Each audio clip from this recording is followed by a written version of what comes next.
the misfire did help Sidward having their. Oh, watch party Sunday, my beloved. I feel like, you know. And yeah, my in this beloved. matchup absolutely Like to yeah, you know, make sure that Luigi can't get in on him at all. Because when Luigi does get in, you know, Luigi's got some kind of brutal mix. Like spot dodge, down smash, jab grab is a big one. The jab and then turn around grab while you slide past them is crazy.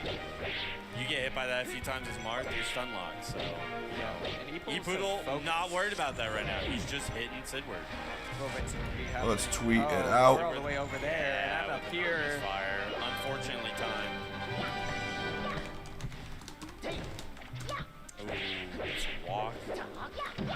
And yeah, hasn't been able to find. Hello, everyone. Hello, hello, hello. Good morning, good afternoon. Main answer to the down tilt forward. Good evening to some of you, I'm sure. A lot of platform movement, so hi, y'all. You'll see Luigi. We're live on Twitch and live on YouTube. We got Patchwork today. Huh? Through an extra tournament in the corner. You know, as long as it's not called FD, The Works. really, yeah, FD's, We got Melee top 24 playing out, and Rivals of Aether top 4.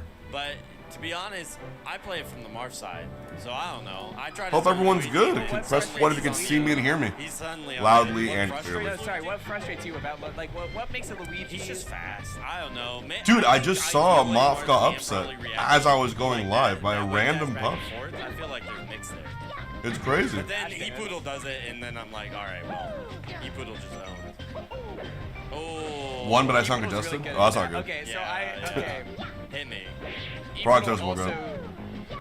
Also, I do not have my coffee. So. Using a lot of the same methods. Taking those L's as they go along. Very efficient at this quick kill, right? Lord Astral Warden, the law is here. What's up, man? Down ever.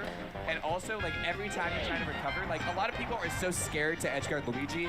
A lot of people are so scared to edgeguard Ice Climbers. Well, it's nice. You can check any which way that you want. I think the way the schedule works is that they're doing Melee top 24, and then that's followed by they're running Melee top 8 alongside top 64 for Ultimate.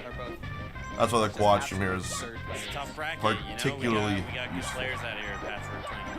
I am still in Quebec, yeah, but I'm. Sidward already taken down one demon, but the others making it real difficult. I'm heading home on Monday. I will say, I haven't tomorrow. seen a whole lot of grabbing from Sidward. Mostly I flew by, man. Wait. Ability to Zomba DQ? And, damn. Frustrated about something. Holy shit, Sidward's getting destroyed by E-Poodle.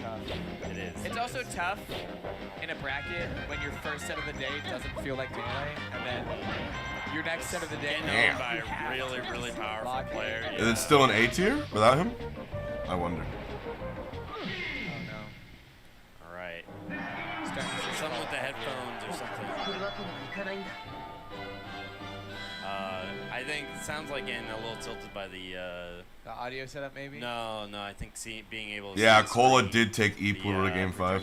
Still A tier, that's good. That's good news. Yeah, out of the corner of the eye, motion, something like that. You know, there are setups where I've been like, all right, seeing everything that I'm doing, like 30 seconds delayed. Also, Karu, who is tough. It's tough. I get it.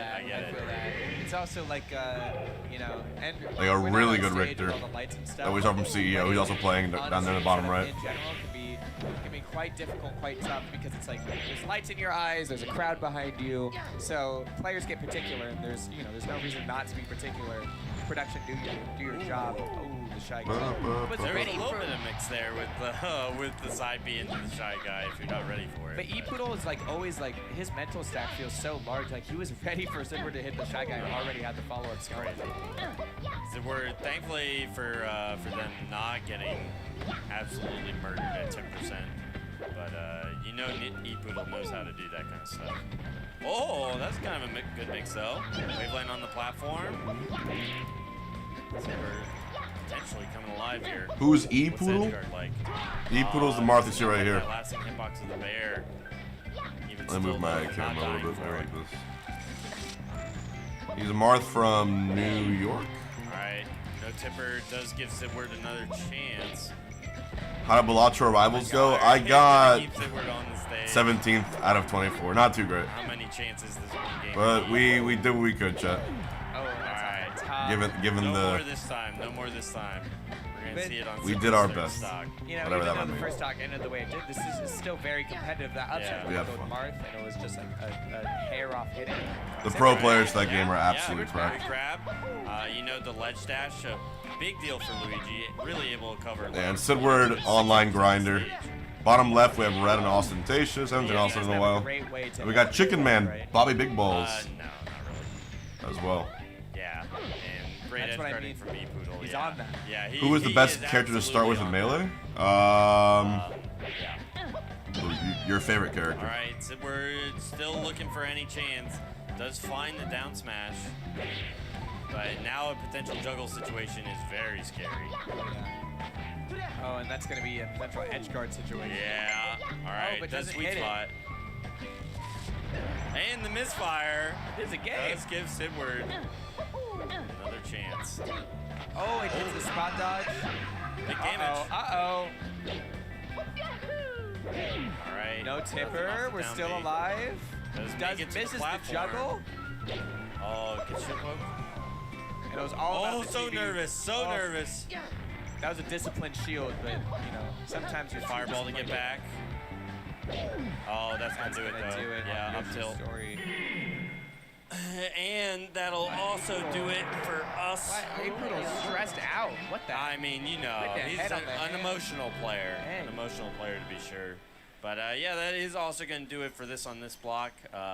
Yep. And Yeah. shout it. That was fun. That was Got good. to see some good melee. Ba, ba, ba, ba. Unfortunately for me, didn't get to see a lot of NC victories, but you Right. know, so it goes. I think we still got some of them running through losers. So. On this stream, Ultimate Top Cut Yeah, coming absolutely. up. And this is a stacked Ultimate tournament. Yeah, I think an yeah. S tier or something, whatever the Lumi rank, the luminosity going up there. Yeah, I think I saw A tier somewhere, but Maybe A tier. Yeah, I think S Evan's tier is nodding reserved, A, and so there's like yeah, S plus yeah. and P plus. It's like, growing every year. It's crazy. That's There's all a lot I of need to stuff. know. So yeah, yes. it's super cool. So, super duper cool. Yeah. All right. So yeah, Ultimate Top Cut now, and then we'll see you all later for I think just Melee Top 8, right? Yeah. All right. Bro, cool. Lash just Alright. texted me. He's watching Messi play soccer right now. What am I doing here? Okay. Let me pause this one. Watch the car match in the bottom. Every time you normally probably see a Simon or Richter like one every 6 months. Yeah. That usually doesn't happen, you know? Although then again, I feel like neither of these characters are particularly common. Yeah, but everyone should know what Ness does. He's an OG. That's true. He's just a little guy just running around the block trying to do his best. Both I'm probably gonna go see players Messi got play in caught 2 in weeks. water there. I think both players had somewhat of control to it. Almost another conversion into up smash there. Getting That the second definitely stock. would have killed. Mizu, things take time. Back air is going to do it. TM4 with 68% deficit. Oh, okay. Good DI, not quite dying off the top. Am I gonna but join still on giant stage. Melee side events in the Yeah, future? that one interaction was like 50%. And the offstage down smash. It's together. not on my direct radar. Ooh, almost getting the cross there. Okay, we get a little bit of damage here. Trying to rack up damage here any way he can. That back air not quite going to take it, but the axe definitely going to do it, sending him off the top. Position you were had to take because of that initial hit too. So like everything's coming up hard right now. Like every hit leading to what he wants in terms of getting these hits. So Yeah, TM4 is really going to have to start putting... Puff is crazy and what's up 404? I thought Puff was terrible in Giant Melee. looks like Wouldn't the best character in Giant Melee be like easily something there Peach to or you like just, you should be playing there. who was it, Yoshi? Scary. Oh, try to get the down. Trying to remember what the air. best ones were. Waited Down or for up, air probably. dodge. Oh shit, Bobby's about to lose, dude. I like that he waited. Wait, Bobby's in losers round He didn't 2. opt to just go And he's for it. down versus Then Psyched. TM4 is going to expect it, baiting out an air dodge there. Oh shit. Back throw off stage. Nothing yet. Oh my god, the Trump force. TM4 to get on, which just like let that cross the hit. Almost got the conversion Oh off. no, is that Peach down stress? You're getting massacred. Oh, and Beastly and losers finals of Rivals. Oh, that. I think Keiko Sults in Grands. That was a little bit interesting. So you saw the high up B from Mario, knowing that Team 4 wanted to hit him with like the PK Thunder. So like, kind of insurance, honestly, to get the on-stage situation back. I think we had brackets here. Hold on, let me Still pull the alive, brackets for you. barely. Tried to look for the bear, as Mario did, but jumps out and keeps. Also, have you guys used alive Matchbox yet? For a few more seconds. But It's Mario fun. takes it 3-0. that down smash is going If you're a to go grinder. ahead and do it. Damn, Spargo's A still lot of first. early kills from Carlos. Sonics is now in second. A lot of, frankly, kills I've never seen before. I was gonna say. Web JP I have sixth. never. This game came out, what, 7 years ago at this point? 2019. 2019, something like that. 6 or 7 years ago. I have never seen a Richter up throw into up B like that before. Yeah, it's wild for sure. What I was just seeing from Mario in terms of conversion. So far, the only gripes I have Yeah, it's moving up. is people saying that Team 4 still got a they chance of losers. Yep, still hate getting going matched down, up with someone joining. across the country. No shame And they about hate the fighting losers Steve. in this And I think about it, I'm bracket, like, as we saw when we went these are through both this bracket ultimate earlier, issues, there not really are a Matchbox lot of issues. names down That's a good there, thing. that you should not scoff at. That's true. But That's yeah, very true. I'm really hoping Oh, Ultra Deluxe, please and fix there the it issues. is. We have our next H-Box, quick question. How do you play? Hi, H-Box, quick question. How do you play the Puff Falcon matchup? We got, I hate the Danny. lasers, man. Please, Uno. Puff Falcon matchup, I hate the lasers, and then you auto-correct it again to Falcon, Yes, it is. and then you correct yourself a third time to Falco, which I imagine is what you're asking about. Presumably, I don't know if Puff it's like- Falco is, for beginners, really fucking annoying, because exactly for that reason, because of lasers. I might be lying because In this some current people meta, do even random, against like deep the combos. gold or the plat Falcos you like, play on I know Slippy, Danny you're gonna want to implement power shielding. You can see of a all lot of things. stocks fly. You want to implement power shielding and wave dashing under the lot of lasers spacing. to look for that grab. You want to pretend Puff is Mark. I love that. And when you I get love that grab on game. Falco, you really want to get an up throw, RTC, tech chase like down, watching Wolf a lot. and make I sure think this your character execution that on kill used to be really popular combos when the against game first came Falco out, slash and then Fox kind of is faded on into point. obscurity a If little you're talking about bit. neutral, it's Had a definitely little the bit of a renaissance for a scooting little wave bit. dashes under the We were lasers. seeing a lot Also, more Puff's roles up air does surprisingly well around, versus but I feel like Falco it's down air. died kinda back down from where it was So before. look for that too. Like, His side B comes out faster than Fox's, so what I would say is Yeah. get Falco off the ledge and actually last- jump out with a little the last down air. rules, Lasts a you're long trying time, and do a those lot of Twinkle things here. Toes lingering hitbox can do some pretty good stuff. And, Also, remember Falco's Danny, up B does so- not have a flicker Well, hitbox. it's a little bit So when you familiarity, get Falco too. far enough and he's going for that up B Yeah. Firefox, do not be afraid of him. He is completely Canines vulnerable. here, But Hope that helps. don't know. We'll see. Because when you have two of the If Dittos, Bobby loses, he gets the same like a placement as Ditto-esque Cola. character, Bobby won't lose, like, bro. matchup, you don't know what could happen. Bobby's gonna clutch this shit and go on a crazy run. Top 8 Saying hi melee. to people. Saying hi to Danny. Everybody's trickling in. Different Danny. Yeah, different Danny. We Different. got Red, Austin. Not the Danny on stage. There's a lot of Dannys here. There's at least 3. We got Phantasma. We got other Screamer Danny, and we have Wolf Danny. Oh, Danny and Uno on the bottom right. Speaking of Danny sitting down. Oh, whoa! I saw something else. I did not see a game. Oh, I did not see this. All right, in Bobby's my- with 3 stocks to 1. There you go. that is a Mr. That's more like it. Lie to you all. We will not be seeing neutral. We'll be seeing Danny fighting for his life. We'll be seeing antics and tomfoolery. YouTube chat, at least in the bottom left. So, classic Wolf ledge trap. Yeah, I mean, in this matchup, I've seen it at least a fair bit. Like, with Wolf, 10 space came and watched pretty well, actually. You just gotta do it all the time. 'Cause as soon as you mess up once, damage comes in very fast. Caesar, what's good? You gotta hold it. Did Dash just trade with the Kobe? I think the more you try to understand the situation, the worse it gets, honestly. Yeah. I don't need to think about how powerful Chef is. It is indeed a move. I love how good the control Danny has over Wolf's movement. No He's one's one of those prepared for the players where quad. when I watch him play, I feel like he moves faster. Yeah. What up, Caesar? Caesar? Like he's so good at the spacing and the timing of everything. Feels Quad he stream is can't not for the lose faint of the heart. other ones. Yeah, like that up tilt there. I The was few, like, the That proud. seems instant. never in a million years would I be able to time that like that. Bootleg, snake up tilt there. Kirby's low-key a Soft. menace character. slowly trying to rack up some more damage on Game & Watch. I feel like the name of the game is just not to overcommit in this situation because he will punch you accordingly. This character is messed up in terms of advantage state. Yep, just hold the lead, get damage where you can. Don't try to Bobby clutching, that's good. You've got to be careful with stuff like that. Just running up with that invincible up smash. Just running up, hit your shield. That move does crazy shield damage. Yeah. Like a messed up amount of shield damage. I was bull rolling straight in the chef. But I guess it does reset after every 4 hits. So just trying to find the timing to get back. Danny did. Dash attack not quite going to do it, even in percent. But a lead in the stocks for Danny. See if we can go ahead and make this a 3-to-1 stock lead for Danny, or the up smash is going to take it. At least evening up the stocks here. A little bit of a deficit to come back from, but nothing insurmountable. Yeah, almost every move in Wolf's kick can kill. That still caught the bucket. That was insane. Yeah, almost all of his tilts will kill around this percent, as well as bair and up air at higher positions on the stage.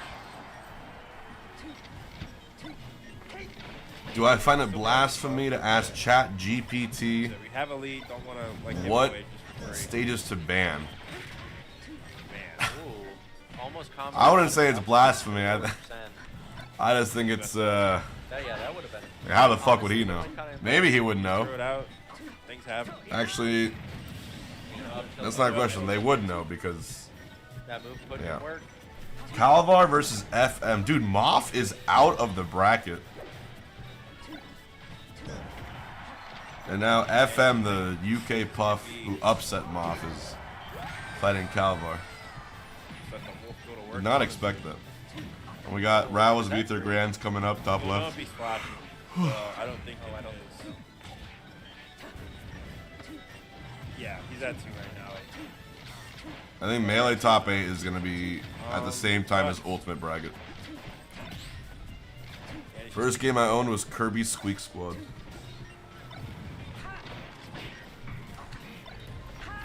So using the reflector back. Oh, Salt is still here. I forgot Salt. Salt's probably going to win Melee. Trying to work. Danny trying to work his way in, build up a little more damage so he can get this kill. I've noticed too with the both of them, Uno's a lot more stationary and Danny's like a lot more dynamic in terms of like moving around. I don't know if that's just because trying to have Danny. Oh, actually, I just realized there's a European banger bracket happening right now. And show that this matchup I wanna is put a that lot on. more Instead of Danny I Uno. guess dynamic Hold on on. both sides compared to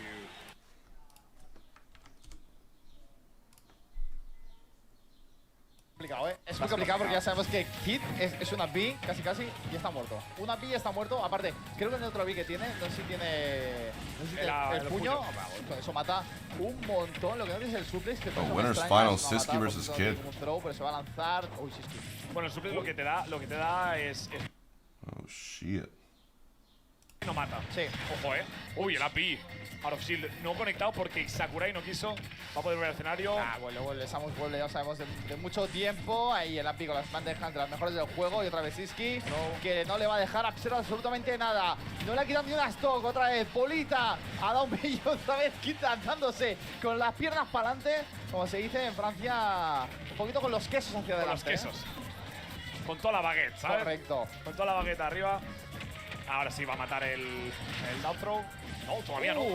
Ay, bueno, eso sí, lo ha enviado a Battlefield 4. Yo creo que no se esperaba que fuera a hacerle eso. Así que nada, otra vez de nuevo Siski, que lo tiene bastante bien. Ese asa que no va a ser lo suficiente, pero lo tiene ya a una interacción ahí, una bolita de recuerdos a Francia. And we got Looking for a great time. A lot of events are starting to fill. Cake Assault Beastly Grand Finals for Rivals top left. Carolinas, everywhere. You've got an event near you.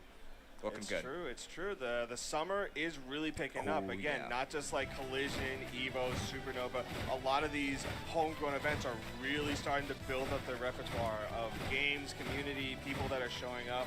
Again, Street Fighter people will always show up for Street Fighter. Always. It doesn't matter. We saw Meta at Gamo last year. That was Probably it. going again this year to defend his title.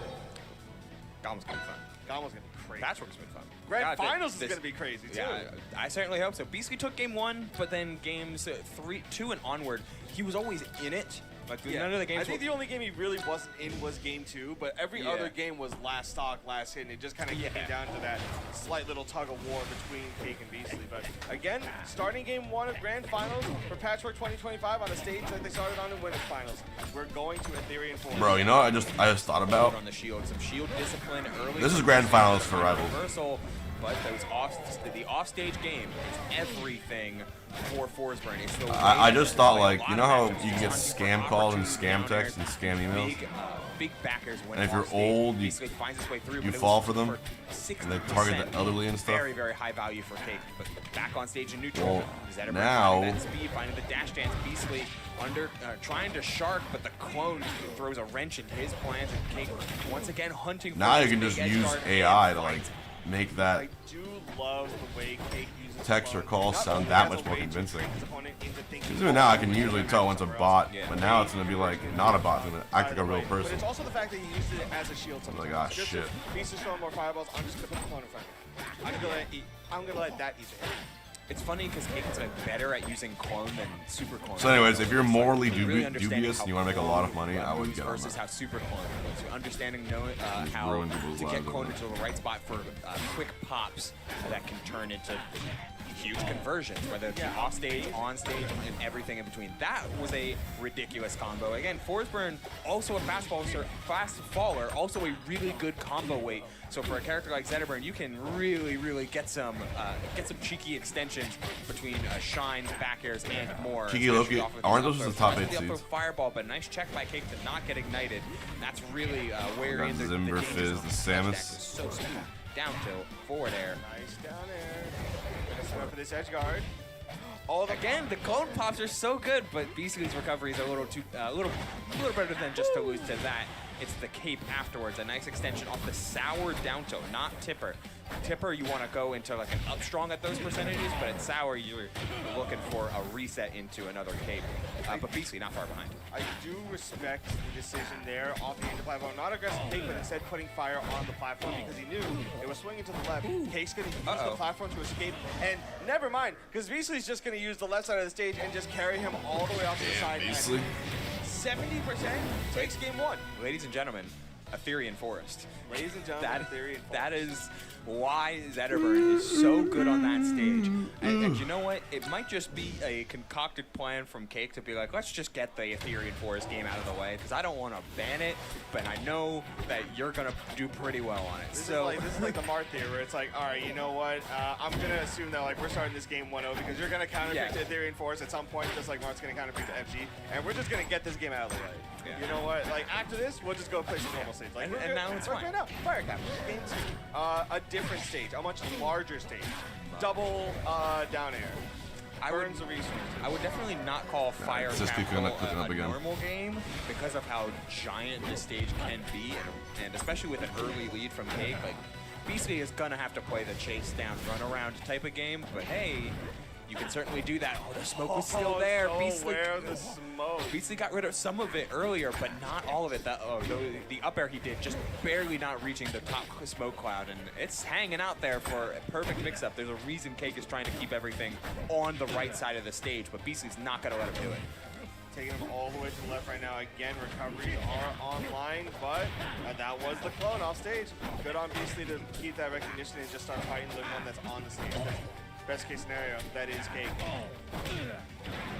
He's getting scrapped up here, but again, that smoke cloud is still there. We're always orchestrating around the smoke. That's half of Forsburn's kit. So you might not always get a chance to spawn a lot of it, but if you get 1 or 2 smoke clouds to linger, you can really play around that spot for so long. Ooh, there we go. The up throw into up air. Taking that stock.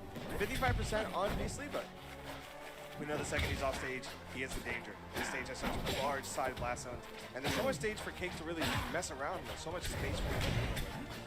It can be very difficult for Beastly to really lock him down and really play that hyper-aggressive punch that we know him for. And oh my god, just eats the forward shot. Flies all the way out to the side. Again, just another one rinse repeated. Yeah, the sour back air into the forward strong, down tilt to intercept the now larger down B cancel hitbox. Going deep, an interesting. Oh, okay, never. That's exactly why. CC down. Yeah, you can threaten the deep recovery because if BC chooses to challenge, you have access to. Am I getting food soon? I want some coffee or a white monster. Nice stuff from Cake in order to understand the second level to that decision that he already made. BC once again playing a little bit of catch up, but that sounds pretty good right about now. We've Oh, we got Gluto. When at 160+%. We got the Gluteus Maximus. Can't play perfect. Oh, it is possible. Nice Okay, let's see. BC as well, setting up the fire with the special ledge getup. Oh, and he read Gluto the is right here, man. clone option too, but just barely whiffing the first. Alright, Gluto's playing the a first turn follow-up, again. finds the read on the dash back, and Beastly, he played catch up perfectly. I mean, we're back to par. Back to farm, we're back to last stock. And again, we've seen Beastly in situations where he just kind of gets the reads right. Like, he just knows what you're going to do. Throws you off your game and makes you second guess every defensive option he has. Gluto's going all Link. Oh my lord. Beastly gets a grab, gets the combo started. The fire tick damage really racking up. Beastly has a small percent lead. Alright, you get big face H-box while matter they. a ton when it comes to This is what they're doing up here. keeping those big kill percent windows. Of course, Forceburn has got a couple of Hello. them. Shine up strong is always so devastating. Getting by reverse forward air, getting bombs attack, but Beastly converts off of it. Oh, it's Perfect Gluto reaction versus to the Solo, so it's situation. gonna The big be blast of Link Fire Capital helping take out, versus trying to hold steady, but another up air. He's perfect sharking down Rosa. there. Did he use his double jump? Link Rosa. He doesn't have it. He doesn't have it. Oh, he manages to get backstage. Down air again, just to send off stage. Goes for a back air. Doesn't get it, but again, high percent situation. Whoa, barely whiffs the up smash. No way, dude. He hits the cake. Beastly up 2-0 on Cake. So up strong is RNG. Depending on where the cape hits, you can always really convert it well into the. Dude, that's the most dagger European afterward, venue but if I've it's seen. right It's a above small you, room, and oftentimes it'll just pull too far. they're fanning their forward. heads because And, there's no AC. You know, BC was served a force burn on Exactly what I did when He's I was taking there. the up strong and taking up 2-0 here, looking pretty good as we're getting away from Fire Capital. Cake Assault might have realized, you know, maybe over adapted with that stage a little too big. Needs something a little bit more. You know, larger, but not that big. Yeah, something to extend those combos a little bit more, but also something that'll keep Beastly relatively. That way you can kind of keep the pressure going, keep the edge guards really methodical, as well as if he overstands or tries to do a recovery against the platform. It's not a super difficult thing to catch. Sometimes it is a mini FD, but sometimes you just get shine spiked and you get your recovery called out super hard. Had all of his resources too. Cake just getting flat out called out with an early recovery and Zimber Fizz game 1. some huge reward. 34, yeah. And that is the caveat. Like if you overcommit, or if you just say like I'm just gonna go straight to the ledge, and someone calls that out, that is the stock. Cake takes that stock, 2 stocks apiece right now, but that was this is sick. big. I mean, this is 2-0 Beastly. This is potential game reset. Yeah, 3-0 as well. Like that would have. It's certainly a statement here for BC if he's able to do that. But Cake not gonna throw a game. Absolutely not gonna want to throw a game.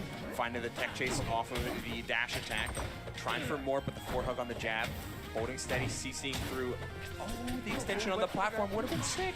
That would have been sick. I think if he actually charged that phone, he might have actually been able to just kill outright because he was on fire there. Oh, good forward to break that fireball. I love how Beastly just has not been focusing on Shine lately. The ways that Beastly has been getting ignites have been off of like back air or pre-set up down specials. Oh, the combust not gonna do it. What a pair. Jumped up.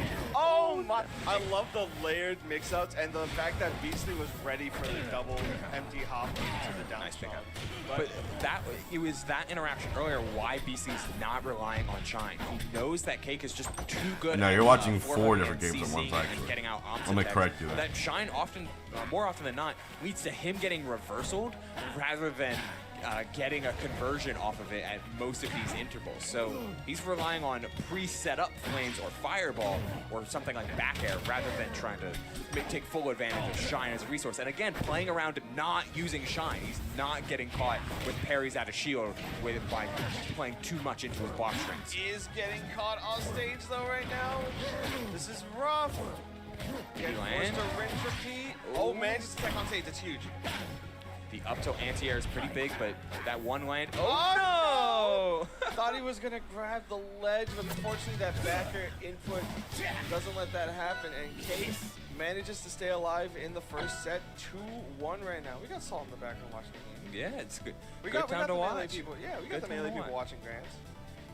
Yeah, 2-1. A little bit of a scramble. That means if Cake is going to win this set, it is going to be on 2 of Beastly's conference. And again, Beastly picking Hyperborean Harbor for game number 4. Explosive stage with a lot of explosive opportunities. I know a lot of Zetter players, a lot of players in general have, if you're of a specific character, have been warming up to the stage. No pun intended. I know like Maple players have been trying to experiment it with a little bit. And Zetter always kind of looked at it as a high potential for offensive volume on a stage like this. So there's reason for it as a counterpick, despite the weird offstage kind of creating some very situations like that. Yeah, that's a rough one to have to deal with at the start of game 4 on your counterpick. But I get what you're saying. Melee in its glorious 4-3 format. It is true. Is massive because despite Good morning, it being such Sor. a large stage as a whole, it's so good for kills off the top for a character like Zedivern. So yeah, guys, it's 1 p.m., so they should be starting up Ultimate Top 64 just so accessible. momentarily. Whether you're gonna force tech situations on it or not, like Again, I'll be covering the whole tournament here, doesn't feel but out all of it streams if here. he's able to like find a finish And Melee on top one of 8 these as well. conversions, like with a sweet spot forward air or something big. Oh, he committed.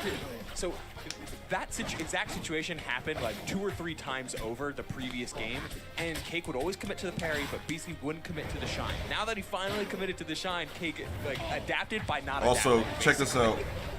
My boy let me borrow his controller as a backup for my backup.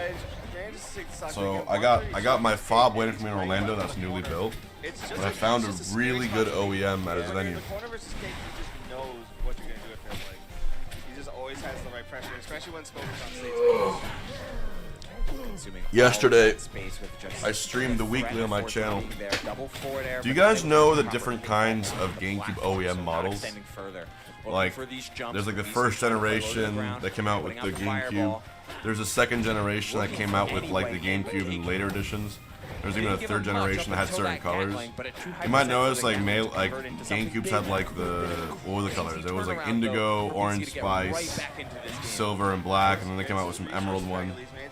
Well, this one right here, you can tell because the back of the controller has a CE logo and a dot. And this one is known as an off-white controller. If I to the screen, you'll notice it's not that exact white, it's an off-white, kind of like bone. 142 though, it's starting to get real bad, and it's going to Y'all can seal the see fade that. off of It's that kind of a bone throw. color. Guaranteed tech situation. It's a great controller. You notice the back. It's got the CE and the dot. You guys see the dot next to the CE? Hold on. Threatening a reverse 3-0. Hyperborean Harbor still left open CE if we're going to dot. run it back to it, but instead we're going to Dole Rockwall. 003. Different explosive stage for different reasons. So these but are considered still the best high ones of the volume OEMs. of, potential Really good variants. controller. I think the game It's that a he had great backup because it has really good movement, so I'll be using that. of being able to have an explosive stock just right on trying top of to- a couple good DI mix-ups. Maybe he likes it. He doesn't have to worry about recovering a bajillion miles away. Impressive. Dude, yeah, I keep thinking of that scene. It's like, even if he has even if he gets sniped on stage and has to go back into this situation, he still is near the wall. And Cake kicking it back on the stage says, no, we're not done here yet. I still have something to do, but Calabar again, cooking it's this just puff. one good spot is gonna be it, but that back air again, just covering the jump space, covering the ground space. Cake. The stock, Cake. About to reverse 3-0 in Rivals and win the whole tournament. On the run of the reverse 3-0 here. Prolonged advantage state, man. Like on a stage like this, especially on a stage like Rockwall with its really close platforms to the ledge, like it becomes so easy to threaten flat drop aerials and. Yeah, Gluto really has been just co-maining Lincoln Warrior sometimes it feels. The movement is super slick, but Cake's being the only one that's able to show it off so far in this game. Like Beastly hasn't been able to get started until a couple of these conversions. But the counterpunch with these big forward airs. They're super Brawl fast, 83. for a reason. You're putting them out to try and stop people. Thank you, And there Brawl it is, all 83. over you. Another one. Oh, didn't get the spiking hitbox, but we're cooking up every single conversion off these platforms, threatening so much offensive pressure. Well, they won game one, looks Various like. mix-ups, looking They're for getting a fucked finish, this game. trying to threaten whichever one is clone versus the real one, putting out back airs. Empty land, no dice. Empty land the second time works out. I love that I've even seen Cake just not even empty land like grab anymore. He's just empty landing and just pressing a button. Empty land down, so empty land after. It's like anything that's safe on the shield, but he gets the forward strong, knows it's going to kill off the side. 113. Again, we've seen Beastly in situations where he is going to be able to just completely play the stock perfectly. But again, Cake, completely different beast. Cake might be piloting the tempo, but Beastly has more than enough opportunities to open things up. It's just harder on a stage like Rockwall where those blast zones are so close. The stage might offer a great deal of mobility options, but you better be making sure when you get a hit, it matters. And so far, Cake is making every hit matter, finding the clone to stuff out the jump and then evading the plat drop forward air, the plat drop up air. He's just right. He's Link just right with the best every recovery in time. the game, though. Empty hop grab once again goes for an up throw tech chase. Not going to work out, but All right, he's wrong that time. Alright, last stock for Beastly. Doesn't go to the platform. Cake is so ready Nice. with it. And oh, what The DI a was sequence. correct on the down strong, but he's finding What a perfect, sequential sequence. perfect down airs to extend into some huge damage. Look for the forward air down air off the sour hit. Knows that was. We got a way Bobby to close coming down back onto the game based screen. on, Cake's DI, and basically, I totally There's a get it. Stockholm You have to syndrome. make something happen. You've got to make plays. Peach and from initiate South Florida. with all That it? gumption, but it's just harder and harder at 153. The straight angle down was perfect, but even Clone was throwing off his movement. Insane just how much Beastly is putting into staying alive. The up strong, again, not going to do it. RNG blessing the wrong person, Special but that get up. special get up. 173. Going deep for it. Not And gonna Cake do wins it. the tournament. Cake Assault completes the reverse 3-0 and wins Patchwork 2025. Does not drop a single set all week. It was close. Games 1 and 2, Beastly felt really in control, like really fluid with the offense that he was putting out. Like his on-hit game, really able to snowball into something more. And then the entire pendulum just flipped on game number 3. No matter what the stage counter pick was, no matter what what offensive flow chart Beastly was trying to provide, we were just seeing Cake like turn things on its head. Like always find the right reversal, always find the right It's option to insane cover that the tech chase. One time he used special getup, it just worked. It's low-key kind of good. Like It is. Like, it covers a lot of space, and I guess he was like, oh, he's dash dancing in the special getup space. Yeah. I'm going to wait for him to dash out, and then I'm going to start the special getup, so when he dashes back in, he gets clipped by it. Plus, you get to choose which one is the real fours after, so you could keep yourself safe by having the clone be the one aggressing, and then you hold away. It's like fours is fours is all about those like small mix-ups into big opportunities, and Cake kind of exemplifies that as a play style, and always knowing how to win the small game in order to turn that into macro advantage and to macro gameplay W's. And that is a beautiful look at our top 3, Cake Assault, Beastly, and Terry rounding it out in very, very solid fashion. Those 3 having some of the best weekends from a gameplay perspective across every one of our competitors here at Patchwork 2025. And again, we got Who's my favorite heavyweight? What, in Ultimate? Yeah. DDD. Well, K-Rool DDD. This top 8 as well. Didn't make it through. But I realize now I love watching DDD win. I would love to see DDD just make a gigantic upset run in a major.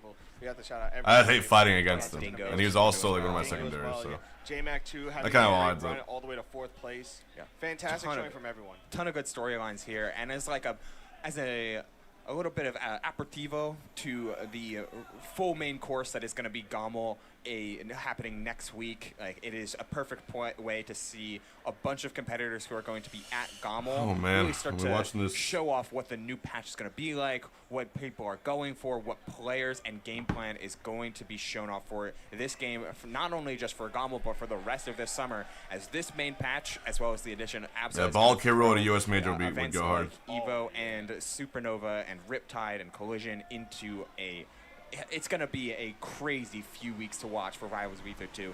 Thank you all so much for watching this Patchwork 2025 Top 8 for Rivals of Aether 2. I've been Ugo, joined by Akashi. Es la bomba de Schrödinger. Gluto solo going a game. Está vivo y muerto al Going to mismo last tiempo. stock now, game 3. Solo lo sabemos hasta que explota la bomba. The EU major, or the EU Pues ahí regional. tenemos de momento 120, que ahora sí que podríamos hacer la misma de... ¡Ay! Wow. La cara de solo de, hostia. Le ha leído Finds absolutamente the todo. kill. Ha dicho, bueno, este es mi destino, aquí acabo, y ya está. Pero, buena vuelta, casi... Sí, Did you see that Sakurai was only going to make the next Smash game if he was allowed to make a new Kirby Air Ride first? Yes. I am not surprised at all.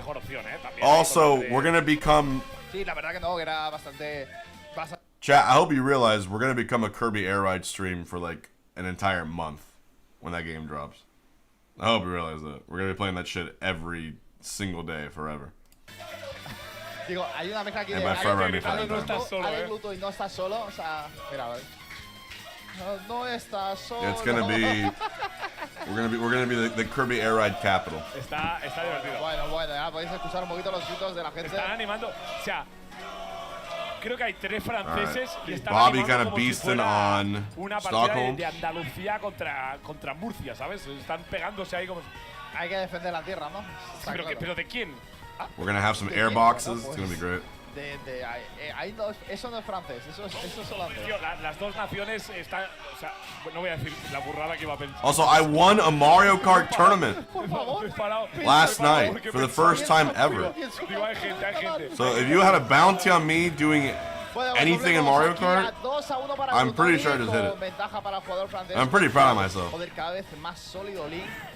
Cada vez el I went 1 and 2 in Ultimate and I fucking won Mario Se podría Kart. decir que es 60% Wario, 40% Link, porque últimamente lo está sacando muchísimo.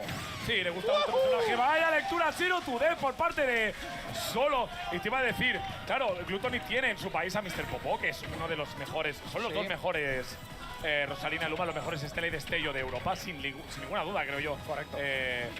Solo y Mr. Popó, pero es que juegan muy diferente. Mr. Popó es mucho más neutral y Solo es un poquito más gimmick, un poquito más cuidado, que esto no sé si lo vas a saber, si esto te lo vas a comer. Y fíjate que lo que está haciendo Solo es presionarle muchísimo. Buen Nair ahora colectando con el Nair de Gluttony. Y mucha ventaja ahora para el jugador holandés, como en las primeras 2 partidas. Muchísima otra vez, parece la triple transforma, está yendo muy bien. ¿Qué hace? No sueltes el mando. Luchar contra el wire de Link no se puede. O sea, llega, la tiene muy larga, es lo que hay. Ahí lo ha hecho muy bien Gluttony. Y de momento que vuelve al escenario ahora mismo. Dras, no te rías, no seas mal pensado, por favor. Vamos a centrarnos. Pensaba que iba a venir un downer, Pensaba que iba a venir el downer picantón por parte de Solo. No se llevó la stock porque creo que no espero que rebotara ahí contra el escenario. Pero bueno, Gluttony que está sobreviviendo, ya tiene triple dígito ahí el jugador francés. Pero el siguiente upper podría matar, El siguiente upper podría matar. Además, que no conecta por muy poquito. El Nair que tampoco, porque el juego ha dicho que el eje Z estaba ahí de vacaciones. Y ahora sí, el alma se lo lleva. 2 stock a 1. Y bueno, seguimos tranquilitos. Solo está jugando el neutral muy bien. We're going to game 5. I think we're running Gamba. Otra vez de nuevo. Uy, vea, Francis acaba de hacer aquí. Cuidadito que Solo se saca la strat de la manga. Gluto que se acaba muy bien. Y la gente chillando como una descosida por aquí delante. Uy, lo hemos visto, ese auto-shield con la bomba puede ser muy peligroso y que hubiera remontado para meterse. He's not going Wario at all today. 61% ahí para Solo, 70 no conecta, pero está golpeándose un poquito espagueti por parte de los dos jugadores. Un poquito de... No son visibles, pero las hitboxes están siendo las más raras de la historia. Y Solo que decide poner un poquito de pausa. No sé si es la mejor opción que se decía con el Solo Link que responde con versus una Solo. Tenemos last stock situation y esto podría significar el final de la partida para For the call out down there. Ahí ya hemos visto. Nice grab, down throw. Bear 1 into nothing. Está con un poquito de miedo Solo. Eso que ha sido, Eso que ha sido.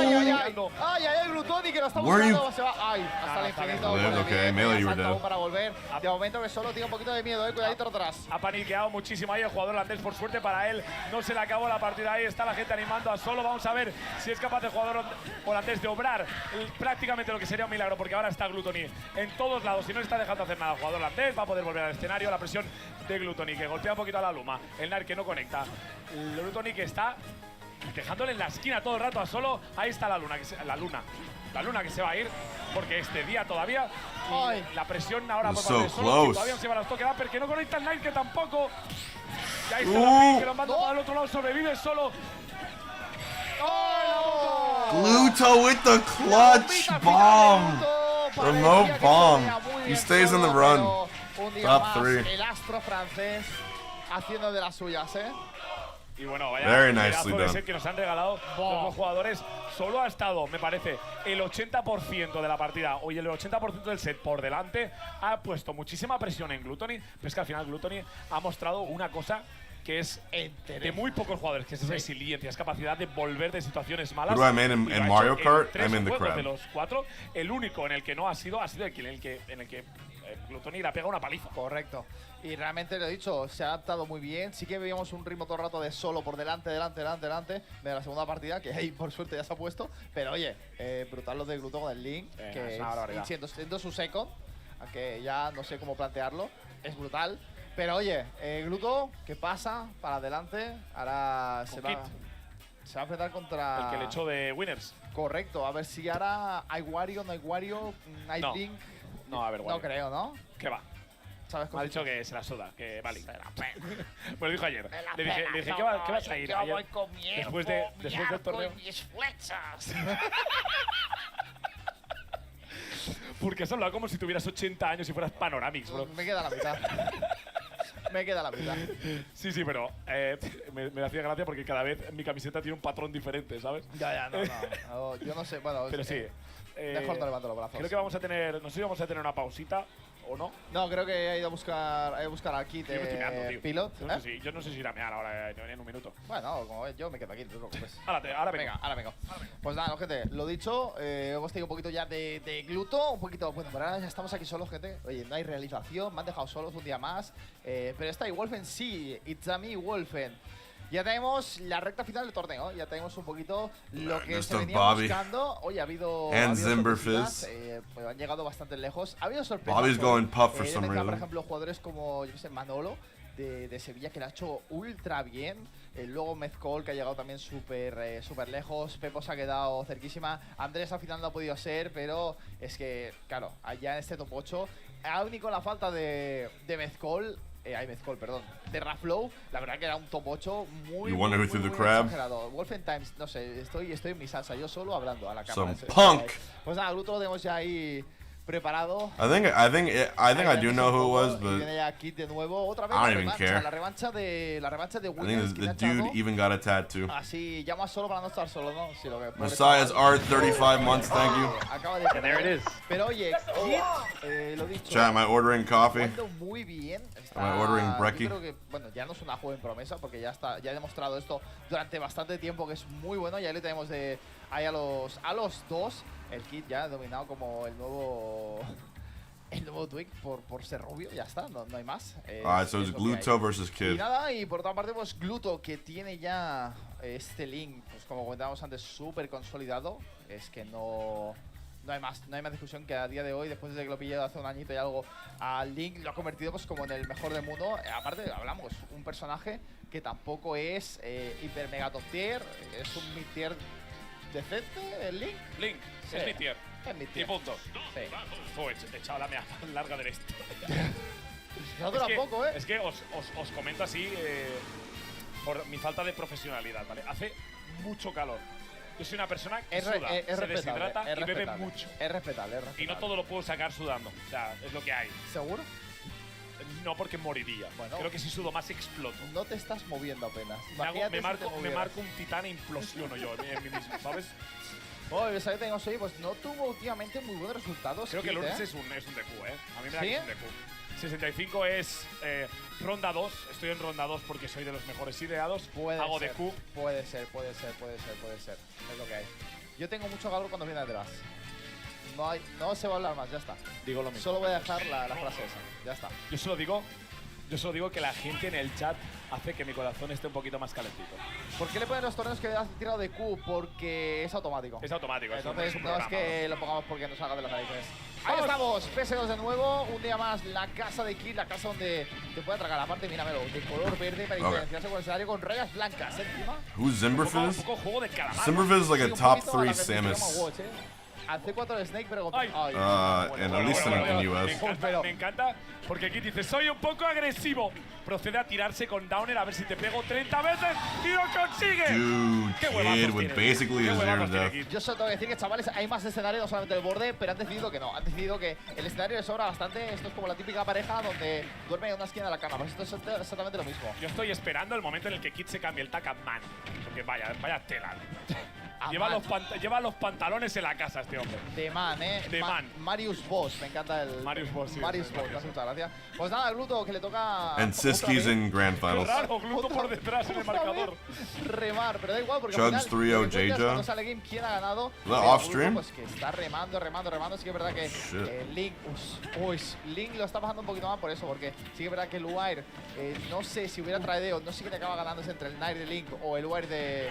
Ay, falló ahí Kid porque lo podía haber hecho si hubiera hecho un poco reverse. No lo consiguió el jugador de mi brawler.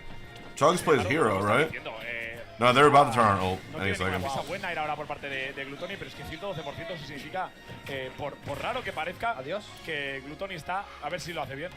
Ah, no. Bueno, oye, Si no tiro la bomba que me muero. Pues bueno, va a querer la cara y Stock te mueres up. igual.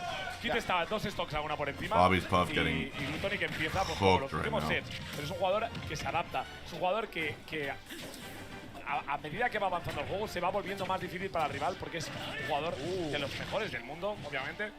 Y bueno, a pesar de que esté jugando un personaje que es bastante malardo, Me Brawlers sigue siendo very popular lately. doble AP, Otra cosa no me tiene que tener movimiento. Ay, Está ay, el ay, movimiento desgastado. Is he dead? Se lo lleva. Holy shit, kid. Bueno. Gluttony que ha hecho como uff.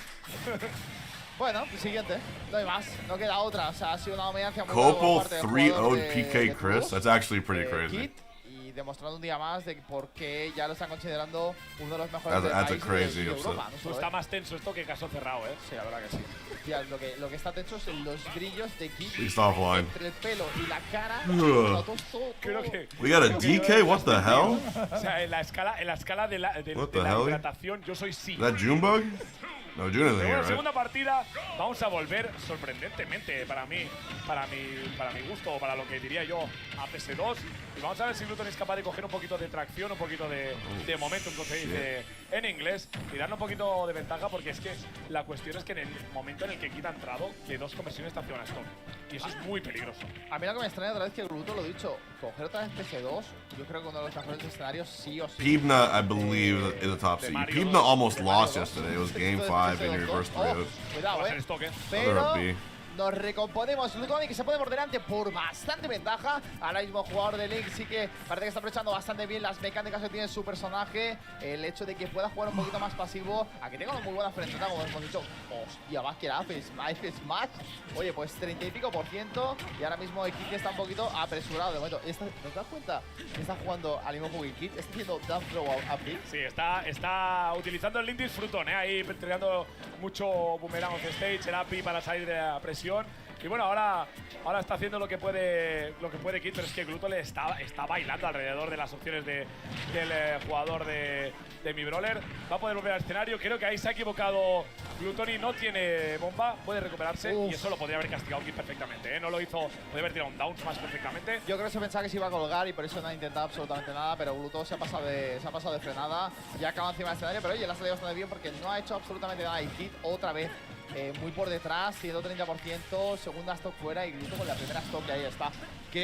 Flecha al hígado y stock fuera, Muy buena la resolución de Gluttony, que ya está 2 stocks por encima y creo que es Now there's a la taunting ventaja que DK le on hizo my al screen. jugador de Link de los últimos 4 sets, Sí, la verdad que, a ver, ha empezado realmente con Solo, ha pasado un poquito lo mismo. La primera partida ha sido un poco Solo apalizándole, que ha sido realmente lo que le ha pasado con Kid. Parece que Gluto está aprendiendo un poquito de la de Siski, Gluto's Link is so damn puede clean, recibir, dude. pero luego adapto. Alright, last stock for A Bobby. mí me da la impresión de que tiene la información descargada del set que han jugado en Winners.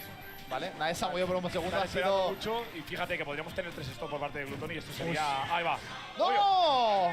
Golpeó con la stock, con la hitbox guarra, Ahí Como no le ha dado... Why is ult off stream? I think they're starting it up. ¡Flecha! Voy a Casi. mantenida. 3 años, dice, no le voy a dar, pero voy a provocar miedo. Kid, ¿qué dice? Sé que hay un gato, no quiero el gato. Sabía que la partida I guess estaba like I'm good. acabada. I just wanted to stop. Lo ha matado There y you ha go, Bobby. dicho hasta luego, Mari Carmen. Bueno, pues Glutton se recompone. Alright, so melee luego. top 8's gonna be on Aquí the top el left combate screen, I think. Entre franceses. Bueno, The screen behind my Fíjense face otra and the vez one on the cuál bottom va a left are ser, gonna be porque ultimate any igualmente second. le he visto a Gluto Super Cristo. adiós. And the EU Ok, regional Lola, will y be on there sonrío, too. y sonrío como diciendo, mira, sola. Está la situación más al límite que el... más al límite que... A ver. limpiarse el culo con papel higiénico de una capa, Jesús, lo que tengo que aguantar en este stream. Pero es ok, no pasa nada. Nos volvemos a centrar en la Lo partida. peor es que te ha gustado, Sí, la verdad que sí. Nos volvemos a centrar en la partida, nos volvemos a centrar en este... Yeah, singles is started. It did start. There's- Traco casi. Oh my lord. 76%. Qué guapo, ¿Qué clase de Steve es esta? Sí, bueno, realmente un poquito... Singles did No de la start. misma manera. Ay, But they're ¡Ay, putting el some of it off stream, boomerang! looks like. Le acaba de salvar la vida a Glutton y eso ha sido perfecto para el francés. Otra vez seguramente le dejan el borde. Cuidadito que Gluto, aunque no se venga nada abajo, ya sabemos que... Bueno, quizás ¡Ay! se acaba de flipar Oh. muchísimo, Sí. Y Kid y Glutoni, por otra parte, puede darle las gracias al boomerang, Los amigos, Link y el boomerang al lado porque le salvó de morir 10 segundos antes. Ahí está el suplex para hacer un poquito de daño. Vamos a ver si busca el segundo. Toma. Es buenísima esa opción. Es Incineroar, Es casi Incineroar, pero es más Ojalá, divertido. Es más ya le divertido. gustaría. Es más divertido que Incineroar. Bueno, el dudo que... Ahí está. Ay, Adiós. Es que Ya, no puedes hacer nada. sigo los cánticos ya, Sigo los cánticos, estoy envenenado. Si Glutoni le quita la stock ahora, ¿a Kid se tirará también? Si está mucho porcentaje. No creo, este no se tira. Este no se tira. Pues lo he dicho, aquí no hay gato. Aquí no hay gato. Aquí no hay gato, Aquí están preguntando por el chat que le damos por el gato, una palmadita a la espalda. Sí. Es lo único que se da, Sí. es el premio del gato, no hay más. Y un abrazote para todos mis amigos. Ahí está. Pues igualmente Gluto, a ver si consigue. Ay. Uy, a ver si consigue. Ay. Ay. Qué miedo da, Se complica mucho esto, bastante. Y eso que no lo hubiera matado, Le hubiera solo subido porcentaje ahí, obviamente a 10% pues no te va a matar, va a poder volver a quitar el escenario, vamos a ver cómo lo hace. El Nair que no conecta con la flecha, era buena idea, tirar el Nair para conectar con la flecha y que no te pudiera golpear.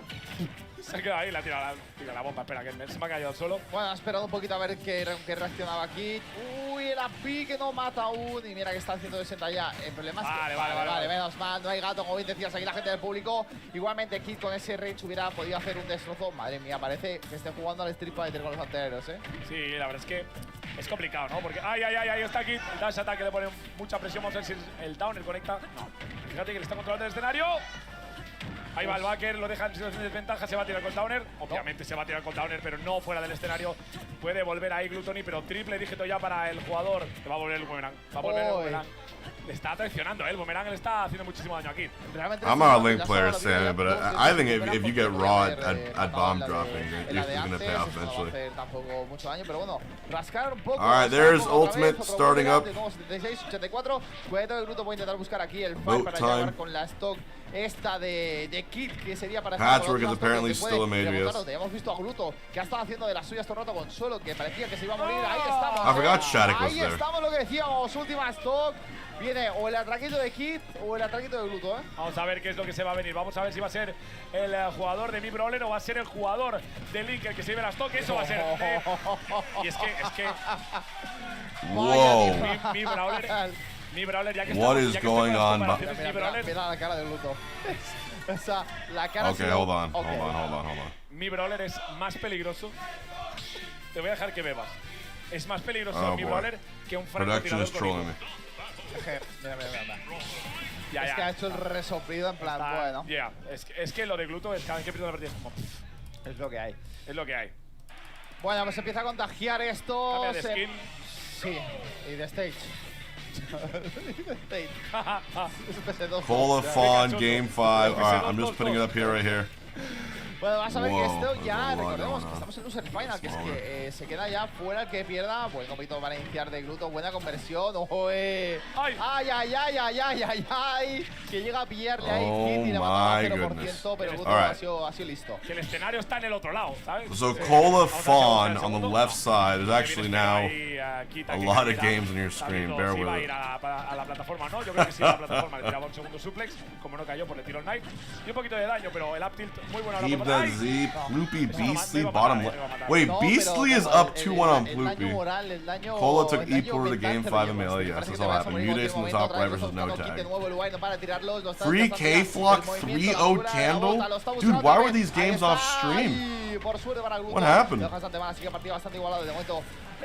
Aquí el parisino que sigue buscando. Muy buena reacción de parte de Link. De momento tiene que intentar matarle a Luther, que no es lo suficiente. Lo sigue aguantando. De momento Kit sabe igualmente que lo puede matar en cualquier momento. Han tradeado en estos momentos. Sigue gastando movimientos en este momento. Link de Glutoni, pero parece que no acaba de encontrarlo y la partida se vuelve a resetear un poquito atrás. Vamos a ver, porque ahora es Kit el que pone muchísima presión en Glutoni. Tira el Knight que no conecta y le tira el Downer que no lo va a matar todavía. Triple dígito y más que eso, máximo rage por parte de Kit. 6 commentaries at once. Buscando la forma de quitarle la primera stop, pero va a ser Glutoni con ese uptilt que lo consigue 129% para el jugador de Link, que vuelve al escenario, resetea y vamos a ver si es capaz de salir. Yeah, Cola is losing to Fawn. Hold on. Wait, it's game 5 last stock. Everyone keep your eyes on this one. Está buscando ya Hold on. Tiene una ventaja de intentar buscar cosas, pero ahí está. No, ahí no la tiene. Pero oh my god. En el momento de que ha vuelto mi brawler al escenario, que ha hecho un Astra Gluto de tirar boomerang, tirarse al borde, pero dejar la bomba tirar hacia arriba para que caiga toda la vez. Es una muy buena estrategia defensiva. Sí, porque te lía y no sabes cómo volver. Tira el suplex ahí, yo creo que ha sido Duck Hunt Dog de Kid, que está viendo cómo no sale de la situación de desventaja. El strap de Link tampoco es malo, que digamos. Fíjate la bomba que conecta y va a perder las toca ahí. No se va. Ay, sí. No tenía que ya. Pero con el Wall Jump pensaba que llegaría a otra pi, pero no, al final no ha podido ser. Pues oye, dude, my eyes are peeled on the match right to my left. Que esto sea Game 5, que no quiere que sea. No quiere que pase lo mismo de Win, se lo quiere acabar llevando de 110% with and a back air.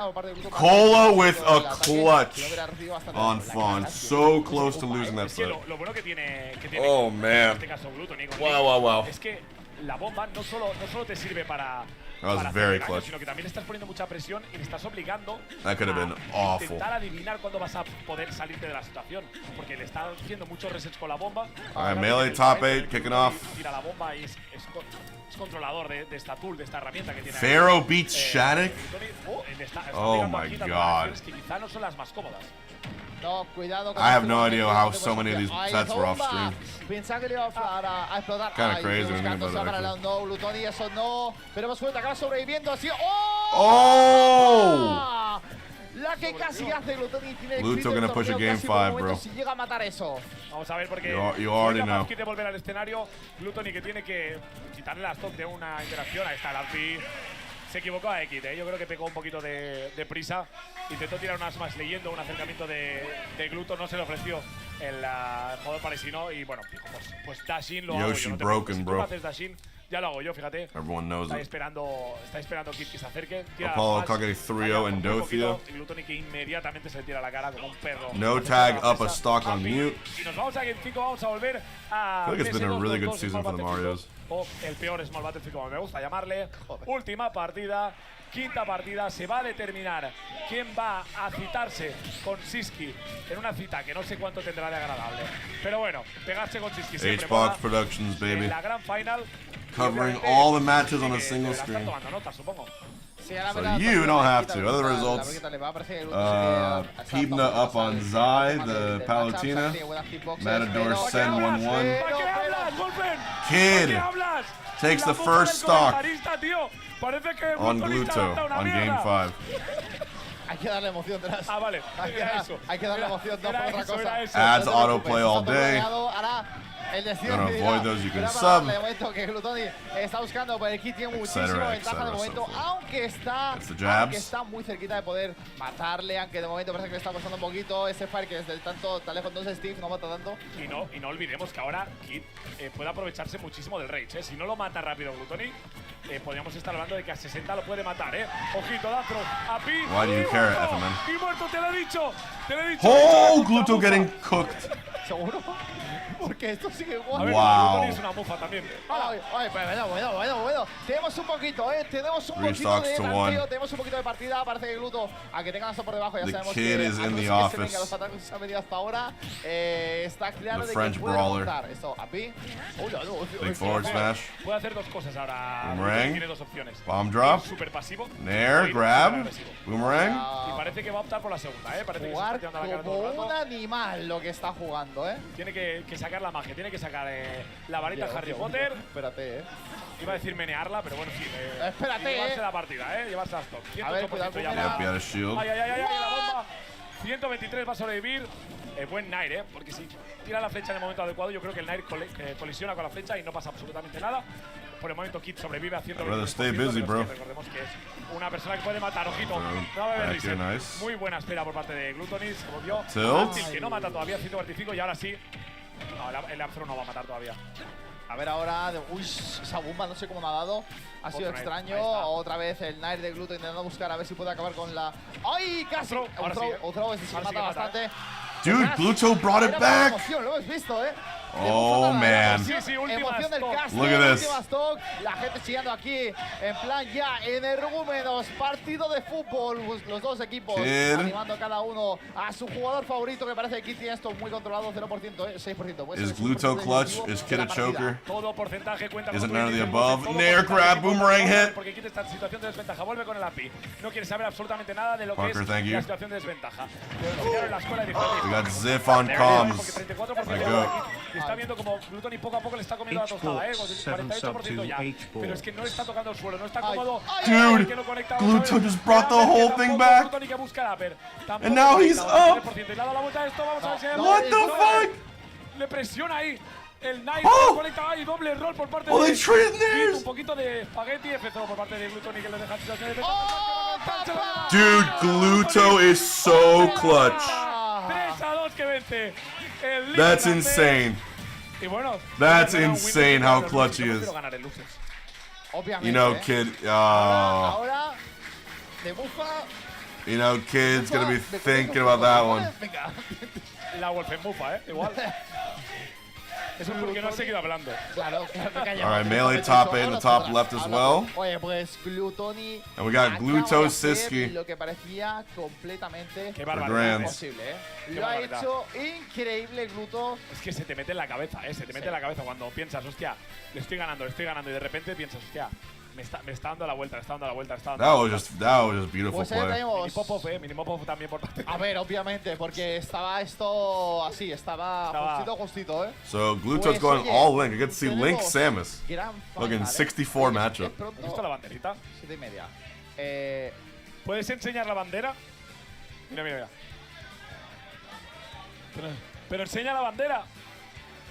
Cojones, digo, creo que eso me suena un poquito, O sea, que tenemos la banderita Euskal Dragonite, por llamarla de alguna manera. Euskalnite. Ok, ¿Qué prefieres, dragonera? sí. me Dragonera gusta más. mola, dragonera mola. Tiene más flow. Bandera dragonera. Tiene más, bandera dragonera, además rima, tiene más flow, Mi Pero cabeza sí, está- Miss Moon, I ya appreciate la- that. la Welcome, gran final, guys. como decíamos, Siski que viene del lado de ganadores y va a ser el último bastión español para defender este Tempest 2. Mientras que Gluto viene con ese Link. Fíjate, hay muchos jugadores que juegan con su main y quedan 49. Y Very, Gluto, very nice. voy a sacar Link. Y ya de momento queda segundo. Ya de second, no sé, que yo los estoy cada vez viendo más ahí. A mí, yo estoy I heard if hablando you con give él, subs, you become ya en el 10 USG, times more hablé con él, attractive. sí, y he vuelto a hablar aquí. Y me dice eso, que a él le gusta Wario, pero es que el Link le divierte mucho. Y quiere probar a ver hasta dónde llega con Link. Who's the guy Digo, pues bueno, speaking? All I know is that it's a Spaniard. Sí. Por cierto, That creo is que voy a hacer una apuesta Spaniard contigo, accent. ¿Tú crees que de aquí a que va la gran final? We got este Nacho que te E-Poodle queda de aquí ya está versus el mismo Calvar, golpe? Marth Ditto. No te lo mojes. Melee no, top eso es 8. trampa. Vale. Digo, no te lo mojes. Wow, guys. I sure hope people choose No lo sé. PS2 No lo sé. Gente, poned uno en el chat si creéis que mi camiseta as va a a estar stage. totalmente I love empapado, poned dos si PS2. creéis que no. It's the only acabo stage de in the jugar Roland game. Garros. Que Roland Garros, Eres un poco… No, tú eres del padre. Si eres, All si right. eres suficientemente creativo, puedes ir Can't hasta donde believe vas. it's the only stage. Roland Garros. En verdad, sí. Bueno, lo dicho, vamos a ver de nuevo a Gluto cuando tiene descanso, encerrado aquí. Toda la gente dice que mi camiseta va a morir. Sí, directamente. Sí, se va a transformar en gente, es sudor de verdad. La verdad es que no, lo paso, es de mentira. lo paso mal con el calor, por si no os dabais cuenta. Sí. Pero bueno, es que también ha sido muy desafortunado que precisamente esta es la única semana de todo el verano en que ha hecho calor. Correcto. O sea, es mucha mala suerte. Pero bueno, como decíamos, va a ser Link contra Samus. Gluttony que viene del lado de perdedores porque ha perdido contra el propio Kid. Correcto. En Winners. Esa revancha.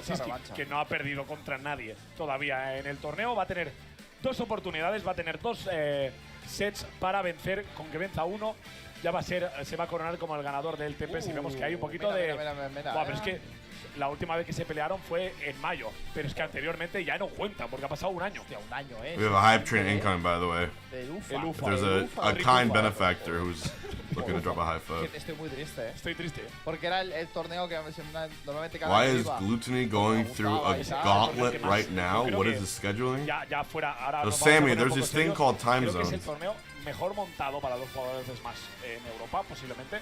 Sí. Posiblemente. You'll notice Y uno de Gluto los, and de los Siski que live in Europe. eran más espectaculares y los más anticipados. Toda la gente que conocías decía, ¡buah, Lufa, qué guapo! Quiero ir a Lufa, ¡buah, Lufa, qué guapo! Pues este año nos jodemos todos, no vamos a Lufa porque no va a haber Smash en el Lufa por cuestiones de logística. Pero sí que va a haber Evo en Europa, vámonos. Y no hay Smash, por supuesto. Obviamente, porque recordemos que Sony PlayStation tiene comprado el Evo, así que Nintendo dice que no quiere, no hay más. Bueno, pues ahora sí, tras Grand Final, ahora sí que recta final, ya que estamos hablando hoy de números de Pokémon. Just bring himself back into this game. Are we done yet? No, we're not, Ubel. Yeah, we're playing on these platforms, as you mentioned, covering tech chases, able to access them with so much more reliability. Mutace had a lot of the lead when trying to play the counter hit game whenever No-Tag would get in and try to move in, but that only really happens when Mutace has the lead. The tournament in the bottom right is not Patchwork, No-Tag off stage, the stall getting We're just watching it because it's wall awesome. jump trying to put out backers, but Mutace, And yeah, we got PS2 and Melee also. in that range 0, super close face to face. I'm praying Sora J doesn't go PS2. Oh my god. Time spent getting in. Mutace wants to hold stage, wants to play at the max range. Wants Well, to make sure we that have No-Tag 5 games now on extra Stadium. hard to try and fight through every single one of these hitboxes. And 2 on but Kalos. Not that time as the forward air comes down as the whip punish, and Mutace reclaims the lead in game number 2, but for how long here, Joyce? I was going to say 155% here on Mutace. Once again, No-Tag feigning the idea of a back air off stage. Mutace just holding on for dear life. I mean, we have seen what Mutace can do at 150% in terms of staying alive, particularly in last hit, even though obviously you're in second stock here. Just how evasive he can play in these situations, the beauty of just avoiding the stray hits, and the ones that do hit on a stage like this, they're not going to be killing just yet. And 103% as we've been going through this, Ubel, it's No-Taggers just seeing it just get further and further away. The fire might be really hot when on hit, but so far No-Tag has just been getting every single one of his approach options called out. And as the percent gets higher and you're looking for this stock taking option against Mutace, you know, it only gets more and more desperate the more you get poked away. 165. We got Peabnut beating Zai, Sen beating Matador. A good while, a straight back air. Marth playing in 11, beating Sora J. Hit, but Mutace in firm position to hold this lead. Mutace up 2-0 on No-Tag. Oh. And then silence. Like No-Tag there as well, a little bit of suspect DI, probably trying to retreat away from Mutace, and they're now catching it off guard. 2-0 up at the moment for the Peach player. Again, No-Tag has been showing really lovely moments of promise here, you know, particularly. Alright, I do need some coffee. Out of these ledge trap situations for the most part, but it feels like Mutace has already sort of latched onto these little strengths and almost just tuned it a little more accurate for his own counterplay. Oh and we my! can see at the moment though the tried and true what Peach can new do combos, with a down tilt kind of dream. 80, 93. Oh just keep my. it going. Just You keeps ace, going. shut me Keep up. going. With reversed. Oh, Mute's in his bag today. Of game 1 and Holy a lot of game shit. 2 talking about how Mutace wants to Do I drink mate? My mom does. controlled space with hitboxes and stop I haven't no tag had it from in a while. getting it.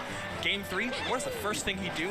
Juxtapose But you know all of how, that like, by saying, I'm going to approach you and you press got, like, snare and flavors press of the back air season? and chase you down Like, it was all, until everything, you everyone have had a matcha nothing, drink. no Every more restaurant had a space to matcha control. thing Just for a while. perfect use But now of every restaurant has a long-standing lavender conditioning, thing. And now all Mutace needs And then is a way every to restaurant's gonna have an confirm ube stock thing. I and feel like cement mate this is gonna be the speed, next but thing. Not quite available. There's no tag scraps out of a danger spot. Get the narrow Trend, shield I guess. into a little bit of an up air string. Still sharking under this platform. Perfectly executed, but I still am not just finding the watch stock on partying. both sides. This first stock is going to cement a lead. And joins Which the one's 8 happening games today, Mutace Freddie? finds that straight hit. I was gonna say it did look like no tag was sort of being able If it's hype enough. just charge straight forward, trying to get the reversal of the situations. However, it is Mutace, as you say, taking that first stock and only 90, going up to 100%. Not actually in the grand scheme of things. We've seen how how high these percents can get in this set. So realistically, there is still a lot of life left in the tank as long as Mutace plays things a little carefully, using the up tilt as an anti-air, a little bit unorthodox, but hey, it certainly does the trick. And no tag. Is at the Steve moment, banned just at look Patchwork? this I have no idea. respect that no tag I don't is giving, think so. just running up and shooting, saying you are gonna throw out some kind of hitbox, but Mutace just not having 10 subs for H-Box, drink mate. Bro, if you drop 10 subs, I'll order mate right now. Between stopping no tag from even just doing the If it the is run and here in grabs that Montreal. he had adapted to in the previous game. This is a Mario. I gotta with, order some. had the jump, used it really, really late. The edge guard was attempted with just the turnip down toss, but no dice, and instead, Mutace gets to hold the space and the respect from no tag. Not confident in the shield grabs, not confident in committing to anything out of shield, just letting Mutace dominate center stage, and for good reason. These peach buttons are just so hard to interact with if you're not on the ball. It does feel like the aggression has been replaced with fear in no tag. We're seeing so many situations where he's just elected to go for a lot more safe. Oh, the whole He's not state going is for Steve these banned? dominating plays. Oh, I didn't know that. He's not trying to get these call outs. He's just very much saying, actually, you are floating near me. I'm not engaging with you. Lovely shield poke there with the down air and just using the flood to make Mutace's sent back to the stage a little bit longer, but no dice at the moment. Lovely catch with the spot dodge into down smash. The GSP North special, Carolina 3-6-1 leading the charge. in Mutace's favor. And that's how you know, it was simple, right? It was spot dodge down smash. But that's how you know that Mutace is in the lead from an information standpoint, because there was all that time that no tag spent not grabbing Mutace as he committed to shield. And then finally, the one time he decides to grab, gets spot dodge. It's like, oh, okay, like you just got it. Like, yeah, there's nothing you can do but respect it at that point where you get called out in that kind of way. And suddenly, what again has started off as a really close set. We can see the last hit down and not quite connecting, trying to get something started, but can we see it? The back throw may kill at this point, but stunning DI from Mutace means that life stays on a little bit longer, but the flood nearly did the job, I've got to say. Yeah, it was close. Like, this is purely the Mutace percentage. The Mutace effect even. He's one of the best players at not taking a meaningful hit. And whether it be between like parry, footstool to get out of a dangerous spot, parry into nair or up air at that time to stop no tag from just looking for a stray hit, any stray hit. Like Mutace in effect in full control here. I've got to talk about the fact that Mutace had the confidence of parrying the last hit of down air at 170%. Yeah. Any mistiming, that was a dead stock immediately, and could have just held shield as well, don't get it twisted. But to have that confidence to go, you know what, I want to get that little bit more. I'm confident I can get this timing. Up air and fireball. A little bit interesting. Unorthodox, but hey, you know what, any damage is good damage, as they say. Gluto getting a bit farmed here. Got a platform extension here, thinking we were going to get a little bit of a back air, but again, no tag, elected to play it safe. Yeah, trying to find these challenges, trying to make something happen like where there could be anything. Putting out a fireball, up air, down air, big pickup. Wasn't a true combo, but Mutace decided to float out of disadvantage, which let him get perfectly no tag, we need a Prodigy S combo here. here. An opportunity. Mario with rage is a scary thing. 141, almost max rage out here, and I I mean, that center platform is so accessible, looking for anything, but the forward air not going to quite do it. 160, we are at that max rage percentage, and the opportunity can be abound if NoTag hovers under this platform and tries to find anything, but the Nair shield still not going to do it here. Joycey, we are watching Mutace look for any stray hit, but the longer this goes, the more that NoTag Beastly has a Osh 9, the very small screen. Just not quite Mute there. Ace 3-0. Tactic so well and just getting out of the corner, perfectly calling out the timing of Mutace electing to go back to center stage, but just sort of overextended that little bit. Mutace knowing that in that moment, right, if I get this spacing here, the back air will seal the deal, and a close but very solid 3-0 getting a 3-0 here of Mutace, looking really solid again. That game one, not necessarily in shaky, but savage it felt fashion. like NoTag had a really good advantage, had a really solid game plan walking into the set. But then as sort of game two happened, and particularly the start of game three, it feels like Mutace just had that download ready, made those correct adjustments, and then, hey, we see the result right there. Yeah, Mutace really had almost felt like he was caught a little off guard with the fact that like maybe he expected NoTag to play a different style of Mario, but NoTag fed into the advantages that Mutace gives you when you're just and what Peach gives you when you're trying to lock down a specific zone under a platform for Battlefield and just moving where Peach isn't and playing around those type of ranges and trying to manipulate burst range. But as the Death Spade is up found on little Chunky. adaptations and little ways that would get Holy shit, chat. under Cola NoTag's Mr. skin E to is say, right down if here. I do this, then you try to they gotta approach, make that the and big now screen. I know how to counterpunch. Perfectly stuff done from Mutace, and some perfect merch there from Budwar's buddies, you know, coming soon with the mint hoodies looking real good, but also there's giveaways, gifts, events, and other Raleigh, North Carolina-based esports events and news that you can see on the socials above Budbuzz Esports, Twitter, YouTube. 3 stock. Siski destroys Glutos.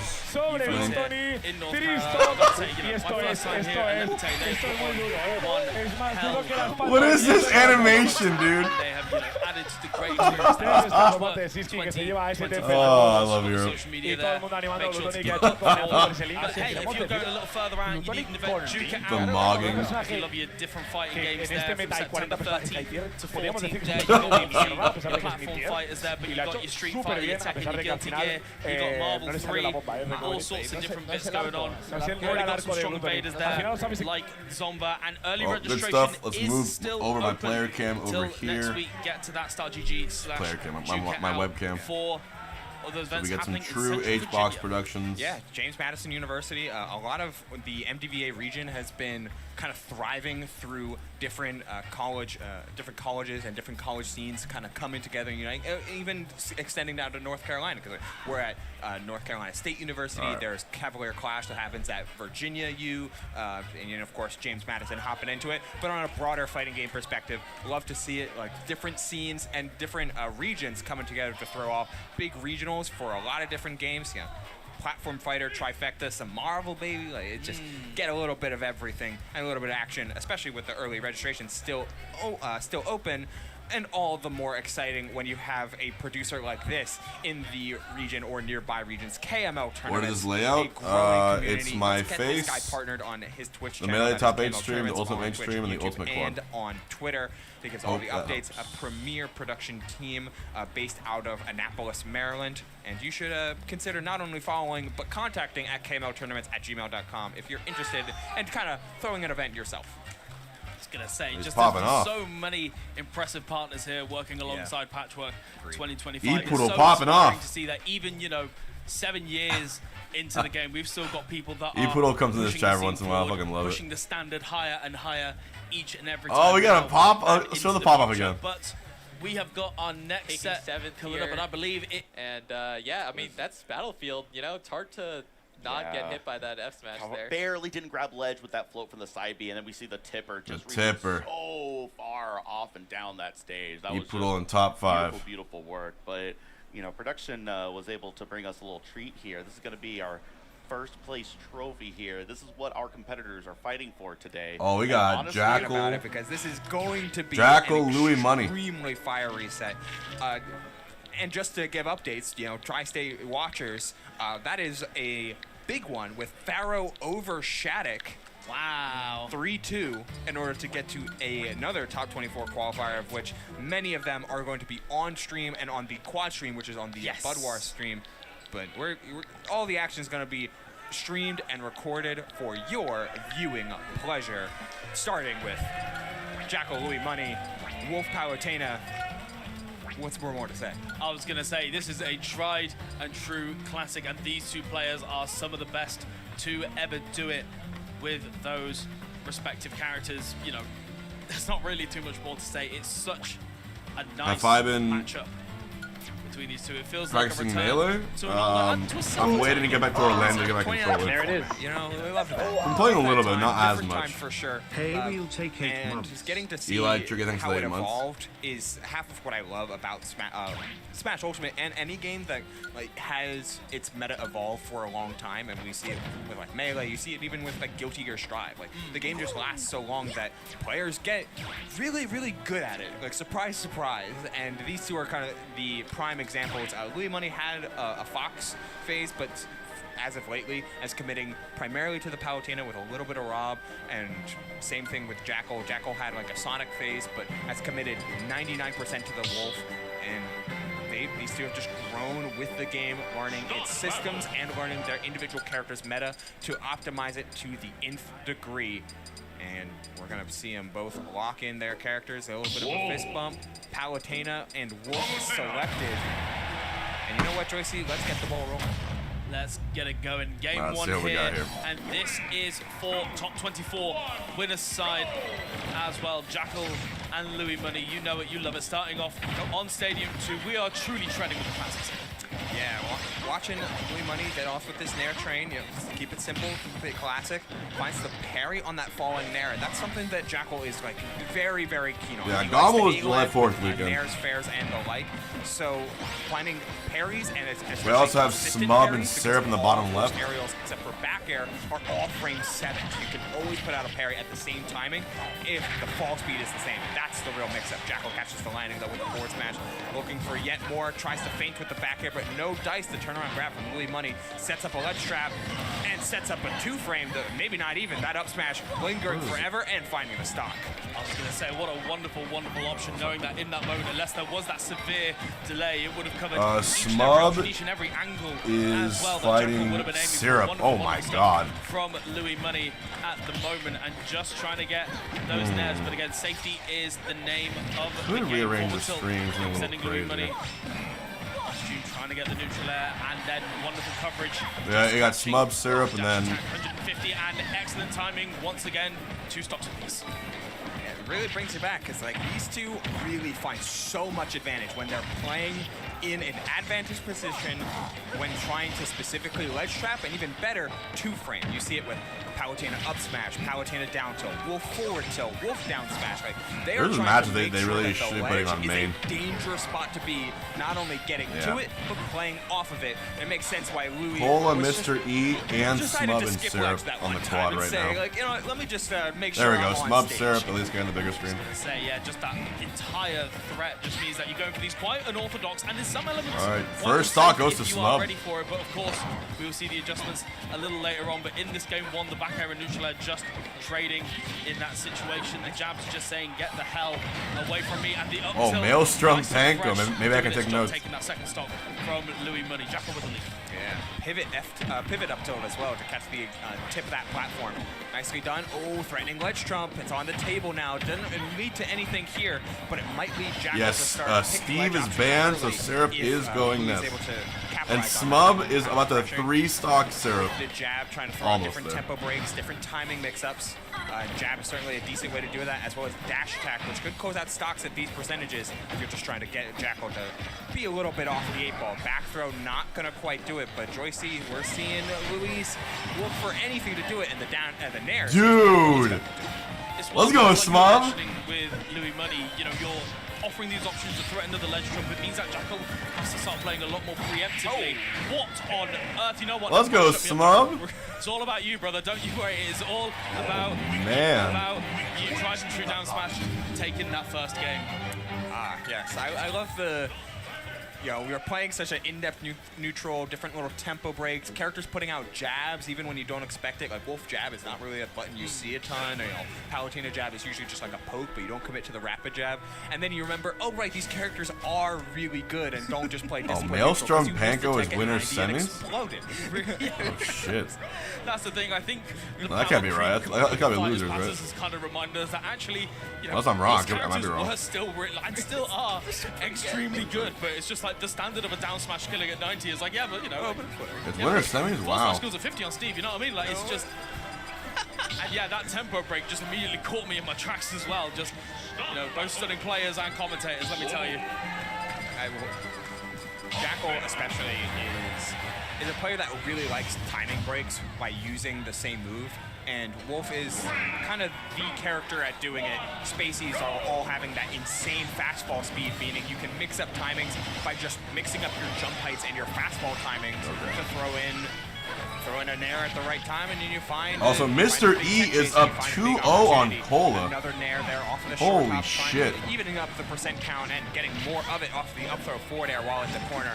Jackal commanding this position, but Luis a whole lot smoother than Jackal was expecting off of this up and down, playing a lot more side to side, and really all this sharking is going crazy for Luis right now. Steve is banned apparently. Jackal there to go to the ledge, despite the fact that Louis Money was just sharking around, just trying to tempt and bait, but just saying, you know what, actually, I am going to go to this ledge, let him get my reset on the recovery options. However, that smaller side blast zone nearly killing Jackal, but wonderful timing and these techs from Louis Money. You can tell that these are very, very seasoned in this matchup. Oh, the turnaround grab was so clutch from Louis Money, but he wasn't able to extend off the platform, putting out the explosive flame, trying to force Jackal into shield. The teleport was a little off, but Jackal did not find the F-tilt in time. Perfect spacing from Luis, but perfect reversal, getting the jump out of shield into that super delayed back air. It doesn't matter if it was the sweet spot or the sour spot. That's going to close out the stock. Allow Jackal to put up a lead a little bit, almost finding the back air, but still frame traps here. Joycey, we're good to see Jackal go up 2 stocks to 1 with that ledge jump.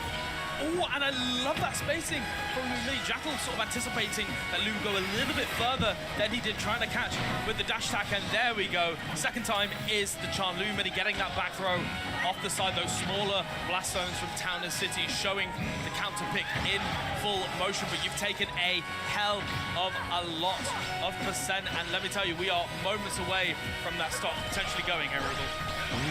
Yeah, gotta see if Luis has an. I was gonna say if like, hey, Louis Money might need to try and like commit to a 2-frame or commit to trying to catch Jackal when he's deep off stage, but Jackal has He's the right smubbing, bro. the right time, putting out different. He's up breaks 2-0 on Syrup's Nest. timings in order to make something happen. Down throw, trying to read the air dodge in, gets Jackal at least out of the corner, but the percent started to rack up here. Louis Money is finding the perfect like rising aerials to stop all these jumps, a rising nair to stop any mix-up that Jackal likes to do. You can't always rely on shield to get you out of a problem. Sometimes the best defense is a good offense, and where it's Cola about to be 156. Louis Money in the lead. Either losers or out of the bracket. True, what was once a lead strongly in the favor of Jackal has gone in the favor of Louis. Steve is saying, banned. you know what, let's bring this back to the center. Let's keep things nice and even, and we can see Louis Money. Oh my goodness, okay. What a call. Just getting that 2-frame and just saying, you know what, run off down there. It's perfect in that situation. And Wolf The showing best Ridley that in one North slight America, little bro. weakness, which, you know, the recovery is good. It's not quite great. Yeah, there's a lot Also of forgetting someone. angles you can approach from high with the Wolf Flash as well, and the Wolf Flash itself can be angled. There's not that many Ridleys though. You've got some mix, but where it's at its weakest is always in the startup. And Luis Cola Money got found 3-0'd. exactly the spot, especially off of that perfectly timed 2-frame. Excellently done from Louis Money to turn around Jackal, who is having a ton of momentum go on his side, shut it down with some cheeky rising aerials, put Wolf off stage, and sealed the deal. Excellent stuff to bring us to a 1-1 set count. Battlefield for Game 3, Joycey. How do you feel about it? I think I'm enjoying the pick. I think, again, both of these characters, they like those extensions. It does feel like Jackal, for the most part, has been getting these longer extensions. I feel like Louis Money has been doing better in the call-out game, right? Calling out the jump-ins and getting these ledge traps and edge guards started, which, you know, don't get it twisted. It makes it easier on certain stages, but every stage has got a ledge, so it can still happen. Whereas Jackal has been getting these, you know, 3, 4, 5 pieces, and with those platforms, going to be able to extend it into a lot more. So I really do enjoy the pick. But again, Louis Money taking the momentum from this game 2 and bringing it all the way into game 3. Right. A charge down smash, trying to get the 2 frame, but no dice just yet. Putting out that downer out of shield. Like, oh, and the counter, as you were saying, like the call-out game from Louis Money has just been perfect. Like, different timings to either find a rising there, a dash attack, or an up air. And then that counter especially, just all in the same vein of making sure that Jackal is delaying his aerials a little bit longer, which could allow Louis Money to take his turn a little earlier. Tries for the fair flash, but just a little bit out of range for it between the Rage and Louis's percentage. A little bit tough here, but it is still kill percent for both characters. Above that 100 means that any sweet spot of either back air could do it, or the blanket that is that up air. Another very solid coverage and call out from Louis Money to take the lead, really transforming from midway through game 2 to how he's been playing now. Just see at the moment Jackal deciding to try and slow things down just a little bit, a few shots from the gun just to try and get a little bit more percent, try and close that space. However, Louis Money, again, just more than happy to take it slow. Slowly but surely inch their way forward, but wonderful, wonderful timing on that back air, just sending Louis into the side blast zone and evening up the stock. Real good. Oh, it's all like a coverage and movement game now. Like they're both trying to make sure that they're putting out an active enough hitbox to cover movement, or just Shattuck empty Death moving Spade in order to coming make up sure there. that they can whiff punish or punish out a shield. Like in case there, finding a shield grab. Louis Money trying to put out another backer to cover the down tilt to stop the wolf flash to ledge, but Jackal playing around the 2 frame, looking for anything that can get started, but okay.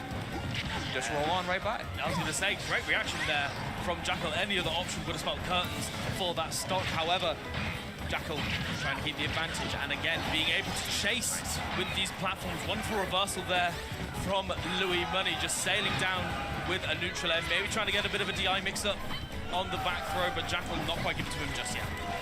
Yeah, Jackal's been really focused on playing a much more like overshoot or delay-based timing. You see it there, the empty hop into the back air, the double jump into the falling nair, the dash before the dash attack. It's gotten him the lead. It's gotten him back into spitting distance of making sure this game is even, especially after that back throw. But it's not quite getting him the real big wins that he wants. You know, it's a lot of chip damage. It's a lot of like coverage, but it's not quite taking the stock quite yet until these maximum percentages. The forward tilt at 164, it's gonna do it. Smub, also, as Syrup, Jackal, about to go game 5. To make it so that you're forward tilting at 164 every stock. Exactly that, right? It's also just the mental energy that it takes up as well when you're just having to go for these straight hits, when those confirms and those down smashes as well just not quite working out, and it just means that you just have to work that little bit harder. You're giving that bit more information for Louis Money. However, that back air nearly sealing the deal there, and then I love that early up B. It feels like Jackal had the right idea, but was just a little bit too late on the timing, thanks to Louis Money's excellent earliness. Salt Ben incoming. The phase The melee. and the forward tilt, yeah, just about. Watery breath, Gonna thank do a 2-1 you. in favor of Jackal. Another game where it started in favor of one, and then the sail steadily tipped in the other side as the Good to have you information was revealed. As I mentioned, Jackal was playing very much on like doing one extra thing before the hitbox comes out, double jump before the nair, or like Mute short hop before a short hop bear, that type of empty short hop rather before short hop. Oh, we got that type Smub of stuff. Syrup game 5. Louis It's time for Money's Gamba. adaptation was really then just trying to play empty movement before trying to intercept, and the empty jumps Place your bets. were all getting stuff and all know you getting want caught to. out by Jackal manipulating his airspeed so effectively. And in that case, in point, tried to jump from ledge, got caught by a forward tilt, ends up ending game number 3. So in a game number 4, the information war rages on. I was going to say, Louis Money deciding that actually, you know what, I don't need this wolf trying to hunt me down. And what a counter as well, trying to go for a second one there. You know, if it ain't broke, don't fix it. However, it's looking like it's going to need to go to the repair shop in this situation. But Louis Money saying, you know what, I've got other tools in the belt at the moment. Let me show you, Jackal. Oh, tries for the empty lane dash attack, but doesn't work out. Jackal finds the down throw, but no combo. Instead, Louis Money's holding onto the speed, tries for the up smash, but no dice, and a delayed nair to get the other side of it to force this ledge trap as opposed to a combo across the stage. And you know what? Fort keeping the corner is working out real well for Jackal here. Does not find the sweet spot of that nair. Looks for the second time. It's sour spot both ways. And that allows Louis Money to hold steady to keep this stock alive and eventually turn the whole situation around. Reversal and reversal there, Joycey, and it's Louis Money walking out on top. I was going to say, it's just these little micro situations that are turning into such big gains for either player. Like you mentioned, you know, that one very, very slight difference in timing made all of that damage possible for Jackal. But then again, Louis Money just in that moment recognizing, okay, I can just get a couple of hits which will put it in that perfect position for the back throw and the edge guard that led to it. And even though it is even, it just feels like, again, these little adjustments, these little tiny moments are turning into so much more. Even when it's I went across the entire negative, stage. right? Like the tech roll out, but Louis Money committed to a tech roll in read with an up air, and Jackal gets away without taking any of the up air combos. Pharaoh beating Shattuck was crazy. Palutena is so effective at. I mean, the percentage is basically even up until that fair bear conversion. Tries for the extra lasers to come in the clutch, but no follow-ups. Instead, the empty land here. It is Jackal in command of the ground game, which is influencing almost all of Louis Money's decision-making here in this game 4. And there we go. I'm loving the... Wait, it's last stock syrup smub. Holy shit. Oh! And then that one there as well. Jackal has been so happy, as you mentioned earlier on, to just press buttons when landing on shield, because for a lot of it, you know, it gets those conversions going.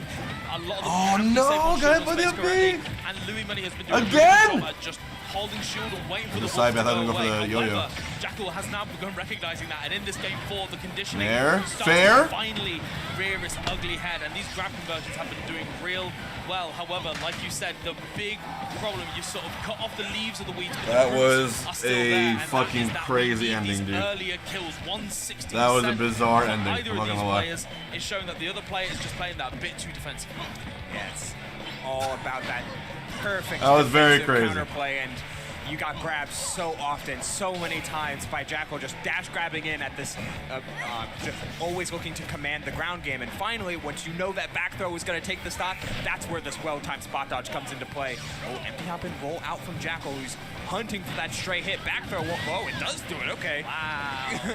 I was going to say, the thing is that you would almost expect, there's like levels on levels to it, right? Because Louis Money's shield was reasonably low at that point, and the vast majority of players would be like, right, the shield is low, I'm going to go for a poke if I'm feeling cheeky, I might go for that shield break. That Shattuck Death Spade. Louis Money is still elected to hold shield, and then Jackal just saying, right, I'm just going to grab you instead because I know that you're thinking levels on levels with me. And that back throw, again, catching the DI out, just wonderful, wonderful stuff. And he has taken it all the way further, trying to end the set with the 3-1, the counter not quite working in Louis Money's favor. Jackal taking this aggression and just cooling it down just enough to get these grabs. Yeah, the tempo break for Wolf here has just been this perfect dash grab game. Like, Louis Money has shown counterplay to it plenty of times with these jump nairs and attempted jump fair, but Jackal has got the answer of always knowing how to keep Louis Money off of the ground and in some sort of unstable position. Now, I mean, trying to make something happen with that ledge trap, but instead Jackal's the one finding the stray hit, looks for the forward tilt, and he's certainly okay, seemingly playing the long game. A nice challenge from Louis Money, not far behind. 66% can certainly mean a whole lot of shenanigans, especially off of this forward throw. Looks for the deep edge guard, but instead the Wolf Flash gets right by.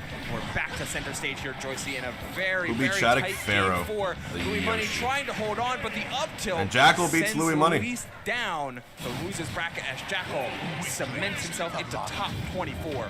Nicely done. Wonderful performance from both of those players as well. It really, you know, the score count there may seem a little bit like it was like super in Jackal's favor, but both of those Salt's players gonna win. at various points, especially if she has Puff in winners finals. I will be really, you know, legitimately shocked if Panko beats Salt. You know, being like you take it in turns, right? Legitimately and it was really apparent in that set where it felt like there were points where, you know, there's 18. This is one of the best anti-Puff players. Then suddenly Louis Money just reversals the situation. We saw it at the end of the game that Louis won, right? Where, you know, it was completely out of favor for him, and then he just got, you know, hit after hit after hit, sealed out the stock, and then even got a super early kill with that down air on Wolf's up B. So it was so interesting to see, looking at the gameplay itself, they were so neck and neck the whole way, but it was Jackal in the end that sort of got those little clutch moments, got the right straight hits to be able to seal it out. 3-1 continuing into top 24 winner's side. I think Louis Money will end up in top 24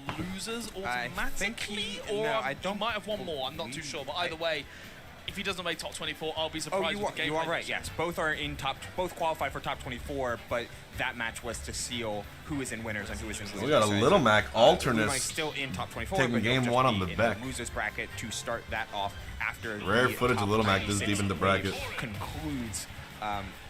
And Mute you know what? All the action is still going to be right here on VG Bootcamp.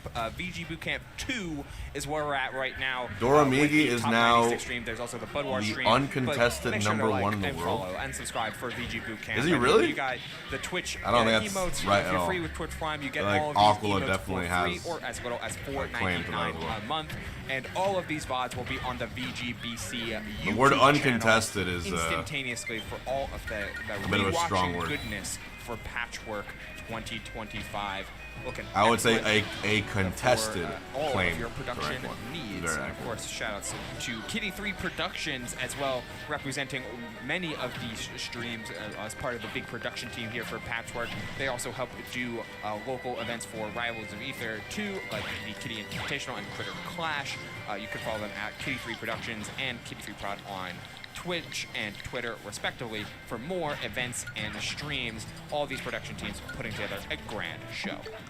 And hey, if you're playing well and you want to look the part as well, check out some of the stuff from Lost Paradise. You can see some of their apparel just there. Wonderful, wonderful designs. And hey, if you're visiting lostparadise.club and you enter that code Patchwork2025, you're going to get yourself 15% off at checkout. So again, if you're playing hot and you want to look the part as well, make sure you go over to there because there is some wonderful apparel there waiting for you. Again, lots and lots of wonderful partners helping make this event what it is. Of course, Patchwork been going on for a few years, and you know, speaking to some of the people that have helped organize it, it's just been getting bigger and bigger and bigger each and every time. And let me tell you, with momentum like this, with the way that it's being run, I can't see that momentum stopping anytime soon. Gotta hope that it just keeps on riding, like especially with Patchwork being a multi-region. Wait, Copal won that game? Build up. You can only hope it just what the fuck? Wasn't he down better and 3 stocks? Involved every single year. Huh? This is the third Patchwork, I believe. I completely missed that comeback. Had many such cases of I missed that, Baze. At the end of the day, what the fuck happened? Walked out as the winner. He's going to be hoping to again on the side stream, the Budwar stream. He is currently playing against Copal. So, again, of course, all the ultimate action is split between a quad stream that is Budwar. I don't remember the full stream, but it's that's on the Budwar stream. And then here on VGBC2, we have got some single matches, including but not limited to Lima and Chug stepping up to play. Chug's another great series of up airs again, Thank too. you so much, production. But yes, Lima and Chug took it over Jaja to make it here a North Carolina local. He's looking to keep the upset train going as Lima is looking to keep his hot streak going. Lima's been playing phenomenal at almost every bracket he's gone to, but has yet to walk out with one of those big regional wins in a minute. Hopefully he we can got Chugs get over and Lima in this bracket. Now, what I'm interested in when it comes to Lima is the level of aggression that we're going to see. A recent trend that we have seen recently is that in certain matchups where interacting is just going to lead to horrendous decisions, he's very, we gotta get you. you gotta game. He is happy get you on the loop, bro. not approaching the slightest if need be. And Hero can be one of those characters where you are almost forced to approach because you get the risk of. I think Salt's gonna win this tournament with relative the ease. silliness that can happen. A lovely up tilt there to seal it. So it almost feels like that game plan that almost may come naturally. You've got to adjust it immediately and turn on the jets a little bit. Otherwise, you're going to end up dealing with a character far, far stronger than you're hoping. Yeah, 100% agree there, Joyce. The way that Hero can play is not only dangerous from a he can buff himself up to no end and with Accelerado, Psych Up, and Oomph, and Bounce as well, technically, in order just to get it out of the menu. But also, if damn, what the fuck? Copal is destroying Mutace! Not only does holy shit! Hero is one of the better characters at hitting ledge with things like Flame Slash and just down tilt to pop up. What is going on here? Just kaboom. things that just cover that ledge space that would be where Lima wants 3 to stocks be, to 1. just ends up not being worth it. It's much better off trying to get your combo game Cola started. versus balls all over again. The traditional type of, hey, I'm going to try and play a more forward style of offense. Yeah, there we go. Just a point-blank boom, wonderful spacing around that afterburner kick, sending Lima to the skies. 2 stocks to 1 in the favor of Chugs at the moment with a fully charged neutral B to boot. Can kill at very, very early percents. Got the oomph as well. There have been a lot of these buffs coming out in the favor of Chugs. And the thing is, it's not even as if that Lima has been particularly defensive or particularly trying to sort of camp him out. It has just been that Chugs. Alright, then I'm going to rearrange the overlay here a bit. In such a quick manner. However, Lima at the moment all the advantage in his favor. Gonna make this a little more of an edge guard situation, but appropriate for Lima viewing. just ready to keep it going. I feel like every interaction this game has been Chugs finds, whoa, okay, hello. But it would, an excellent commitment there from Lima. But it would be like Chugs finds a straight After this, hit matchup from with him. a spell or menu, whether it be like a Zapple or a Frizz or something Pikachu, from thank you. the No menu, problem. Sizzle, etc. After Lima gets done his combo. So for the most part, the percentages have been even. It's like, it's always just playing Bobby the stepping up after for melee. this Lima combo, what do I do then? And sometimes it's go in with I have an Accelerado. idea. Sometimes it's toss a spell. Sometimes it's get a chance to read the menu. And sometimes it's do nothing at all. So Chugs with a little bit of a commitment on the dash attack. However, not quite getting punished for it, just charging up that neutral B. Lots of lovely glowing colors, and the Chugs, nice. quick up tilt is going to take we're that gonna do first this. game in the favor of Chugs. Don't get it twisted, Lima. I feel like after maybe that first... Xbox Productions getting an overhaul. I'm gonna put my face cam somewhere in the middle.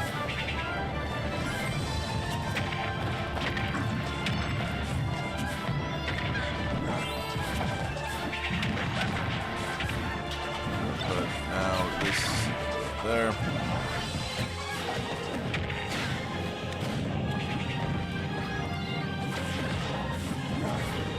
Some things. And I'll put melee in the corner.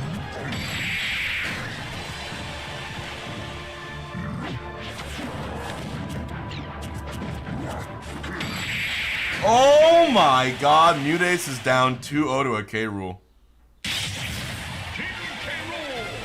Good god. Oh shit. Alright, let me bring up this so you guys can see it.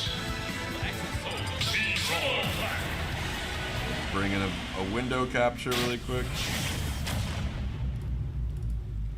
3, 2, 1, go!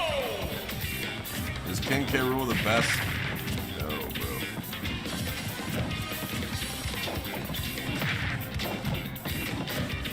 That's a mess in the corner. H-Box Productions going crazy. Hold on.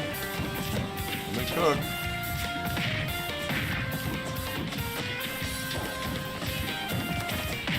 I'm gonna add melee in a second.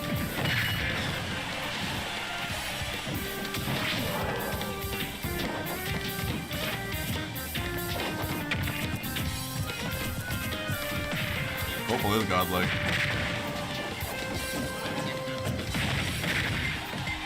Alright. Let's have melee there while we have it.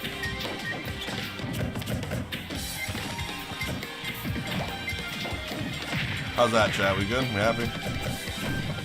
Melee. Here.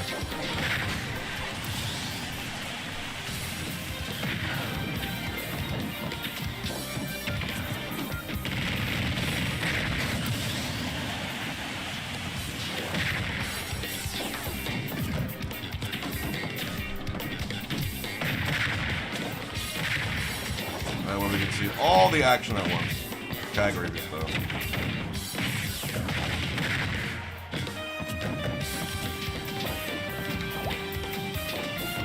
Smaller but still.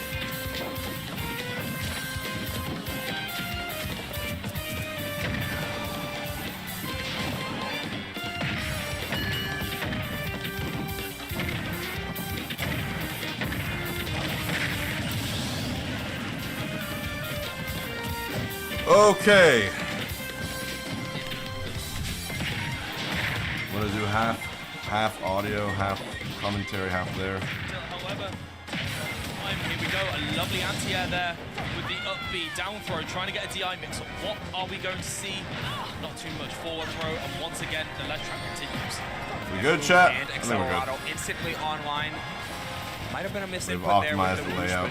Doesn't matter, gets Maybe to add ledge. a little bit of chat. Now we're seeing the Bayonetta problem come into fray time and time again. Just Chugs taking Hero. advantage of the fact that Win. once he gets to 160, 150, like that extreme Yeah, Mutates percentage is struggling right now. all Lima can really do is Undeniably. put out a dash attack, put out straight back airs, try to rapid jab. Like the straight hit kill options are not really there Undeniably. for Bayonetta. And when you're constantly manipulating the damage that you take and your movement stats with Accelerado, it's been really consistent for Chugs to get to those max percentages and to live for a very long time. Got Apollo Kage also in the mix. Denying Lima the opportunity to get up close, because once you're at that 150, 160, Bayonetta realistically is relying on the three things. You're relying on the back air, you're relying on the up tilt into the back air, call that 1.5, and then It's a crazy tourney, bro. rapid jab. Right, the rapid jab at ledge is the big Crazy option hours for those out here. higher percent, and the way that Chugs has been playing is just keeping Lima outside of that close range so that it is going to be the straight hits. It is going to be hello. the combos off of the top, which There it again is. are so much harder to get when you are dealing with 150, 160%. Very even between these players so far, but once again, All right, Mute Chugs, bringing it back. Lovely glowing orange there. Lima Bringing it back. Yeah, this is Oomph, not Psych Up though, so the damage will be more than enough, apparently. Like, you know, Oomph is the one with the big knockback buff, while, rather, Psych Up is, while Oomph is a damage and slight damage and knockback buff, but, you know, Bayonetta's light enough, and Hero's got some big enough aerials on these swords, on this sword, that it's enough all the same. Accelerado combos. Hey, we love to see it. And just keeping it going. He was trying to kill him. I saw the new 3-1 Kopo would still be sick as I saw hell. the vision from Chugs, the fire in his eyes and in his hands in that moment. However, He'll be Lima raw. just about getting away from that situation. Still at a deficit. Don't get it twisted, but we could be looking at a much worse fate. Oh yeah, holding steady, and percent leads don't exist for Bayonetta. Like 0 to 60, not a problem. It's what comes after that's the hard part. And these witch twists, they're doing enough. These ABKs are always converting into something. And but the back at beats 102, Alternus, lot Hyper of Kirby damage, PK Chris in the percent bottom, lead, Apollo but not Kage taking the stock.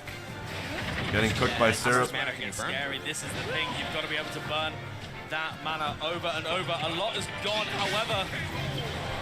Throw off stage and just enough to get yet another buff under the belt. I mean, you can just see how scared Lima is. And look at that pressure. Look at the confidence from Chugs. Chugs gonna 3-0 Lima, dude? Until again and again, he is This guy's, I've seen him in a lot of tournaments lately. He's been popping off. in this matchup. However, confidence, it shouldn't be turning to arrogance. Yeah, hopefully not, but he's fully aware that getting a throw at 98 won't do anything. Up throw, won't, even with Psych Up, won't do it. Has to find the up tilt. Looked for it, but they're not able to locate as Lima changing up. Oh, hello, goodbye. Unnecessary my crit. lord. Yeah, I was going to say, just add that little extra bit of spice just for the fun of it. And that was the thing, that was a prime opportunity for Lima. You know, one neutral win from Bayonetta is an easy 50-60%. But Chugs, again, just throwing out that crazy, snooze, bro. getting that stock in that moment, keeping it even, and the timing mix-ups on the jabs as well. And again, Lima, look at the fear in that moment. However, Yo, this, I mean, it was 47%, but that combo was sick, and it's still going. Like, 79% on the board at the moment, up till covering that whole platform, feigning the menu just to get the option. Wait for the spot launch. This was really Mute's gonna go to game 5. with Chugs. It feels like his Undeniably. round back within has been so impressive That's to it. see. However, not quite the SDI was just enough to get out of there. Has to Oh zoom, my god, the finds glide it. tosses. Oh, but committed to canceling through. Chugs loses game 3. Had zoom, didn't see it. Zimberfizz bullying Bobby. Quick swoosh. That is so tough. AK about But to it's a lose to common Syrup. thing with hero players, they will read. You were complimenting as like reading speed, right? Most of the time, hero players just to get through as many menus as possible, they do menu, read the first 2 options, cancel, read the first 2 options. They just cycle through more, but you're keeping yourself more active more frequently. But it was the 3rd option. Yeah, exactly that. Yeah, Cola beat Fawn. It was game 5 last in hit. the option where you have to do it in a split second, that extra bit of pressure. And again, we have seen this already a couple of times over the course of the tournament. The upset sort of teasing its way into the horizon, and then the top player just deciding that actually I've made the right adjustments and I'm ready to snatch victory from the claws of defeat. And Lima has taken that first step towards making fate repeat itself and from keeping the status quo alive. Yeah, it's the what back air. It's so well timed. Lima was falling victim to Chugs' excellent kind of effective mid-range 50-50 game. Do you let Chugs read menu, or do you try and approach him in order to stop exactly that? Oh, hello. Uh-oh, that's going to be a kill and Oh my lord, Chugs. Well, Lady Luck is definitely Alright, we're going game 5. Mutate's Kofel. At the moment, even when it's not I am necessary, gonna run but predictions. just that little bit of spice to add to it, just that little extra bit of flair for fun. However, Lima not letting it phase him at the moment, and I love these call-outs as well. Instead of going for the full committal, maybe in these situations where Chugs could fall out and it'd be an edge guard situation, Lima instead ending the combo a little bit early and going for a slightly meatier hit. And it's been working super duper well for him, and we might be seeing a game 5, but no, Game 5. Chugs, dude. Are you kidding me? Is that another critical? Zero, psych up crit F smash. No problems, no Another worries. crit? Just hit the 1 and 8, baby.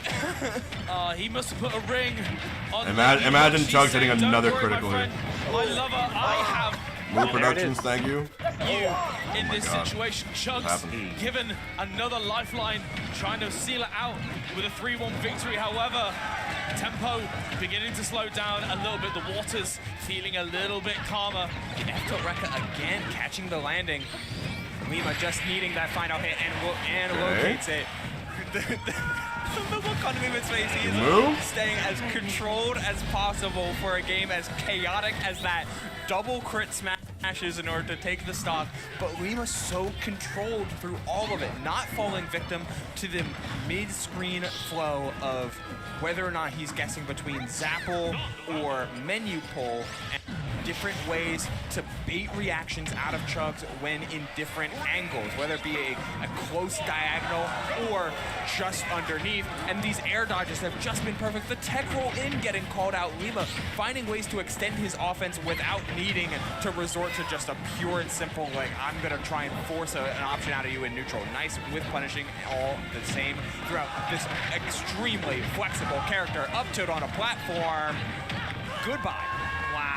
Mute in the lead, he's at 243%. Into arrogance, but has ended up at fear. It feels like there are these moments where Chugs is playing just a little bit too preemptively, and Lima's being able to just wait for the moment where eventually Chugs is going to blink, and Lima is able to get so much damage. That whole situation. In a best of 5, the top players win so much more often. Call out on the up B. If best of 3 was the format forever, it would be like, our results would be so random. And Lima, from what was looking like a really difficult situation, staring down the barrel of the reverse 3-0. I would have a Mio win. That's pulling the trigger in this situation.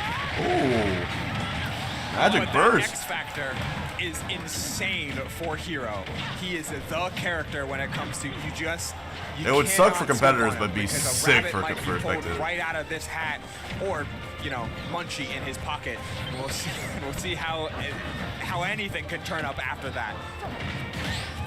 Wow, that kills. Yeah, once again, Lima just calling out another aggressive option, trying to go all the way through. I love that recovery there from Chugs, going extremely deep just to get anything started. We're going to get the back air. Not quite enough just yet. No rage. Too crazy game 5 on the screen. Reading options 3 and 4 this time. And let me tell you, just at the perfect moment.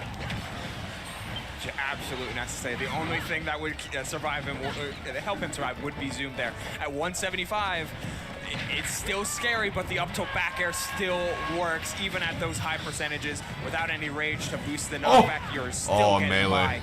by. that was online, trying dead. to set up some sort of extra conversion, 226%. but Lima has got every bit of that up close. This matchup was terrible for K-Rool. Trade with the up tilt, still confirming into this full combo. Nair did not have an additional ABK to extend further, but still has the zoom.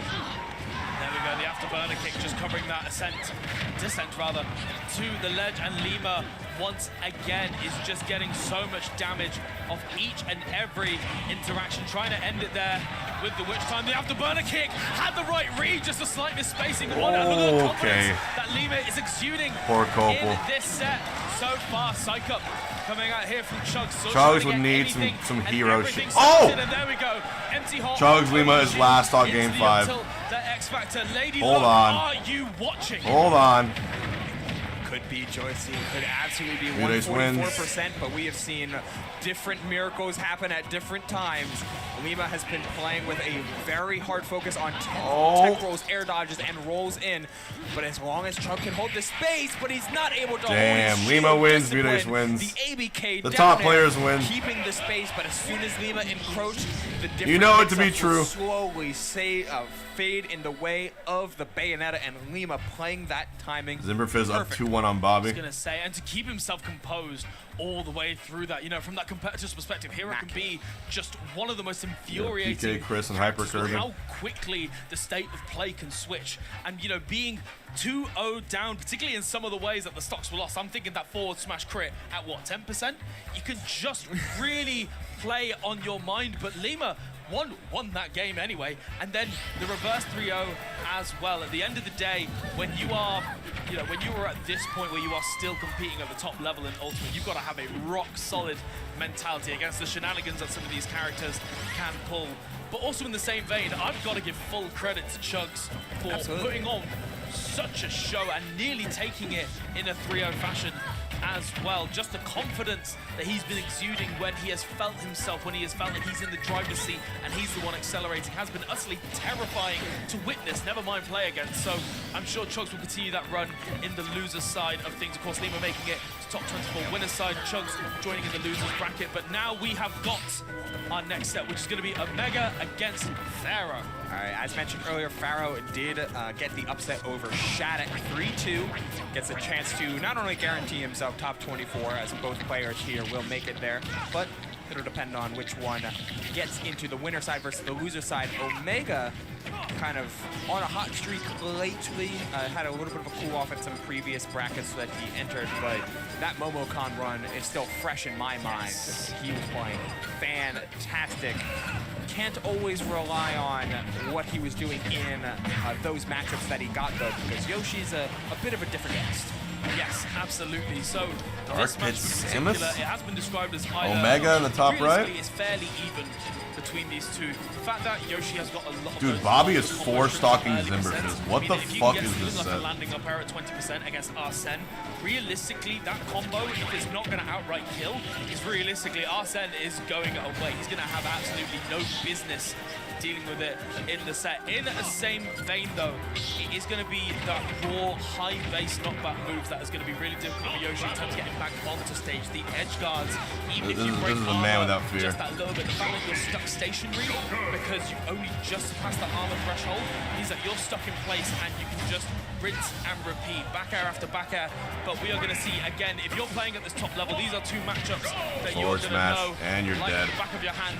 And let's see what both these players can do in this match. Yeah, I always think of Yoshi as like, Going to game he's another 5. one of those characters that tries to flex his air game. Pharaoh Omega. Because things like down tilt aren't great. Like Jab's Pharaoh, of pretty good, course, but beat otherwise, Shattuck like, earlier. You're always trying to condition your opponent to meet you in the air, so that way you can F-tilt or up-tilt them in order to really get the launching started.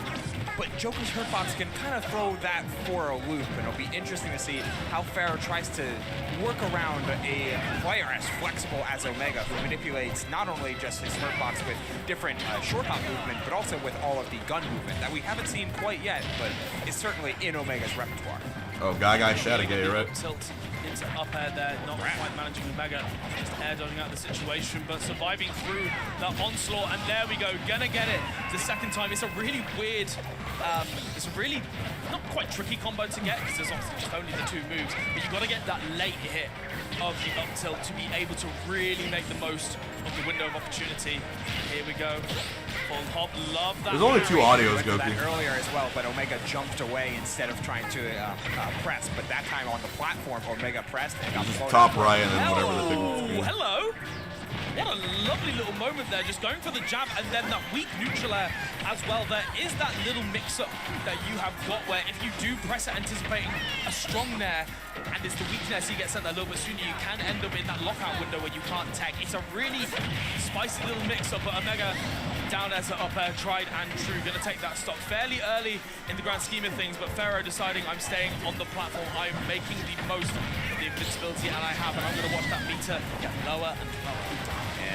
It's a double-edged sword, though, because when you come off of the Angel platform, the longer you spend on it, the less invincibility you have in the actual game itself. Is it worth it against Arsene? Absolutely, but you got to make sure to make your play right after coming off the Angel platform.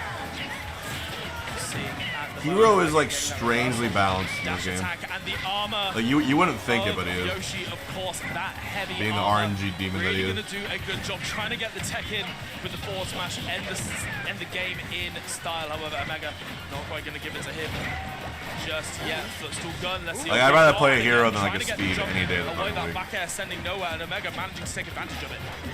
Oh, a nice little cancel on the jump with the down B in order to get to ledge, get the ledge snap pretty easily. The drag down, but doesn't work on Yoshi. Just without Arsene, the up smash hitbox is a little too vertical for how squishy this dinosaur can be. 139 to 140 with the tick up of the EHA damage, but Yoshi's a heavy character. Gonna take a full Arsene back to close it off, or a forward air, shutting down the jump out of shield. Pharaoh waiting on the Angel platform yet again, trying to find any way to shut down Omega's Arsene usage in order to regain some composure and regain some control, but Omega's the one that's holding steady in What if Pharaoh wins Patchwork? Perfect flexibility, and they're throwing out options. I was gonna say, Pharaoh really doing a good job of just repeating, just retreating. Would I rather fight Bay or a Hero? That's a no-brainer. Hero. Just knowing that it does thwart the slightly limited options of the approaches here, and it just means that even in these situations where like Omega's still getting some damage, clutch air dodge, it means that Pharaoh isn't dying to the Arsene and has managed to get through, and now I'd rather fight Hero before I fought like 30 other characters. Forward air 1 conversions just aren't finding it. Omega might have to go for no drag down, just like forward air 1 up strong, if not just a straight hit or a straight back air at these percentages. 142, barely whiffing that back air. Oh, Pharaoh hunting for the late up tilt that he's been looking for. The forward air 1 direct conversion, the drag down to the forward smash, and Omega a 3 stocks to 1 comeback to steal game 1. I think that's one of the tricky parts for Yoshi in this matchup, right, is that all of Yoshi's strongest options are in the air, and even if you're playing that short hop game just to try and get those aerials, trying to get those straight hits, it does mean that you are in prime position to get hit by that forward air 1 into those conversions. Again, like you were saying earlier on, Yoshi's grounded game, not quite the strongest, one of the weaker of the cast. Got a couple of okay options here and there, but it is going to be those aerials that are the name of the game, and it has been Omega clutching out that game 1 in the grand scheme of things. We've got a falling up air, but nothing quite there just yet. But the Arsene Rebels Guard is nearly here, and that blue man is looming. Just joining the fray as Pharaoh once again goes back to the game plan that he was trying to lean in on in the end of game number 1, which was always playing the dash back call-out game. But previously, ooh, never mind, that back air is going to do it. Bobby has a big comeback ahead of him. Getting caught by Arsene's bear. Needs one more hit in order to close out the stock here. Hunting for it with a couple eggs, putting out an air. Not going to get a second one, and this is Yoshi without a jump. Justin getting to hit the ledge in the nick of time. I was going to say, dying at 70% as well in this situation against this character is really not what you want to see. Clutch into the spot of getting the option there. It's one of those things where it does feel like every now and again, not necessarily a matchup check, however, Pharaoh just with the down smash, calling out that retreat from Omega and keeping himself fairly even in this game 2. Yeah, Pharaoh had gone for a lot of grabs in game 1, just seemingly kind of abandoned that in game number 2. Steven's banned this tournament. a lot more on just run and shield, see if you can consume space. But this is again no jump. Omega is finding a lot of ways to catch Yoshi out of this double jump, and Pharaoh falling victim to plenty of the undershoots that Omega has been going for. Over that Rebel's Guard punish is huge, triple up air, and the percent is basically even. Guy taking game 2 on Shattuck. Air dodge down the neutral air. Gonna be able to get that out-shield punish.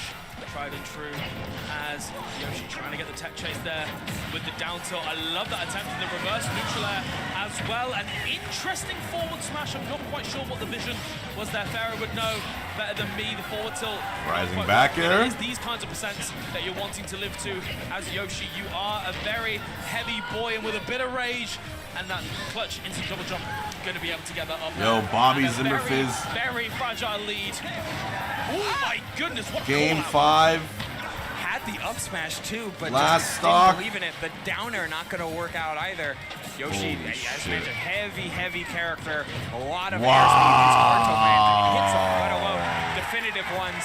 With the quick slingshot forward air 1 to close down the first stock. Zimmer Getting the up air Fizz. after bring us to an even. Takes end it of over this Bobby game with number the back 2. air. One that Omega was able to really snowball at the end of game 1, but the lack of grabs and the lack of overcommitment from Pharaoh is very much focused on instead of trying to make these dash back callouts, what if he just played well within himself and then layered on top of that first? And another grab comes down, another grab comes in, and that was DI in too. I was going to say Omega just air dodging Pharaoh, not quite being ready for the punish in that situation. Up B, not quite going to land, allowing Pharaoh to get back onto the stage, just playing around this right-hand side of both of these players, giving up a lot of air dodges. Haven't seen quite a full commitment into punishing them just yet, but again, a much slower pace. Like we said, that short hop's going to get punished by that fair one. However, Yoshi, he's a heavy boy, not quite going to die just yet. Yeah, that forward smash is right. Another. He's giving. Oh my god! Oh, they're.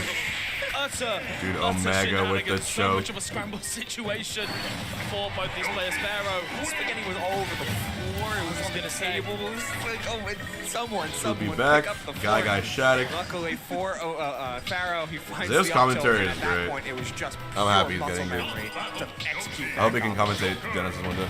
yeah, really.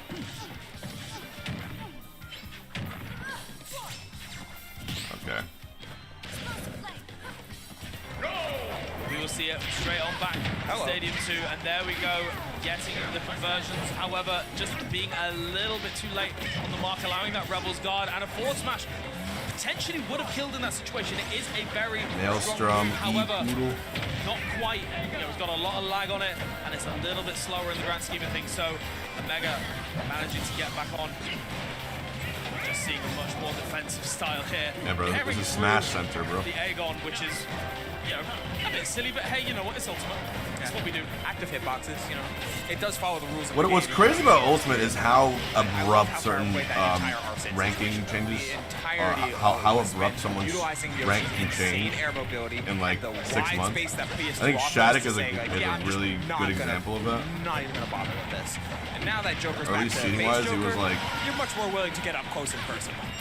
Lovely what calling the that hell just retreat happened? away with the up smash as well, and using the egg roll. One of the very, very niche uses is Anyway, sort Shattuck of using the takes- trickier yeah, elements. Shattuck of was like just top get 5 away in the world from at that one legend point. ability. Some people with egg roll, they just try to avoid it if they can because it's a weird move to try and punish. I mean, at this level, it is going to be punishable, but certainly, nuts. you know, not very, very niche uses. And again, we're seeing that down B, right? There is a deceptively large, like, hitbox that will grab the ledge. His It win almost majors, looks win like Yoshi should invitational. SD in a couple of those situations, but he is able to grab it. And again, Pharaoh, very much a student of the game, has labbed an awful lot with this character. Every time I see some kind of strange new tech or strange new weirdness with Yoshi, it is normally Pharaoh's tag that I am seeing on the Twitter thread. But of course, Omega very much still showing a strong game plan at the moment, that slower pace, these neutral Bs as well. Omega is recognizing the fact that even though he's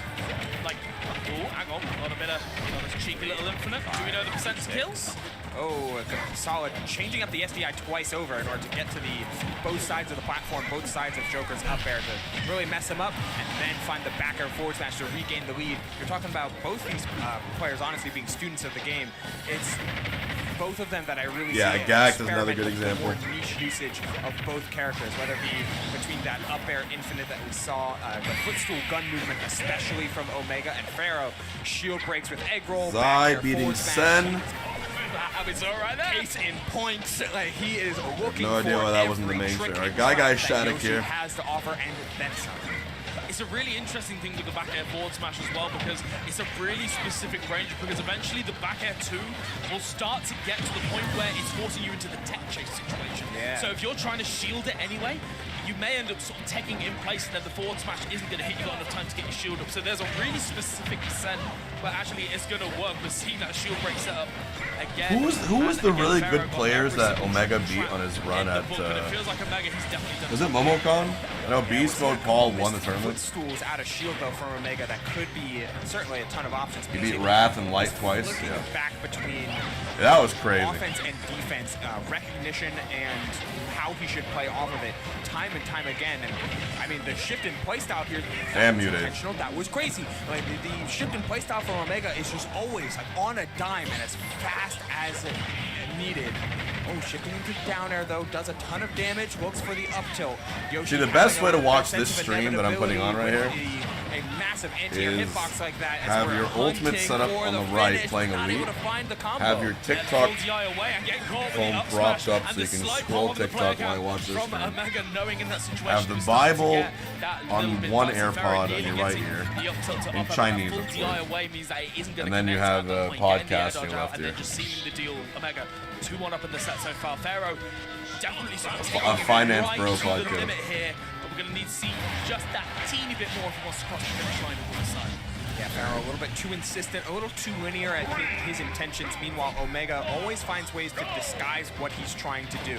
Whenever you think he's going to start with punishing with dash attack, that's when he's doing a lot of gun movement. As soon as he's starting to jump away and do nothing, that's when the footstools out of shield come down. It's always just disguising his Out of exact factory intention reset and your knowing brain.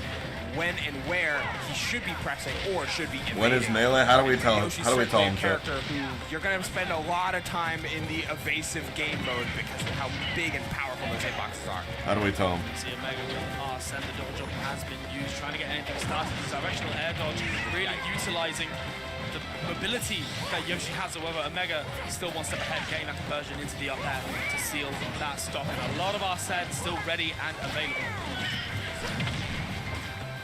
Beats the roll, but was just a little too early, and Pharaoh gave up the roll anyway. Omega picks it up. Recognition, one of the strong suits of Omega's game plan as a whole, as well as that mobility. Barely evading the Yoshi forward air and finds the punish. Footstool out of shield into the back.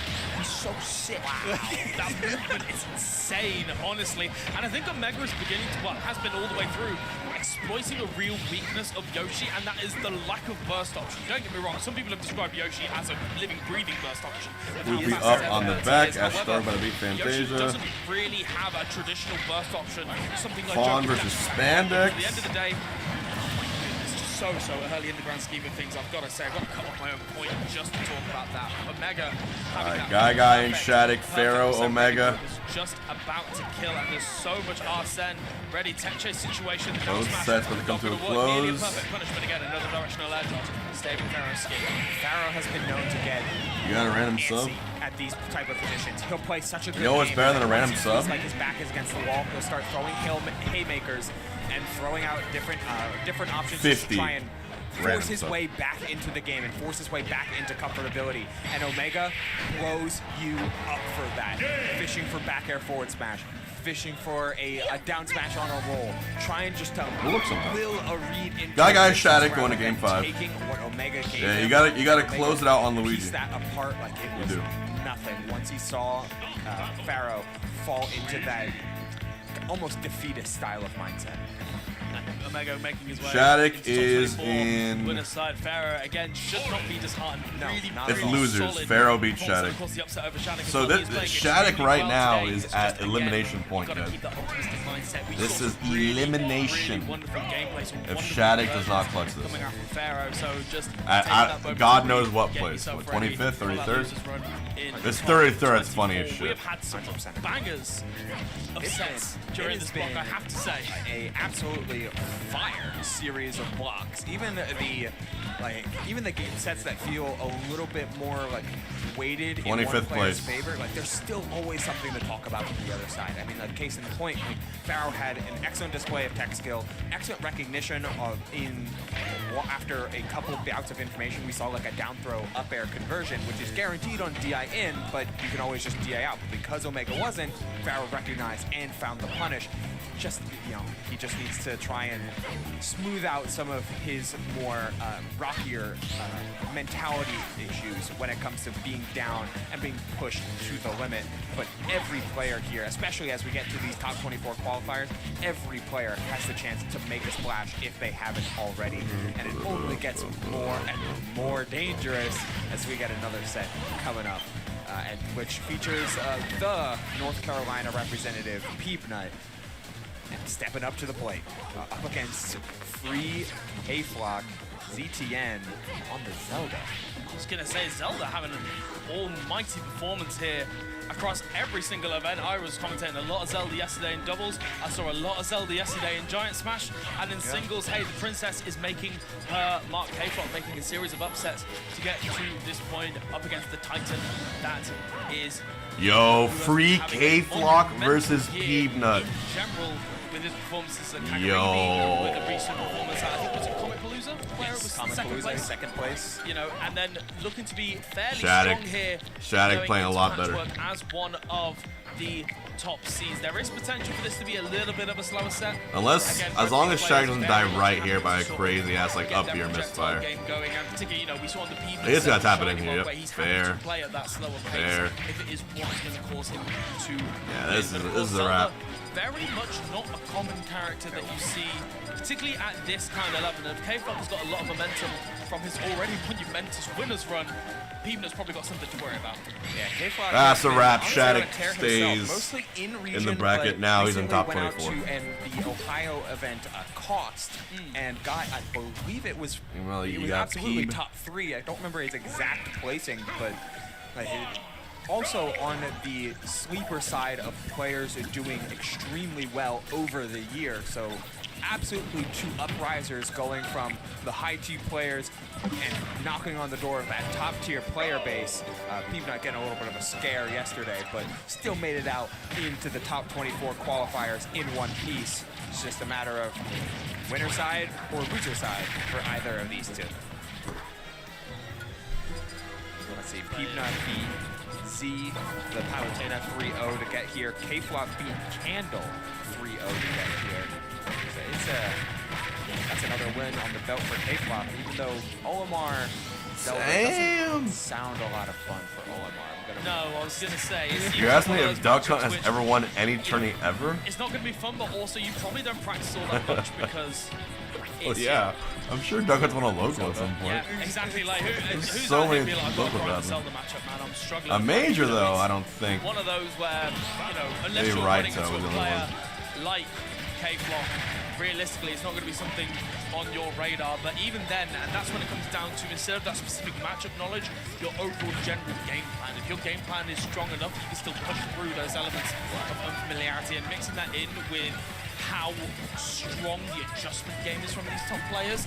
It could be that game 1 looks a little shaky, but 2 and 3 can look way more. Mo had a really good run that one time. K-Flock, sometimes it is scary when you've got a player that has got nothing to lose. You've already shattered that glass ceiling, and let's see how high K-Flock can fly in winners top 24 qualifier. Peabnut against K-Flock, our last set of the block before top 24. Mega Man versus Zelda.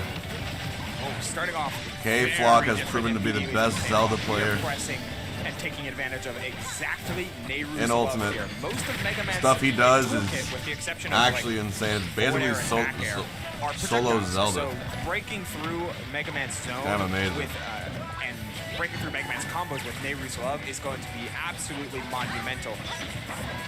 Not to mention the throw game on a heavy character like Mega Man, and 3K-Flock trying to flex that up close and personal rather than try and utilize Phantom and get outzoned by Mega Man's sheer abundance of options.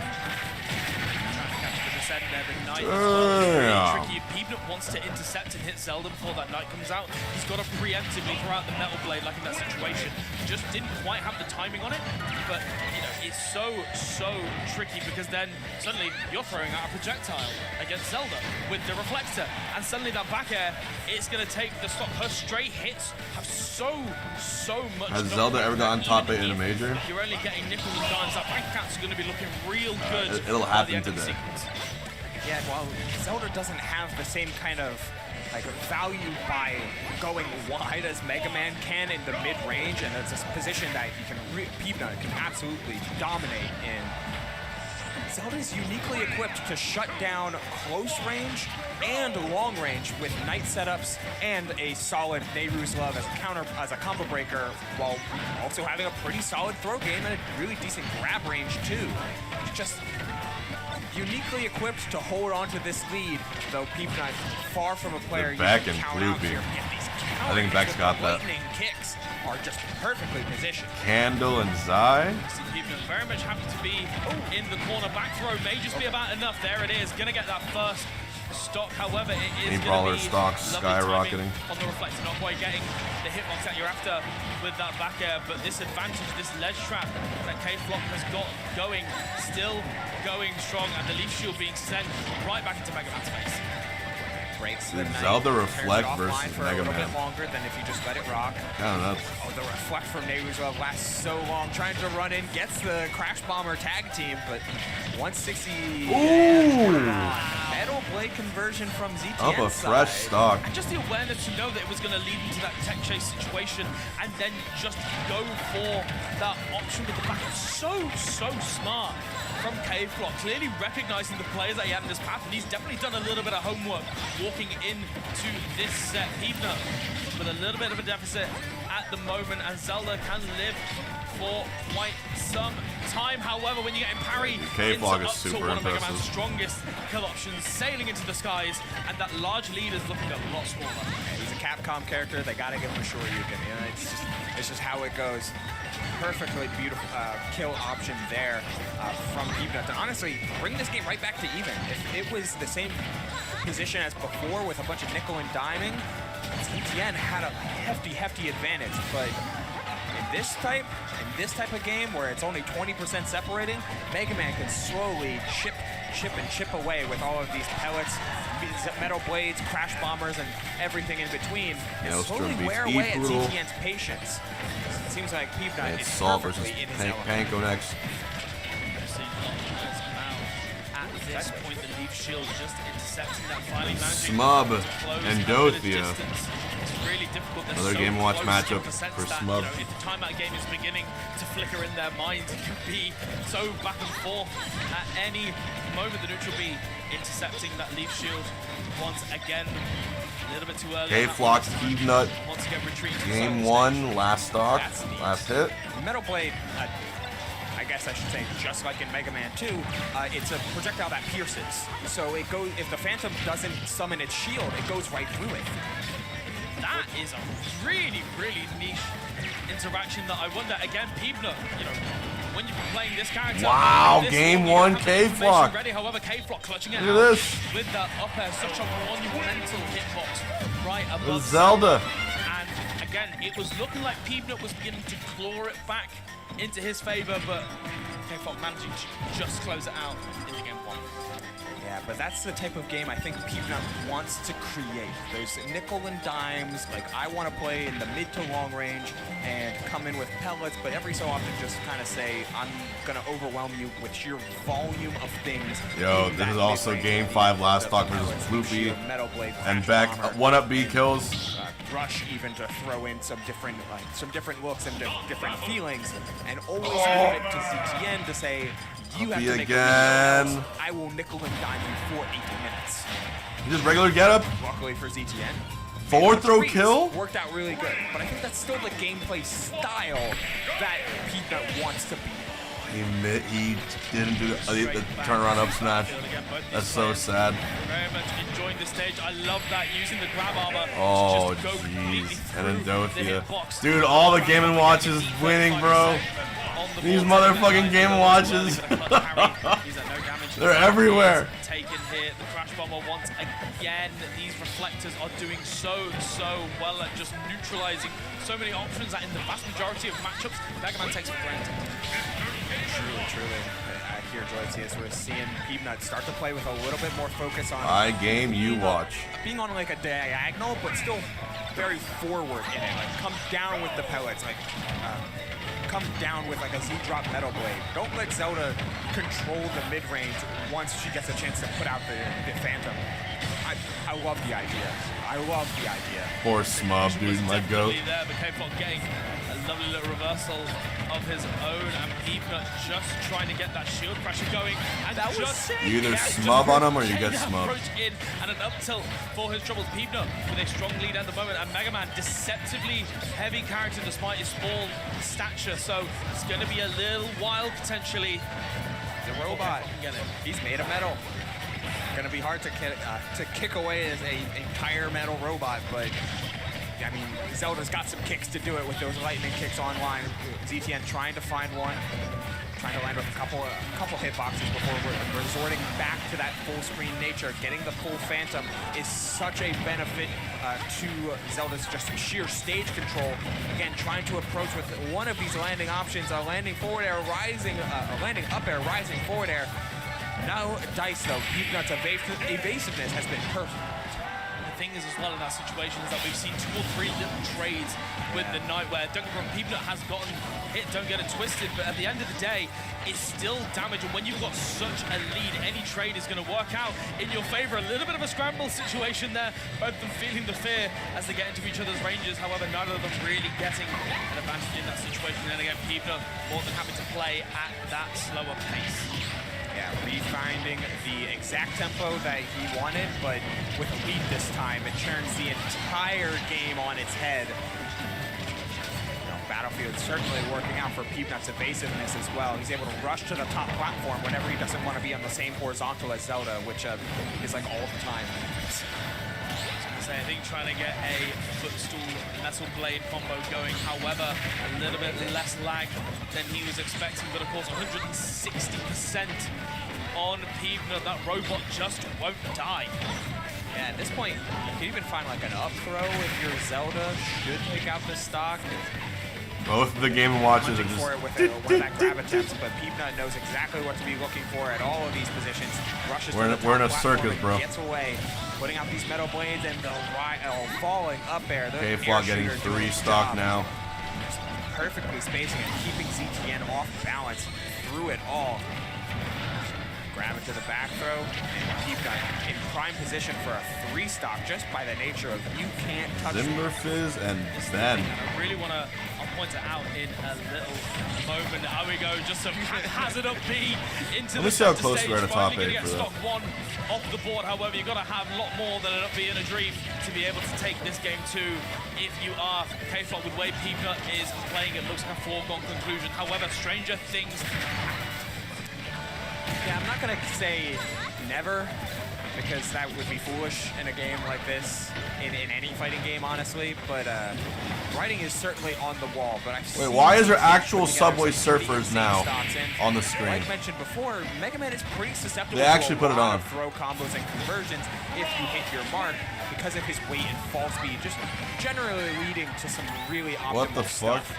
It's just gonna be pretty difficult when you're already at 143 and just looking for anything to do. The prophecy came true. And just about gets out the reflector. That up B definitely would have killed in that position at 170%, and just instead conversing it into that forward air instead. Peabnut.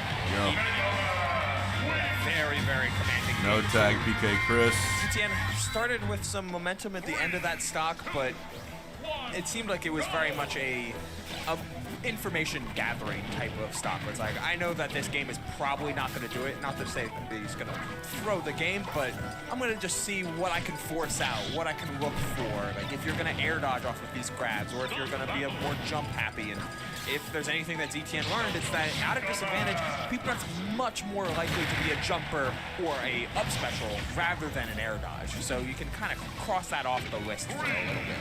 And it was interesting as well because we almost saw that at the end of game 1 as well, where it was like the start of game 1, K-Flock was doing these really like playing it as very, very aggressive style, trying to get Peabnut's face, and then towards that last stock started that more sort of knight-centric game plan. And then it almost twisted it on its head in the game 2 where it was very knight-centric until that last stock where, like you said, maybe thinking to yourself, okay, well, I need that little bit more information. I want to get that little bit more aggro just to see how you react to maybe sort of solidify and sort of shape the final corners of that game plan. So we'll see whether it's going to come to fruition here in this game 3. You're thinking with a smaller stage that maybe that aggression is going to be the name of the game. However, Peabnut really not letting it happen at the moment. A very long sequence in his favor, and it's just getting further and further away. I know Zelda players love this stage for the sheer reason, the fact that like, if you get a chance to summon Knight, you immediately win center stage. Like Peabnut has to play in the corner here because the Knight was there.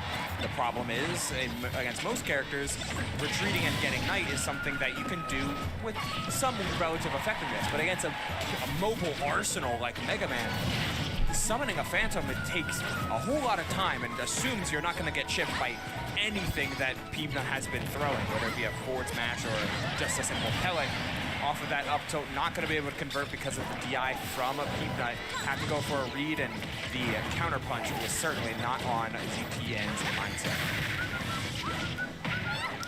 Again, just Peabnut getting these little hits going. The back air off that middle platform, going to set up an edge guard situation. Nearly had it there with the down smash, but again, no dice. The mental stack between these two must be so unbelievably high. It's like, all right, we're worried about forward airs and back airs from both sides because they're very powerful. Like, case in point, like, we're worried about so much is going on, so much is being thrown across the screen, with each with its own unique properties, that sometimes you just lose the forest for the trees. And I was going to say, sometimes it's that real shift in tempo, right? The fact that we have even seen on sort of like both within the game, it's a slower pace, but on the adjustment scale as well, it has been a very, very slow process in finding those bigger, wider adjustments that every now and again, you're so used to it being at that slower pace that the sort of swinging up B right towards you, it is going to catch you. As a European traveler, do you think I can get the importance for having a bald $8 meme on my phone? Hard to react to. I think we welcome the rare $8 in this job. The information game is certainly well in store here, especially with some options that are deceptively quick. 84% relatively even game. Gotta smaller collect them stage, all. absolutely working out for ZTN when it comes to just being able to consistently hold under the platform. Like, whenever Peabnut approaches center stage, ZTN oftentimes gets a chance to charge Knight and then force Peabnut to back off into the corner. Lather, rinse, repeat. But that also means the fact that it also comes to play with the fact that Peabnut still has the percent lead, though maybe not for much longer after that Nair conversion. Oh, and the Crash Bomber trade-off was perfectly done. ZTN gaining a little bit of a lead here, but it'll really be the second stock that makes it count. And this is the thing, this is the exact midpoint of a potential Game 5 set. None of these players want to give up this second stock and give up any kind of momentum that they have so far gathered. And once again, a pretty randy up B just sweeping the way into Peabnut's range, and he just wasn't quite ready for it. Again, too much on the mind, you forget what's in front of you. Yeah, worried about so much, worried about what you need, what resources you need out at any given time, and ZTN taking full advantage of that. And now the reversal game can start really playing meaningful results. Every Nehru's Glove, Leaf Shield, or Metal Blade, or Crash Bomber that goes back and does some damage, it's gonna feel a whole lot worse. The Metal Blades are kind of immune to the Knight, always chipping away at ZTN's percentage just a little by little bit. Down throw into the Nair, trying to drag to the platform. Got sent the other way though. Just by catching the landing. That nice stunning parry, and had the time for the F smash as well. I think Peabnut just underestimating that drift back, and the Metal Blade into the back air as well. K-Flock 2-1 up in the set. Yo, that's twice now that ZTN is not only finding a Metal Blade conversion with the simple like toss into aerial, but they're like unique conversions, like Metal Blade into tech chase, then convert off the tech chase. Metal Blade down into fast fall lightning kick. Like, ridiculous. You can call him a lot of things. Prepared is absolutely one of them. I was gonna say it is very, very clear that, you know, sometimes when you're looking at that bracket path, you wonder how far can you go. Then up 2-0 on Zimberfizz. I'm going to go the distance and I'm going to prepare as if I am winning this tournament. And with gameplay like this, honestly, it's becoming less and less of a surprise to have that thought. Of course, Peabnut has been used to playing at this kind of deficit. We saw yesterday on stream against Abe, the Meat Brawler, and she took him right to the very brink, to the point where he had to make a reverse 3-0 and a heck of a comeback in game 3 to do it. But Peabnut, again, got one of the best disciplines I have seen in a player in recent memory, so very much it's not over yet. Yeah, not by a long shot. Peabnut is of a very, very calm, cool demeanor. I always think back to his sets against Zomba at a Riptide a few years ago, where he's just also so prepared and so calm in the face of adversity. Zomba, Dashing, fantastic attacking. player. ZTN, a fantastic player, but Peabnut doesn't bat an eye no matter who he's playing against, no matter if he's up the set or down in the set. He's approaching this with the same mindset, always trying to figure it out. Currently, a larger stage certainly helps you figure out the Zelda problem, as without the ability to regain center stage so seamlessly with a simple night call, you can really start feeling how slow Zelda is. Yes, you really, really can. When there's a little bit of extra DBZ ending. it does become apparent that lack of mobility and the slow pace of the game plan really begins to rear its ugly head. And mistimed Metal Blade there, sending Peabnut right into the hands of Zelda and stunning the eye there, just about avoiding perishing to that back air. Still very, very delicate at this point. Is ZTN the best Zelda? Bro, look at. You mean case lock? Parry even. Just gotta roll away though. Knowing exactly any Metal Blade conversion will do it at these percentages. You can just play calm and demeanor, trying for a mix-up with the rising back air.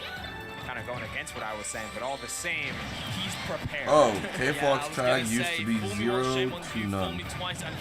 Oh, I didn't realize that. Let me tell you, Peabnut ready for the yeah, I would say he's safely the best Zelda. Just gets the punish off of it, looking very strong in Peabnut's favor. 46% already on this second stock.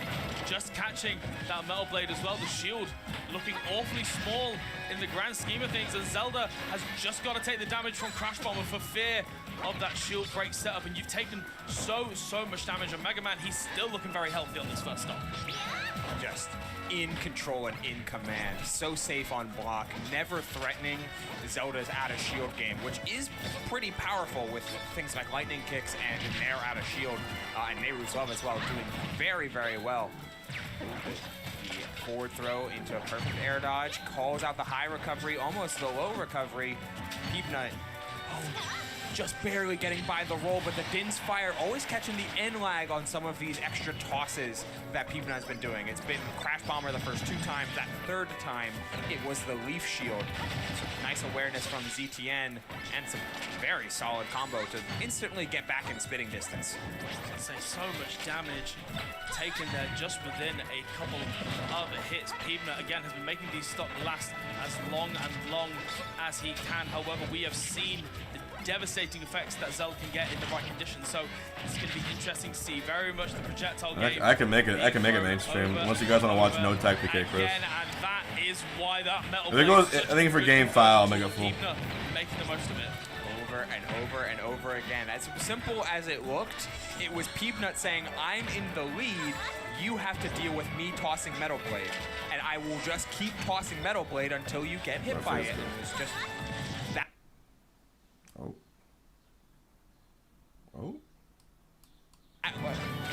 Perfect. It was perfectly encapsulates what these two characters are trying to do with each other. I'm going to play my game plan. You figure out how to beat it. Yeah, and it felt like Zelda had a really, really good grasp there. The space that was covered, just a little bit of misspacing could have led to Peabnut's second stop being gone. on. However, it is very much looking like a Game 5 is on the cards. A bit of a haphazard. Okay, Game 5. From Peabnut, instead of just sort of staying on the ground and trying Time to for Gamba. Just go for that hop, follow the drift, up tilt. Let's reload. Dominant, just like in full control. But granted, those have been larger stages somewhat, or at the very least stages with some level of verticality. On Town and City, it's the fact that it is just flat out really big, and Battlefield has that top platform for easy escapability, always trying to stay off the same horizontal as Zelda. So here in I got Game K-Flock. 5, I don't know about you guys. The counter pick advantage. I got K-Flock. To go to wherever you want, and it makes sense that Smashville was then banned, but it does leave you open with something at least in the same flavor, with the same platform height and central accessibility, but way bigger. That is something that Peabnut certainly wants to take advantage of. Going into this Game 5 at the moment, it is so difficult to see a sort of immediate change of pace. However, it's going to be much slower here. K-Flock at the moment just getting a bit of a lead using that Crash Bomber. Just try and intercept Zelda's tricks and traps, however, not quite getting much more off of it. And this is the scary part about Metal Blade, right, is that you can still use the neutral Bs, side Bs, and down Bs, which at this point is 90% of the game plan, whilst you've got that Metal Blade in hand, and it just keeps it out of Mega Man's mitts for that little bit longer. Where are the Ganon mains at? Hyper important in a game like this, and Metal Blade Pools, certainly has probably. all of those lovely item properties, especially whenever either player, honestly, has been able to get their hands on it. Still in the nickel and dime game, Peabnut certainly has the advantage, trying to play off that center stage. Who won Major's Manch? The Ouch. larger corners really allow Peabnut to feel a whole lot more comfortable playing forced off stage. Tried for a down tilt into lightning kick conversion. I don't know if we would have taken the stock, but it certainly would have sent a message that ZTN still has plenty to go for. Great down just there. like that hard knuckle that Peabnut finds at just the right timing to frame on the Furor's win, and it seals Peabnut's lead, which is honestly has been kind of a linchpin for Peabnut's entire game plan against ZTN in this set. And it does just feel like the pressure is beginning to set in for the Zelda player here, just going for these quite haphazard, quite optimistic options. But Peabnut, again, that stoic discipline that we have seen from him time and time again. Even Yeah, I think Solid's going to win Melee. She's about to play Winner's Final. He just knows that eventually the damage will come, the conversions will come, the victory will be there. But of course, she's still got a little bit left to say, our Zelda. Royalty always has a long-winded speech, to say the least, and you know it's not ending anytime soon. 4.5 minutes on the clock, and both players seem very willing to let the interactions play out and unfold in longer and deeper and more layered constrictions. So every single time that ZTN tries to engage with like a run-in shield or a falling area or something, Peabnut bats him away and tells him, try again. Wait, YN got 9th at an S+ tier? Was it solo Zelda? I did not know that. Peabnut going to mean that it's not quite enough just yet, and again that Crash Bomber just stalling out Zelda, forcing her into shield and giving Peabnut that little bit of freedom, trying something a little bit cheeky there, extending that hurt box to duration with the up tilt. However, again, patience being shown. A little bit of a mix-up. Knife doesn't get out his sword in time based on the spacing, so the back throw was an attempted DI mix-up there from Peabnut. Still at one. We got Cola and Ploopy coming up. Though you need this stock expeditiously. Doesn't matter how it comes, just needs to be there. Summoning the Knight in order to get center stage back, but rolling in there, felt like something potentially could have happened. We're going to get that back throw, not quite enough again. Mega Man, that metal is looking awfully dense at the moment, and the up throw. Up throw, nice. 150, a lot of rage and a dream. K-Flock at the moment, however, Peabnut still looking very strong, and 2 stocks to 1 at the moment. It is a very, very uphill battle we're looking at him. Yeah, it's going to be tougher and tougher on ZTN, even to the point where you're just forced to do things like that. The grab into the Phantom into the hitbox, into the lightning kick after, a quick 68% in the blink of an eye. And you know, more plays like that is certainly going to get Peabnut on the back foot more and more, especially as you keep dealing with this chip away damage. Oh, trying to convert off the Crash Bomber, but it doesn't find it. Really lovely idea, but just didn't quite have the spacing there and ready for it. 57% here on Zelda, just that little bit more from the Crash Bomber, and another one. Just putting so much pressure with projectiles on K-Flock. Up B, not gonna kill. Peabnut going to be looking to close this out. However, timeout is still an PK Chris option beats should no the pace tag. begin to draw to an even slower. I'm floored that sour spotted off of finding the scoop. He just needed the slightest of angles to the right there in order to get the sweet spot and bring this game to a pretty even playing field all the same. We're just seeing why Hollow Bastion was left open. Like, it's so firmly... Oh, had the insurance with the bomb. Forward smash. He knew that Crash Bomber was going to detonate, had that internal clock in his head, so the risk of the run-up up smash was absolutely free. People just trying to bait in a roll there for K-Flock again, just keeping themselves very disciplined in this situation, recognizing this situation. Okay, it's last stock. Dude, if K-Flock somehow manages to win this. No. But, however, the Metal Blade conversion tried and Confirm true is too good. His saving grace as he continues his way from another close set in the winner's bracket, top 24. Alright, I need to make some coffee. Give me a second. Exactly what won him games 2, 4, and 5. I know that if I get an early lead, I will eventually be able to nickel and dime enough pressure that gets ZTN to commit to something. Could be anything, but it's something, and more often than not, because it's Zelda, it's reactable. You can pull up a shield, block, and punish it. And that is the game plan. And it worked like a charm. And that is, you know, shout outs to Peabnut for really, truly dialing in on what exactly he needed to do. Honestly, stunning performance from both of these players as well. And speaking of stunning, Budwell's buddies, Budbuds, of course, been helping run this event. Obviously got all their social media there as well, but one of the many partners that have made this event possible as well, doing stunning stuff for the North Carolina community and beyond. And of course, speaking of stunning contributions, KML Tournaments as well. Follow them on Twitch, on Twitter, on YouTube as well. And if you want them at your tournaments, if you are an event organizer and you like what you have seen so far, the email address right there, be sure to contact them. You will not regret it. Not at all. And of course, another production here at Patchwork. Ran the Rivals of Aether 2 stream all of yesterday. That is Kitty Free Productions. Also running events like Critter Clash and the Kitty Invitational to help out platform fighters abound in this North Carolina area. You can find them on Twitch, which is Kitty Free Productions, and on Twitter at Kitty Free Prod for all of the updates, interest, and more for their events and streams. Some good stuff here and some absolutely fantastic production spearheaded by the VG Bootcamp, which you can like, follow, and subscribe at VG Bootcamp and 2 and 3 on Twitch, and then VG Bootcamp everywhere on Twitch, Twitter, YouTube, and more. It's where all the VODs for this tournament will be, whether it be Melee, Ultimate, or Rivals of Aether 2. So be sure to check them out, as they have been a mainstay in fighting games and platform fighters especially for a good while now.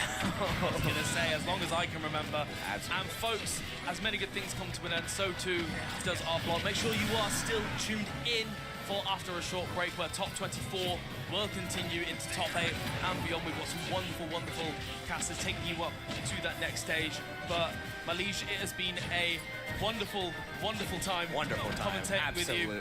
Any last words before we sign off? Nothing except for keep enjoying the tournament. Patchwork 2025 is ramping up into high gear with Melee Top 4 and Smash Ultimate Top 24 happening simultaneously on VG Bootcamp 1 and 2. You're not going to want to miss any of the action. Of course, you can find us both right there on Twitter, and that's Blue Sky, BBL267, LF Joy C. And of course, have a good day.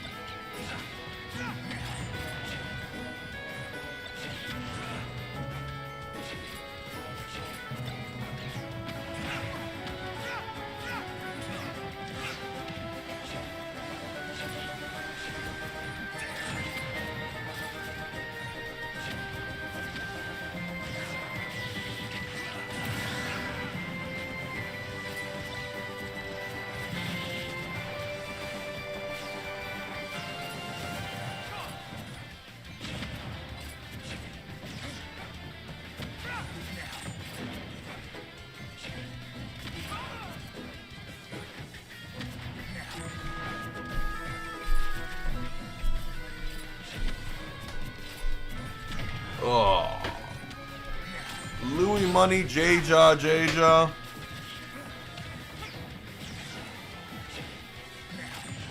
What's good, y'all?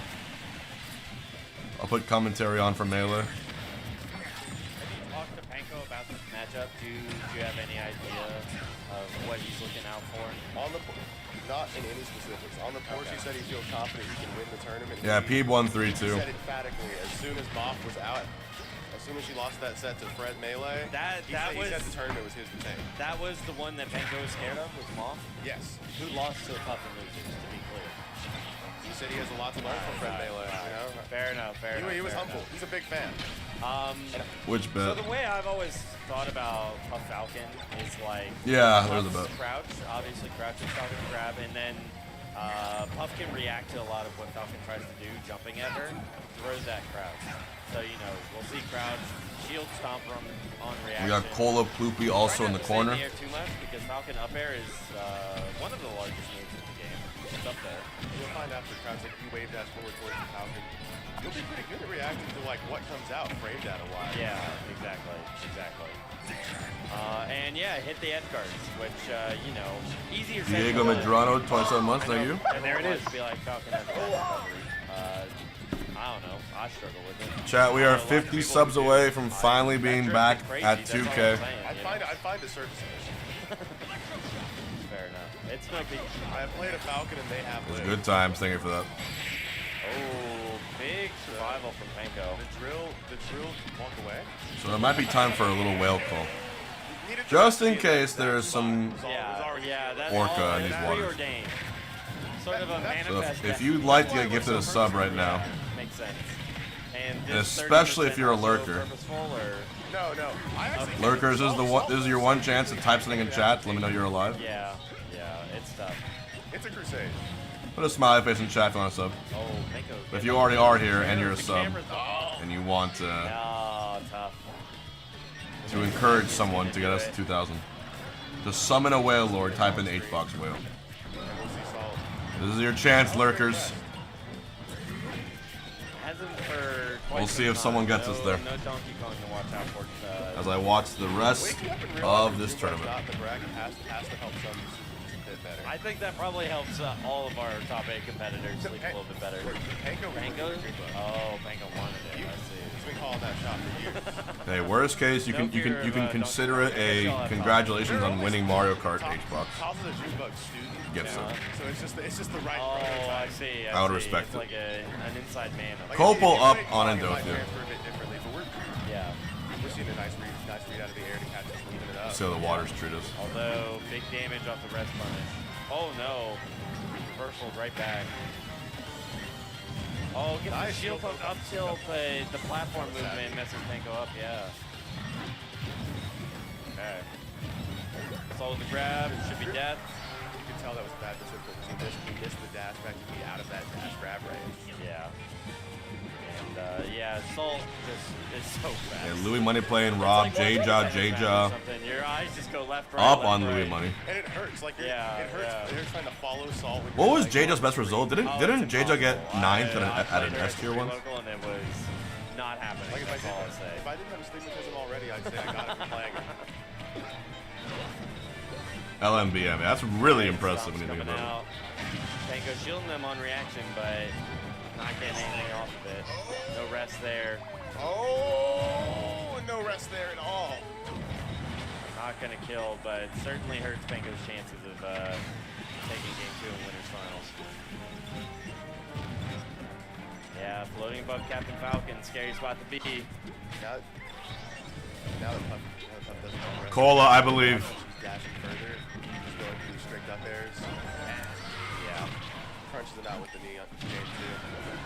I mean, look, I think there is one thing to be said, which is that I don't think any of Falcon's counterpicks against Puff are like super brutal. He's got advantages for sure, but Panko, I would say, is not completely out of this set. Falcon doesn't have like an FD style brutal counterpick that's all but guaranteed. There's melee to be played. Oh, missing the rest. There are mistakes in melee as well. Yeah. And I would have... I would have thought Salt would have exploded far more often in this set, but it looks like she's just sniping Panko every time he approaches through the center. Yeah, I mean, oh, Can't seen get that lazy. one. Yeah, you can't. You gotta hit that. Behind in the chair 100% trying to of hit the that time. down third. Yeah. So that does get Panko back in the game, but for how long? Does get out of the knee. Okay, he's trying to get that. Ooh. Big opportunity here. Okay, a lot of things. I was surprised she didn't go for up air. Whoa! What? Oh my god! Right when we thought it was there. First time gifter! Oh my lord, put some HPs in the chat for Happy. Put 2, tripling our sub count for the day. Yo! I did not expect that. I thought after the whale call it didn't work. I was like, okay, this is good. Let's go. We have a if one more person subs, we get a treasure train. If one more person subs, we might miss it. Damn, that'll be sick. We got it. Panko still with a fighting champ. We were so close. So that would have been like X% off of gifted subs or not. So close. Thank you. Happy Patu, if I'm saying that right. Was a bit too hopeful on what Salt would fall down with, but exactly from the distance he was at, I think a couple other aerials would have hit him too. Oh, reads the roll again. Rest. Salt only gets down throw at the punish, so that's okay for Panko. Skull kicking, thank you. Appreciate you. There it is. Yeah. Sparkadillo, thank you. Oh my god, we actually have a train going on. Yeah. I Oh, mean, baby. honestly, giving me shades of Thank you. Zasa first Salt at the first Patchwork. It's a tough one. 1971, Ivan. Hive train level 6. We're still cooking, thank you, Ivan. Losers. Okay. Consider this was winner's final. It was winner's final. It's a good run from Panko. I don't. Dukaiski. And there it is. Oh my. Everyone woke up suddenly. Yeah. Cheers, everyone. Yeah. But the Maelstrom win is really good. The Maelstrom win is really good. That's enough, Cheers I think, to you to all. say a good run, you know? Oh. The one piece? I think so. The one piece was doing what you're supposed to do. I think when you see a good upset, it comes in two. Often enough, you see someone and they put up the 2-piece. They beat say Calvar, hypothetically, but then they also beat Bobby.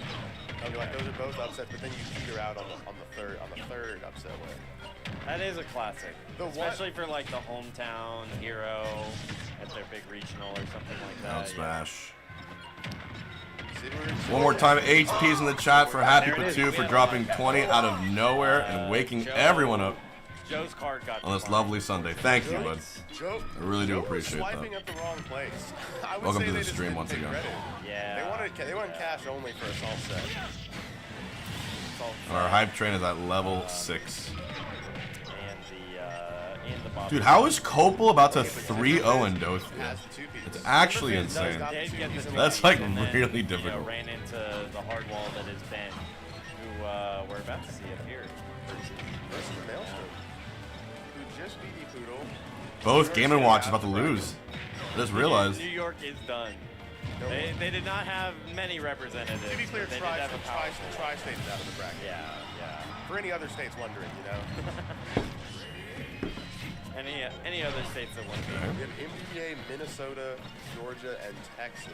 Soon to be Oregon. Yeah, K-Flock Shattuck for 17th is going to happen. That's news to me, but breaking news from our caster Will. I wouldn't say so breaking. I would say like mainstream back up. Like a push or a dent. you could get this. You could get this anywhere. So far, yeah. He's so many good sets, so many good players. Who do I have winning Ultimate? If you love any platform fighter, you know, we got some of the big three here right for you. And we're going to jump into some more matches. I got... Having a good time.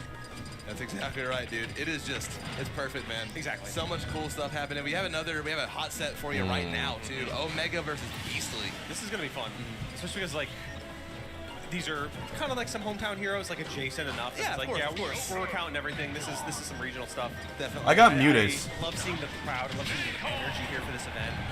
just every single interaction you get some people screaming, and I'm like, I love that for you guys. I love the energy you bring to the table. And we got It's Beastly yeah. Omega. You see it at home, Top you see it 24. everywhere. It's just like, oh, I feel like I've popped off in my bedroom I got watching muted. Omega play before. You know, he's Atlanta, I'm Birmingham, very close. But right now, Texas is popping off right now as Beastly comes off to a very strong start with all those monkey flips. Yes, this is a very fun match. I feel like this is a match we don't see any often that much anymore because like Diddy and Joker have those reliable players, but I don't feel like they don't cross paths as much anymore. So I love seeing this. You know, you got Big Brother out on deck for Omega, trying to get something going, but Beastly is keeping it locked down right now. Look at that, center stage control. Definitely, and Omega has had a lot of trouble landing and is going to continue with a perfectly timed force smash from Beastly, taking first blood in this set. Quickly on the board, 1 minute into the game, I like that momentum. If you're Beastly, you know, if you're a Texas fan out here, you're hooting and hollering. That's right. I can hear you guys from all the way over here in Raleigh. They get loud down there. I've been there a few times. The loudest venue I've ever been in, Rise and Grind. That place was shaking. Yeah, it was ridiculous. For sure. Let's see if Omega can kind of get some momentum going his way right now. It's getting a little bit tough, but look at that Arsene meter about to pop off. Going to be great for securing a stock for yourself. Yeah, certainly. This should do it right here. Maybe a few more hits here. One more interaction. There we go. Big Brother back on the screen just in time. Oh, reliable. Crossing out some back air, throwing out those enhanced curses and that side beat. There's a hefty chunk of damage and that damage over time effect. Nothing to scoff at, that's for sure. Definitely not. That back air, nothing to squawk at either. Huge hit. Beastly going to DI it perfectly, though. Holding on to a really solid lead. Hasn't died yet. And monkey flip, super busted move. Let's talk about it. You know what I mean? Can't shield it, you'll grab. Oh, look at that. Oh my God. I love the offensive edge guarding from Beastly. It's like, is this Rivals 2 or is this Natural? Right.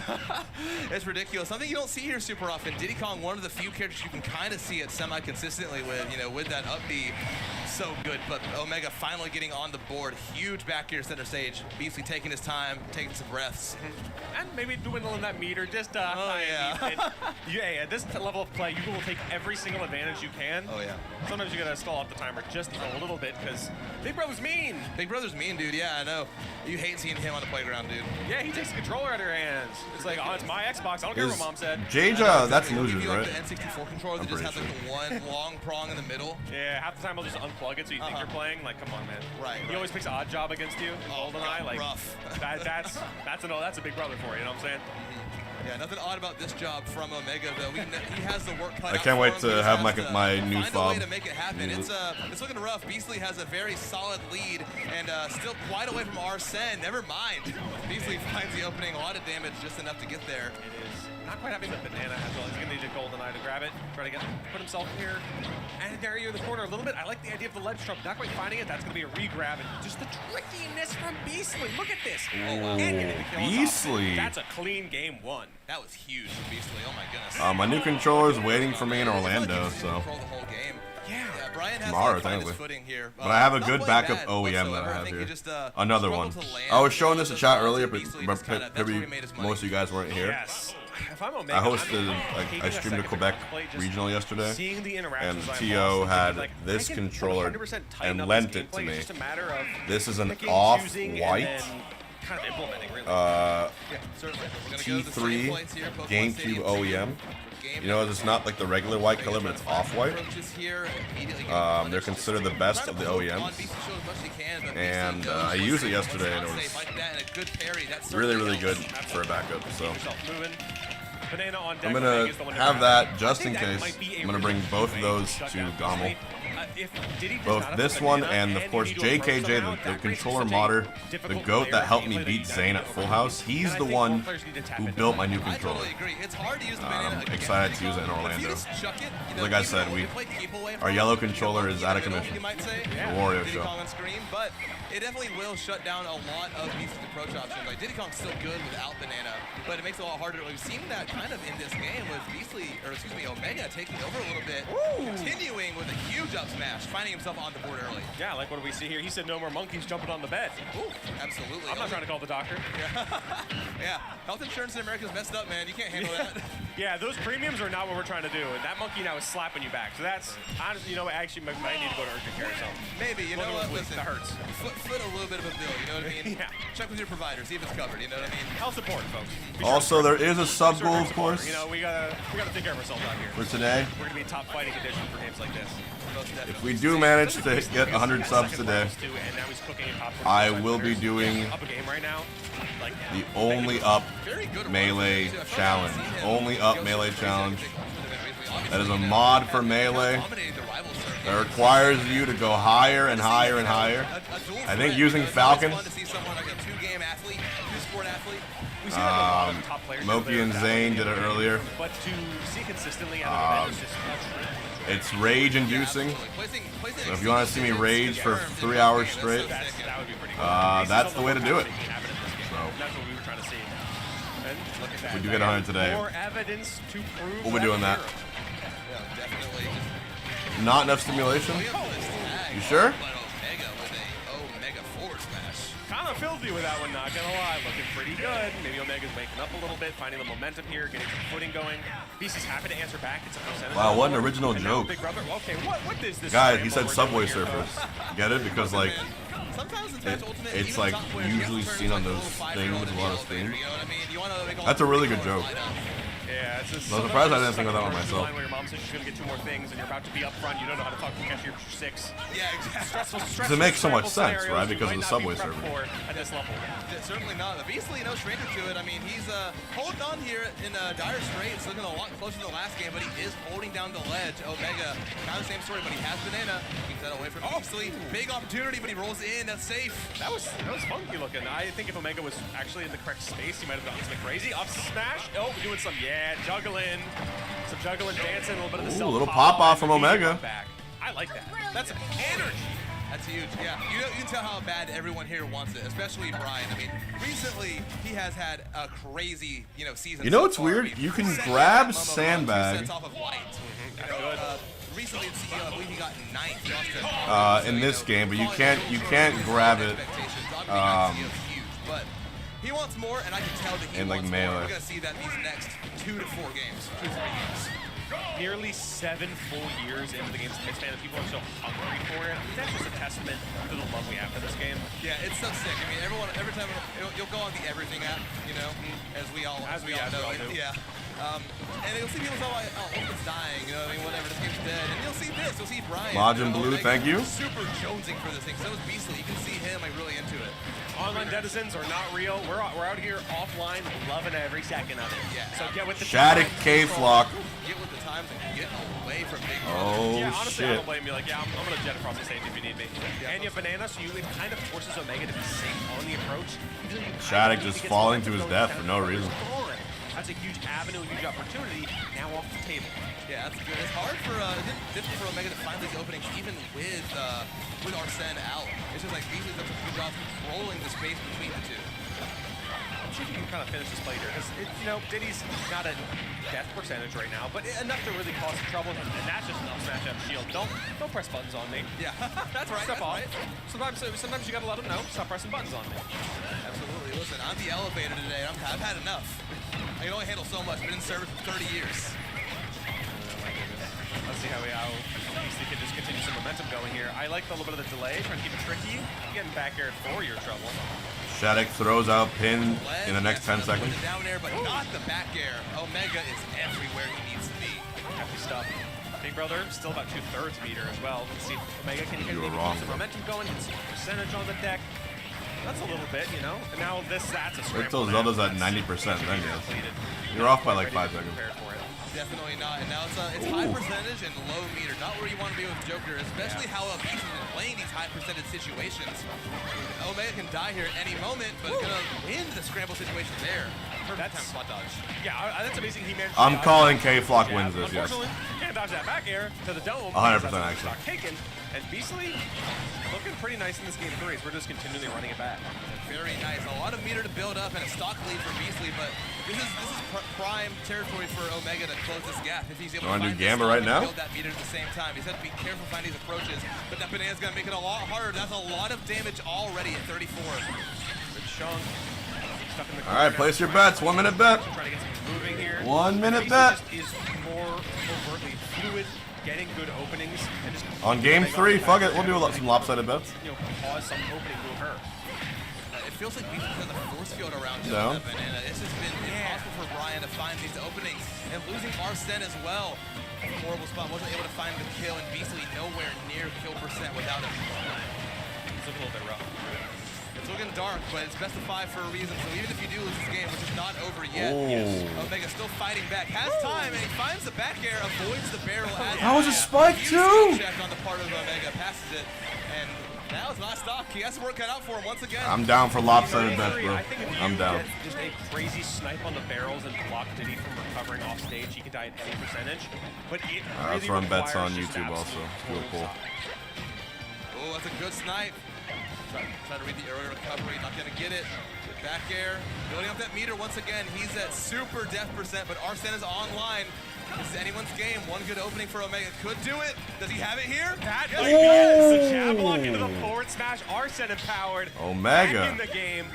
Even he's Have I done a Game & Watch Hammer Bet recently? I actually haven't. We haven't done that in a while. Yeah, you can't believe it. I mean, when you saw him when he lost that second stock, he was pounding his leg. He was trying to lock back in, and then he found it. He found the gusto and everything he needed to win that game. He had the chutzpah. Yeah. He had the moxie. You know what I'm saying? Absolutely. He had everything he needed. And sometimes you bet on black and it comes up. You know what I'm saying? Yes, absolutely. Sometimes you just get it and everything goes your way. Yeah, sometimes you go all the way on. We got Ben Maelstrom game 5. And you know what? It works. And now 36. Yeah. Sure enough, you get 36. I want to see Ben win, 'cause I want to see Ben fight Panko. He's trying to get back to even here at 53. With the game lead, so not the end of the world if something goes wrong. Yeah, Lady But Luck. Good you time. really want to keep this momentum going. You want to get to top 8 immediately. First class flights only. None of that coach stuff here. The fact that this immediately punches your ticket in is so important because looking at the loser track that we have, it is an absolute death hit. And you, at no point do you ever want to go in there because you could just die instantly. Yeah, exactly. Ooh! This is a good kill confirm. I guess it's heart attack too. Guys to make top 8 is ridiculous. The heavy hitter city is absolutely swinging it, and this is no easy feat either. But you'd rather lock this in now instead of having to fight additional sets down the rown. Yes, and Omega's done a better job of landing. Kind of switching to a more aggro option. Beastly hasn't been able to handle it as well. Good pressure, good down B. Oh, and he sneaks past the F smash. Big damage. Omega keeping it close in this game 4. PC was just like barely kissing that blast zone, and then managed to get the reversal situation. Zelda is not bottom 5. Change my mind. And now, the momentum train is starting to get bit by bit with some of that good percentage. Chat, type in, finish the phrase. Zelda is bottom blank. Not enough quite yet. What would you put? Almost online. You want to get it before he comes on here, you know, but not going to yet. But he's here. Get the stock as soon as you can. Let him burn out some of that meter if he's able to. Snipes the barrel, has a little bit more, makes it back to ledge. 25, 30, wow. If you can snipe Diddy's barrels, you can get rid of him way earlier than expected. That's a fun one. Not quite killing, but that's a coast-to-coast interact. That's good. That still kills. That's good for Omega. You need to get back on the board fast. The Beast is going to wait out the rest of that meter. Very smart. I like that. Catching out the monkey flip. Gotta keep it in mind. Grab, trying to find something here meaningful. Kind of nickel and diming him. Staying in shield, they're playing really solid neutral. No one wants to overcommit to anything right now. It's so close. And when it's come down to this scenario where, you know, Omega's one game from winning, Beastly has the lead in this game 4, it's mostly just how do I not approach and just kind of eke out any little tiny bits of percentage. It's the game of least commitment. You know, we're not putting a ring on anything here. We're just trying to keep ourselves going. Yeah, that's right. Omega hasn't found out if he likes it or not yet. Yeah, no reason to put a ring on it quite yet. Good back air though. Super non-committal option. Fair. Wow, game 5. K-Flock Shattuck. Let me remind you what the bets say right here. 87% with 1.2 million points to 13%. My boy Bam 326 stands to win 300,000 H-bucks if K-Flock makes this happen. Yeah, you gotta stay away from that shield, and you gotta continue to do so. This last stock is dead even. Beastly wants game 5 more than anything else right now. It's game 5 now. Ryan wants to go to top 8. It's gonna be. They have the work cut out for them. They need to figure this out now. But still, gun down. Good punish. Good spacing. Avoiding the monkey flip. You can see this in the approach. Let's see if Omega can Omega's close taking it. the backseat now. Yeah. Saying, all right, approach me now. You have to do some legwork. I'm cool to big chill. I can respond to the way you approach and just make some magic happen. BC has the burden of being at the deficit. And it's kind of showing in these interactions. It really is, yeah, and Omega's just been consistently Yo, money for nothing. Thank you for the $9 to $10 donation. Almost online. Daddy's almost home. Let me put on the YouTube alert. Say it. Honey, They should be. I'm waiting for that. home. Bursts through the door like the Kool-Aid man, throws out some pack airs. You know the vibes. Timmy, I'm What's the $8 to USD conversion? Exactly. I did figure out a way to convert $8 to USD. It's the only way you can actually do it is by corruption. So when I have a bet running, and then some guy offers to drop 10 subs to fix their bet, technically speaking, there is a USD points conversion. It's very low, but technically it doesn't. He's shaking his head every time. And then there's a footstool. No, we're living though. That was crazy. This is Boxonomics, That was by the game way. 5 scenario, but as I say that, it's game 5 scenario anyway. Yes, Beastly popping off, Shit, happy. Beastly, is this game Celebrating. 5? One single match away from winner's side top 8 here at Patchwork 2025. I can feel it. I'm not even playing right now. It is so intense. It's gotten more and more intense every game. The second-hand energy sometimes gets to you. Like, you feel it in your bones, man. Oh, it's so Stop telling. exciting. This is the first set. Yeah, we're open. We have so Wait, is this quintuple battlefield? 24 has a long ways more to go. Oh, no. And they're all going to be quality. Absolutely. And Oh, that would have been quality game out crazy. of this set as well. Both of them won it. We haven't left PS2. No, Yeah, I respect Oh. that. Absolutely. I'm like, yeah, just run it back. Of don't course care. it's fucking PS2 on game 5. Of course they run it back. So, might as well. Yeah, I mean, it's the only stage of the game for a reason, right? Yeah, true. We don't go anywhere else. Everywhere it's PlayStation 2, you know what I'm saying? Exactly. PlayStation 3, never heard of it. Yeah, exactly. I don't need no PS triple. That's all I'll say. Repeat the conversion. All I'm saying is if you drop enough subs, maybe I clicked the wrong button on the bet. That's all I'm saying.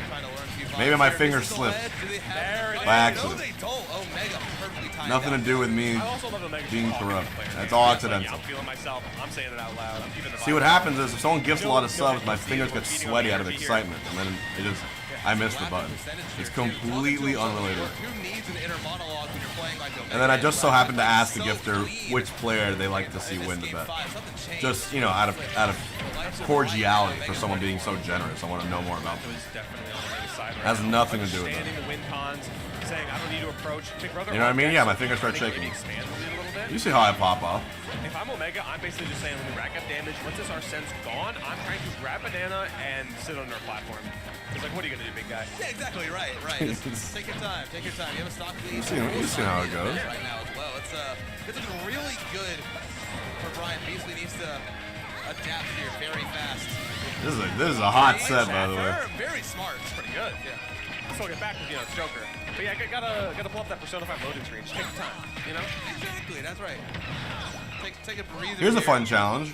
Who can spell their name using only their forehead on their keyboard? Because it's like, what can Beastly realistically do in that scenario? Watch. Right, exactly. Overextend and die for it, more than likely. At best, it's like monkey flip, grabbing and dropping you down, but like that's such a weird position to ever Nailed call it. out. You finally get the stock down nearly triple digits right now. There it is. Now you're off stage. I'm imagining all you dumb fucks right now smashing your face on your keyboards is the funniest thing in the world. Everyone's doing it. Everyone is doing it right now. Lightning quick round for the second stock here. Including me. They're just dancing in front of each other, shielding and everything. Clean pickup from Omega. E-weep, that was kind of close. The ticket in. It's time for Beastly to make it or break it. Absolutely. What a catch from Omega there, too. That was so Who can type their credit card number and the pesky 3 digits using only their hands? That's a good challenge. Props to whoever can do that. Back here, Nice. for good trouble. That's a Let's Trump. Trying to get that to spike as well. Not quite finding it. That would have been game over. That would have been really bad for Beastly. Another lease on life. Big hit. Up. Oh, not going to banana. Get back to stage. Yeah, maybe he's just trying to scrap now. Like, I'm tossing away the banana. I don't care. I am trying to hit buttons in your face and kill you. Yeah, and I respect that. But now it's going to a last stock game 5 scenario, though, Peabnut. What are we doing here? It's close. You have to find something here. Omega has a lead. Arsene nowhere in sight, though. We see how fast Beastly can close this gap. If he gets like 1 or 2 neutral interactions, all of a sudden, He has like the biggest leads possible, survives the up smash. You get one more of those, Beastly. You really have to be careful around Omega. You have gotten every bonus you have ever gotten. Now it is all just gameplay here. Can you get a crazy snipe? Can you get some good action going? Because this is Death's Door. Omega! Oh, not yet, not yet. Yo, Omega. Is Beast gonna clutch this? Is K-Flock gonna clutch this? 2 game 5s? Wow, oh my lord, that was so close. And maybe Omega's looking up a little bit. Beastly's found some. There it is! As we say it, Omega finds exact same time. Not shaking up enough, and that's winner side. Omega and Shattuck. For Omega. That's a fantastic opener. That's a great way to punch side top 8. Excellent work coming in from Omega. He is the end.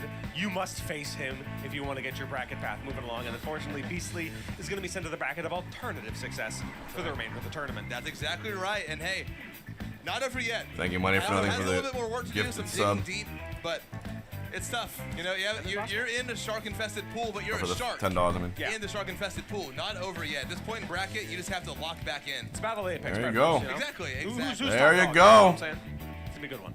Crazy game And 5s. we're gearing up for the next set as well, which is going to be Mutates versus Jackal. That's going to be fun. But before We that, love to folks, see it. And let's Steve talk is about banned this Duke It tournament. Out 3. Now, by that, I got to ask, do you like Smash Brothers? Of course I like Smash Brothers. Do you like fighting games? Of course I like fighting games. Well, Shattuck washed if he got that close to losing. Yo, just Rayleigh. I want to see you fight K-Flock. I think it'll be pretty fun to watch.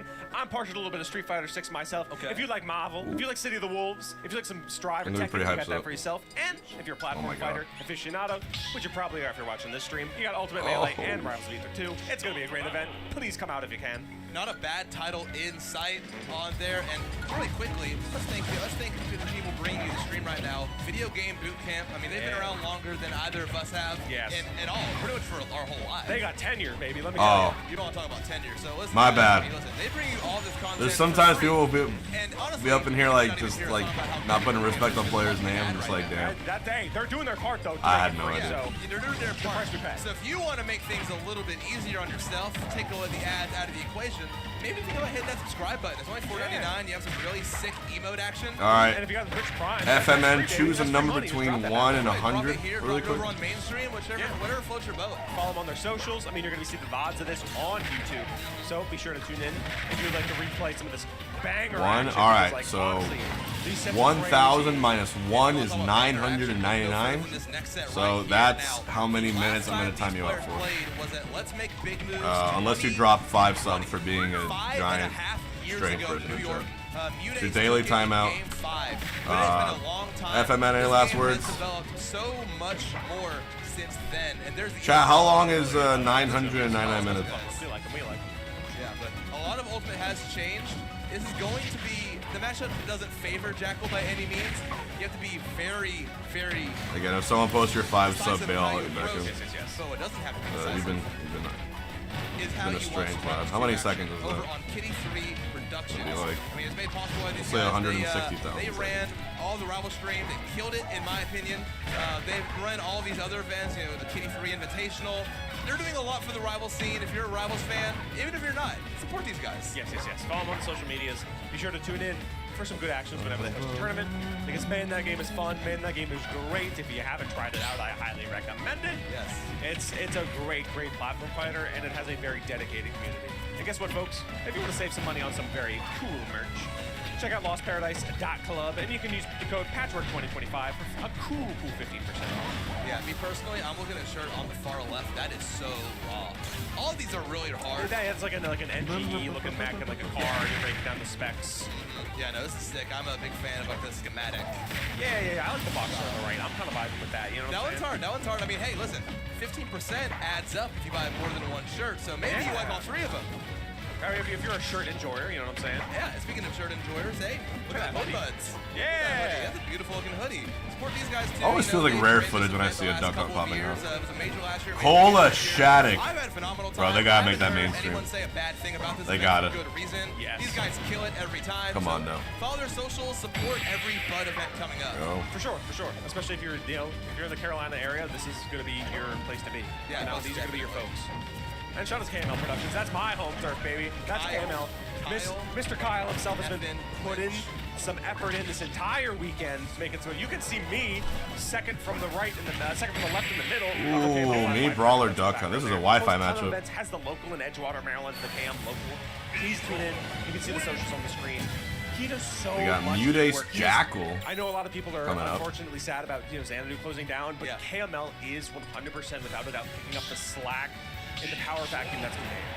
So please pay some respects. Please help out, and tune in once in a while because you got some great action, just like we're about to see by that. Who we got on the screen? We got Mudace and we got Jackal. Wolf versus Peach. Very fun set. Now, Jackal is going to be Steve Ban tournament makes things really interesting for sure. With how he decides to approach I think Steve Ban allows like the mid-tier and low-tier characters to do a lot better. It is super. You know what I mean? Peach does some evil things to fast ballers. It is not fun. She is actually nefarious. That booty is a blender of death, and I do not go near that back air. Yeah. Despite it being a heart, that is nothing but a skull. They should change it to a skull. Y'all say I'm in. Like I said, a really good player is kind of defined by a hot run. So when you see a hot run happening, it's kind of watch it and enjoy it. Starts, but Mudace didn't get the memo on side B, side B stage. That center stage back air almost took this off. That was actually just disgusting. That's Wolf. In case you guys forgot, that's what Wolf does. That's Wolf O'Donnell. Pay respect to the big man. Yeah. Remember Wolf O'Donnell, please. Another big back air from Mudace. Trying to find something here. Doing a good job keeping Jackal off the stage. That's where we're going to see Wolf really get their bread and butter on stage. So keeping him far and away from any grounding elements is going to be the key to success here for Mudace. Punish, trying to find something else. Not quite finding it though, 1.6%. A lot of banger sets right now. Mudace just needs one really solid hit. Same thing for Louis Money Copel too. Chugs AK. I like the patience. Yeah, this is a great part of bracket right here. Extremely patient. Like you said, they don't see anything they like yet, so why put a ring on it?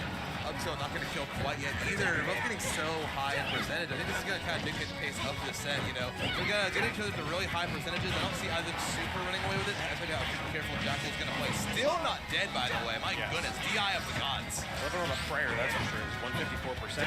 Keeping it crisp. On Mudace, I'm just like, I need to recover the shield, and then I need to just find the back air. That's the ground, though. A little bit of power coming in with that thing. Like that has spikes on the top. That hurts. Yeah, exactly. Peach definitely sharpens that thing up. Yeah, Cole over the shot for top 12. Dude's gonna get an MRI and just a big dent in his head from that thing. Like, what the heck? Titanium crown. Yeah, I think Peach probably has like the strongest skull in this century, holding on like that 10-kilogram crown. It's made of bismuth. How well would Akla do this turn with Steve Ban? And it's keeping her alive. Akla would legitimately probably still win. We're chilling. Well, he would, I think, definitely get top 3. Percentage on board. That's a quick, 38%. I sincerely mean that. Drop the stock here. Not bad at all. Still not dead. God, this is gonna be such a struggle. Trying to find this kill. Never mind. Back throw doesn't. A little bit of an errant to get him attack from Mudace. Easily gets. Yeah, he go Aegis or Kazuya or. Maybe trying to catch him slipping a little bit. Yeah. Honestly, it's game 1. You want to feel each other out a little bit. Yeah, it's game 1. 5 years since you played. Exactly right. And sometimes you see the numbers get that red, you start to think, okay, they're probably nervous and Ant's trying to get this kill. Maybe I can catch him slipping and get a little more damage before I die. But Jackal, ready for it, not dissuaded at all, and kind of continuing to darken the colors of Mudace now, getting back up to that yellow. Or about to stain her dress with this blood. What the heck? You can't put a price on fashion, so you gotta stop that. Yeah, exactly right. You gotta be careful with that. Not gonna find a kill here, but good for her to keep her off stage. Back air, going out there. Forget everything I said about those calculated approaches. Why not full hot back air? It's Wolf O'Donnell backwards aerial. Sometimes you just gotta send it. Most definitely. That thing does your taxes. That thing does your laundry. It gets crazy. Yeah, legitimately. One of the craziest tools in that kit. Forward tilt. Cola takes game 1 over Shattuck. When the last time Cola Shattuck fought? This time, another forward air. Wolf O'Donnell, we gotta put him on like IR at this rate. He's definitely concussed. Roger Goodell is somewhere ruling. Dude is 2 for 2 for bashing his skull. That's rough, buddy. I would keep yourself in mind. The last Patchwork. And again, some more nooch here, trying to find some good openings, trying to find some progress for each other. It's first game too, so you really kind of want that stage pick advantage. If you decide not to just run at the PS2 the whole time, stage can be important here. Definitely, I agree. I think if you're Jack, you probably want to just close up some of the space, maybe not getting so much space to kind of float around, play hide and go seek with Wolf. But so far, even with the space, Jackal's found a way to close this gap and keep it relatively even here. Only about 20% between them. Mudace widening that gap a little bit and widening the gap on the score as well, taking game 1. because they have such great burst options available to themselves, it could be so nefarious and so difficult to, like, you get your in with some manner of chicanery, you know, you gotta get tricky with it, because these two are being very delicate, and then suddenly it's a lot of heavy hitting action, very in your face, very much trying to get the big hits. So, Mudace happy to take that game. Jackal going back to the drawing board just a little bit for this game too. Mudace had me so concerned for like half a second. I forgot Peach was right above Mewtwo, and I was like, what are we doing here? Yo, Mewtwo pick will go crazy. I would never ask that question, what are we doing here on this stage? We always know. We always know. It's 7 straight games of Pokemon Stadium 2. You know the vibes. PS2 makes the best game, so I'm saying. And that's also the PS2 makes the worst game. Like, I'm used to seeing this, you know, every Friday night, you know what I'm saying? Monday, Tuesday, Wednesday, every day of the week. Let's see what we have going on here in this game too. Mudace starting very strong in that regard, trying to get a little crazy with it. And he actually doesn't even get punished. That's whack. It's the illusion of being unsafe. You know, that parasol floating. It's so hard to judge where she's gonna land. That air mobility when you're floating down is ridiculous on the side of the beach. Ooh. Jackal fade back fair. I think he was trying to go for a bear there. I just want one K rule to have the run their life. With it. Now you're getting that. What's the best K rule run ever in a tournament? If you're Mudace, not including coin box. Jackal. Best K rule run at an offline major. Jackal could find a back air, hit the stock before he took the stock. That's really curious. Stitch face, but perfect parry from Jackal. From ball beating Cola. You're scared of that guy. That is a terrifying face. Oh yeah, ball GSM, ball in Europe. That turnip is fermenting. Yeah, ball's a beast, man. I think it would make some rancid. He really is. Yeah, I was about to say, like, yeah, that's gonna be nasty. Oh, another Stitch face though. Oh, yes. Doesn't quite get it, but that could have been dangerous. Mudace's luck on pulling them has been crazy so far, but his luck on hitting them has something to be desired, but no luck needed on hitting that aerial. First hit on air does the trick. 171%. You kind of want to good shit, Cola. Quicker though. Like, you're not even down that much of a deficit, but it's just a matter of you shouldn't be keeping your opponent alive this long. Copel going Puff? Yeah, no, most definitely. Puff in top 16? Where we are? Oh my god, my goat. Going for it all, I respect it. Okay. You know, making a statement, not gonna let's find go. It punish though, so definitely not the end of the He's world. gonna get fucking annihilated, I'm pretty sure. Because it's Lou when he's robbed, but I thought would have been a perfect space back here, but you know, that's dope, I guess. As he so often does. Some trickery coming on here, a little bit of scrapping back and forth, pressing buttons. Mudace is the one that comes off on top in this interaction, and just he ends with the high ho swing. See you later, buddy. Right, off stage. Jackal trying to find his way back on. Good grab from Mudace, trying to catch Jackal. Nice bear. Over aggressive. Oh shit! Okay. Jackal's been so good at mixing up these landing options. Keep Mudace guessing and keep Mudace in the blast zone. And that's this very slight lead for Jackal. That's what you want to see for all the Wolf players out there. Grabbing the turn of Finally, Penko, Salt Grand. That ground paying dividends for Mudace, evening up the stock now 1-1. Nice even percentage as well. That's a Dot Eyes too. Dot Eyes is good, man. Dot Eyes is like sneaky good. Yeah, it's that extra percentage oomph that you really want to, without being like the crazy Stitch face version. Definitely. It's enough for this low percentage. Oh, man! What? Back onto screen. Jackal's crazy. Never mind. Holy Jackal out for blood. What a jump scare for everyone involved, we got included. Yeah, sometimes Puff you on the big for screen. later in the set, but Jackal said, nah, man, I want to get on the board now. Take that 0 off the overlay. Just sees all the stars aligns, immediately rips your heart out. That's some nasty work, Jackal. My God. Oof. Beautiful side B, and Mudace's gonna go for the song counter pick here as well. That's important. Yeah, and I think we just saw Mudace take into small battlefield. Yes. So maybe Mudace wasn't even wanting to, you know, hide out back there. Maybe it's just gonna be more of a. Oh my God.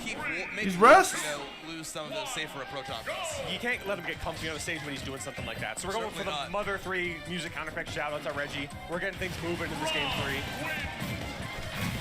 Shout out everyone over there now, bro. That game is never coming over here. That's a good game, though. I'll tell you that. I've heard. That's a good game. Something crazy is going on in the venue right now. I think our headsets might be picking it up. I will not attest to anything that's being That is fair. That's fair. I will not comment on the melee people. I'm commenting on Mudace's sick advantage state getting yet another stock with that forward air. You know the vibes, folks. Yeah, huge lead for Mudace early, too. My goodness, a lot of damage already. Okay, the Puff is cooked. More damage, too. Where is this? Good, valiant attempt, though. I mean, that's brave as hell to even think that would be a working idea there. Valiant. Keeps all of her extra crowns back there. That's where the frying pan is. Oh, yeah, you're right. That thing hurts. Definitely. Great up tilt from Jackal. Keep this off stage. Trying Straw Hat Dior, thank you. Back a little bit. You are more than last in percentage at this point. You need to make something happen here. Mudace opted to sit back. There it is. Doesn't need to force anything. Knows what Jackal's out for, especially after the end of that last game. Not the sweet spot. Shame here for Jackal. Trying to get even like a ledge trump, not quite finding it. And now this is definitely Mudace having a very clear. This is like the first time there's been a clear lead, like in this entire set. And it comes after a counter pick from Mudace. Find her way off the ledge. Great fair. Jackal makes it back to the ledge. Safe, keep him guessing, like, am I going to chase you off? Oh, no, I'm going to hang out up here. Am I going to chase you off? No, I'm going to hang out up here. It's always good to feign some options and just kind of force your opponent to press a button a little bit and then punish it. Just keeping your options open is just, it's yeah, I mean, it's low risk, super high reward. They fall for it. Just like that back here, Jackal finds himself on the board. Center stage, by the way. Yeah. You're at that percentage and you have rage, but like still cheese. Yeah, and as Wolf with rage, this is going to be scary, another one of those really big, meaty hits. This could change the tides very fast if Mudace doesn't do something about this Wolf stock. So off stage with a little bit of a forward throw action here, trying to put some pressure up near the ledge. The float, I like the feint, but it's like Jackal's already privy to that one. We're going past.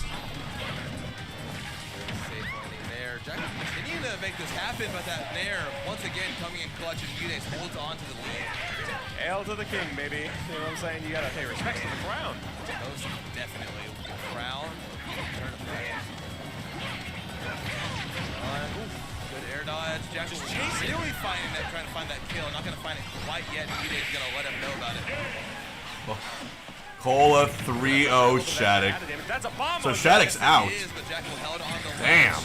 Still had a little bit of that invincibility. Shit is heating up, man. Very fortunate for Jackal. That would have been a very explosive edge. And you know what I'm saying? Another forward air seals the deal. Yeah, Jackal hanging out in enemy territory a little too close. I mean, that crown has claimed so many stocks because Jackal just keeps finding himself where he ought not to be. Crown claiming so many lives. That's imperialism at its finest, folks. What can I say? You heard that right. Now let's talk about Mudace's luck. I mean, that's 2 situations and a bomb in the last 2 games. Are you kidding me? Can we tell him that DraftKings is legal here?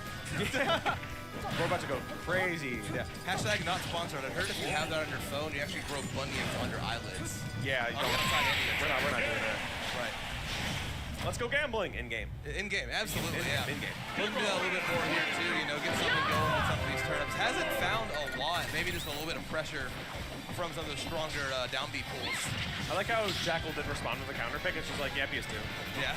that's the vibe. I play 90% of my games on this stage. We're just gonna get used to it. And Wolf loves the stage too. I mean, everyone does to a degree. It definitely doesn't benefit that many characters unfairly, but I feel like Wolf players like having that extra space, and you saw it there with the damage, but he just answered back so fast. That's a power team. This is a very exclusive character. Very hard to play, but Mudace's hands are working. An absolute middle beast. Right side B gonna avoid that turnip. Shield here. Jackal is like taking his time. He's doing what he needs to, like find his approaches. It's just sometimes Mudace like mixes up their approaches too. It's just hard to like know, okay, I'm gonna stay here and I'm gonna forward smash you and you're gonna die. Aggressive options might be the name of the game for Jackal in the rest of this set. Yeah, assault pankogram. Force palm to the skull is definitely one surefire way to take stock. Now, a very good percentage lead for Jackal here. Chugs is picking a lot of names this year. Hey, I like it, man. Listen, Jackal's down, but that's not going to stop him from trying to be the statement maker we know he is as one of the best wolves in the world. For sure. And at this percentage, one clean back air is all it needs. Even up smash, I was going to say. I'm kind of in tune. I've commentated so many wolves in my life that it's like, yeah, this is second nature. Legitimately floating back, not gonna hit. Going for the up smash again, but Mudace really using every inch of that air mobility and finding another clean hit to take off that Jackal stock. Bit of a reverse situation from what we had the last game here. Now it's going to be Jackal with a big lead, not gonna find that stock either. They're just taking their time, making it back to stage. The ledge, there you go. I like the idea there, but unfortunately Mudace is a little bit too slippery with that glide. Thanks, Halo Kage. Get a grab, find some good purchase in there. Okay. And Jackal does a good job of holding down stage and just keeping the space between them. But now Mudace has something to say about it. You know, hey, listen, I want to get up close to Stitch face. now. Stitch face. That's number 3, folks. Imagine Jackal reflects it. Trying to find an opportunity to use it here. Ooh, nice shield pressure with it. Huge. Don't even go for the kill power. Use that utility. Wear that shield down, fall down with the nair. That was huge for Mudace. Trying to keep things even up here. Almost has it. Jackal really just needs to tap this one and keep his momentum moving here. Try to put to a game 5. But Mudace is such a slippery character, man. He is a beast at being a definitely dashing around. Can I see you guys? Are you in the? Oh, you're in the audience. Yeah, wave, baby. I can see you. Find his way back down. He knows how dangerous Jackal is once you land. I'm not interacting. I'll see you over here, big bro. Yeah, right. Hey, come find me. Come find me. You know where I stay. Oh, the up tilt from AK. We're going to game 5. All right, let's do Back there won't kill, but it's gonna put him in a very bad position. Oh, but finding this idea. Let's do a little little gamba. Let's see what you get off of this grab, though. Chugs or AK? Who you got for game 5? Place your bets. Yeah, those heals managing to. I'll probably do Mudace bet after that. Not quite enough to just take a stock, but it's still putting the pressure on Jackal. Right, staying in his shield. Too antsy. He knows what he's at right now, and he knows one bad kill is gonna put his thing Jackal dead even when Mudace with a game lead. 1 game win in that top 8 spot. It's going to be hard for Jackal to stay composed here. Well, you know, has the game lead, needs one more stop to make it, 3 games to 1. Let's see if some magic can happen or Jackal wants to take it to game 5. Let's see. Right, he looks like he wants to, that's for sure. Yeah, the aggression has not turned down from Jackal at all in these pivotal situations where you need to be the clutch master. No matter if Mudace can answer it back in time. Good pressure on with those nairs. I like that, just empty hop into the grab, keep the pressure on. Staying away from that back there at all costs, expend every resource. So many explosions. Time to the stage. Hold on the stage. Hold on the center stage. Get some more damage. Like grab. Take your time floating down the platform here. You know, it's dangerous to be above Wolf on a platform, but not going to find anything there. Weak hits with the back air. He's still not able to take it. 123%. It's getting a little dangerous for Mudace's stock here. Jackal's just throwing just haymakers, you know? Yeah, throwing everything but the kitchen sink, and I mean, we might even see that come out to play here in a minute, depending on how much longer Mudace stays alive. Yeah, the screen noise. In that hotel, are you staying at? You know what I'm saying? That's exactly right. Toss that too, if it comes to it. Anything to make this game 5. Yeah, legitimately. Oh, beautiful. That's so sick. Mudace just ready for every approach off that Jackal's thrown out there, right? That walk string was really impressive. Brown beats out the back air. He's gonna hold down ledge. So careful. Mudace. Best player in the world when it's last hit. You know? That's it. And that's a nair. No, it's not. It's not. Reflects the turnip. You can feel how tense it is for both players. You can see it on their faces. Jackal trying to stay composed, find this stock, find this game. Nair out a shield for the win. Takes a deep breath. Mudace still my pick to win the whole tournament. That's right. Taking our next Beats Jackal. Look at this Chugs AK set. Just bombs after grenades after spells. There's the up tilt AK at set points. Because Mudace is so hard to hit when it's like the chips are down. It just makes it just a master in the craft of just like, I'm going to just not get hit. Yeah. And I think you just choose not to sometimes. It's really just like, yeah, just don't get hit, bro. Like that's how the right. The matchup is like, candy device, just don't get hit. And you're like, oh right. And you can just not get hit. Like sometimes you just tap into that flow state. Yeah, that flow state, and if you're Mudace, that float state. You know, to stay far away, make Wolf expend all those resources to come find you, and then it's just, you know, Nair City, Crown City, Turnip City, whatever you have on deck. You know, as good thing Hero doesn't have a one-hit comeback tool. Otherwise, AK should be worried. On Twitter. Watch out for this guy. It's unbearable puns. You love to see it, man. Yeah, I love to see it. Thankfully, Hero doesn't have anything like This is that. going to be really exciting. Lima versus Syrup is coming up next. Especially one that comes out randomly. That would be very bad. It's going to be fun to see. I'd be interested to see if oh, off of the Steve. Nicely done. Because like Ness is combative with those hitboxes. Yeah, for sure. Like, there's a viable world where it's possible, but like Steve is just so dominant right now. Very nice. I think you could get most of your mileage from that. Yes. Yeah, it's gonna be tough to see. Candle Osh 9. It's gonna be a war of attrition, no matter what character Syrup decides to play. I mean, we saw Lima really hold on earlier in the last block. Yes. Very close setting of Chugs, yeah. Reverse 3-0, had to do that to make it out to this set. Against Syrup. It's gonna be another war of attrition, no matter who we see on the other side of the ball. But it's gonna be interesting to see. I mean, we haven't seen Syrup at a major in about 2 months, getting 25th at Kagaribi.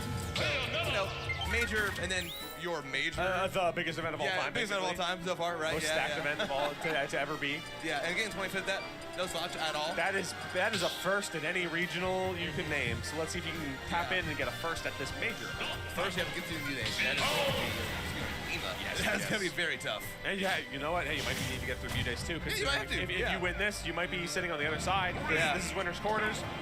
Winner's semis is going to be on the other opponent there for Mudays. You have to get through Lima and then 3 more undisclosed players. Yes. Whom will be revealed at a later date. That's exactly right. And that later date is Osh probably 9. the next hour. Still on the brawler. We'll give it We got Lima in here now. Figure it out at some point. We're going to figure it out together as a team, you the viewer, and us the commentators. So let's hop into game 1, shall we? Please, I'm down. Going small battlefield.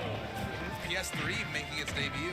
Yeah, PS triple back here, causing some action, and yeah, we're starting with the Ness, and it makes sense. Like, you have these big, if you have a lot of like buttons to press, if you want to play the aggression game, Ness is surprisingly good at it. You're a little stubby here and there, you might want to look out for that.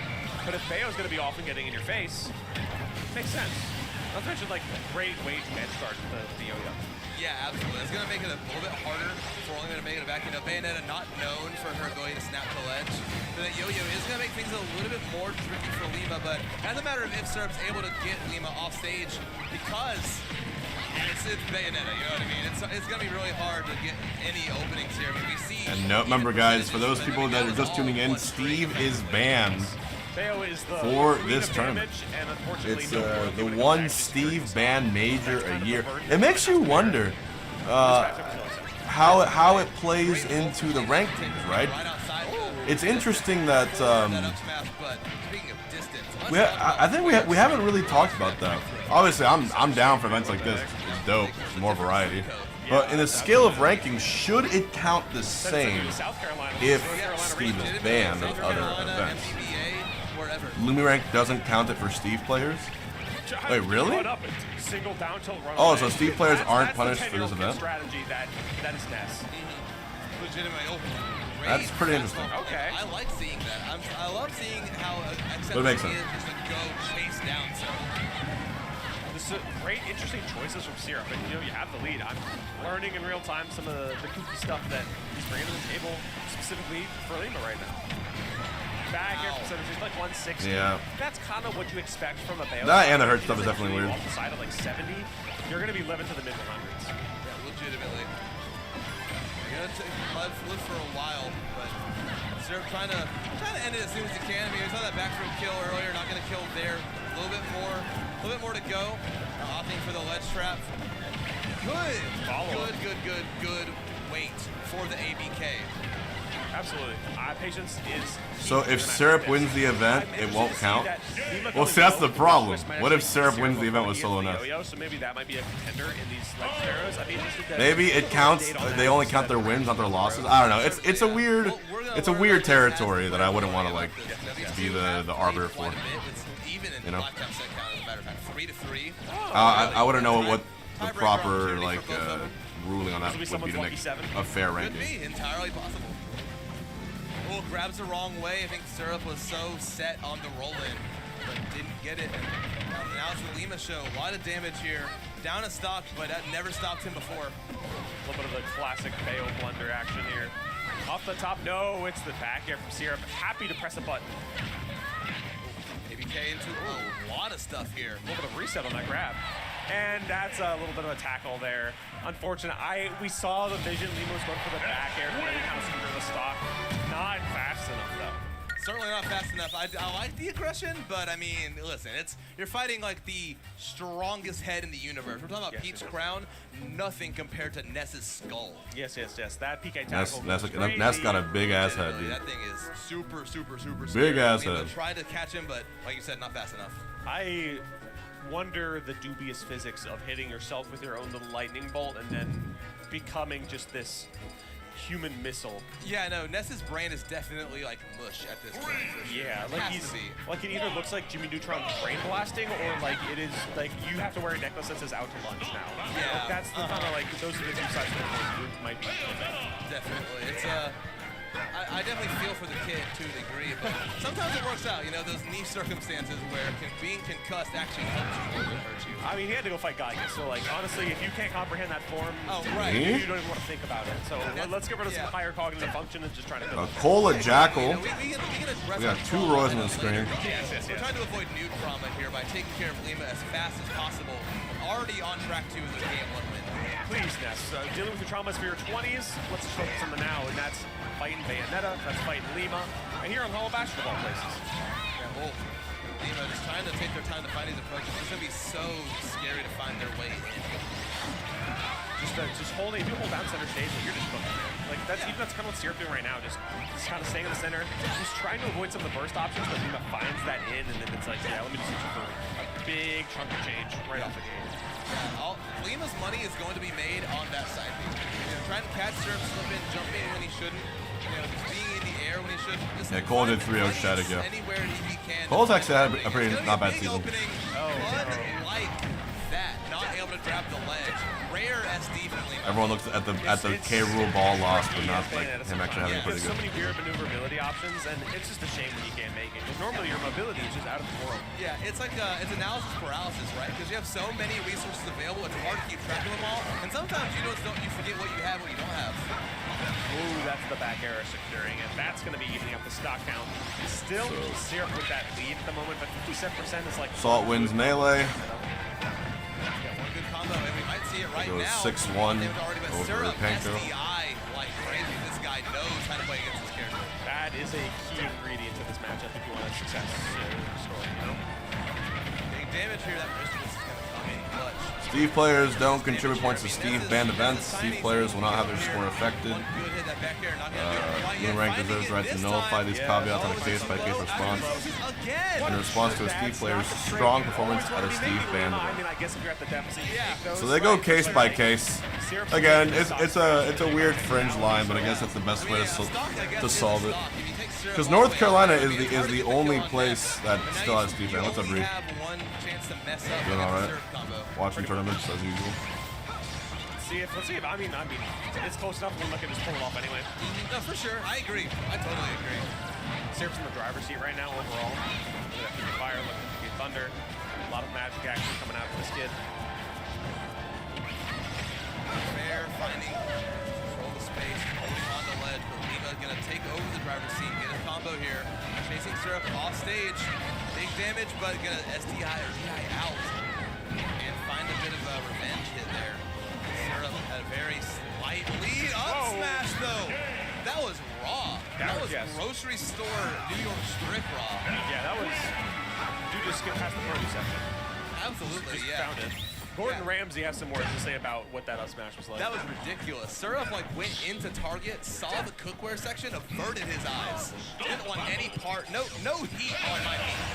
Bayonetta! He sees all those little Bunsen burner stoves, just throws them out, don't care. Any appliances in the room, don't need them. Chat, do not go camping with this guy whatsoever. The only heat he needs is PK fire.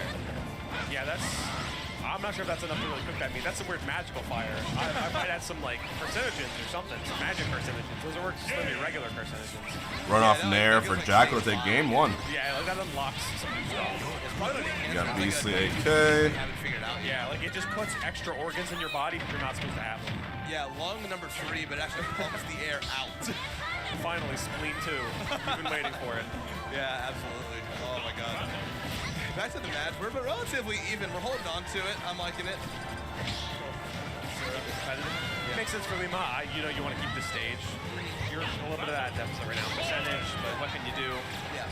we saw it recently at a few other events. You know, Lima recently has kind of been opting for this kind of like passive playstyle where they get a lead and they're down to just kind of hang out at the ledge. We're seeing it a little bit here too, really putting the ball in syrup support to approach. Doesn't even care that he's at the deficit, you know what I mean? Because there's 6 minutes on the clock. There's so much time to play the game that we love, and to get a reversal like that.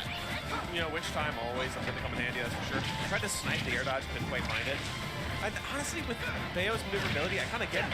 Like, at that ledge. It's like how Wii Fit Trainer likes to play at ledge because of the projectile options, the trickery there. Like, you're Bayonetta, you can do a lot of stuff. A lot of stuff and a lot of hair being required for that forward smash. Huge catch on the jump from ledge from Syrup, and Lima taking first blood in this game. That's what you need to get the blood pumping to win this set. Yeah, got a quick catch and a ball from Adam. There you go. Just get yourself on the board there. Syrup, though, doesn't need it. We're evening up that stock count willy-nilly. Ain't no big deal. Certainly, yeah. I mean, it is going to be, like, Lima is going to have to just play on the back foot this whole You guys time. want some modern bets? Keep that going consistently. How about... Right now, a pretty good string. I mean, good things come to those who wait, obviously. Sure enough, let's see if it could come to fruition a little bit more. Will Jackal hit a side B kill this set? Yes, no. Strategy of disappearing from the screen, albeit so briefly. It's a cool strategy. We'll see if it works out for him. Entirely possible. You know the kinds. The fair side B or whatever down throw.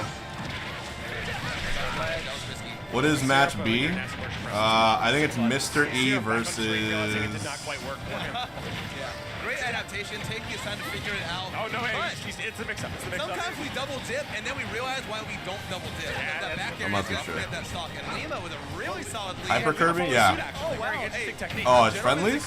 I like it. Yeah, you know, we need to be invisible now. Great sportsmanship with both these players. The players dropped a smoke bomb in the venue right in front of them. Of course, we don't see it in the game because it's a monitor. But let me just assure you guys that these two are playing with the no signal alert blast.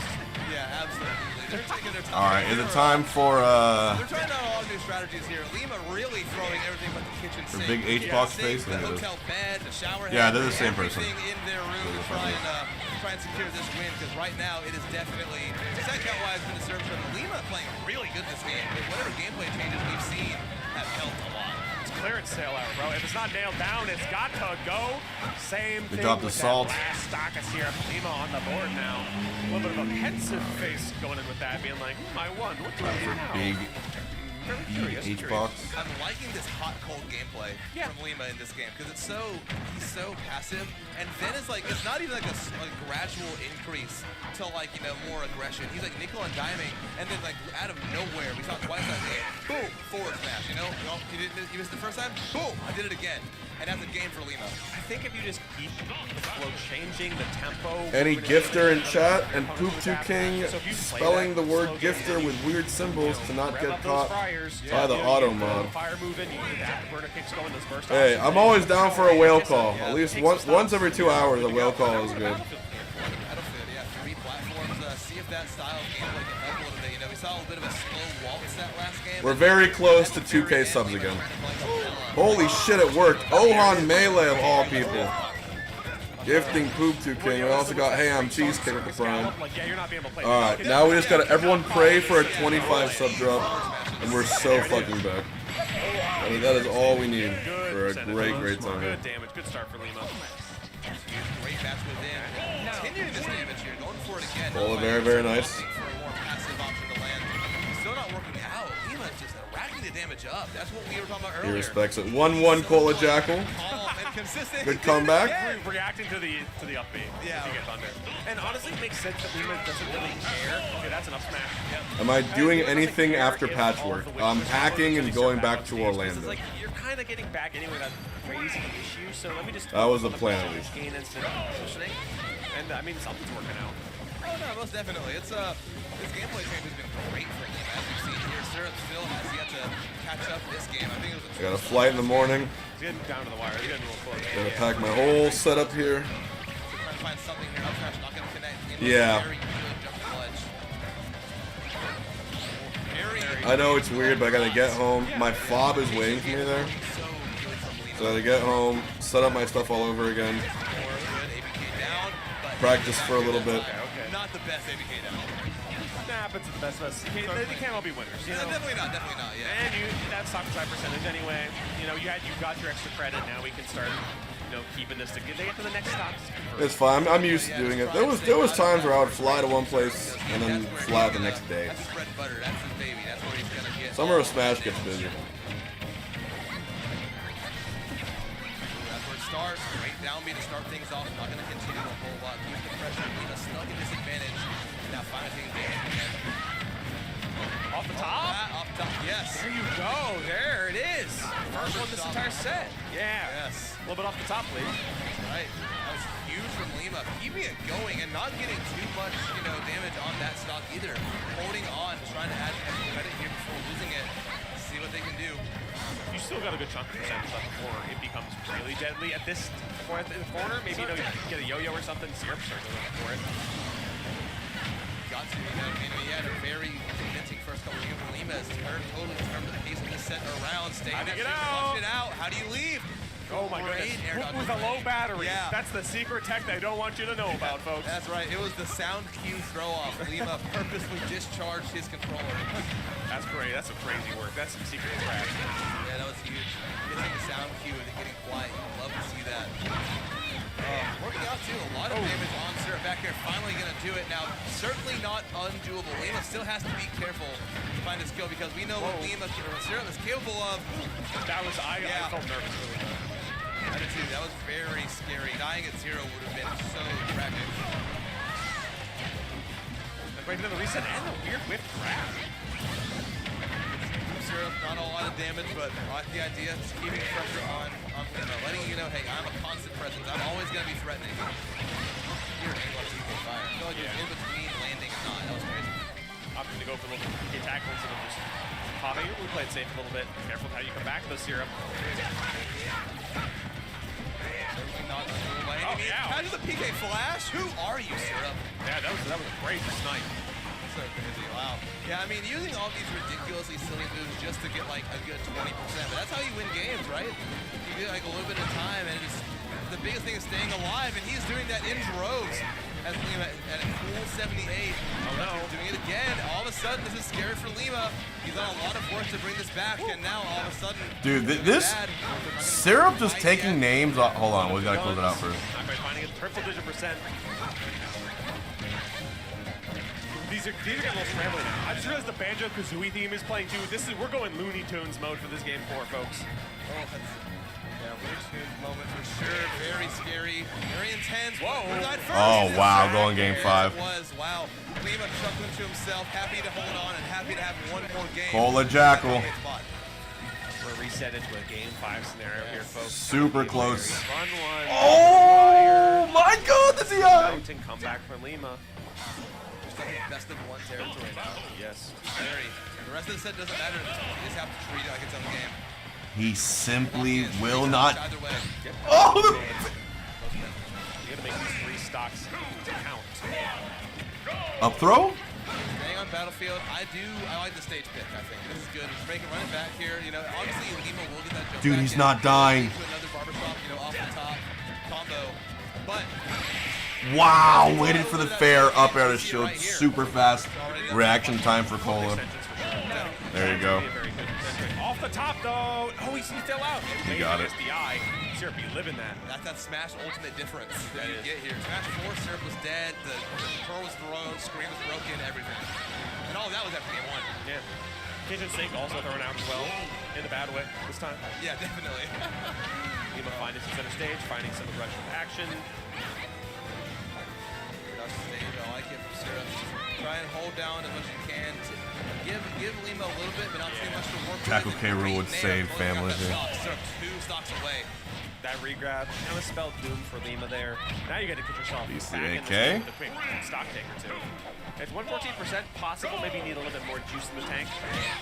Or you just find like rich time and like smash attack. Right. Or just let it rip, honestly. Do I have to ship your entire set back to Orlando? No, I mean, I have a suitcase. Oh, no. I put it all in my suitcase. I have 2 monitors here that I borrowed from a friend. I have to return them. But I gotta put my PC, my camera, my tripod, my microphone, my mic arm, my switch, my peripherals, my mouse, keyboard, Steam Deck. Mixer. Switch 2, my Switch 1. Dangerous territory. Syrup might just be ready to all sorts of stuff. Winner side top 8.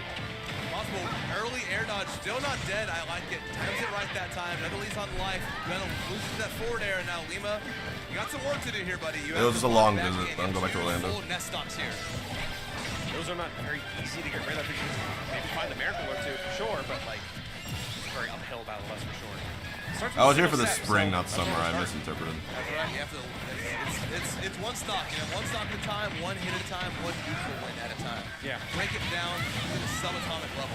Interaction by interaction, piece it together like it's a big old puzzle, and hopefully You pack more than my girl? Yeah. Right. Yeah. Bro, it's my entire setup. Like I'm moving back in a sense. I kind of have to bring everything back with me.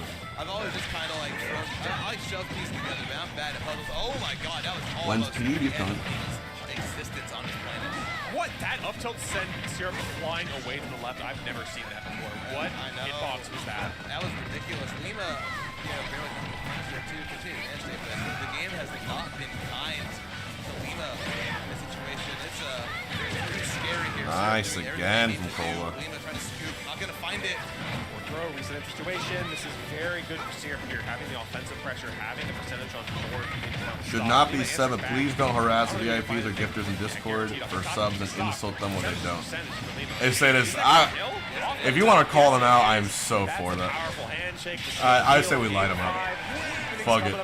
I say we light them over that and shame them. Oh, Classic after classic fair. so far. Love to see that. Syrup hanging on. Moving forward. Cola. Next set that we're gonna get here as well. Mr. E versus Peab. That's gonna be Mutace is my pick to win Narnia with the Prime. Let's go. There it is. Like Narnia. Hometown hero. Yeah, I mean, maybe you get that boost of a Appreciate that, man. But before we get into that, of course, let's talk about the Bud Buds. Yes. Shout out to Bud War for a lot of the hard work here. Bud Great War's events being buddies. happening just like at this one. So be sure to follow them on their socials just like that. Because they got some other stuff because you see on the screen, they got some little bit of giveaway action. Kind of feel like Colo's gonna clutch this game. I love free stuff, so tune in. And I love fighting games. I love fighting Yes, games, y'all. JMU, Virginia, September 13th and 14th. Duke it out 3. Every relevant fighting game is here, including the platform fighters. We're included in that too, folks. We want to see it. Brought to you by Never JMU, mind, it was just gas. One of the best producers in the game. Game 5, baby. It's gonna be no exception. Absolutely, it's gonna be a fun one. All right, chat. Should we delete the bets and make a classic bet? Region, please check it out. And Let's if see. not, check it out the stream.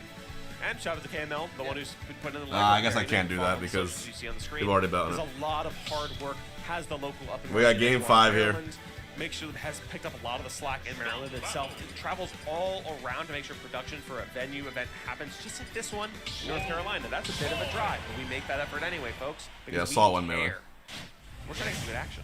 Yeah, exactly. All right, 1 for Cola, 2 for Jackal. Who you got? Whether it be action mentally, Who you got? physically, action game, it was crazy. Actually, action emotionally, spiritually. Yeah, spiritually. And I think the lid was about to blow off NC State today. Yeah. This place has some energy in it today. I was expecting to be a little more died down, but no, people are good play. A lot of grinders as well, just trying to get some games in. That's always a good sign, in my opinion. People are just here to play stuff. BCAK gonna go to game 5 also. Games in earlier was one time. Yeah, I got to. I think, got to top enter 8. bracket. I didn't enter main bracket, so I just stuck my way in. Is gonna start after that. Oh, we got Louis Money and then Lima Candle. we take that. As a commentator, Oh, and then Peabnut Mr. E. Wow. Flip someone, lose A lot of bracket, matches. You bust her out in game 2. Nair and Cola's dead. That's the words I live by every day. You know what I mean? If PR players in your region on notice. Yeah.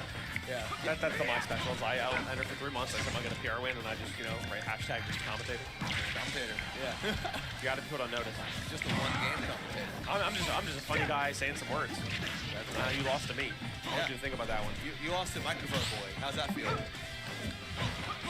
It's been a pleasure being here, folks. I hope everyone's been enjoying it so far as we get our next match set up here. Side B.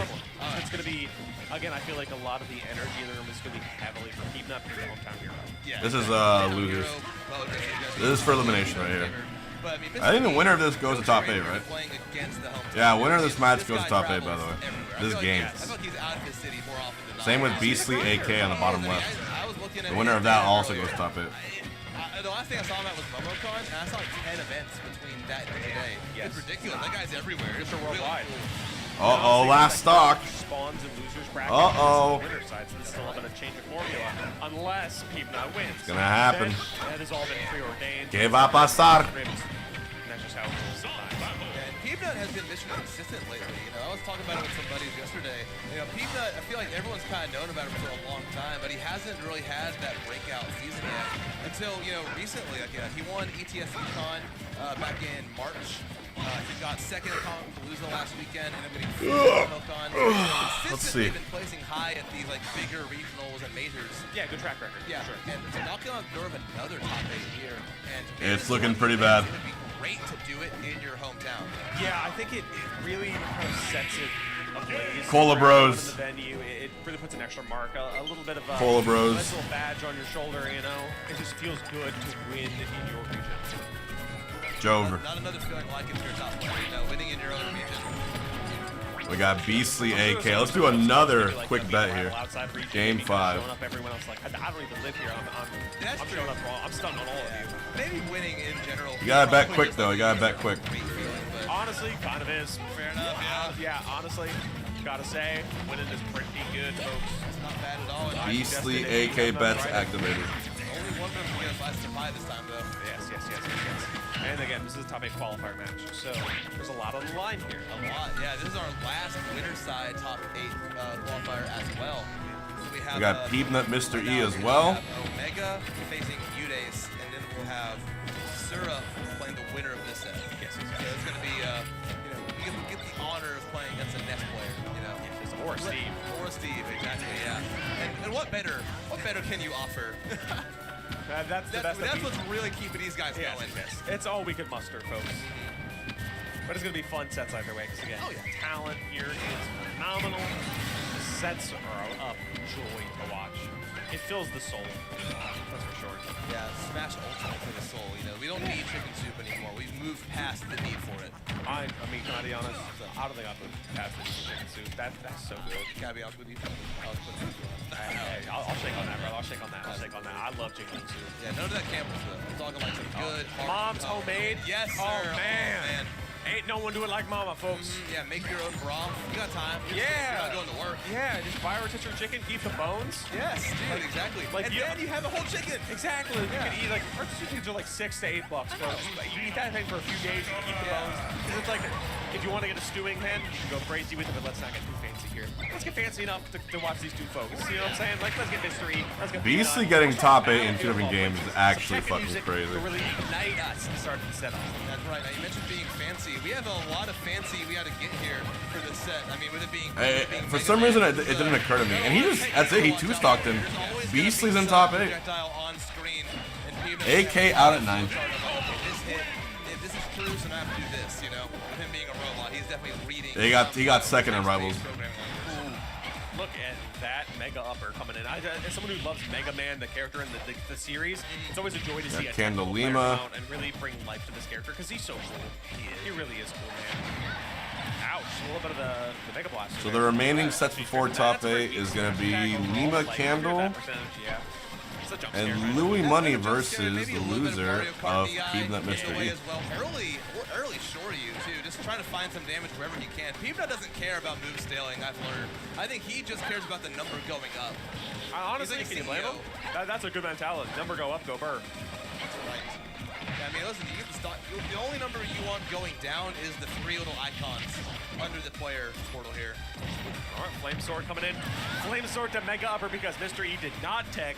Dude's looking down at his controller like, who's going to tech for me? It's you, bud. You got to press that button. Hometown hero buff really coming in for Peabnut right now. There's a lot going his way. Mr. E needs to catch up. Has him at the ledge. Good catch with the up air, but back air again. Mr. E doing very solid here. Crash Ball kind of making it tricky at ledge. Mega Man's very tricky to deal with. Ledge trump into back air, very clean and precise. Yeah, hit him with the hilt. The blade wasn't even needed there. Lucina's hands are so strong. Yeah, she got promos at dad. Like they be living. Real and true. The Elysian royal family diet goes crazy. Oh man. Yeah, I guess you gotta be strong to wear all that stuff that has Fire Emblem. Yeah. Double check that strength stat for me, folks. Right. I love the trickery of Rush. Yeah, Cola, I believe, is out, yeah. Pretty sure. That's really the Mega Man bread and butter. You're gonna see that Leaf Shield all the time, you know what I mean? So yeah, Louis Money playing friendlies. He plays the loser of Peabnut, Mr. E, and Candle Limas for top 8. You have an energy trainer in the game, but in this game, you just keep it going, and it's good. I mean, it catches them off guard. If they're not shielding, good luck. If you are shielding, good luck. Yes. Metal Blade in hand as well. Creates some trickiness to it. Yeah, like it really just sets you up for like Slash Claw or the Flame Sword. It makes some magic happen. Right, it's not quite yet though, but I mean, as we get that Slash Claw, that thing hurts, packs a punch. The back air going good. I mean, it just felt like he was just one step ahead of Mr. E that whole time. The projectiles, the hitboxes, everything was right where Mr. E wanted to be and then ended up. It was very dominant from Peabnut. A little bit of contemplation coming from Peabnut. We're with a Hollow Bastion game 2. Mr. E not quite resolved as Battlefield might have not been the play. We're going to go for a long stage with that central platform, maybe to give yourself a little bit more way to order some food is what I should do. I like it. And I like the platform here too. I think Mr. E is going to get a lot out of that platform. It makes it feel a little bit more cramped, so you think, hey, maybe I want to go to the platform. But then Mr. E is going to get a lot, like we see right here.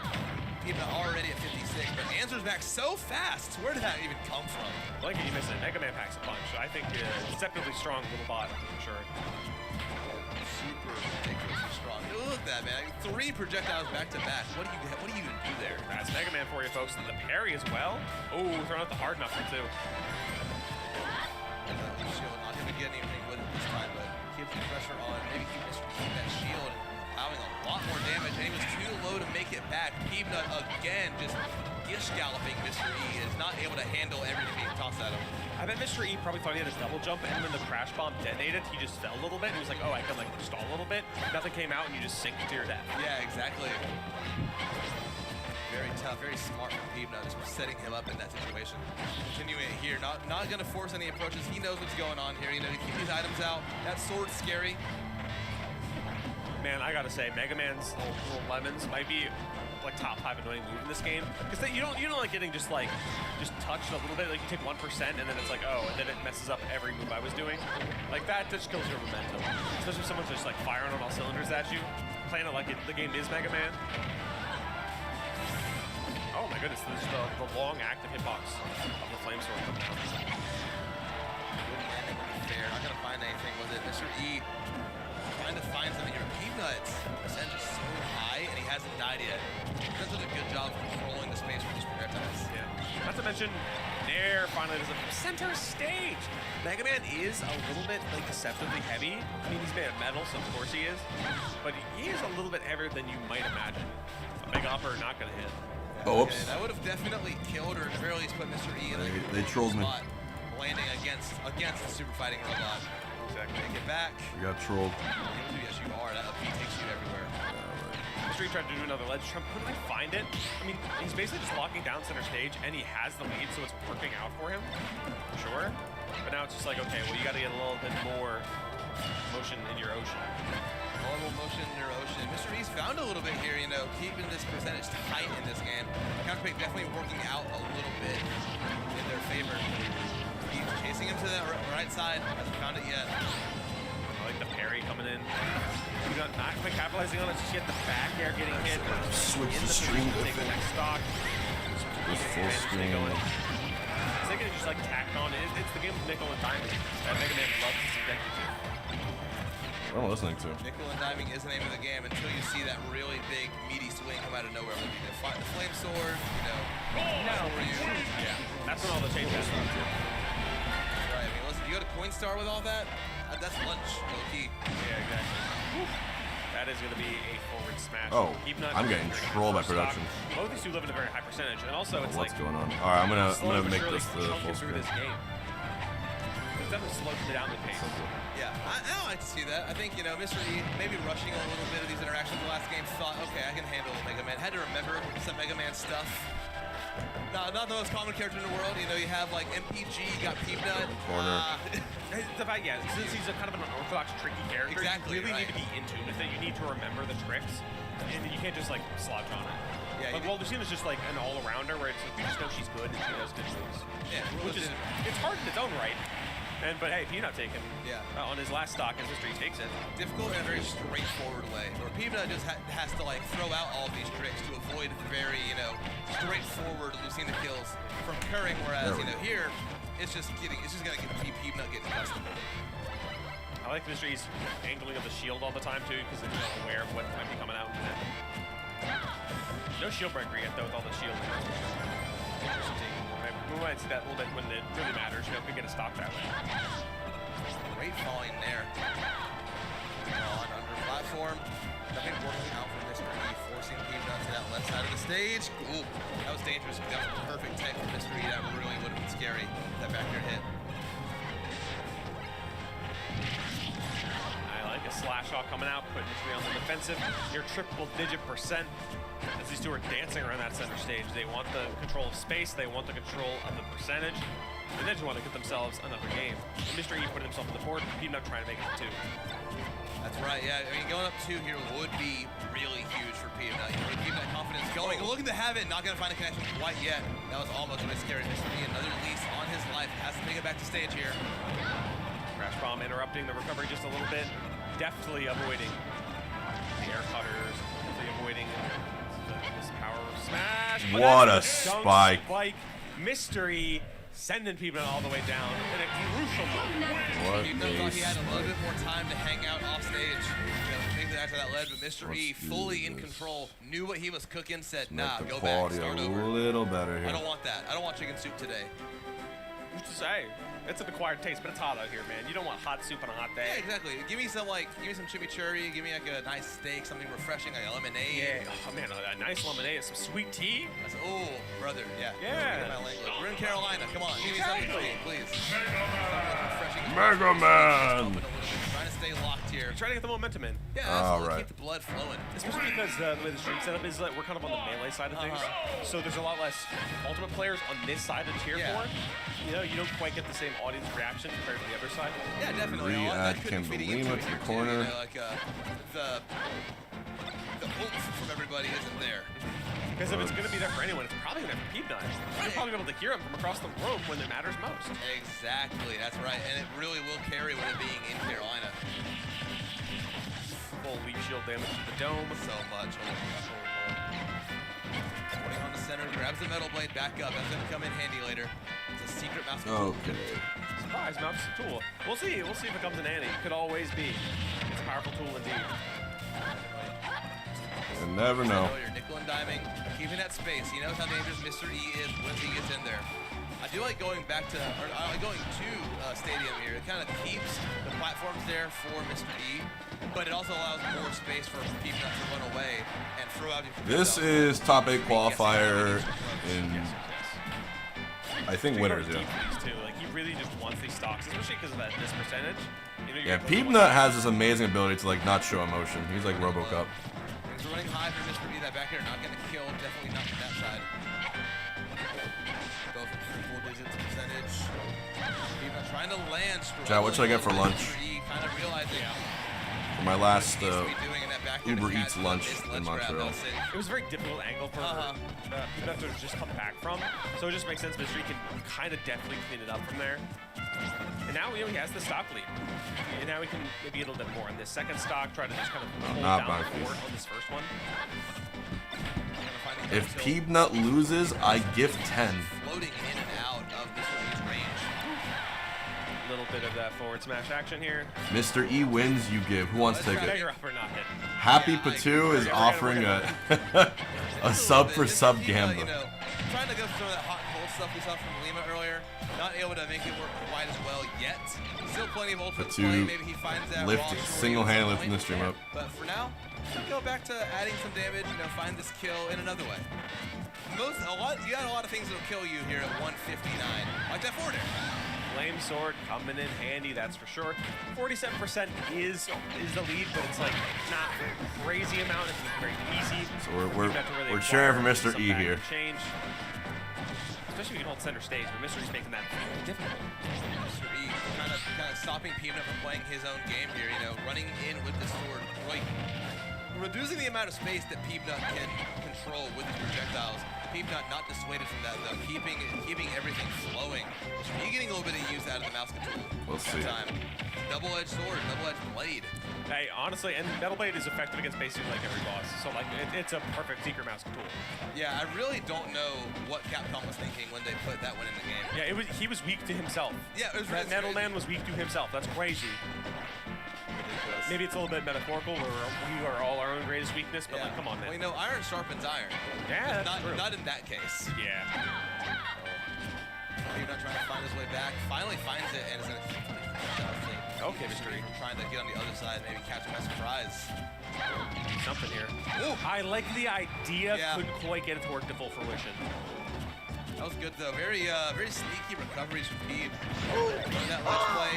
And there it is. 4ox Vortex, thank you. Going for these crazy gambles and rage. I guess you're at a deficit, so it's like you can die whenever. Mr. E hasn't found these like killing blows in the punish game. And also it's because it's like you have that full rage. Maybe you could probably kill a thing upper here. That was an untakeable dolphin slash coming from Mr. E. That is a good way to clean that one up. It certainly is, and a very pivotal moment to get there too. You want to win this game. You need the momentum going to these next two. And Peabnut trying to fight and claw for some of that momentum back. Huge Shoryuken. Chasing him down his last stock. There's the giant flying fist coming at you. Face first. Hard to take that one on the chin, but Mr. E had no choice. Now a very even game for him. Trying to find these openings, something meaningful. Maybe make a statement here with something. What does the E mean in Mr. E's name? It refers to the player Mr. E. Keeping a lot of that passive aggression. So it's an homage to Mr. E. Contact, you're still making Peabnut, you know, you can't approach. You have to like, you have to really think about it here. So Whose tag, of course, is another homage to Mr. E. It's going to slowly but surely get down to the wire as these interactions continue on. So much is just a war of attrition a lot of the time. Yes. It can be very hard. Like, once you find those surefire hits to really clean up the stocks, then that's something else. But, like, a lot of it's just like, I gotta slowly rack up the percentage. I can't overdo it here. Like, we're getting to our final stocks here, and we're hitting the 2-minute mark. Like, we're not gonna get timed out, but, like, we're gonna take our sweet time with this. I think there was room for a footstool there. Might have been. Going all the way down to that bottom lasso. That was really scary. Good forward throw. Holding stage and the charge shot works this time. Perfectly spaced, perfectly timed. And that's the super fighting robot you'll love to see if you are in the region right now. Yes, Peabnut holding on for that Game 3 victory. One away from claiming our last winner side top 8 spot. But Mr. E, we liked what we were seeing from him. I'm sure he does too. Just needs to really be careful in some of those trickier situations. Maybe press that R button if you need to. Don't get caught slipping when it's Shoryu's out. Because Peabnut's gonna bob and weave. Yeah, you gotta float like a butterfly, sting like a bee. Go! Finds first contact here. Good grab. Keeping the pressure on, forcing Peabnut into an uncomfortable spot. But Peabnut's fighting back. Those lemons are going to come in clutch. The metal blades are going to help create some more space. That's what you want to see. Good, yeah. I definitely like watching Mr. E as a player. I like watching Lucina players. Ever since Proto kind of stopped playing, I've always been like needing to scratch that itch. It's what you have to do. I mean, if you can't force it against Mr. E. Mr. E knows that he can play aggressor. Yeah. He just has to be careful about it because Mega Man has everything to stop the aggressor from aggressing, but he can't be the active one here. Yes. The ball's in Mr. E's court around the clock to get active. It's a matter of finding the right moment to. You got no projectiles. You kind of have to hold that. It's the name of the game. Sword can deal with a lot, but sometimes the projectiles are very fruitful, especially in the case of Mega Man. But Mr. E making it work. Yeah. I mean, he has the lead right now. He's keeping pressure on without kind of overwhelmingly and exhaustingly forcing himself in. That was a great combo right there. Not quite enough to take it. The attacking from Peabnut, that's crazy. Yeah, that was really clean. Holding it, makes it back. Mr. E not going to be there with the down air this time. Off stage with that throw, reset the situation. Up tilt is going to do the trick. I like that using the nair to actually counteract the pellets. And then it's like, okay, I can quick grab that up tilt, snipes you, works out nicely. Blank, do not blink in front of my face. I will mega upper you. The power of the up tilt, that sure you just goes crazy. That was huge. That was really big. Mr. E, got a little too aggro there. Peabnut was ready for it. Great spot dodge for you, keeping it going. Mr. E, though, has done a much better job this game of just not letting Peabnut play his own. Really forcing keeping these interactions going, forcing his way in, nickel and diming a little bit himself, and we're dead even right now. Definitely bobbing, weaving, dancing back and forth. It's just a delicate shuffle between these two. Sour nair to send him off stage. Mr. E back on. Holding. That slash ball, not enough. That was close. Mr. E grazed the blast zone there. Good save on the jump. Well, Lesser Lucina dies there 1,000 times over. But Mr. E lives to fight another day on this stock. Very slight deficit. This game getting in very close. Oh wait, is Kando Lima game 5? I think it is, right? Continuing to fight here has definitely created a little bit more space. Oh, we got a Gamba on that. A little bit harder for Mr. E to get in there. Let's bet on this. Finally kind of getting that advantage state going for himself, and he can try to do something tricky, just get himself on the board here. It made him lose this advantage state, and he just straight up got chucked. He got yeeted to the distance. Lost that stock from him. Now it's a winner side stock for Mr. E. One away from making it to winner side. Come on, Eric. From Peabnut. Go game 5, Eric. A little bit more extra You can do it. here, sitting at 22. No need to change that game plan. Just keep it going. Yeah, if I'm Mr. E, I'm starting to change Nice my back game here. plan. Not enough right now. Definitely not. Definitely not. You need to make a statement. Okay. Like that. Chase him all the way down there. Find that back air. Maybe a little bit more here. Yeah, Lucina has great drift and great recovery, so you can afford to play a little bit aggressive. You have to kind of maneuver around Peabnut's projectiles. He's Mega Man, which is rough. But if you can get out there, you're great. Down throw. You're great. We need a clutch-ass Lucina play here. He's going to need to get out there and then a little bit further with a huge deficit to Peabnut right now. Peabnut just going to keep nickel and diming until he finds the opening he Makes me wonder if Peabnut plays the Mega Man games, Like maybe he's really nasty at them and speedruns them. That would be funny. I actually love when a player embraces the franchise of their character man. I don't do it with Pub. I don't play Pokemon games, but I always find it funny. You saw the spot dodge. We knew it was coming after, but Mr. E threw out the right hitbox that time. Honestly, just shield breaker when you're up close. I wonder who the best player in Ultimate is that embraces their franchise in their content. Tweaks like that?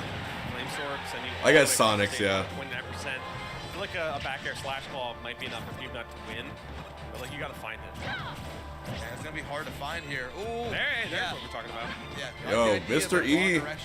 Now you have the idea, but it doesn't even matter. Damn. Do it, and Peabnut steals that last. Peab is too consistent, dude. Yes, punching that ticket win.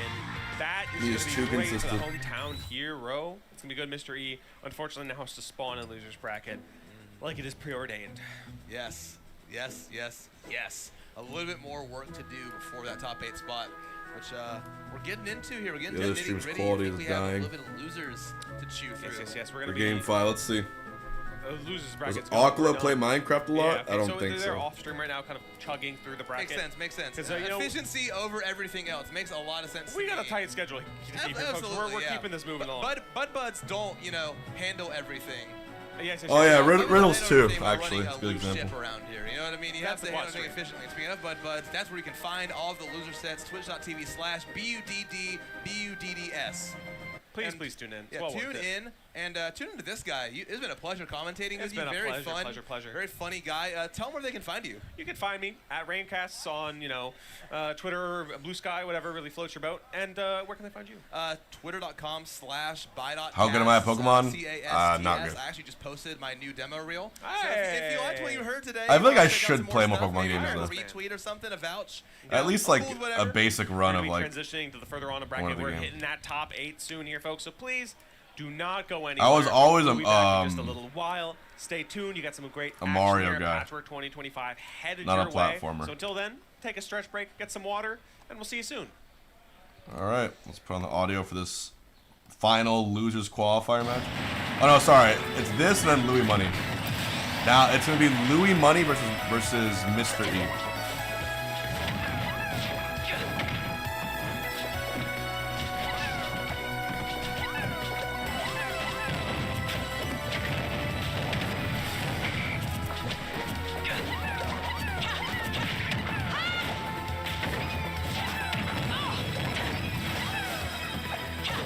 Last stock, game 5. Oh, jeez.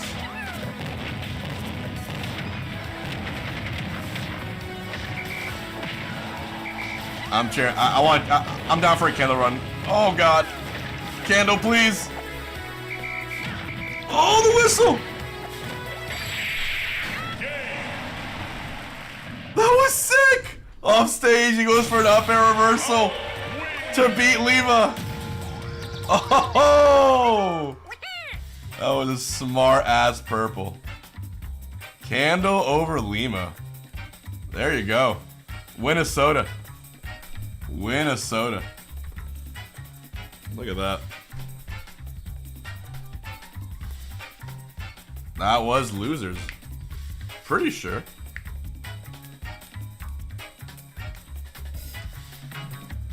Oh, my bad. They though, I'm sorry. They defeat Lima with an incredible reversal. I'm pretty sure that's for top 8. Yeah, it was for top 8. Yeah, Mr. E. Louis Money is the last one.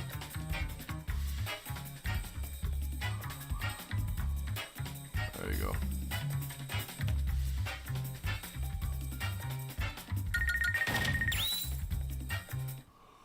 Ooh. No, top 8's today. It's in like 10 minutes or less. I'm trying to see. It says thank you for watching because they're gonna go to the main stream, which is here. There you go. Alright, so now it's Mr. E. Louis Money.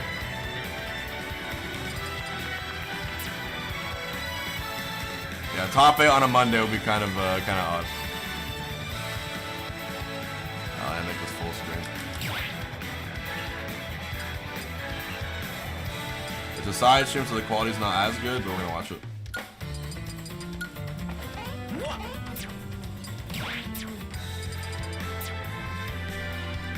See what we got.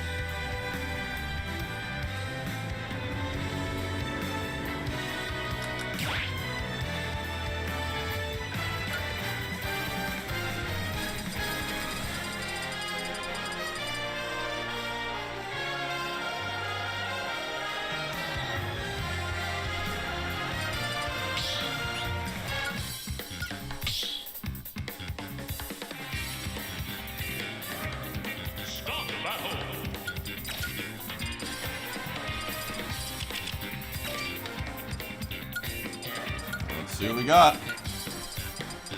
Mr. E. Louis Money. And there it is. Thank you very much, Fizzy 4K, for the Prime.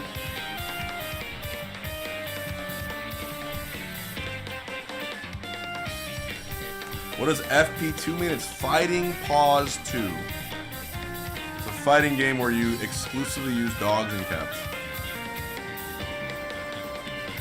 That's the sequel. Everyone's pretty hyped for it. All right, this is the last top 8 qualifier before we get to the main stream. 3, 2, 1, go!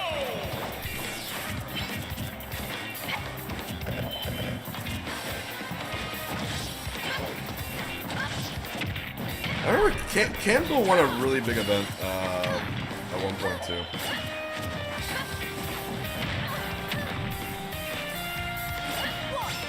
Or he had that win over Aquila at a pre-local. Alright. It's time to order some food.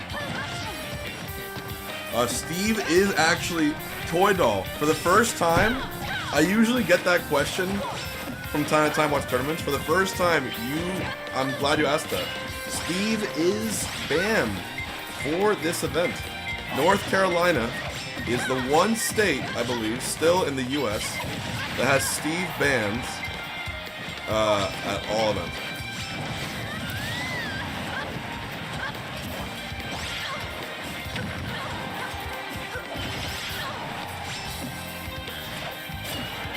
Sonic is legal. And don't forget the Republic of Juan, aka Coinbox. We had Steve banned for a whole year too. And it was honestly, it was. I'm glad we did it. It was a really interesting experiment.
$46.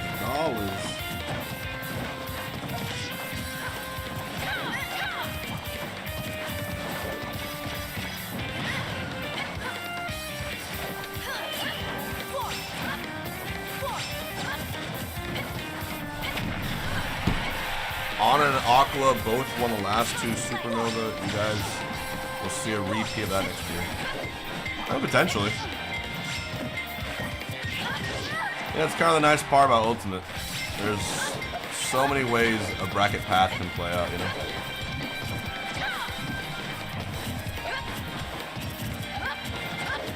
I thought Spargo won last year. Maybe I'm wrong.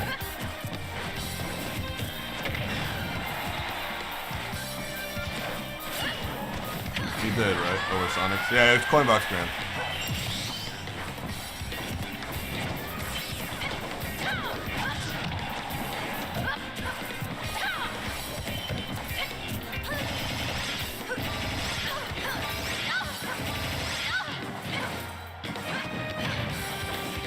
Should I get Greek food or Subway?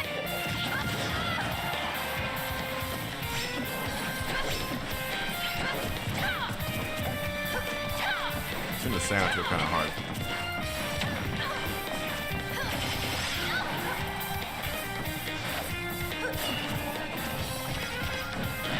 It wouldn't even be a gyro, it would be a bowl.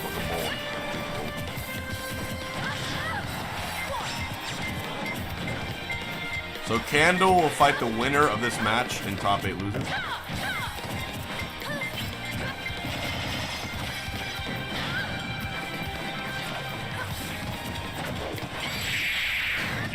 Nice up tilt. There you go. There you go, Eric. Very nice. I won. Very nice.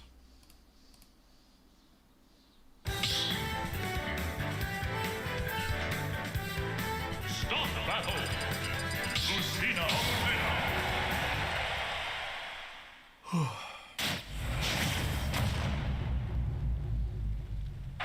3, 2, 1, go!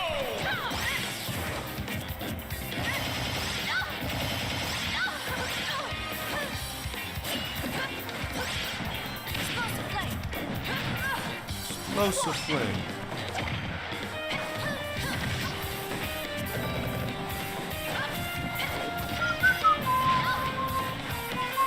Nine X90, hello. And there it is.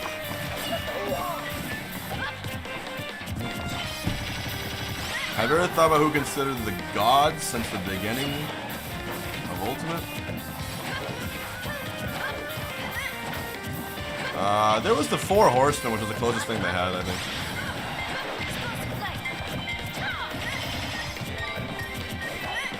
It's weird because, like, I don't know, calling it 5 gods, like, comparing it to the same era. You're talking about, like, the all-time greats is probably a much more, like, succinct answer for sure.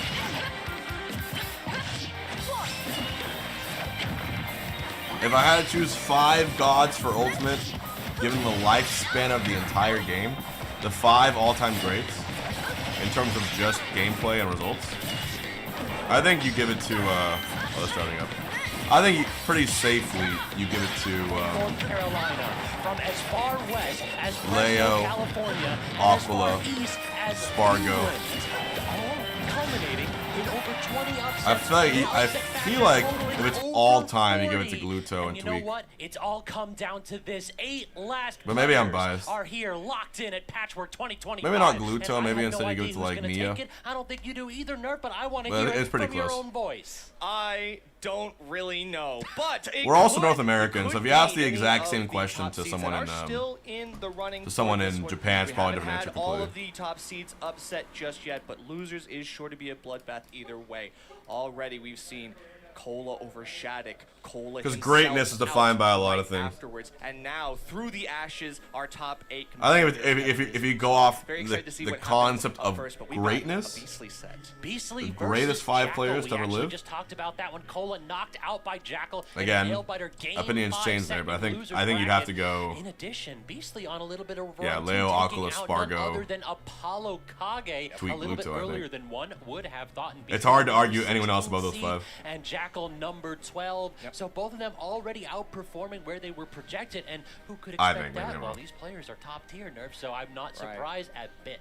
That's true, but you know, we've seen some up and down sets, we've seen some reverse 3-0s, we've seen some very tense hype moments, the crowds popping off, and I definitely feel like we're going to be Yeah, seeing quite a Gluto lot is of an- that as is just Tri-State comes to rep a their board god against solo main. Texas, who has a crowd of their own, and they're going to be showing out. Well, if he plays Talk Link about the too, I state guess of now. states covered by this bracket and all the folks that came But out. he- I cannot wait to hear NJ popping off for Jackal. And in fact, we He were doing a really chat did with put Dom Europe here. on the This is map gonna be an so interesting hard. matchup, in particular because Dom, our co-commentator who will be joining For us Ultimate. for top 4, mentioned that Jackal may very well be the best player in the world against Beastly's character in Diddy Kong. That's right. You know, has plenty of experience against Rivers, against Tweak's own Diddy Kong. So even though those records might be a little bit mixed, the experience is what matters. And the fact that you have gone up against some of the best in the business at this character, a very slippery character, you definitely need that experience as you're going up against one of the beasts in the South. I mean, over 100 sets with PR-ranked players against this character. That is some in-depth knowledge. And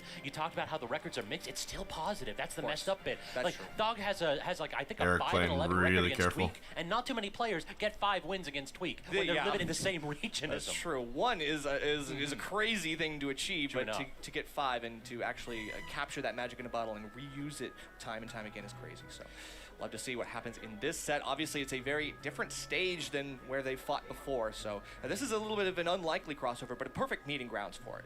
And keeping up with that theme of upsets, we actually have our number 2 seed in losers bracket as Syrup locked in on the Nest all weekend long, managed to take it in a game 5 over Lima. Syrup actually was originally a top 2 seed, got moved down to number 7 relatively recently, and I think that Might be time to turn on the light in my Definitely. office.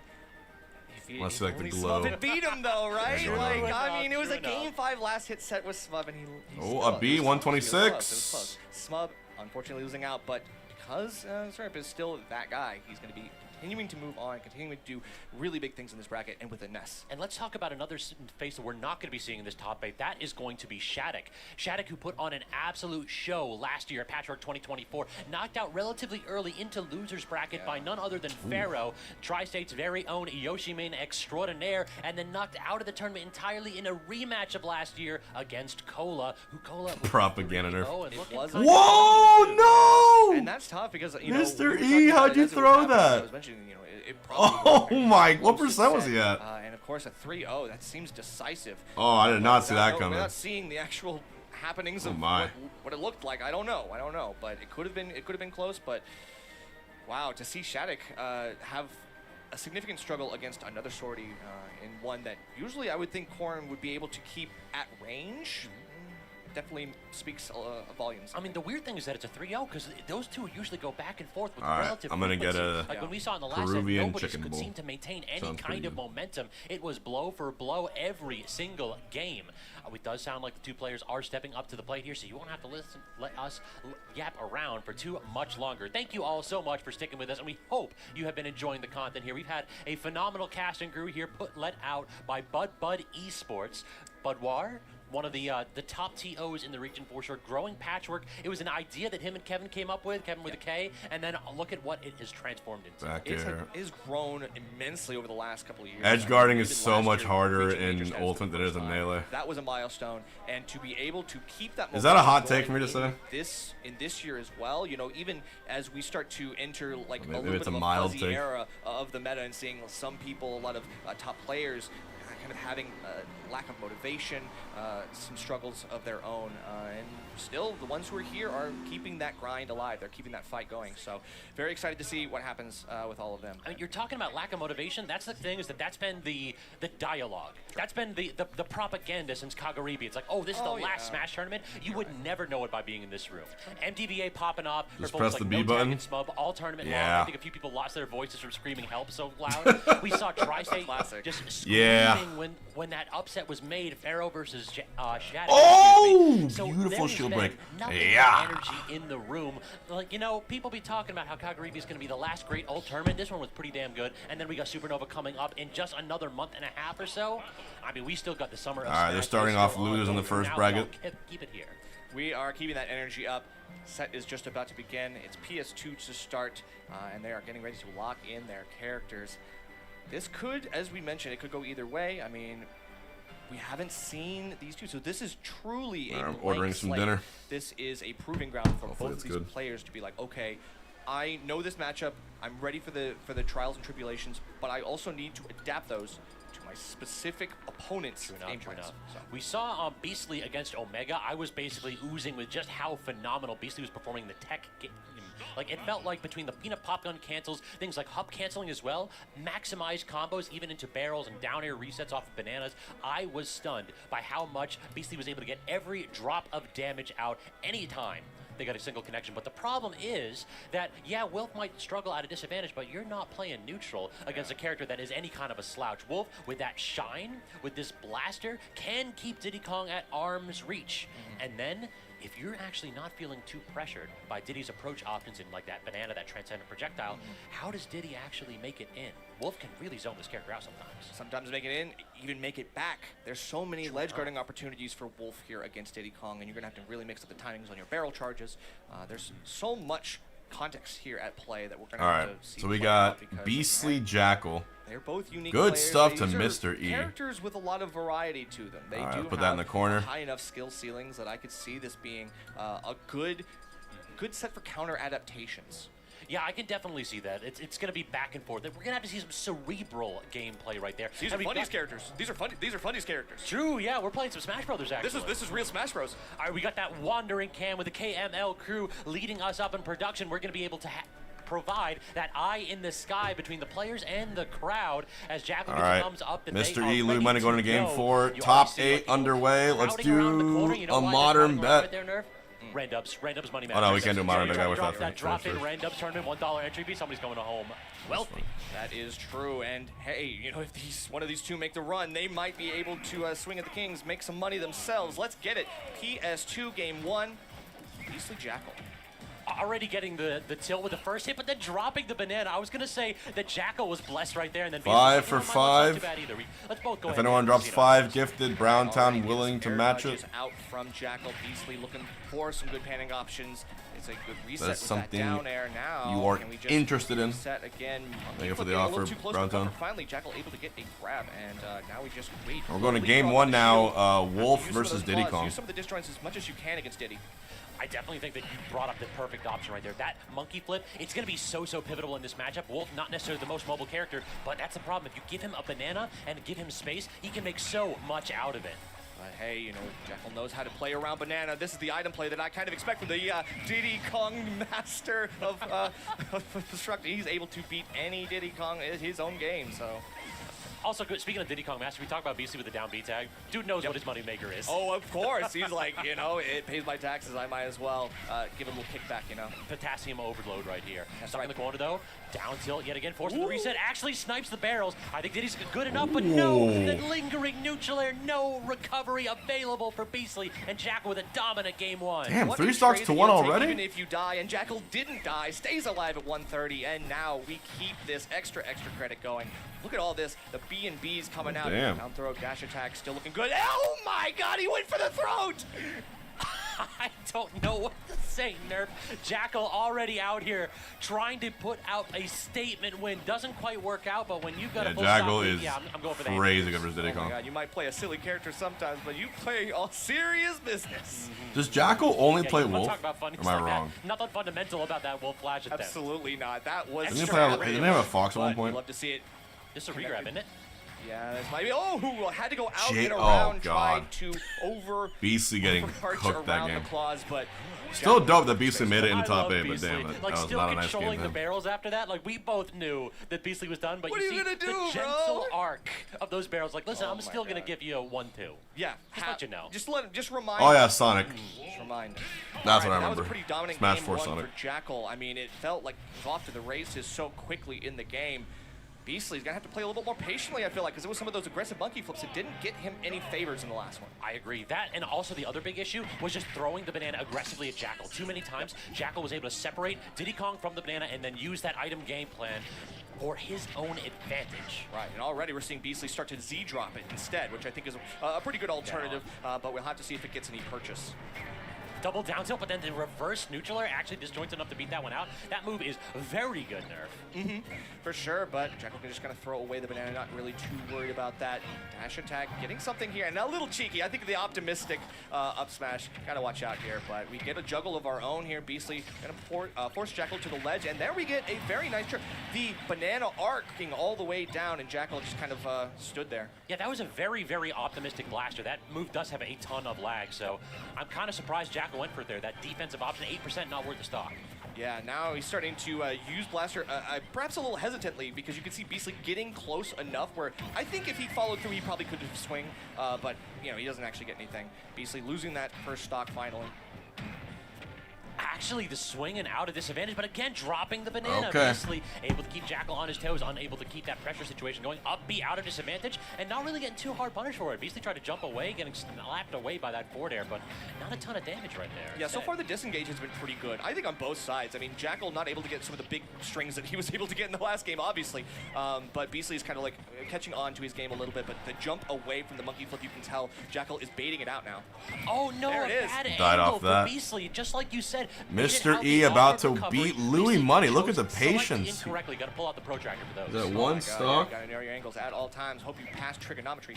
Gotta deal with that back air though. A lot of meaty hits and finally get a trade. Beastly maybe still not able to get off this ledge. I don't think Jackal meant to grab edge right there. I think that was 100%. I am baiting for the down air if you hit a single button. You might be right. All right.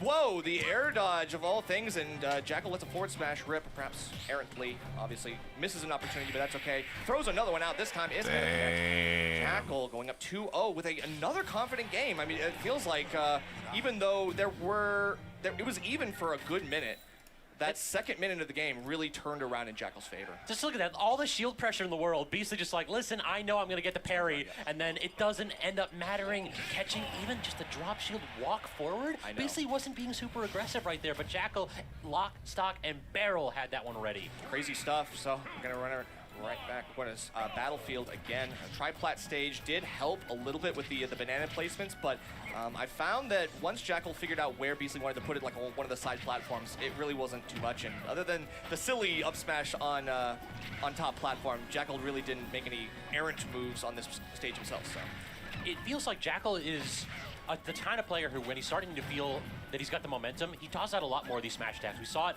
at the end of that game, and then we saw it at the start of this one. Yeah. Already, it's like, hey, if they roll in, I get the punish. If not, so what? True. I mean, I appreciate the effort, right? Like the 50-50, you never know.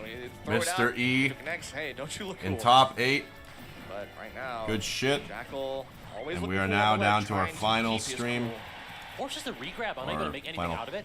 Low recovery. We're going under the stage. We are very smart by Beastly. I think you got to mix it up. But Jackal, unperturbed, gets that standard. Press 1 if you've enjoyed the watch party so far. Put a smiley face if you have. This is looking like dire straits right here. I always enjoy watching these tournaments with you guys. Like you were talking about, Nerd. Right. We're already seeing a little bit more down B from Jackal, obviously.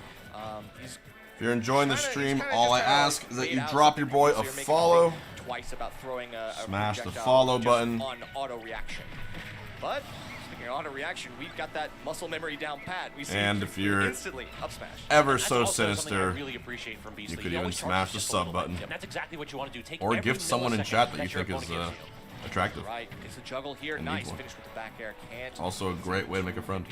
Okay. Back air, nice. Get up caught again. Yeah, that was looking like a quick nifty 3-0 for Jackal, honestly. On the ledge, keeping himself a little bit more elusive, and unfortunately Beastly unable to keep his eyes tightly on him. It just feels as though Jackal is showing time and time again that he has that very small punish window on lock. Yeah. If I'm Beastly, I'm thinking about rolling in. I know it's slower, I know it's more laggy, but you've got to get a mix going. Sure. Okay, fair. And if you think 57 people, specifically in chat, are worth a sub. Beastly was looking for a banana grab, so, you know, yeah. What's happening here? Hello, stream? Hello? Get a little time to recover. Can we talk about the Wolf Z-grab neutral airing?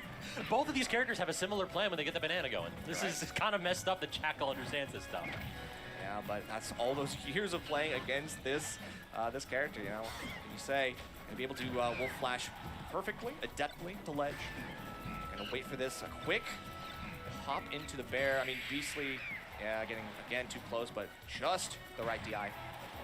Awkward recovery angle. We go with the neutral air. Yeah, lingering hitbox not going to work out. Regrab yet again. Jackal just waiting for the drop shield. What a parry from Beastly to save that stock. The only unfortunate part is that he didn't get the kill here with all this rage. 128 on Wolf, and yeah, just to turn around. Instant dash attack. The handshake. Jackal cleans up with a 3-0. That is such a messed up situation too. It feels like Wolf, again, not a character that you think of as being super mobile. Typically, this is somebody that's going to struggle to react, but watch the movement here. This is a, I bet you will flinch eventually. Toss out one safe aerial, not going to do anything. Go for the dash attack the second that Beastly drops shield to try to take a step or two forward. Yep. It is, we are not punishing massive mistakes by Beastly. It is, if you give me a frame, I take all the stocks. Right, and that seems like a really tight human reaction until you realize that that's exactly what Jackal wanted. True enough. He's looking for it now. He's forcing Beastly to think, oh, is it my turn to move? Can I get away from this now? If I get a little too close, like, okay, maybe I can reset here if I feel like you're too close within striking range. True enough. But in this case, I mean, yeah, you drop shield and Jackal's like, great, like, thank you for letting down your guard, and just waits and that's it. That's kind of the Wolf special, too. It's like, I'm going to toss out safe options, try to get you to flinch, and if you do, then I'm going to throw out something committal. That's really the big difference makers. If you stay in shield, and you don't try to go ahead and take your turn back inappropriately, if you don't try to advance, then Wolf can wheel your shield down with things like neutral air and back air, which are relatively safe. Oh! The character is Happy Patu! Making me happy. Another 10 gifted, he's carrying the stream. He is carrying the stream, 30 gifted in a single day. Put some HPs again. Yo, thank you, man. Damn. Oh, we're so close to 2K again. I can taste it. Happy Patu. 30% of Diddy Kong's dropping the 10. He said he'd drop only if someone lodged. He said, fuck it, I'll do it anyway. I mean, you saw what the tag was. Thank you, King, was for the love. Because Beastly knew that you got to get some. Put an HP if you're trying to get gifted, chat. You're going to take that match, but unfortunately, no such luck. Right. Next up, I believe we have Mr. E versus Candle. It should be. We're able to go to one. You mistyped. Going on in the second half of the year. Hey, man. That's I'm not complaining. Collision. Yeah, you know it. Late reg ending July 6th. You can register right now. Start.gg/collision. It is going to know if you're subbed, you have to avoid ads for a month. New Jersey. You can type in HBox Cake into the chat. Of August. One of those and then this happens. It's kind of, it's magic, dude. It is such a heightened event. Whoa!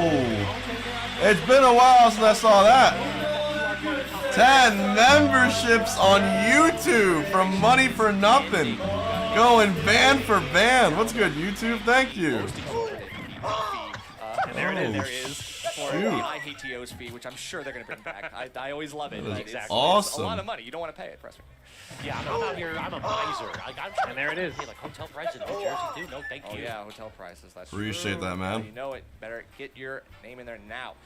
So it looks like our next match is either going to be, it looks like Candle Mr. E most likely. Everyone, please put an M in the chat for money for nothing. Omega Mute Ace and Sidward versus Peanut, but cleaning up a couple of these losers matches first. And Candle Mr. E, two players a little bit less likely to see top 8. Neither one of them seeded to make this, but two players that I am always happy to see on the sticks. I always think that Candle is the wild card. Hungry, how come you don't read YouTube chat?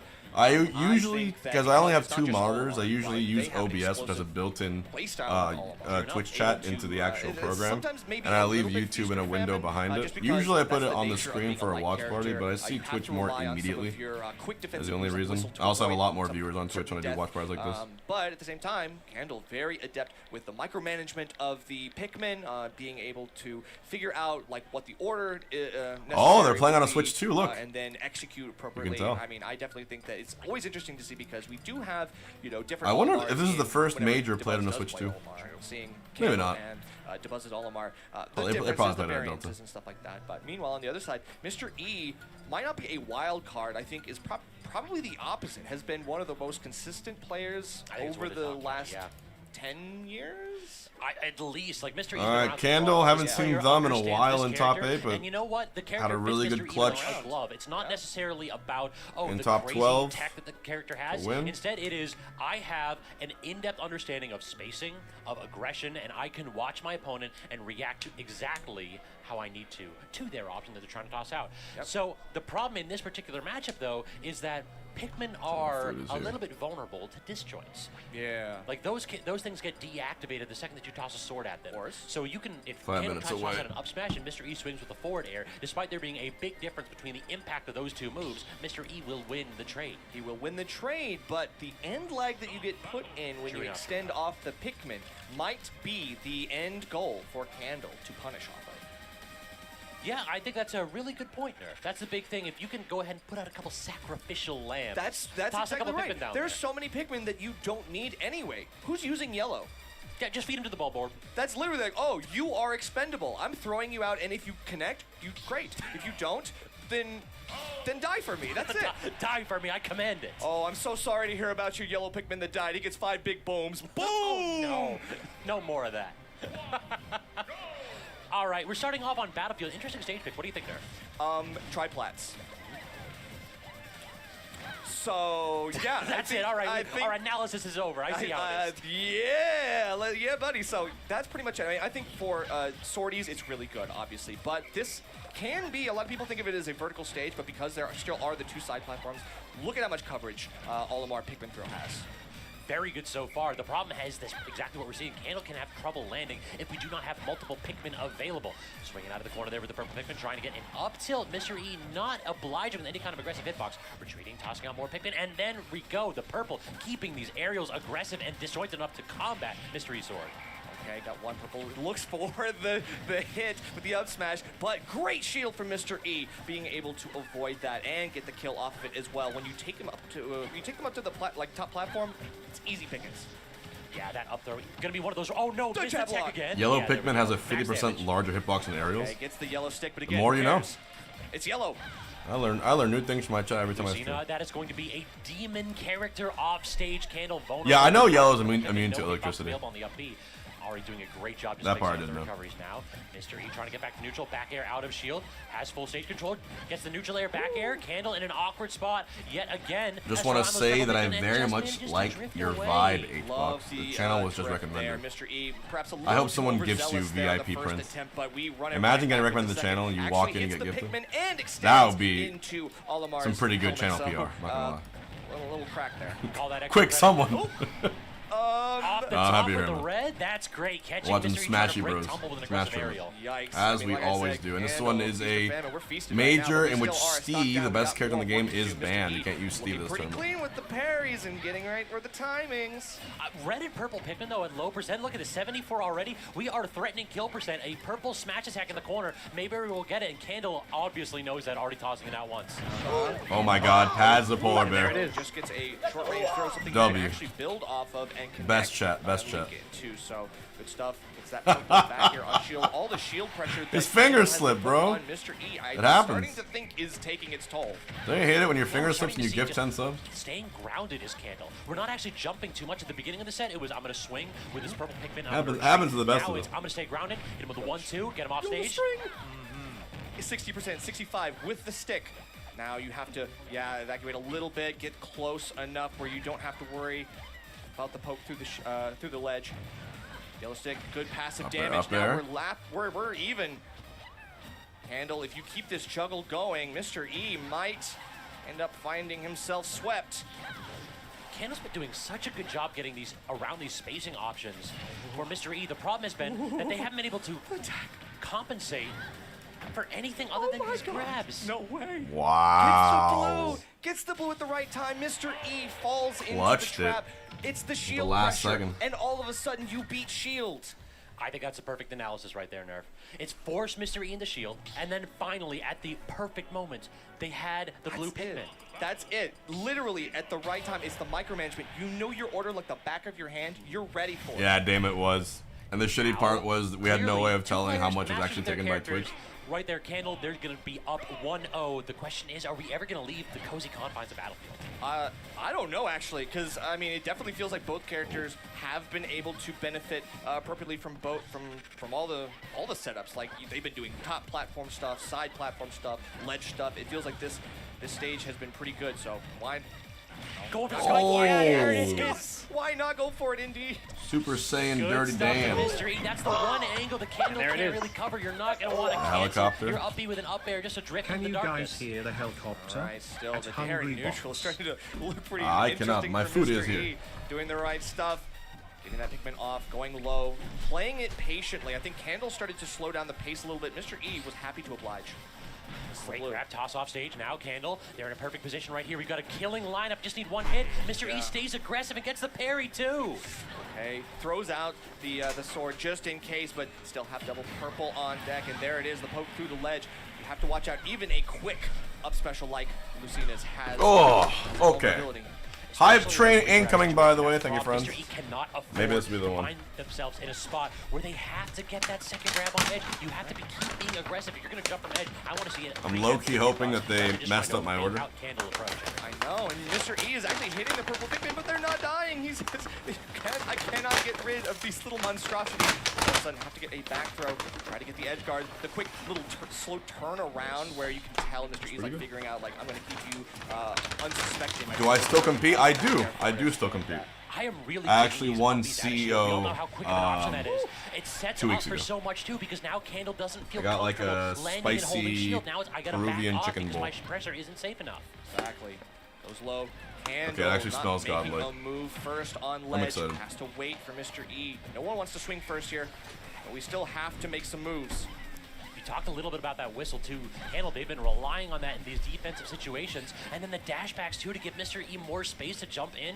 This is the defensive game plan from Candle. I'm seeing the picture. The problem is the execution. It just feels like Mr. E is a page or two ahead of him.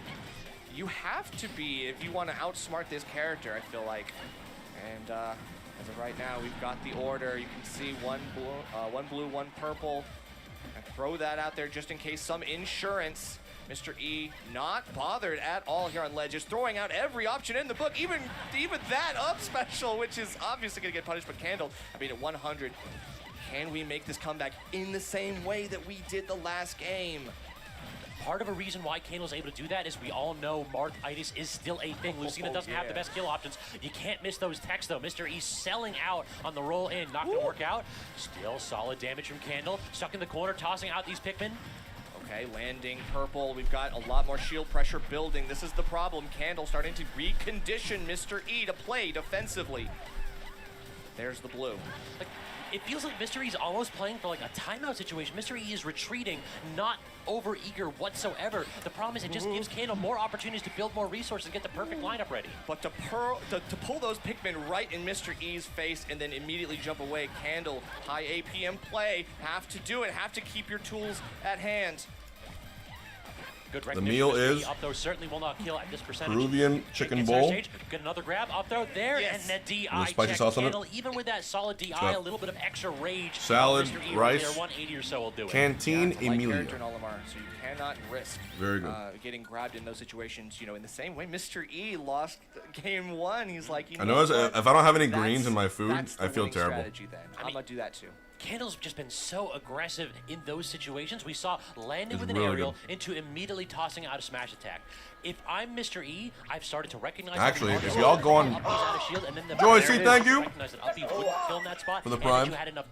Hype train incoming still. If you guys go on like Google Maps and you just like look up Peruvian chicken near you, What can I say? Hey, it is what it is. you'll probably find something just like this.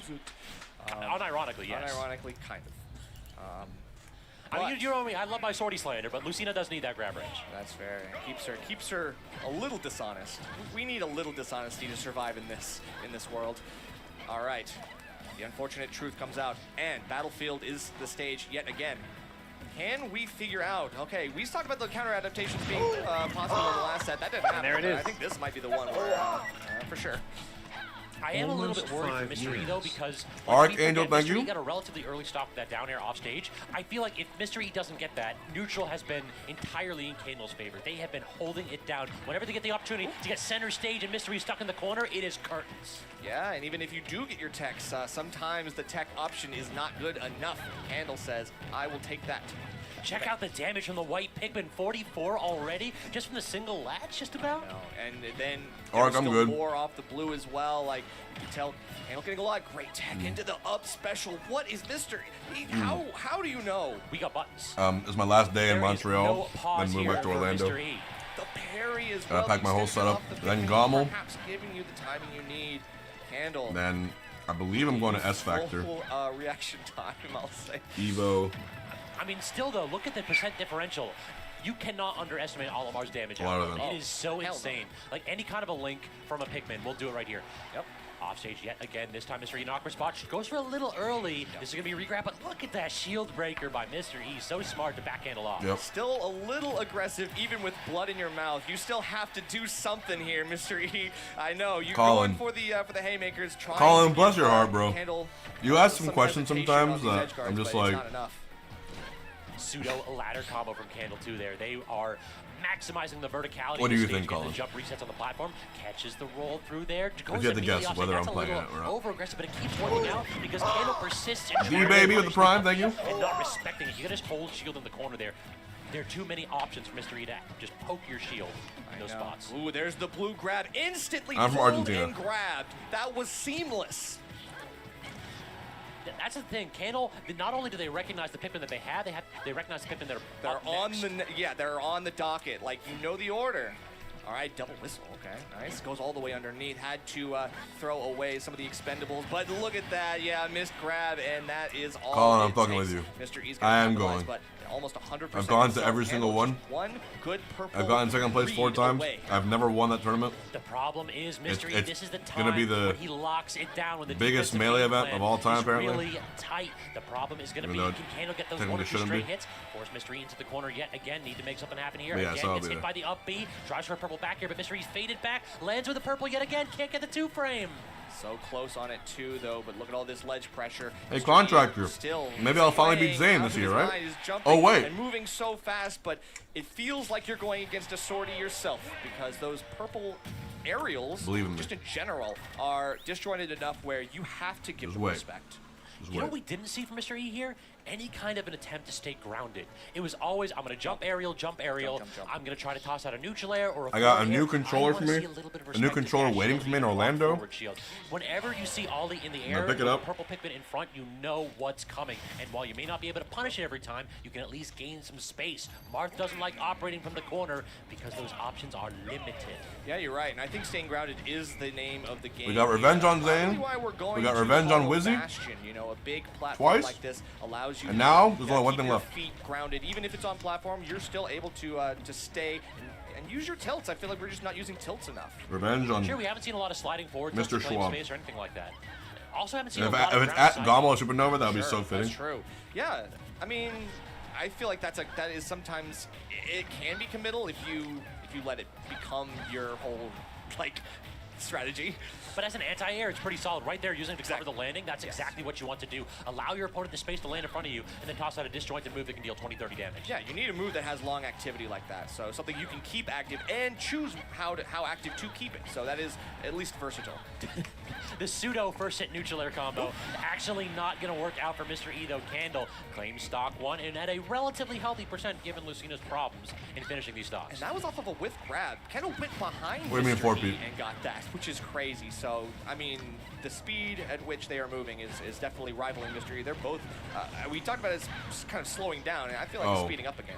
I think he's already beaten me in 4 game 5s in a Already row. baiting out the air dodge, but cannot land an aerial. Mr. E doing a decent job trying to maintain center stage. Nice. Instead, tries to swing low, but Kendall already had the jump in. They are now up and potentially forcing Mr. E to No, Zane won Gama last year, right? I'm pretty sure. It's true, and that's the disjointed nature of the purple coming in to give Candle quite a few favors. Mr. E still Let me think. It was with all of Zane won 2024. being thrown his way. He's playing defensively, but I mean, it's not like Lucina has a shield, you know. J-Mook? Wait, who won 2023? I was gonna say, like, wait, you know. Okay, Zane won the last 2. And I won 2022. All right, Mr. E now trying to get this stock off relatively early. Gets the upbeat, keeping the momentum going, continuing to hold full stage control. Tries to get the back here, but again, the aggression from Candle. They have been on point with these rising aerials from ledge. Forward tilt, finally getting what you asked for, nerf. The damage continues to rack up on Mr. E. Candle. They only need one. The strong hit goes for it right there. Gets the back air, not going to do it though. Yeah, just a couple shield hits, neither of them finding the out-of-shield option necessary to make the game-winning play. We have to go all the way under there. No tech, but still okay. Get the grab? No, the roll through, no Pikmin. No problem for Candle. Exactly, because now you have all this speed, you have all this mobility. Get back in, and it's blue that's doing all of the work here. We got to get one read. Even now, purple's still not poking through ledge. 184. This is a terminal case of Marthitis potentially. Almost living to 200 is Candle now. Mr. E has a mountain to climb. But that was a great read on jump whistle. I think that was the patience for Mr. E that maybe will win out if he keeps it up. But 156, you're a hair's breadth away. And we already have the blue and purple Pikmins available. Okay, gets the parry. Can we get a way in though? Maybe just a way out. Yeah, please get me out of this situation. Says Mr. E. Cannot get down from the platform, the hardest tech in Smash Ultimate. And Candle, they're going to take it 3-1 in a hard-fought set. That is definitely one where you go over to the TO and said, yeah, it was close though. It was indeed close. You know, Mr. E close taking 3-0. a very crucial game too. Good stuff to Candle. Candle just kept the momentum going. I think that Mr. the E out play style at that 7th. was definitely winning out against Mr. E. Alright, You know, now getting it's time the for best winner's defensive side. Options. You know, you hit the shield, you see him jump, he jumps again. Resources are burned here. We have to just go for the only option, which is to escape to ledge, and then of course the up air cover. Yeah, it just felt like Mr. E getting stuck on that platform. It's a counter pick that I understand why you want to do that. Typically, Ollie can have trouble landing in those spots too. And usually with Lucina, with that disjointed down air, you can clear the space beneath you. The problem is, Candle was perfect with their positioning. Every single time that Mr. E was being aggressive on that top plat, Candle would back off. Every single time that Mr. E was just trying to land without using a resource, we have up airs available. Exactly, and you missed the first one. Okay, I throw out another one. The amount of times that Candle was whiffing, but still able to throw out another move right afterwards is just coverage, and that's just all it takes. You know, for a character who is honest, like Lucina, sometimes that coverage is a death knell. It is what you cannot handle because you are too honest, you are too safe. You're like, I don't have any cheat buttons, I don't have any cheat codes. She needs a little bit of something extra. Like Well, we talked about the grab. The grab is good. The grab is good, but it does not rise to the level of half of the war crimes that Olimar commits. That character is dangerous. But also hard matchup check, and that's the nature of the game with the 88 Sir Licky. characters. You know, there's so many different ways that this bracket could have ended up had the matchups been slightly different. And you know where you can find all 88 of these characters, Nerf? Right here on VGBC. Hit us up with that like, follow, and subscription. VG Bootcamp been hitting you up with some of the best Smash content of all time for all time. The original weekly VG Bootcamp. In addition, supporting so many majors like Patchwork, helping us grow. So, also, if you That's have a clean bowl in the back pocket, well, you can get a subscription to this channel, help us keep the lights on. Even if you got that Twitch Prime, hit us up with that as well. You get access to all of these phenomenal emotes. Check out that one. What's your favorite? It's buy one, get one, chat. So, I do love I'm this leaving shield tomorrow, break so I one. kind of got to That's eat that one classic, now. because it's like anytime Well, I didn't someone have does a shield lunch. break, I'm spamming that. Yeah, This is lunch and dinner at the That's same time. true. Okay, fair enough. Yeah. Very usable emotes for sure. A second bowl. So of course you make sure you show some love. Because Two bowls. putting up a lot of hours on. Sometimes the Uber Eats schedule buy one get one goes hard. all time. So Yeah, and I think we got to give them shout outs in particular because both of us got our start here. Exactly. Except when they're like, oh yeah, it's buy one get one, 10 wings for 30 bucks, and you're like, that doesn't mean that we wait are a minute. not out and about. VGBC it continues to lend their channel to so many different tournaments, trying to expand their reach. And You just gotta find the right I deals. mean, we have hit 300 entrants, 290 I some wish odd I for could Ultimate. BOGO We had child. 20 for Melee. Yeah, and that'd then be nice we had too. 50 for Rivals Control. too. When I get back to And Orlando, I'm so stunned I'm by gonna the get growth right in back this on the event, train. And I cannot wait to see. It's been tough when I've been out of again town. next year. Do you think 700 maybe? Oh, I'm definitely banking. Because when you move somewhere else, you gotta like So make sure find a you all gym get and. ready, and we'll probably have a date for Plus, you I came here to be with my sometime. girlfriend, If you so make most of sure my as free soon time as was you with hear her. that date, you lock it down. We are not taking any chances with this one. All right. Also, listen, the we're gonna one get really good part about long stepping distance is up that to the that plate, extra the time two-time champion, the only champion of that Patchwork. you have. That's is right, you truly. can use Out it of, towards like it's 2 for 2, looking for the three-peat. That's the storyline that everybody's got on their improving minds. yourself in some but aspect. There have been a couple bumps in the road for me. We got Omega and winners? Unscathed Or through is some of these losers? sets. There have been a couple of tense I moments. thought Omega lost. Necessary reverse 3-0s, but Am I wrong? Either. Didn't he lose? No matter what, Mudace came out on top. Now, Mudace is a player that this season in particular, All I right. think the Gonna be a hot answer set. Let's do is- classic or bets. The narrative, rather, is redemption. I am wrong. Mudace is a player that I've always thought was top 20. Mudace minimum. was my There's pick to win the so whole much tournament. talent on Mudace's side, but due to a little bit of inactivity, Mudace tumbled from 17th on the losing rate all the way down to 73rd. Yeah. And this is a player that you can never count out. This is never the 73rd best player in any kind of a venue. Showed up in recent tournaments, 13th at Kagurabe, 7th at MomoCon, looking to get that #1 at Patchwork 2025. You know it, but Omega, definitely one who needs no introduction himself, ready and willing to be the roadblock that stops Mudace's winner's run here in semis. Omega the Joker. Showing its stuff. Did anyone against drop a, 5? character Yes, who Happy sometimes Patu struggles a dropped little 10 bit against actually. The disjoints. HP's again, and Happy Patu. especially with the mobility that Joker has. 20 minutes ago. I feel like it's not going to be easy pickings from Mudace. Very true. In addition, actually outplaced Mudace at MomoCon. So Omega, a player on the come up to say the least. Georgia's very own, showing up, looking to defend the region. Already having a good job of it though. Off stage with that turnip snipe. That's the problem with the second you get Arsene, you don't got that tether no more. Mudace gonna get that every time. Mudace floating ever so slightly over the range in the AoE of the Aegon. Aura farming. Wow, how cruel. Mudace definitely styling on him. And Omega gonna have to figure out how to get this this Peach to kill percent. We've got a couple juggles, but great air dodge here. Mudace retreating to the platform, sees something here, but waits. It's the patience here that I'm gonna see. Mudace not one to kind of show his hand too early. It feels like the recipe here for Omega is gun AHA and then the safe aerials. You want to keep this pressure up. You want to force this Peach to expend resources, expend the float, and actually force them to approach you. Yeah, but the movement is starting to heat up a little bit already here from Mudace, a minute and a half into the set. Finally get caught by one of those falling Aegons. Now, good timing, the double hit, and Omega, what a play. Good snipe. Was that you just locked into that animation because trying to get out of disadvantage with an aerial? That is very uncharacteristic. Typically, Mute is like wiggling the stick, try to break that tempo in those spots without being vulnerable. Right, but with the Arsene, Aegon hit yet again. We're getting all this passive damage. Omega able to even the odds yet again. Look at how quickly Mudace is being brought up while they're still playing in the neutral. They've already reset. That's the power of these projectiles. They're so safe from Joker that a character like Peach that doesn't have those mobility tools to close space super easily is going to struggle. You're going to have to take some chip damage, but it's all worth it when you can back Omega to the corner and cover roll with those areas. 2 Z drop turnips, and Omega flinches on the second one, has to expedite the recovery. Mutate's ready with a tertiary option. Plan C wins out here on the ledge, and Mutate's goes right back to rinse and repeat. Look at the verticality that Omega's using too. You just weave in and out with the downward angled guns and dare Mutates to hit a button. Use your superior aerial drift in those spots when they're above them and forcing Mutates to react to you. Mutate's dancing in Omega's face right now. Arsene comes out, but what good is he gonna be? Gets the back air too. Bubba on our deck. Z-drop, okay. Great timing by Omega. I was looking for the clip though.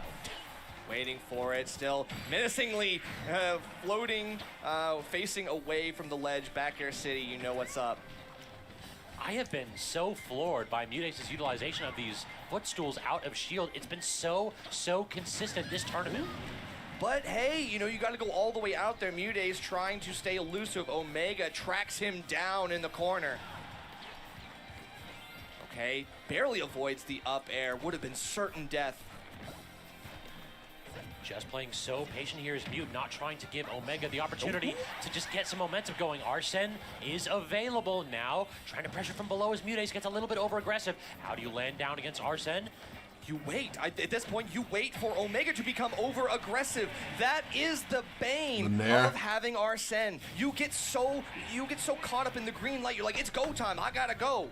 But I mean, you get too crazy, you get up in Mutates' face, he's gonna easily overtake, go above you, high profile, and hit you.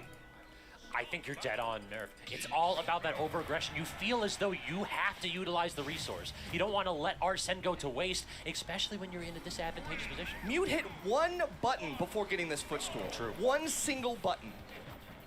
What was enough? A 10 for 10 or except the 5. To grab Omega. I mean, Brownstown, okay, I think Happy Patu is the only person who is gifted even more than 1 sub, so I'll take the 5 you're offering it.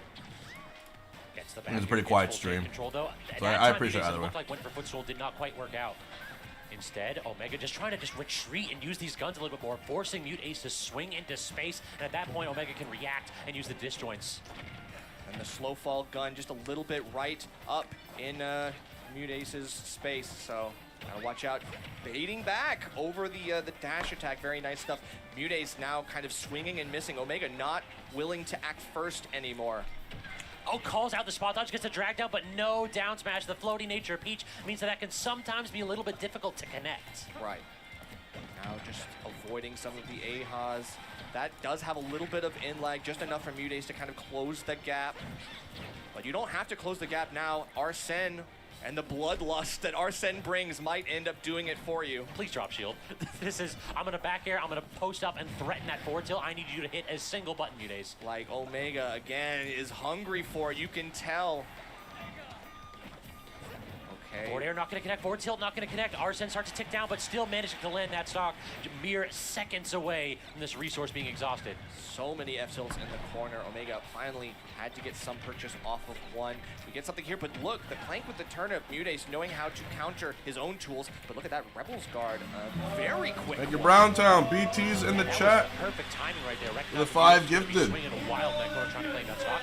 Instead, shield pressure. Appreciate that, guys. Establish stage control, trying to get this Joker stuck in the corner, but again, just able to slide out. Okay, yeah. Thank you. Again, it's a shmoob, and it's the disengages that we've been seeing from Mutates. Not one to worry, and of course, the end lag. Yet again, these side Bs have been getting Omega both a lot of benefits, but have also been getting him into trouble. Retreating neutral are going to not work out. More pressure on shield here. Mutates just wants to get that one opener at 31%. This is prime positioning for Mutates to take Omega all the way across stage and add 60 or more damage onto the stock. Mutates keeping this mid-range sort of distance between himself and Omega. Omega not really willing to use the disjoint when available to kind of swing first, but now with Arsene behind him, a lot more freely we are swinging. Side B actually going to Peruvian intercept chicken's anything fire, that bro. Omega's going to toss out there. Back air again out of disadvantage. Omega forcing Mute to delay the recovery. Just jumps, grabs edge. One back air, two back airs, not going to connect. Neither will Mute. Right, it's just a little bit of shield training, but something's got to give. Look at all this pressure. Even Mute Ace's shield, just minimally small, but staying alive, staying as in control as you possibly can, even with a little bit of a deficit. I've been stage control is there. Really impressed with how Mute Ace has been running out the clocks on these Arsens. Yep. You have to play patient. You have to get a couple good hits on Arsene too to take that away. And I think that's when Mute Ace knows, like, okay, you let the Joker player come in and start swinging like a madman, and then I get the whip punish. Then it takes away Arsene, and then they get scared again. I'll match the next 5 drop. Damage, but that's problem. Anyone who's dropping 5 will be matched. Break out with that Rebel's Guard. Look If you drop 5, it's like you're already. dropping 10. 3/4 of the way there. Yeah, that's true. We need to see a little bit more aggression of just base Joker, but we're already getting Arsene back in the fray. Down throw. Can we get the back air? We do indeed. A little bit of a missed DI opportunity from Omega, but still gotta watch out. And that back air managed to hit. We get the Nair as well, and that's gonna do it. Mute Ace up 2-0, and Omega, what is the play going forward? What do you do? In those situations, it's just a death sentence. You can't recover without that tether up B. The second that Arsene is out, it becomes a liability if you find yourself off stage. That back air right there sealed the deal. Now it's just you toss out the turnip and you just wait for any kind of a hitbox and then expend the double jump. Like Omega had 0 options. We can kind of see now why Mute Ace has a big advantage in this set count. Right now, Omega only has 1 victory to Mute Ace's 5, though Omega did win the last one at MomoCon. Oh yeah, you're right. Already Mute Ace, they near 70% lead, keeps it going. Almost unmatched damage. Now, Mute Ace, can we keep it going? Center stage fully covered. The absolute dominance of this stage is his, at least for now.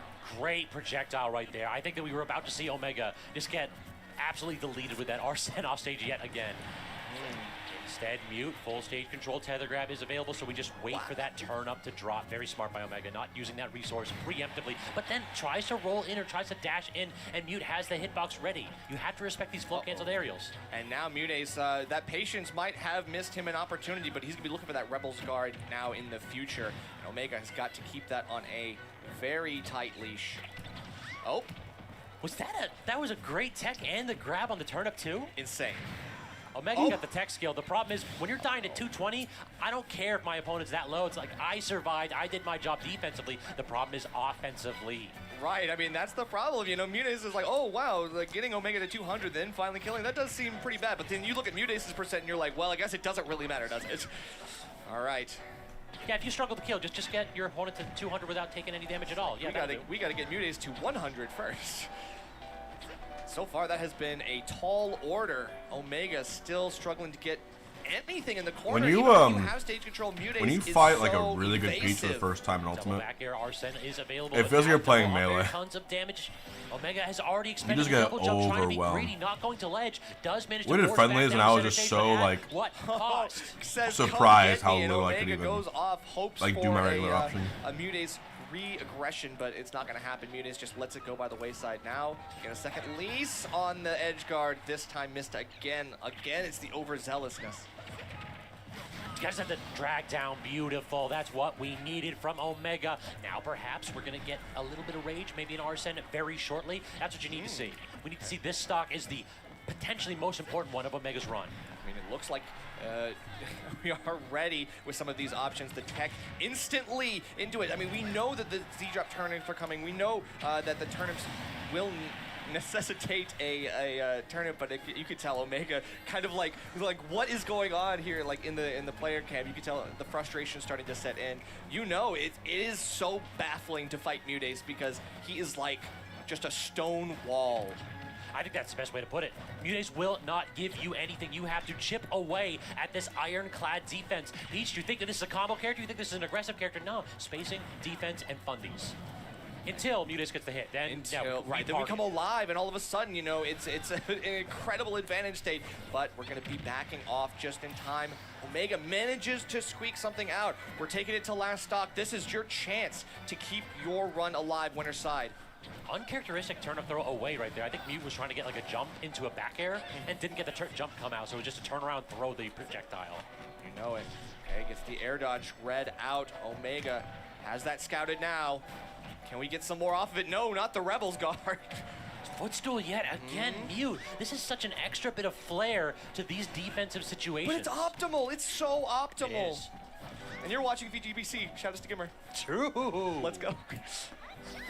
All right. Oh, the drag down. It's not over yet. Holy Omega shit. comes from behind. Omega bringing it back. Here's Scabs.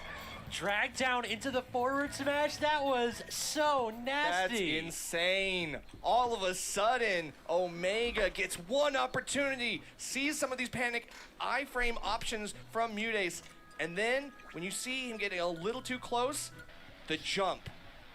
Pulled down, said snatched. You're not going anywhere. Into the immediate fastball and the missed tech on reaction, too. That's right. You'd had a couple opportunities. Like, if you hit that tech, though, Omega can just react to the roll away. You saw it, like, there was a freeze frame. You saw Mutace's face as it happened in real time. He's like, ah, damn, he got me. It is what it is, but we got a set. Game on the board here for Omega. What's the play? You take away, no top platform. We're going small battlefield. What's the play? We're immediately at 80. Threatening a 0 to death now is Mute Ace, just business as usual. True. That is so, a mental it's of a so top normal. player. Has Mute won kind of expected. It's just a a mental major? of a top player, dude. But there's no cracks at all. Was Patchwork last year a I'm just gonna major? be, okay, you had a nice thing, but I missed the tech. I lost the game, and now it's time for me to snatch victory. Lesson learned. Before we go to game 5. Lesson learned, and this is a best of 5, right? So you do have plenty of time to make those adjustments. Team They Liquid said, changed okay, their logo won't for the happen again. 25-year anniversary. Pushing on that shield with low float height. Omega still feeling the pressure. And now Omega actually started to incorporate those footstools out of shield. Just caught it right there with a gun, too. Both of these players in his 20XX nerf. Gimmer out here smiling down. Yes, that's right. All right, still got to do some more here. The shield pressure yet again working its way through Omega, but Omega quick hacks off. Has to take some of these hits on the chin. 166. The longevity is definitely getting there, right? The DI is so good. You're staying alive as long as you possibly can, but Mutace, I mean, yeah, we definitely have had quite a few challenges trying to stay alive against all of the smothering options that Mutace throws. I mean, real talk, if I'm Mute, I'm a little bit happy with that because it's really just 2 or 3 neutral interactions to take them up to like 120 or so. Yeah. So in those situations, if your character's linear, just deal all the damage in the world and say, I do not care, I will win my 3 interactions and I'll eventually get my kill. True. Just kind of like bouncing with the landing, low float, landing, low float, keeping his options open, keeping Omega unsuspecting. Got to keep him on his toes, but with Arsene, you know, he's going to keep throwing out those options. You know that there's going to be buttons pressed. You just got to whiff, punish. Not gonna hit the forward tilt, not gonna hit the back air, nor the next back air, and finally Arsene is gone. Yet another opportunity iced by Mutace. Truly. Mutace one of the best at playing patiently when necessary, but you know, it's that instant like flipped switch when you get that advantage state. Doesn't even matter. Mutace can switch on a dime. Low canceled aerial's not enough to dissuade Omega from getting that dash grab. Off stage now, Mutace covers the turn with that turn up so well. Mixing up the angles, the timings, throwing it straight down, throwing it up and letting it fall. Mutace, the turnip edge guards have been really good, but Omega, I mean, I think the patience has helped so much. Once you see Mutace have to pull a second turnip, Omega quickly expediting the recovery. This time we find a dash attack, that's enough. This is a big opportunity for Omega too. Solid damage. Not necessarily have to worry about any like Randy kill options here. Like neutral air center stage, not gonna kill for sure. Ooh. 3 or 4 hits from Arsene though, and we have an even game just about. And how much leverage has Omega gotten from Arsene dash attack? It is not just a great multi-hit option, but it also is something that can catch aerial characters like Peach. So in this situation, you know, it's been a good option for Omega to kind of throw out. You know why Omega died right there? Omega actually got the edge and was at such a high percent that had next to no invulnerability whatsoever. Right. Didn't react to that immediately being vulnerable. Mutace had the hitbox ready. That's true. At that point, your time is short. Mutace will not let you extend its duration. So no, it is what it is.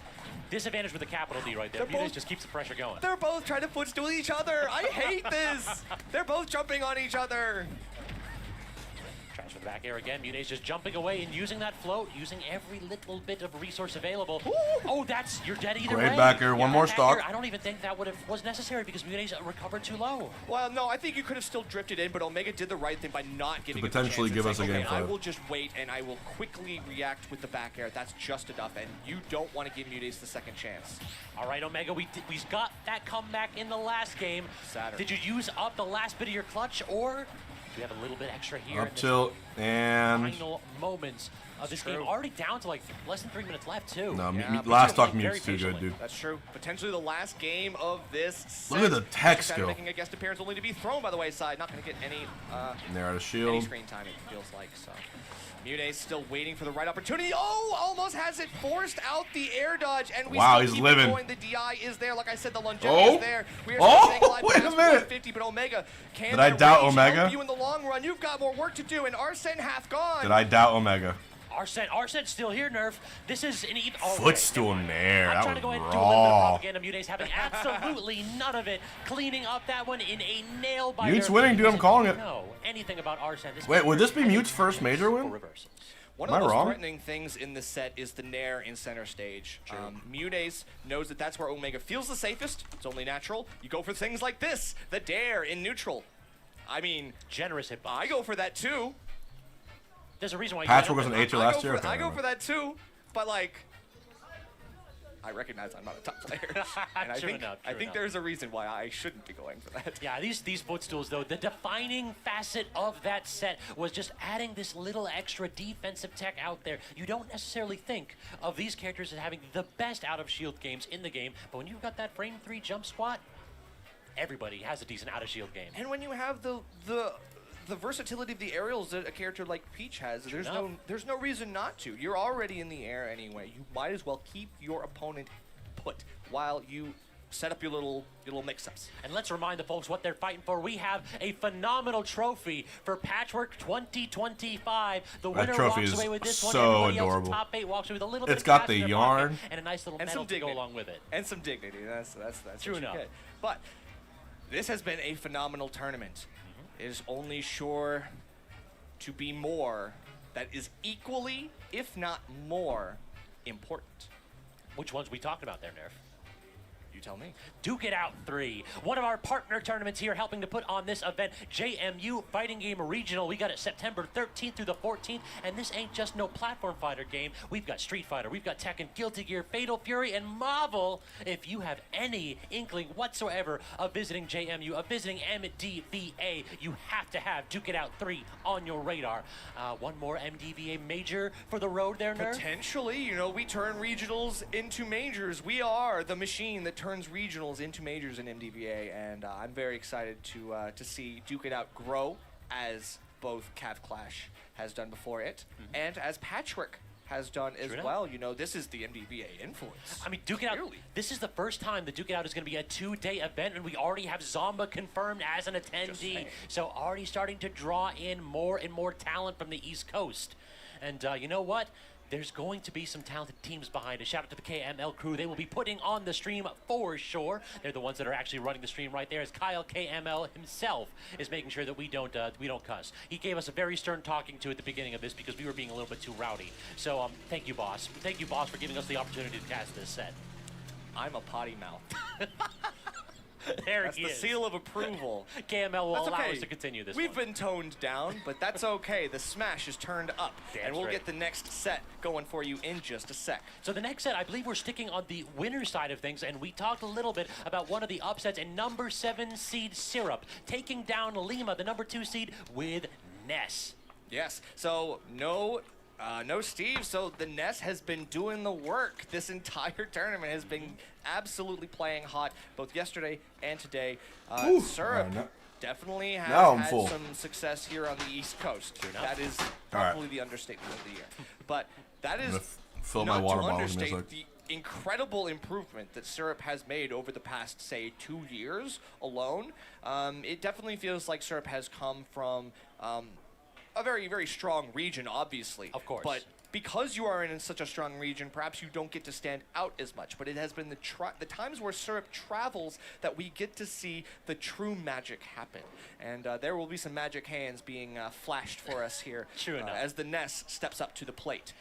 I really do feel like Syrup is one of those players that just gets too much, a little negativity, we'll say. I feel like Syrup is one of the most talented players in the game, and they have proved it with multiple different characters. Syrup has been playing Ness for so long, and then occasionally the character does have its weaknesses, it does have its limitations, so we see those secondaries come out, or those co-mains come out, as is the case in late game Ultimate, and you know what?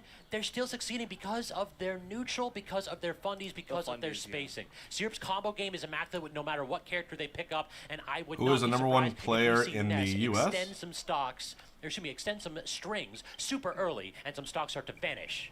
Yeah, definitely. I mean, it feels like, you know, Syrup has an incredible grasp of the game, its game knowledge plus game sense.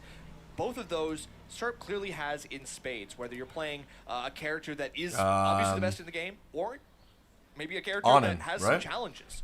It feels like Syrup is so good across the board that the consistency cannot be denied, cannot be understated, and must be respected. And speaking about consistency, I want to talk about one of the hidden bosses here, because my man Peabnut has finally been getting the respect they deserve. Peabnut, let's go! We all know the Carolina's own coming out to show his stuff, the Mega Man. Not only securing the 3 seed right here, but after that show, I think that Peeb was the story of the tournament at Kagaribi, getting 17th at the most stacked Ultimate tournament of all time. I was watching Peeb set saying, I know this dude's going to put on a show and make a deep bracket run. And you know what? I have never made enough money in those counter bets. I know you are right about that. Nobody disrespects the boy Peabnut. You sleeping on the boy. You're unfamiliar with his game, and we're going to show you what's up. Look at him. He's in a meditative trance. He's getting himself zen-ified. So yeah, in addition, he's in a zone. In addition to that 17th spot at Kagaribi, fresh off 5th place at MomoCon, and this is a player that, beyond everything else, comes out for their region. Of course. So we've got Tri-State versus the Carolinas out here in a regional battle, and we might be talking a little bit of smack about both players, but I mean, to be honest, Nerf, I would not be surprised to see either one of these two walking away with the trophy. I know, it definitely wouldn't be out of the realm of possibility. Obviously, Peabnut has shown his stuff at very at majors of this size. True. Right? Like majors like Riptide, where it's like, oh, okay, maybe it wasn't the Riptide that was as big as last year, but Peabnut has gone to some really, really stacked tournaments and has come out on top of some of the most tense sets, some of the most difficult game 5s. His patience is unmatched. His ability to play at range is tantamount here in this set. In addition, this is a matchup that favors Peabnut. Peabnut actually has a set lead right here, 0-2 in favor of Pete. Syrup has yet to beat this man at an offline event. Last time these two played, though, was a 3-0 in favor of Peabnut. You know when that was, Nerf? Patchwork 2024. Oh, wow. So we are going to get a second chance, aren't we? Feels like Peabnut versus Syrup, anything goes, because Syrup knows that, you know, your options are a little bit limited. You have to rely on perhaps the magnet a little bit more than you would normally in this matchup. You've got to keep an eye for the projectiles. Peabnut loves to throw out all these linear options to smother, to force, to funnel Syrup into the right approaches. You're going to have to do something here, because your own projectiles will not be enough to keep Peabnut at bay. And people tend to think about Mega Man as a projectile character. In this matchup in particular, he can't do that. He scraps too. That's the problem. This character's buttons are insane. That Mega Man back air, I put that on the level with some of the best in the game. Yeah, it's true. Back air, forward air. Syrup won, Syrup won Coinbox IRL. Ness, with Steve and Ness. He beat Shiny Mark with Solo Steve. Or Solo Ness. So, exactly. It was Ness Pika, which makes sense. Game 1. Winners semis at last. Again, started with a little bit of neutral. We're going to see a lot of this. Neither one of these two players wants to overextend or be super, super aggressive. We want to be using these mid-range boxing habits to open our opponents up.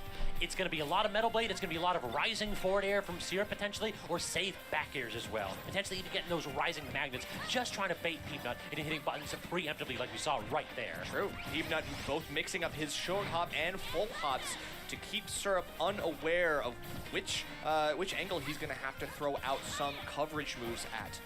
Peabnut already, as soon as you see Syrup go to a platform, Peabnut ready with an up air is going to keep these juggles going as long as he possibly can.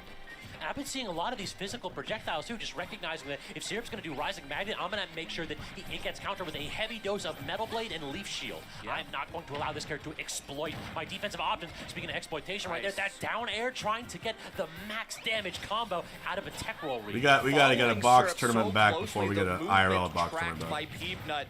Now Syrup gonna have to do a little bit more, get a juggle of your own. The slow fall, Peabnut not gonna rush back down to center stage, just gonna take it slow, play patiently. Except that you could take a little bit of stage control lost here and still keep it going, because you play so comfortably in the corners, Mega Man. So far, so good for Syrup 2. The big difference between these two characters in neutral is that Peab needs to chip away. Yeah. Syrup, if he lays hands on you once, you're taking 60. It's true, but look at this. Force the air dodge. Now we get the coverage on the platform. This is what Peabnut goes for. Wants to see that down air fine purchase, but will not after 2 tries. Still get the parry, turn around. Has all the time to get around, jump, and then land, grab. That looked like the laggiest parry I've ever seen. Right. But Syrup was basically just like, oh god, I got parry, what am I going to do? I'm going to play defensively, I'm not going to hit Syrup. I gotta say, Syrup is... Speaking about that catch right there, is Syrup the least carried Steve player? Catching Syrup trying to jump out of that corner, not going to work out. And then the back air in response, 2 evenly matched players and an even set so far. That's the thing, the that's my question. Imagine he wins a major. To, adeptly make your way you know, if he wins this tournament, that would be the first time Ness has ever won a major.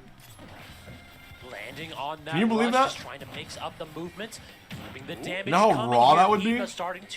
I'm telling you right now, if Syrup wins this tournament with Ness, I will cheer for his Steve forever and ever. I will. Wow. And you can start throwing haymakers. Yeah, love the setups here. The Metal Blade to lead into up tilt. Peabnut looking for some haymakers, but is going to keep himself safe enough in the process of achieving them.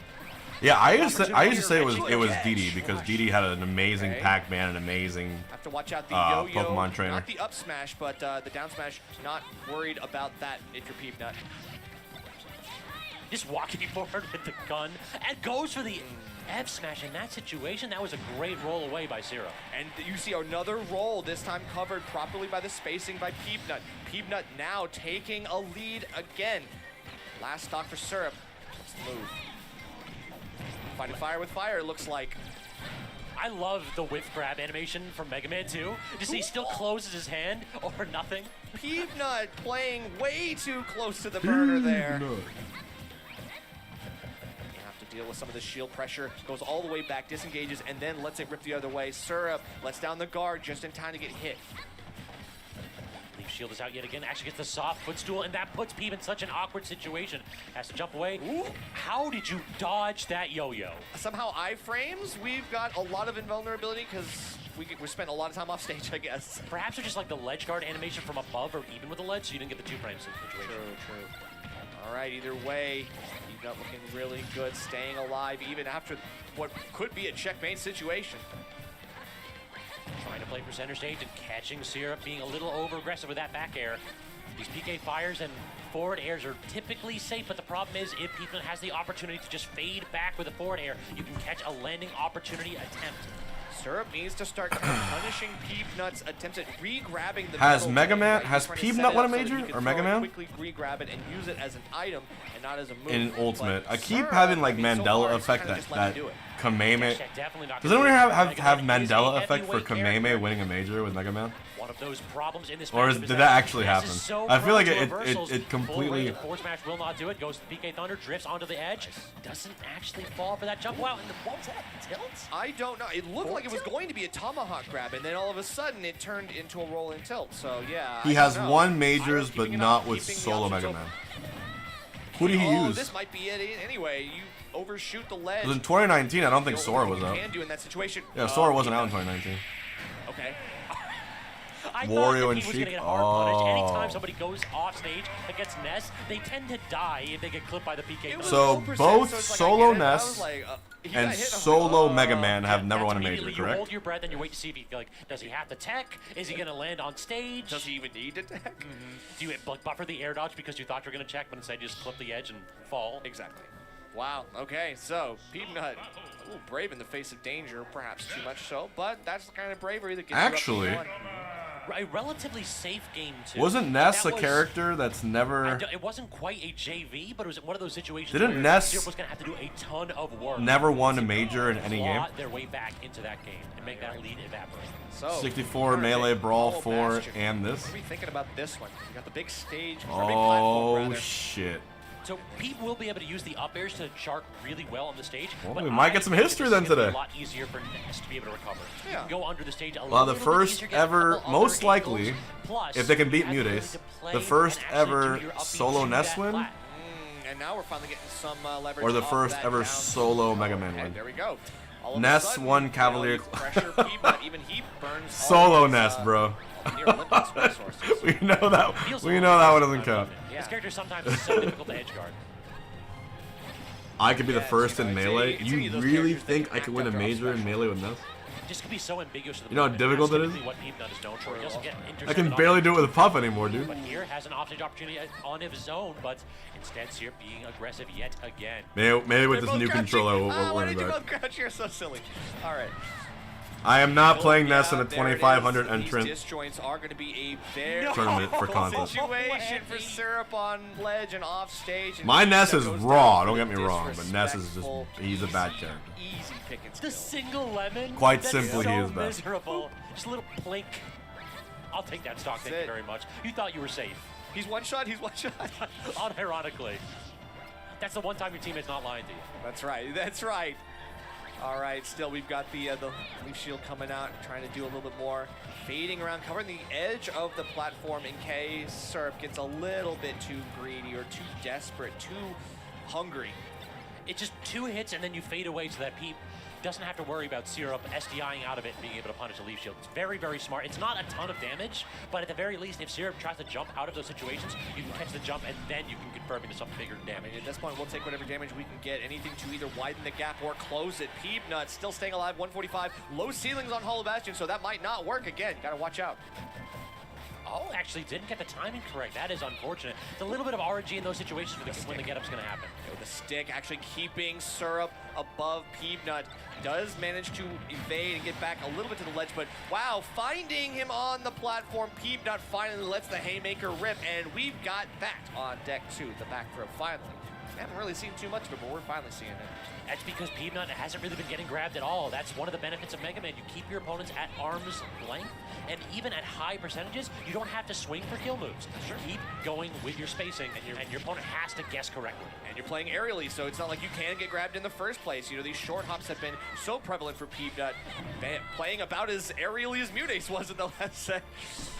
That was such a great angle by Syrup to make that back. No double jump in those situations. Typically, the Ness just dies in those spots, but good presence of mind. Gets the forward smash off stage yet again, intercepting that, but does use the double jump, and Peabnut not prepared to go off stage to get the punish. Yeah, you talked about those physical projectiles kind of being the issue for the magnet as of right now. Syrup having to figure that out, and there it is. Peabnut gonna be able to carry you all the way off the top, the up air, and like I said, you cannot play games here on Hollow Bastion. That low ceiling will destroy you in these situations if you let it. All that after a missed tech too. Yep. That's all it was. You get the spike. If you don't immediately land the tech, then you have to be prepared for those up airs. And Mega Man! With solid DI, it can be very, very difficult to get out of those situations. For sure. So going up 2-0, Peabnut looking real strong against Syrup, but these games have been getting closer and closer. This might be the time for Syrup to begin what is now have to be a reverse 3-0. Not a good Mega start. Man. 17% just by getting clipped with that leaf shield. I hope he Every gets now cut and in the then, next that moves smash. the game. Yep. Okay, we get the air dodge covered. Good frame traps here from Peabnut. Looking for more. Can't seem to get it. Good drift here from Syrup, but at the same time, Metal Blade on ledge. And Peabnut is never going to stop. He is. And he's like the Energizer back there. P was fully sold out for a shield drop there. I'm so mad. Yep. I just take your grab, dog. Okay. Yep. Not looking too bad. Syrup's still looking for some of those big call-outs with the up special rocket. But now Syrup in a very advantageous position, gets the PK fire, already using that. be in these situations, trying to get at a disadvantage, gets back to center stage. Peep has another attempt here to get a ledge guard, but good patience by Syrup.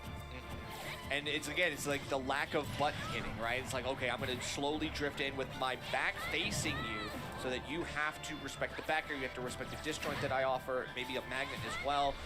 And using those in tandem with your movement abilities is always so menacing. Another tech issue in that spot as well. This platform feels like it has been more utilized by Peabnut than Syrup. Yeah, potentially. But it's not over yet. Syrup still one read away from getting the kill on Peabnut. He's doing the right things though, staying safe, just going with what has been working this entire time. Just the options to pressure shield, the projectiles that Syrup can't deal with at this mid-range. It's just a lot.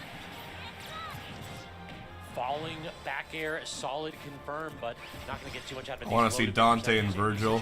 I always feel like Dante would have been such an easy pick for a Smash game. And he was already in Marvel vs. Capcom. He's got a cool-ass moveset. He'd work really well in a platform fighter. Always feel from when he's down any kind of percentage. He's very well known. Yeah, that always feels like such an uphill battle to climb. But oh, the air dodge this time called out. Peabnut not going for the up air anymore, goes for something more sinister. It's a second hit here, a little bit of the lemons just trying to get Syrup to drop the guard, but I mean the magnet's still enough to force Peabnut to kind of reconsider that strategy. And you caught one of the first times that a jab got absorbed by Magnet right there too. Like Peab has been so careful of tossing this projectile out. We haven't seen just, I'm gonna walk forward with Magnet and dare you to hit a button. Ooh, tried to, I think looked like he might have tried to crouch or maybe tried to up smash. I couldn't really tell, but either way, you know, it's a little bit bold to be doing that while the move is still active, Peabnut. Oh, the weakest of hits. Tried for the sliding two frame, cannot seem to get it. Syrup forces him back off at the forward throw, goes high. And good presence of mind by Peab not to try to punish that with the down air. I think that if Peab had swung, it would have landed into that like swing up on Syrup's side. You are right, and the air dodge was enough to get him past. That was a crucial check. Yeah, just a really good decision, just showing how smart the players. Gets caught by the crash. Okay, no, we're not going to die that early again. Feels like we've learned our lesson. Have to deal with some of these up airs though. Feels like Peabnut is not secure in his edge guards just yet. Yeah, Rush very nearly did Syrup dirty right there. That was a scramble situation. Good presence of mind by both players not to get shook by it though. Edge straps to it. No double jump here. Good fade back by Syrup. Gets the magnet cancel. Whoa. The air dodge down, and then Peabnut Peab with a reconsiders 3-0, and waits man. it out. Then checks out his opportunities. Hey, the New Day's Peab winners finals. Somehow it just feels so right. Footstool, do you think, Nerf? It just makes I'd sense. have to see the replay again, but He's it definitely Peabin'. felt like Peabnut. Press P if you're When you have those Peabin'. scramble situations, a lot of top players will be like, oh, I gotta press a button, I gotta press a button. Peabnut, Speaking of pressing P, I gotta use the bathroom. So we see he's on ledge, he kind of No one do anything crazy while I'm gone. I have to do something here. He lands, he jumps away, then finds that falling bear. Yeah. Falling bear. It was the missed grab that was the clutch situation in that spot. I was curious about what we were trying to do, and then Pete looks like a waveland down almost. It was the air dodge down, and I mean, it definitely felt like it might have been a panic option. He might have expected that he was going to be at a higher vertical height, so that maybe he was going to land on the platform, try to do something else. Maybe he was just going to do a straight up air dodge, and not really have to land anywhere. But it was one of those things that, because you kind of slipped up in that one crucial moment, technically Syrup could have capitalized off that air dodge. But he didn't. They both were like kind of frozen in that moment. And what happened? What was the reaction when both those players were frozen right there? We saw a roll versus a jump. If you're Mega Man, jump away is such a powerful tool because your back air has that disjoint. You're typically safe against Ness. You only have to really worry about the rising forward air. So that's very smart game plan from Peabnut, and now we get the unpause right there to get the Mega Man announcement. So it looks like Peab advancing all the way into winners finals. That's true. But we have a little bit more work on the loser side of things to go ahead and wrap this up. But you know who's never a loser, Mer? Oh, I know, KML! That's the GOAT right there. You know, no one's been working harder for the scene than this guy. I feel like he's put himself out there time and time again for so many events. He's helped grow these events, not just his own audience, but the audiences and the attendance of these events that he has gone to. You can definitely tell that's the MDVA difference, baby. Definitely. If you want to have that difference at your event, you got to contact the boy himself. KMLtournaments@gmail.com. He's always looking for more opportunities. Help him grow his his organization because, you know, he's been working hard with it just himself, but he has a team now behind him, and they're all able and capable, and we've already seen the fruits of their labor here. The Patchwork stream has been brought to you by him, so you should show some love. Shout out to KML in chat, right? 5 years, 300 events. KML has been working hard, and that is what I love to see. It's basically VGBC really laid the groundwork there, just showed what is possible if you put in that labor of love in the grassroots scene. And now seeing KML last year, ran Patchwork 2024, the first major that the KML crew ran, and now the first event in Ohio, the first event in the Midwest, and I want to say Illinois. The team keeps growing, the team keeps expanding, and I cannot wait to see what the next 5 years has. You know, he's traveling as much as we are, and that's an understatement because we definitely go out there. True enough. Definitely go out there. You know, you gotta put yourself out there, especially for MDVA. We definitely gotta put ourselves out there. Yeah, true enough. We can't really. We don't got anything else. Anyway, let's go. All right. So, Candle Omega back up. Candle Omega back up. Omega definitely a little bit. Probably still bothered after that last set. I know I would be too. Frustrating to fight Mute Ace. But it's not clocking to you that he's standing on business? I think so. I think Candle, they are very much a player that's just going to say, I'm going to keep this up. I'm going to keep the train going with this Ollie. I'm going to dedicate this character. I'm not going to pull out no counter picks. We're going to keep this run alive. So true. Thank you for affirming me, Scabs. That is exactly what I wanted you to say. Yes. All right, so let's break this down. One character, we've already seen how he handles a patient play. Omega for sure. Yeah. Definitely have had some struggles against Mute Ace. That patience did win out for Mute. But Candle is another one of those players that I think similarly plays patiently until you see that one option. Yeah, I think that you're dead on with that. Really, what we have been seeing for both of these players is allowing the opponent to swing, retreating a little bit, and then responding with your disjoints. You don't want to be preemptively tossing out hitboxes in this matchup, or really any matchup in this game. It's always going to be better when you have that space available to dash back and allow your opponent to fall into your hitboxes. Yep, so true. So, Omega, you know, despite all of those difficulties against the Peach, you know, I feel like Olimar is definitely a little easier. I hope. I really hope so. Yeah, I mean, it was definitely a difficult matchup, but in this situation, you know what actually is the most annoying bit?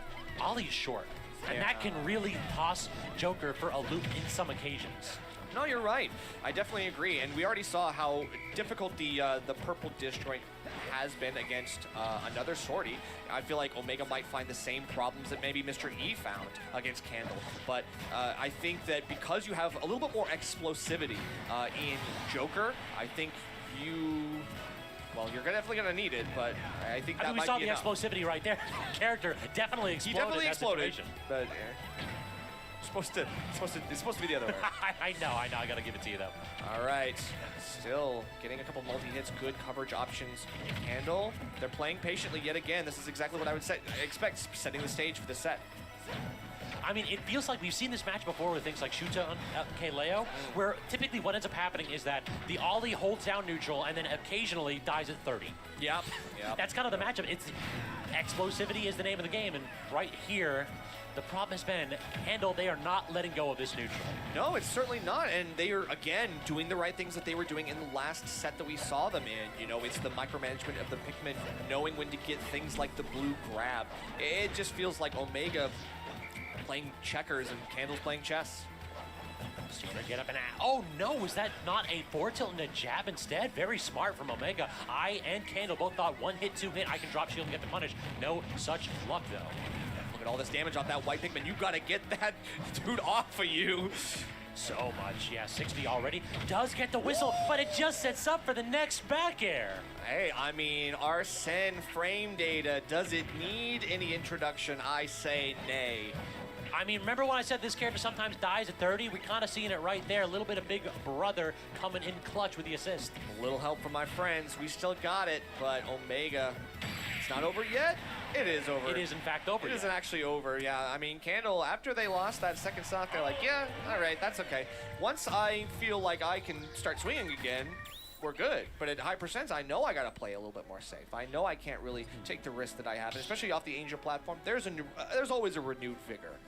I feel like that's kind of the top player mentality. Yeah. If you're playing a character like this that is just relies on getting into neutral and then forcing your advantage state through patient gameplay, you cannot allow yourself to be goaded into swinging aggressively when you're losing a stock to something silly. Oh, I died. Guess what? I get a free in. I'm just going to walk towards you, and you're going to put yourself on ledge, and then we'll see what happens. Triple back here from Omega. Please drift in. I need one of these to connect. It's like, can I get some of them back? Can I get some of them back airs? I need some of them.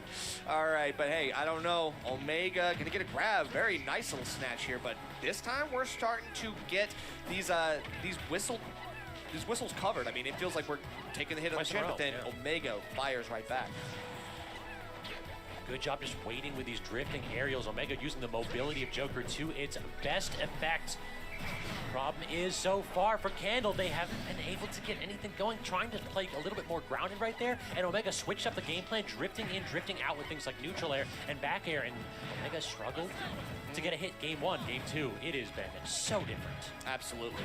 But with a full Arsene bar, anything could happen. Whoa, that's the mix-up. Not going to go underneath all the way. Going to throw out one of the expendables and then get yourself back to safety. Omega has to do a course correction.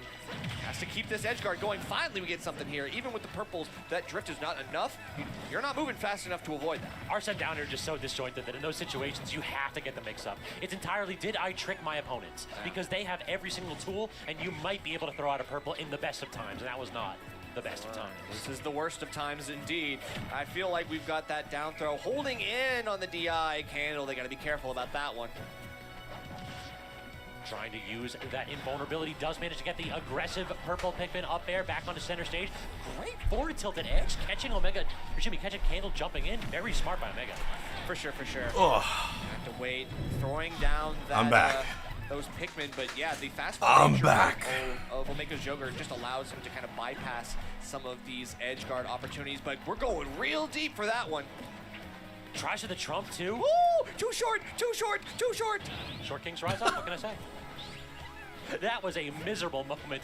Dude, I am Omega. What did I just? Doesn't matter, though. I just sat down and Candle getting Back here, 3-stock. 3-stock victory. What a page turner nerf. That's pretty decisive, a couple bro. Whiffed opportunities from Candle. You know, they got a little greedy looking for those purple aerials, and Omega just wasn't having it. You know, finally we get a whiff punish that will seal the game. Omega on the board, and we got a set.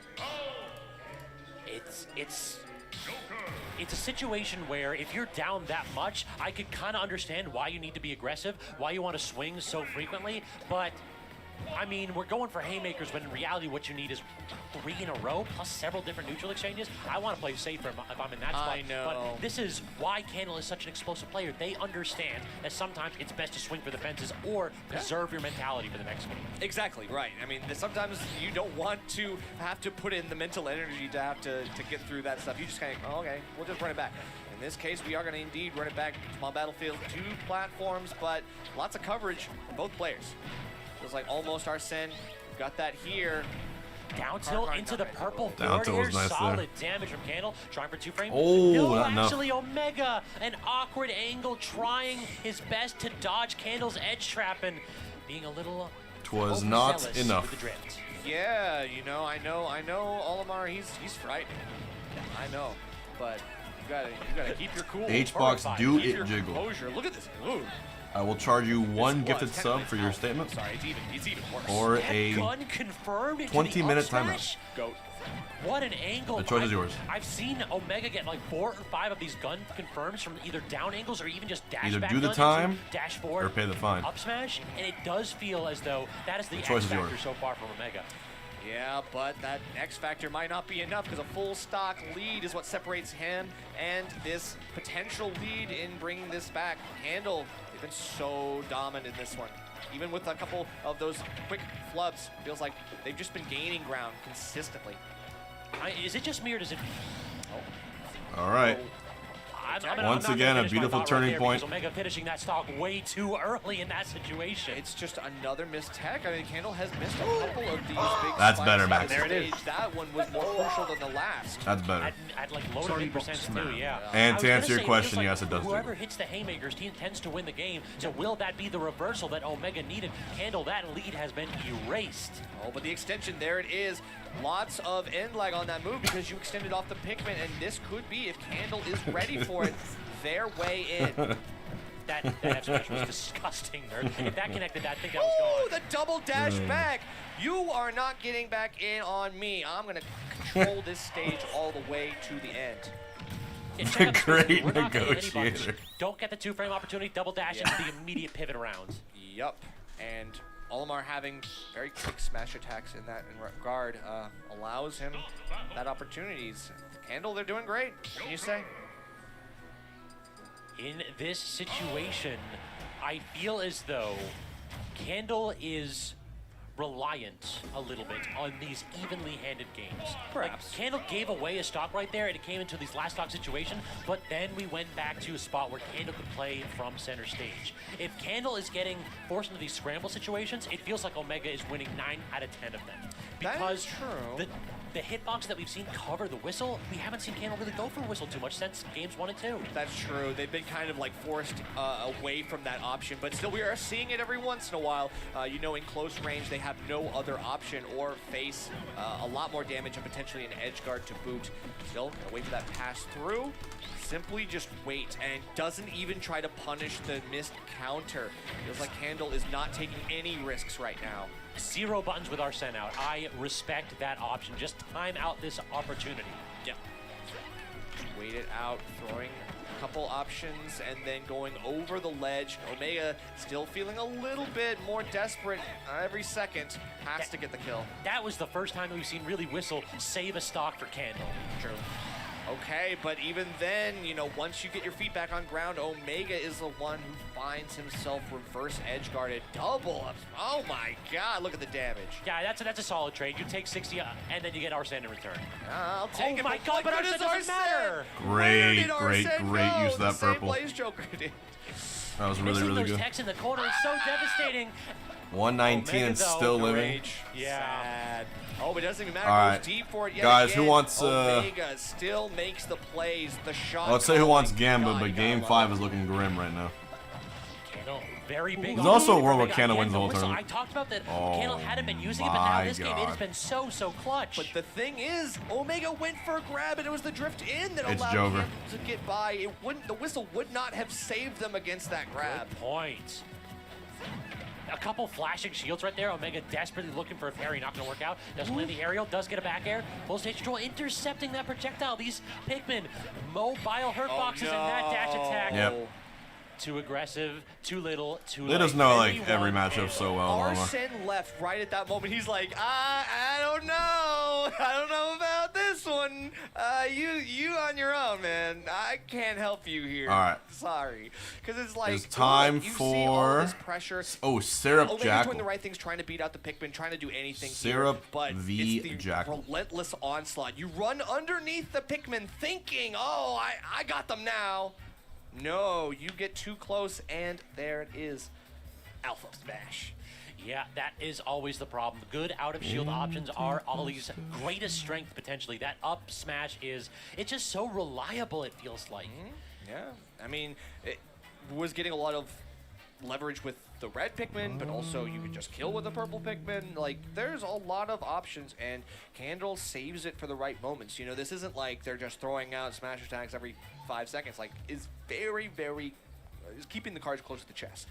In addition, the offstage game plan was great for Omega, but just unable to connect too frequently. Like, we saw Omega got 1 kill, but it was post 100 with back air. So you need to be getting those stocks early and often. The one game where Omega won, what ended up happening? We were offstage constantly, and Candle stocks were getting cleaned up so early. Yeah, every time you're locked in a stage that's relatively flat, playing neutral against Olimar, you're going to have a bad time. Yeah, you're not wrong. I mean, it definitely feels like Candle has been, you know, making some waves in this bracket, but you know, it is what it is. So we now have the classic. Our last set of the night for us two is going to be Jackal versus Syrup. These two have played a grand total of 93 offline sets. 93?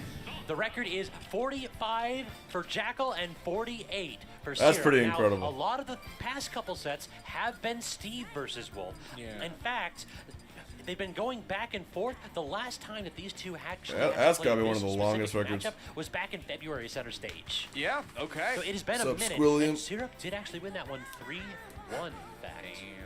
Okay, but the thing is, you know, Jackal has definitely played both of Syrup's characters enough, and because What's we're the locked in record? on the nest, I have to wonder. You know, there's no counter picks. Jackal has to play the way that we know that he can, which is I'm going to use Wolf my Nest, funnies. this is probably I'm Smash just the Gunner. gonna alternate between a couple key strategies. I don't need to mix up too much because the timings are what matter here. You need to be precise because if Syrup manages to catch Jackal 45-48, that's awesome. then it could be curtains for this Wolf. We all know how easy Alright, it is if you to want combo my heavyweights and professional fast forwards if you take are on this, playing as Ness. I put all my money into Jackal. And the reason I say it is because Jackal already setting up shop. if the Gonna record make is that big close coverage with option Steve the down existing, smash. Gonna do it again. No, we're opting for just an F tilt, a faster option, but gets this the is a blaster and now significant nerf forces to, a lower recovery. Still Syrup, okay. in my Can opinion. we- Oh! As I say Very that, good nerf. as I say that, he just fucking gets the Jackal most being a little bit beautiful too reversal. over-aggressive off stage and Syrup Down there, making him just pay. like that. Well, we are not going to take that sitting down. Syrup says, fine, come out here, see what happens. I'll show you. Jackal finally gets Del his Dren with the hit, so prime. already a second stock going back to even, 2 stocks apiece.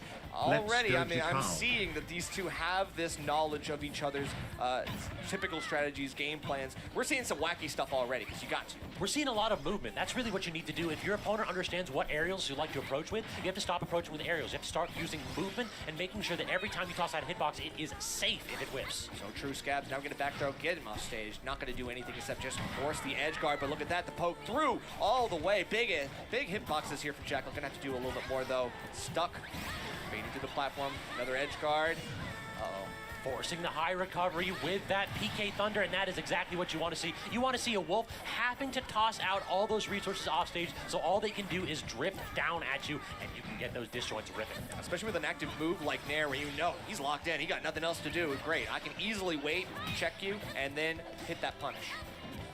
So now Jackal going to have to pick apart Syrup's defense, recovering low. Are we going to get a 2-frame? No, no forward tilt, no back air, but rips another, and that'll do it. Every time. Hey, chat, I bet I can guess It's just to set up the second or the third someone's back air. birthday. It's all mind games. Of course, it's like, oh my gosh, is he going to do something else? In this No, chat. more back air. What if it's back air again? Well, Oh my gosh. happy birthday to that one viewer. Trying to get these falling uppers to lane for a combo. Whose instead. birthday is Syrup today. landing aggressively with these hitboxes, and Jackal You know who being you just are. as aggressive with the Wolf Flash. I'm digging it. Yeah, Jackal's saying, look, we're not going to play that Boom. game. You try that, I got tools of my own, but you got to go high in order to really keep that going. You have to hope for a Forward near throw. horizontal angle in order to make that possible. Nice. Awkward spot for Jackal. Does manage to land the forward air, but very good DI. Syrup drifting hard away, not trying to get caught up by any of these shenanigans. Full stage control, Jackal. Another opportunity. Great air dodge back by Syrup, though. A couple good empty hops have given Jackal stage control. He managed to make some big hits, but it's that down smash that gives it all up. Bets it on the bets the farm on it, but unable to really do too much. Still has to go around the yo-yo. Second chance. Lands not on the platform, just jumps back to center stage, and gun the aerial sets up what nerf? A roll in. All of Did a you know sudden, there's it a feels like that 300% big chance tap two of on you in shield chat with have the same rising birthday? Nair, so good at forcing Syrup into the path Jackal deems necessary. This is really the problem here. Jackal will have a little bit of trouble getting these kills if Syrup continues to commit to that back air or the shield. Close, but no cigar. And there's the back throw. Jackal says, I will eke out this win, just barely hopping over the magnet hand, or the magic hands, and then getting that back throw. Yeah, do you see how small the margin for success right there was? If that dash attack hits, Jackal's gone. Right. Instead, the tiniest of whiffs, and Jackal takes it to the bank. It's that timing, the knowledge. Jackal saying, great, your move's going to end now. and then within frames, feet on ground. Perfect recognition here. The Tri-State duo for sure understand the assignment right here, and so far they are showing up and showing out. Ain't that the truth? But we're going to triplats right now, so this could be a better situation for Syrup as we get more up air strings in store. We just got to get the first hit. We got to get some confirms before we start thinking about the long-term strategy. Right now, Jackal is just dancing around Syrup. Big damage, but again, Syrup already has the DI ready. Not going to get hit with that last haymaker blow with the back air. Yep, waits for it, sees the What's air the dodge exchange come rate out, for and Jackal Hungrybox into almost US dollar? there with the follow-up. Drifting off stage is Jackal, trying to do his best to bait anything from Syrup, but Syrup has just been so good defensively off stage. And now Nair is the option that has been very good at beating out the Oh, you're trying to magnet. short it? It's like that's Jackal's way of muscling through some of Syrup's movement. 100 subs if anyone has the same credit card number as me. Keep rolling. Well, don't be Guys, shy. Here, I would normally expect Jackal to go for Shine there, and perhaps he did. Only one way to find out. Like in the magnifier to redirect the PK Thunder. Yeah.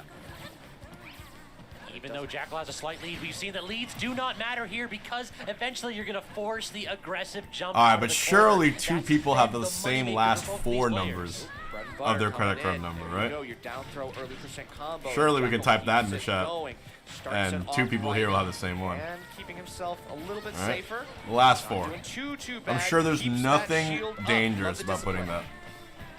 Great air dodge again by Syrup. Managing Wow, to that center was stage. The really magnet quick. Interesting option. Great parry. What the Jackal to fuck? Make sure that it does not lead. All right, there you go. Baked bean and gonna vomit. Yeah, I saw that Syrup wasn't really making a play, especially when he went for that that forwarder, which could have been a missed backer. That might have been a miss input, but it also could have just been I'm going to catch a jump in. And when Syrup didn't pull the trigger, Jackal's like, great, I know what you're going to do now. That's option B. Chat, y'all really need to Traditional not Wolf put that combo number in this interrupted by chat. an aggressive magnet forward. Oh! PK Thunder 2. Oh, Jackal. Peek there. Everybody at home, yeah. Take the headphones off. You might need sorry, another headphones warning. I'm peeking. All right, but still got more leapfrog on the shield. Gets a dash attack for your trouble. Manages to squeak out a little bit of movement, getting in Syrup's face and keeping control. Again, the aggressive magnet off stage this time. It just feels as though that has been the X factor. Jackal is always terrified because if you reverse it and you have the back air ready, it can be so devastating. But Jackal is hard committing to some strategies. It was a grab, no and way. a smash, and all the way. Look at that. Jeez. Syrup turns it right around 125. Who cares? Did you Let see it the rip. percent? Yes, at 5, starting with a string. Just toss him off stage into, I recognize that Jackal feels safe and is going to try to double jump back, get the rising forward air, and then set up the max damage. You can't jump off of that. And then you get the kill screen flash at 30%. Jeez. That's messed up. 60% when he entered the blast. That's so messed up. Alrighty, let's go Nest. But that's the danger. You know, it's Wolf. Wolf can be vulnerable, especially with that American-ass air dodge, bro. Come on. That's a tri-space special right there. That I'm trying to get is. back to edge. I'll let it rip. I need Momo on the line right now. The mid police is after you. The middler chiming in. The middler. See if we can solve these riddles if you want to make it to Grands, Jackal. All right, here we go. Showing out for his region. And they both are, really, because it's like, at this point, who do you pick? Yeah, these two go back and forth so frequently. The Fusion special, the Xeno special, both of them very fond foes, we'll say. Certainly. If they weren't, I wouldn't be fighting them every week. Now, all right, going still for the waiting. down smash. But I love the mix-up with the timing with these up specials. Syrup always knows how to loop around and stall just that extra few frames that are necessary to avoid. But now stuck in the corner, we know the back air is coming out, Jackal. And so does Syrup, too, with a great roll in, recognizing that Jackal a little bit mispositioned in that situation. And wanted to keep Jackal on that top platform. Obviously, that is a great place to kind of corner him. But as of right now, Jackal still muscling his way in appropriately. Love the quick reaction up special down. Syrup not able to counteract. Now off stage himself. Aggressive PK fire, another good mix-up. And every time Jackal goes off stage, Syrup has a Yeah, different those are the answer. AirPods Pro We are Maxes. not They are even comfy. linear I have a in pair. situations. But we gotta Music get one of sounds these pretty good on two-frame them. options like The noise cancelling's really good on them. My only gripe is they don't go loud enough. Has got to make it And they're happen. really expensive. I know it's tough, but Syrup is not pulling But any for the punches on comfort stage, so you gotta take and wear them all everything day, you got it's hard to off find stage. a better pair that comfortable. Either one of these players, it feels like they can build a lead. It's blow for blow every time, and when you come down from the Angel platform, you have to have the confidence to start swinging for success. Start getting those air dodges out. That's swinging for success. They get some more here. Sees the magnet come out. Doesn't even care. Forward tilt claws helping out. Get that hit. Marked Eagle, no. Landing. You know what's Was that a weird? soft footstool sound that I heard pop out? I didn't hear it. And this but might sound crazy to some of you. It felt like Syrup went a little bit higher than he was intending. In He Melee, bounced off. Luckily, he managed to land I flat. personally Chasing don't Jackal. need audio Trying to get it unless again. I'm fighting one Jackal matchup. should've Well, just two rolled matchups. out That's for the Fox cone, and 'cause that Falco. would've been it. For the most part, I don't need audio apart from that. But if Still against Fox and getting Falco, I nothing 100% here need on audio. these F-tilts. Because of the side She just B got the right reaction. angle every time. It's a little bit different. The And the timing funny is part a little is, different, and Jackal a has lot to of have that times lingering I'll put hitbox, on the staying headphones, at the correct but I'll spot. turn off noise canceling so I can hear some ambient noise. And then all I do is I put on my music and I turn on the TV sound loud enough where I can hear Fox and Falco side B through the music. And that's my scuffed solution to Jackal is going for playing grabs with so frequently here at 100%. with music He's and gotta noise be and looking for whatnot. something with a back throw, trying to get an edge guard, but hey, center stage back air will do the job. 46%, we're not in too shabby of a spot. Jackal just got to get that early percent combo, something like this. Only two fairs, but now we got an opportunity for a fair nair forward tilt, full stage control. Tries for another lingering nair, but Syrup responds aggressively. Okay, the patience waiting for that late start of that fair. Backs off. Fire's drifting back too. It's so difficult for Jackal to work his way around those. Right. Syrup now on the, Tex on the platform. Jackal just needs one here, but forces the air dodge. Third jump coming out for Ness. But still can't get too much more. Trade here. That actually kind of works in Jackal's favor, but there is a reset. These like full hop nairs aren't working out for Jackal. Syrup continues to hold shield in those situations. Gets stuck in the fire, but nah, we can SDI that down. Good stuff. We can, but Syrup was looking like he was winding up for something that wasn't just a down air. Might have been something worse. Watch out, because these coverage options like that nair center stage, great at anti-airing. Oh, the aggressive forward air. You know Jackal's looking for dash attack in that situation. Oh, no! Speak of the devil. Dude, Still he alive. lived. Lots of rage on both sides. No wonder these two Go have a through flash, 43-45 avoids record. The PK Thunder somehow. Look how close this is. Now It can't be Jackal plays closer. it slow. And no, what dash the heck? attack, He and he gets it pops again. off. I love that option. You pull out Jackal the blaster feeling twice. himself. Just commit to defense. Say, I understand that you're baiting me to be aggressive. I don't see Rising Magnet anymore. You want to swing with aerials? Well, you know what? I'll hit you with them Tims. Them dash attacks are so clutch when your opponent is being a little too aggressive. Not the Yuttas, but Wolf, he's got those moves, and it's these IDJs that have been sealing the deal for Jude. Look at this guy. He's killing it. And Syrup is still coming up short in some of these games, Syrup. but we are just one game away from game Yes, 5. We Syrup. can see it happen here, Scabs. This is a nail biter. I wouldn't be surprised if this goes game 5. And you know what? I could cast another 5 games of this. I could This go is just a hype forever. set. Bounce off the wall, not gonna get the down smash. Jackal wants that early stock at 35. Jackal smells blood in the water. And for good reason, you know, Syrup has kind of been bleeding a little bit too much. He's gotta get that hemoglobin. All right. The scientific terms. Let's go. You know what's up. All right, I knew the professor would understand. We got that, I see. that dash attack. I'm serious. Most annoying Landing voice again lines with in the neutral air, Ultimate this to time fight getting against. across. Syrup not ready to punish. Dash attack. Sora, right? Landing, tries for the up air, not going to connect, nor will the forward air. But look at that. Even though Hits Syrup's up there, tossing too. out 4 or 5 different hitboxes, Jackal doesn't have the drift to get away. Goes low underneath. This is where that yo-yo starts to come out, but this time it's a little late, but it won't get the kill. Fucking Haley Joel Rolls into Osment. that time. That is something that Jackal will typically cover that with the down smash, but he was hard committing to the rollout or the standard get up. Well, at least we're able to get the F-tilt hits on ledge when Syrup does tend to overshoot a little bit. Lots of big hits on shield, but Syrup not bothered. Maybe you should be. He was bothered enough to start swinging. Yeah, that's true. Every now and then it's like, okay, you're tossing out a bunch of hitboxes. When is it my turn to have fun? Time will tell. Turnaround grab, lots of good pressure here. Great setup, but a PK Fire kind of stuffs out the momentum. Now Serp with these nairs, center stage. What did I say? Lots of good anti-airs to be had here. Jackal just dashing in, dashing out, and then eventually tossing out the aerial, mixing up the timing if it's going to cross up or not. Back throw should certainly claim the stock there, and at 52%. We're just at a point where Jackal can start aiming for things like forward air, back air, or even forward air wolf flash if the mood arises. True, but I mean, Serp's doing the right thing of kind of like hanging out under platform, so you can see Jackal coming with some of these aerials. You know what he's really swinging for, and so far at these low hop heights, I feel like Serp has been establishing some dominance. Did you catch how Jackal had the roll in there? Both these players are choosing the suboptimal option because they know the optimal option is going to get covered. Exactly. I'm loving it. Yeah. Oh, but falls right back into the PK Fire. It's not over yet. You did it to yourself, Serp. Takes a little bit more for good measure. Just please drop the platform, I beg of you. Stuck in the corner, get up attack, yes. You're perhaps selling out a little bit too early right there. Jackal's inbound was just about to run out, so maybe a frame or two later, and that was the perfect option. I know it.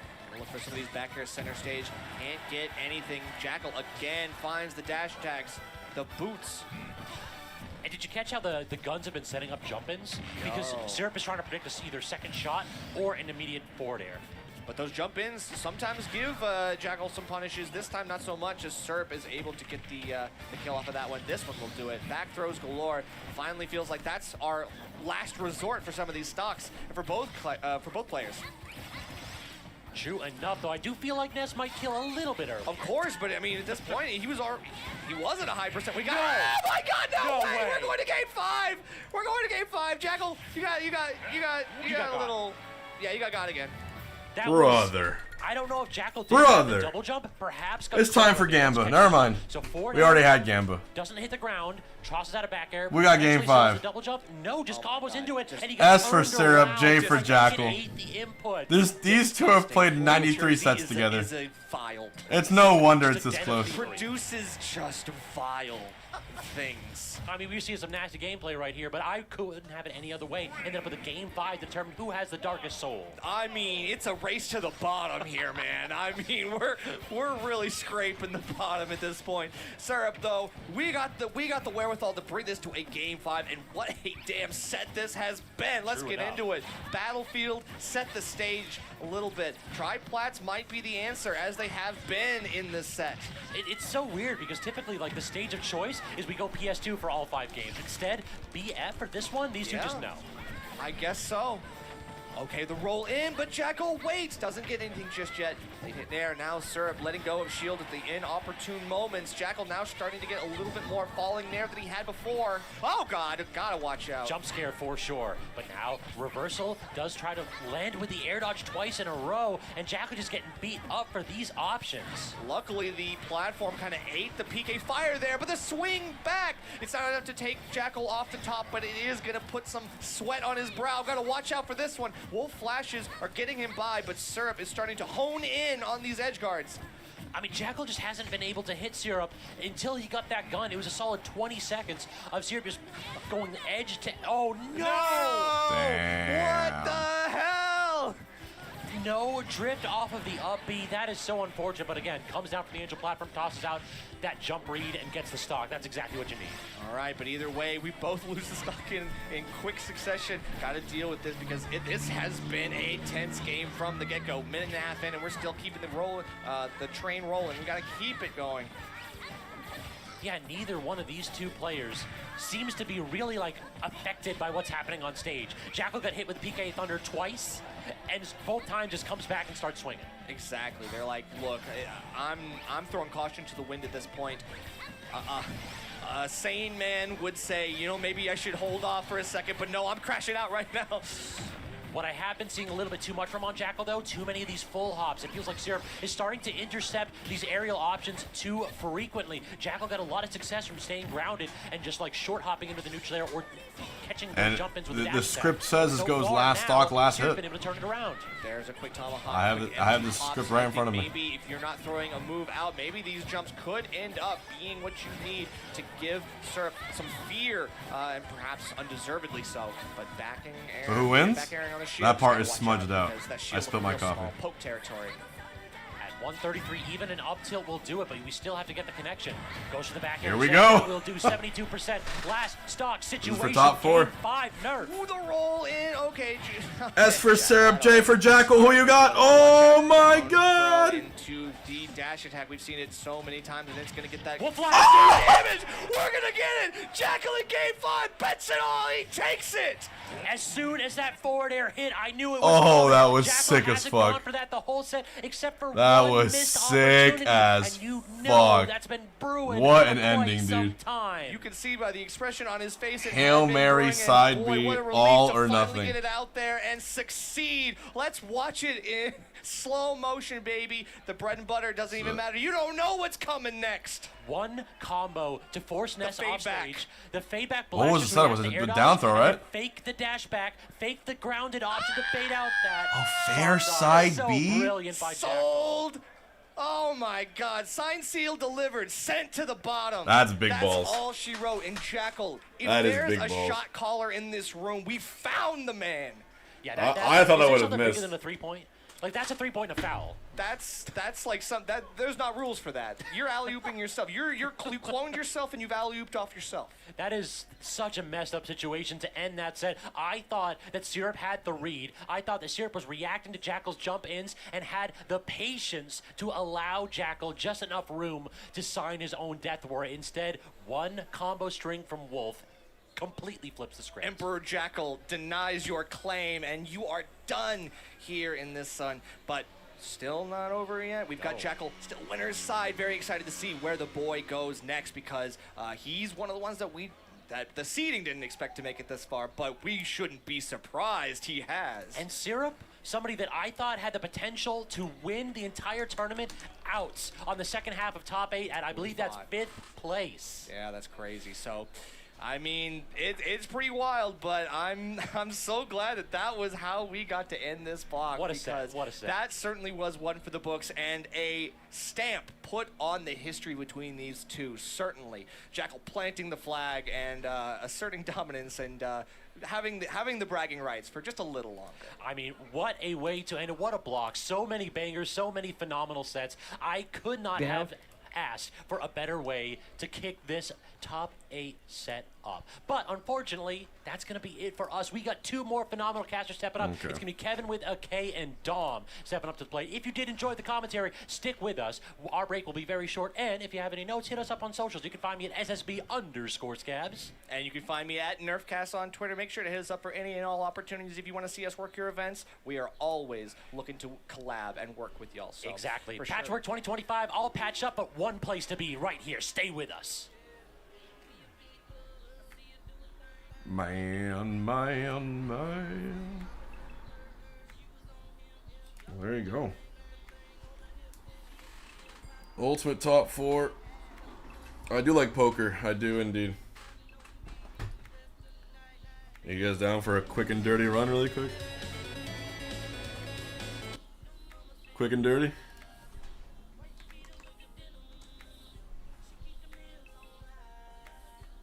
Should we do it? Should we do it?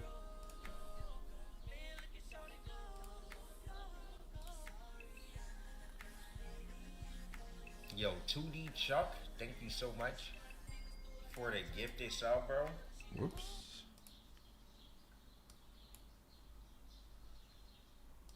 Just a little. Oh, let's see how far we can get. Speed run.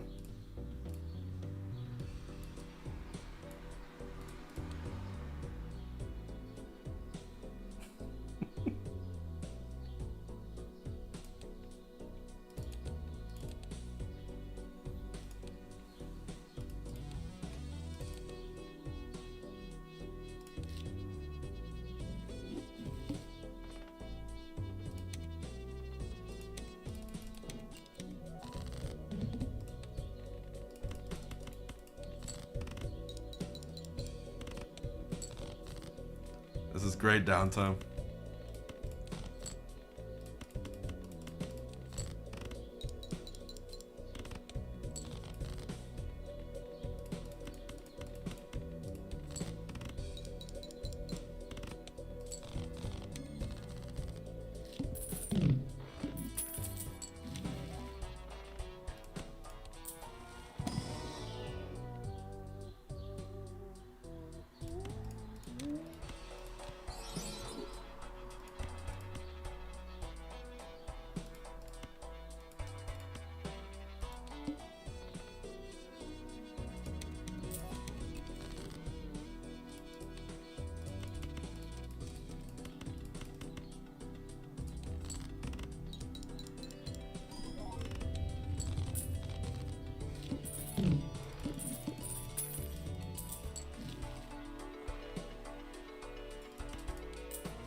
You can't do them top 4? Jackal, Candle, Mutace, Peabnut. 4 players left.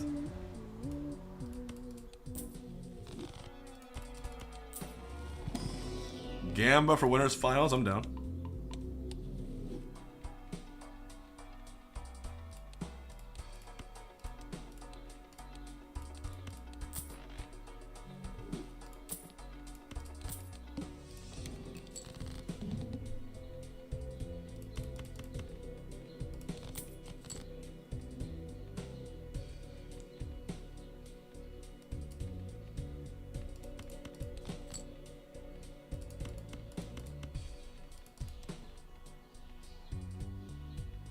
I think I lost.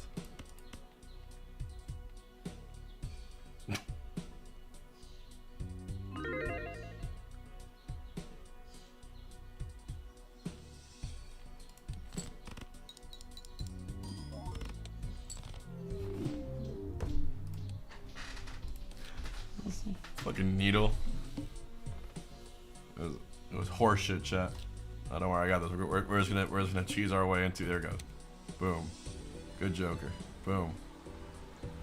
There you go. All you need. All you need right there, boys. Just a little bit of luck. Yep. A little bit of luck. Easy. Oh, 2 full houses? I'll take it. Alright, now we got a rare Joker. We use our Hex. It's gonna be beautiful. Watch. Blueprint. Alright, we're playing straights. Sure. Alright. I'm routing for Jackal to win it all. Let's go, bro.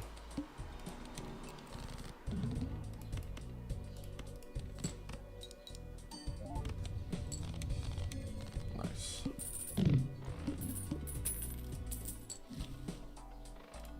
Cryptid. Discards. Arcana. Let's make this 3.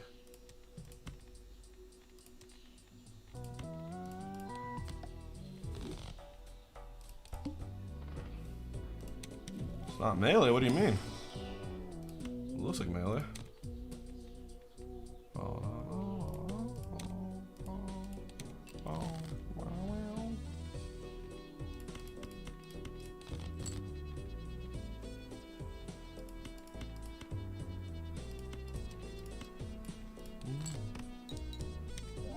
Top 4, it's happening any second.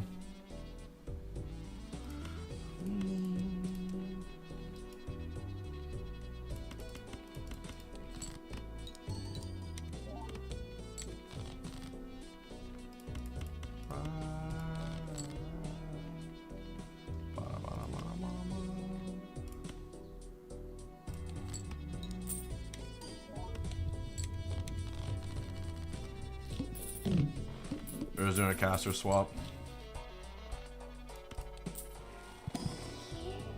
Trance. Ooh, or we do Ouija. No, we're playing the order. I'll put Trance on the 2.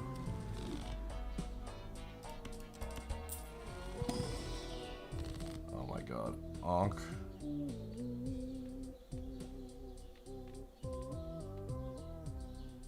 $9X. No, I'm sorry. That'll be 16.5. I gotta do it. I gotta do it, chat. For the culture.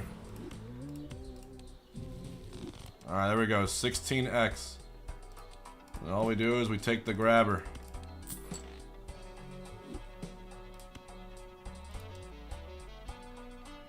We buy the eternal rebate. For money. It's gonna cost us money. No, we shouldn't. No, we have to. We have no choice. Alright, we gotta find a straight. Oh my, is that a straight first try? It's awesome.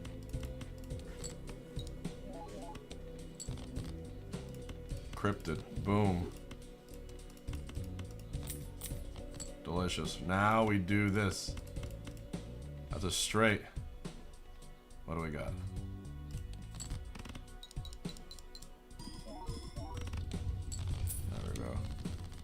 Chat. What's 4.5 times 4.5? This is like 18x right here. Free double tag? Well, I'll take that for the doubles. Yoink. Plus 12 if I play a straight. Okay. No problem with that either. Another onk? Do you dare me? Should I do it? Oh no. Okay.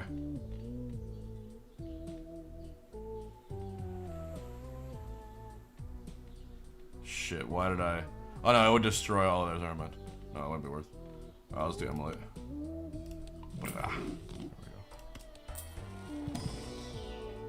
I would have done it, but I fucked it up. Okay. Do we buy director's cut? After I buy justice. I should have bought the thing too. Let's play and then skip. Alright, we need straights. Your boy needs some straights in his life. How about 643 has some openings.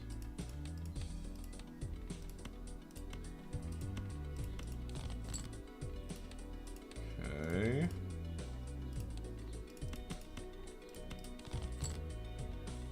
That's not what I wanted. But that's fine. Can I get a 5 in my life? 7, 6. Can I get a 5? 6, 5, 4, 3, 2. Give me a 5, sir. Thank you. Nice.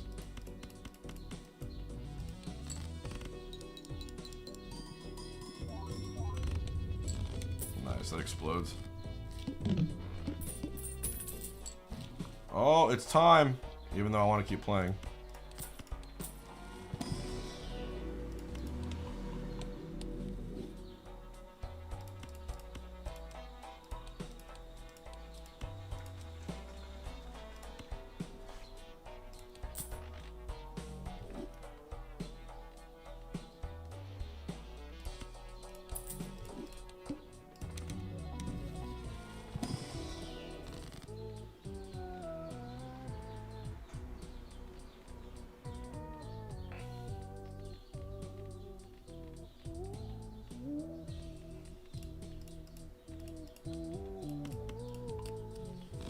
Alright. Back to the action. All patched up. All patched up. We're about to patch up this tournament. We're right at the end here, and it's going to be, like I said, 4 competitors remaining here in this tournament. We got Jackal coming from New Jersey. Should I finish the run in the corner, Chuck? We got Peeb from right here in the Carolinas. South Korea in the North. We got that one on, y'all. And then Mutace from wherever he's at now, Florida, Texas. We'll call it Texas. Who knows? We'll find out. We'll call it Texas for now. Yeah, the big invader, of course. I mean, we've got one person holding it down. Wouldn't be the first time you guys have been brain rotted, right? Carolina's a Peabnut.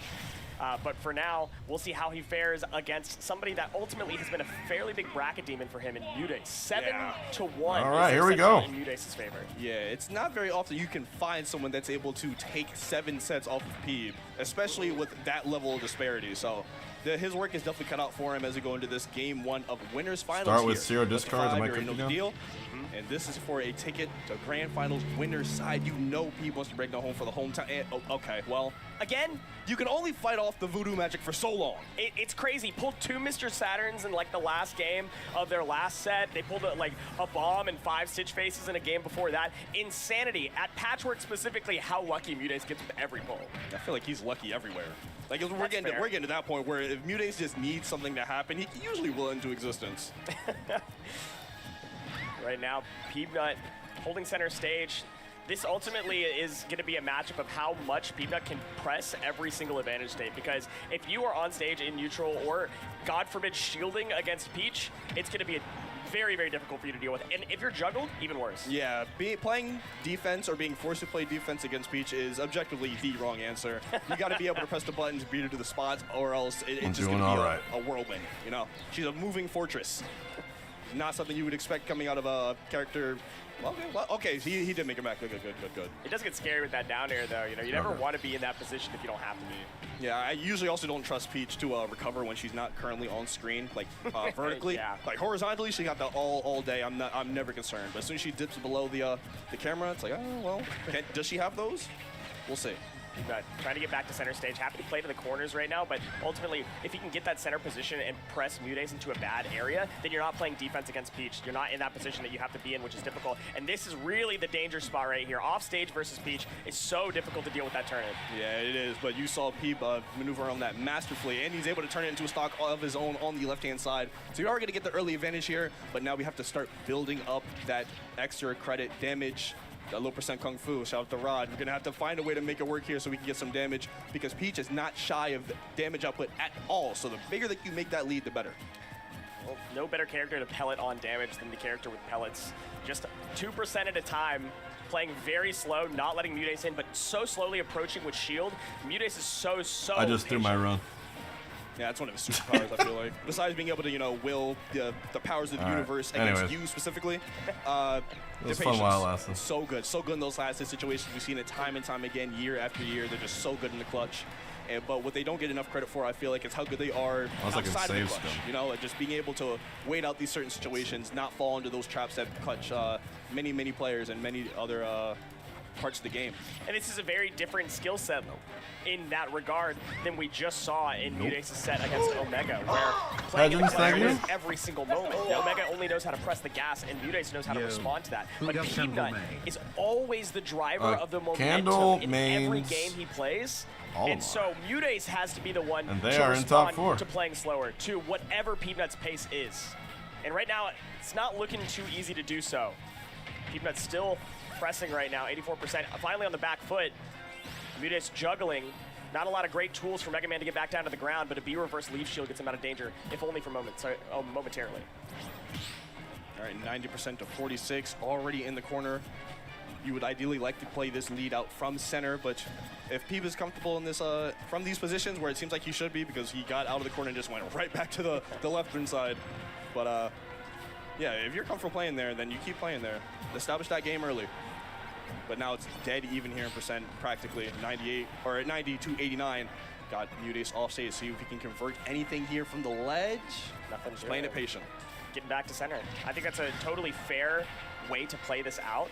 I think that Mega Man ultimately has a lot of tools to keep Peach in disadvantage, specifically when you are below Peach, but whenever Peach is off stage, it's a lot riskier to give up stage positioning, to go for like a risky down air, or to go for any sort of edge guard, because the second that you're on the back foot, again, you don't want to give Mutace the driver's seat. You don't want to let Mutace control the momentum. That's the only thing that you have as Mega Man in this matchup.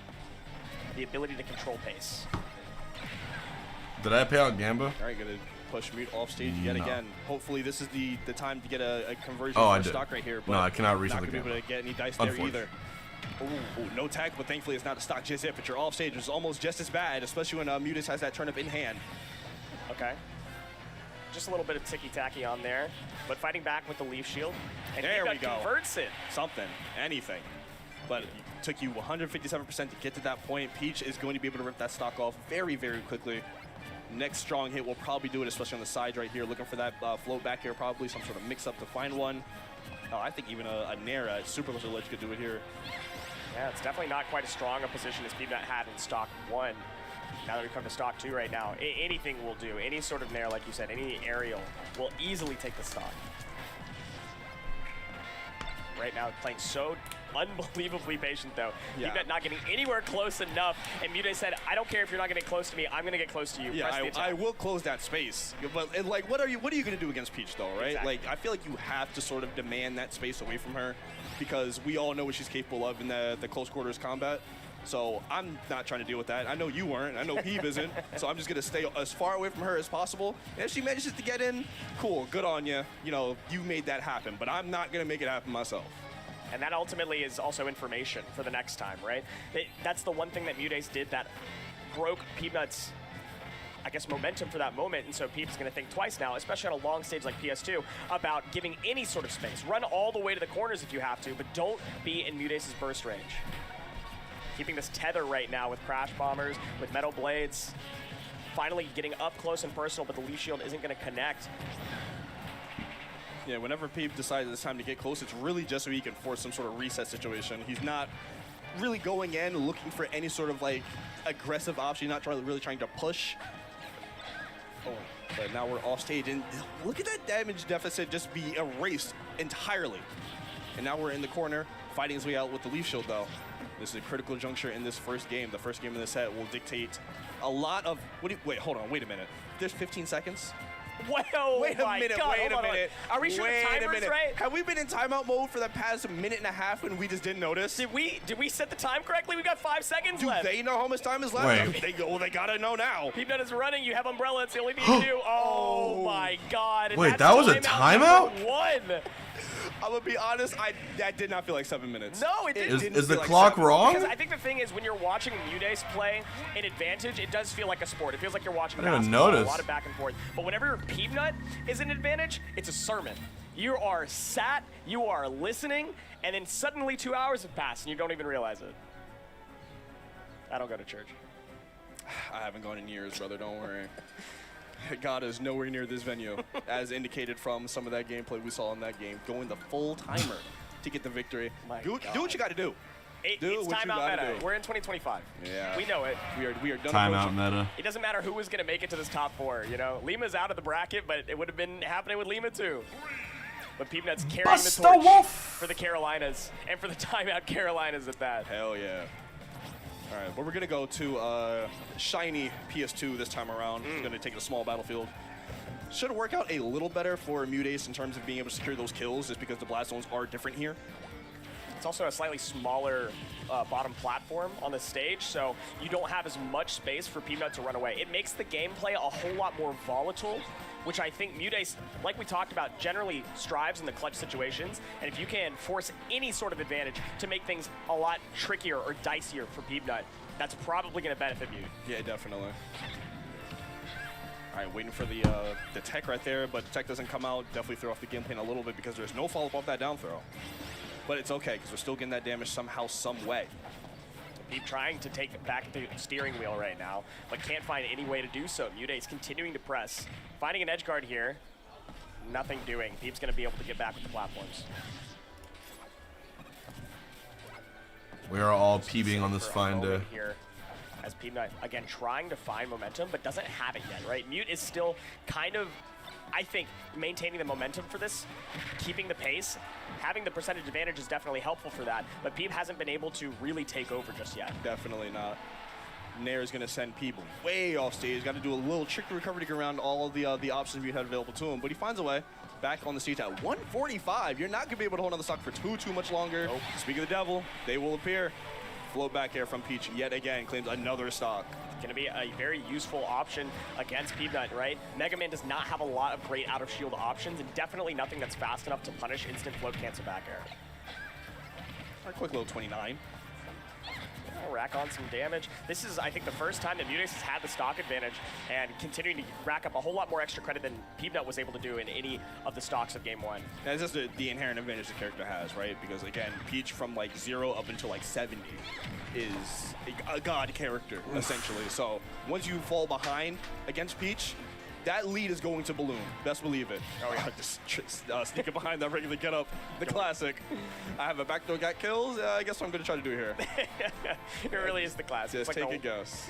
Just back throw. And it does even up the stocks. 94%, nothing to scoff at. But ultimately, it really is about Peabnut getting back in the driver's seat. Because that's where Peabnut thrives, is being able to take control. Peabnut is 100% a momentum-based player.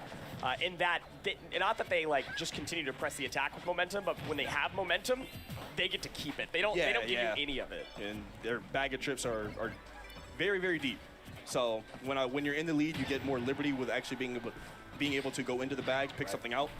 So definitely prefers being in the lead, and also it's Mega Man. Like, this character kind of needs to be ahead, or at the very least even, because trying to make comebacks with the character is not the easiest thing to do. Peab makes it look very easy. A lot of the top Mega Men make it look easy, but I promise y'all it's not inherently in the character's build to be a comeback character like that. Especially when your set count against Mutace, you're down 7 games to 1, and you were able to even up a stock percentage-wise when you were down 90%, and suddenly you're both at kill percentage. That's not something that just every Mega Man is able to do. Yeah. All right, catching the turn. I'm going to make sure to... Well, I thought it was going to be useful in some way. It should have been. He had an idea. The thought was there. The thought was definitely there. We had concepts of a plan. Dash attack, keeping Mutace on the ground right now. So enjoying this lead. Really relishing in it right now, knowing that Peabnut has to press back. And that's exactly where Mutace wants it. Yep. Turn up in hand and trying to make use of it right here. Probably looking for a confirm into a back air or a mega upper, something of the sort, just to even up these stocks. But already, you're already a full stock down. All right, Metal Blade back here is going to help with the case a little bit, but we need to start wrapping up stocks here for Peabnut. Do I prefer Ultimate Peach or Melee Peach? They're both pretty technical. Probably Melee Peach though. Out, but trying to keep the ledge trap. I'm more accustomed to center it. Stage, backing up and forward smashing, and then running up and throwing. Yeah, they're at least doing a very good job at that though. Like if we're not gonna get the edge guard, I'm locking down the ledge. Oh well. Well. As quickly as we said it. That's crazy. Why'd you say that? I like why would you say can't put this on me. This is not fair. All right, hold on. Float bear in the ledge. Thankfully, Peab was able to tech away right there, because that could have been a very devious situation. Finally gets a stock, but you're taking 120. That's a hefty toll, man. That is quite literally at ledge a back air, and you are gone. And you can see Mutace fishing for it. So Peabnut has started to take to the air a little bit more, not trying to play the grounded game anytime that he is in Mutace's burst range. Yeah, it's very tough trying to avoid that, like, that bubble Peach wants to put you in, because she's very good at that. She's very good at boxing you to one part of the stage, and then when you realize where you are, you're like, oh wait, this situation is worse than when she was like flagging me down. But Peab is doing a pretty good job at avoiding those situations, but even when you do avoid them, she's just so good. Even this match has been 5 minutes long, over 5 minutes long. 173 though.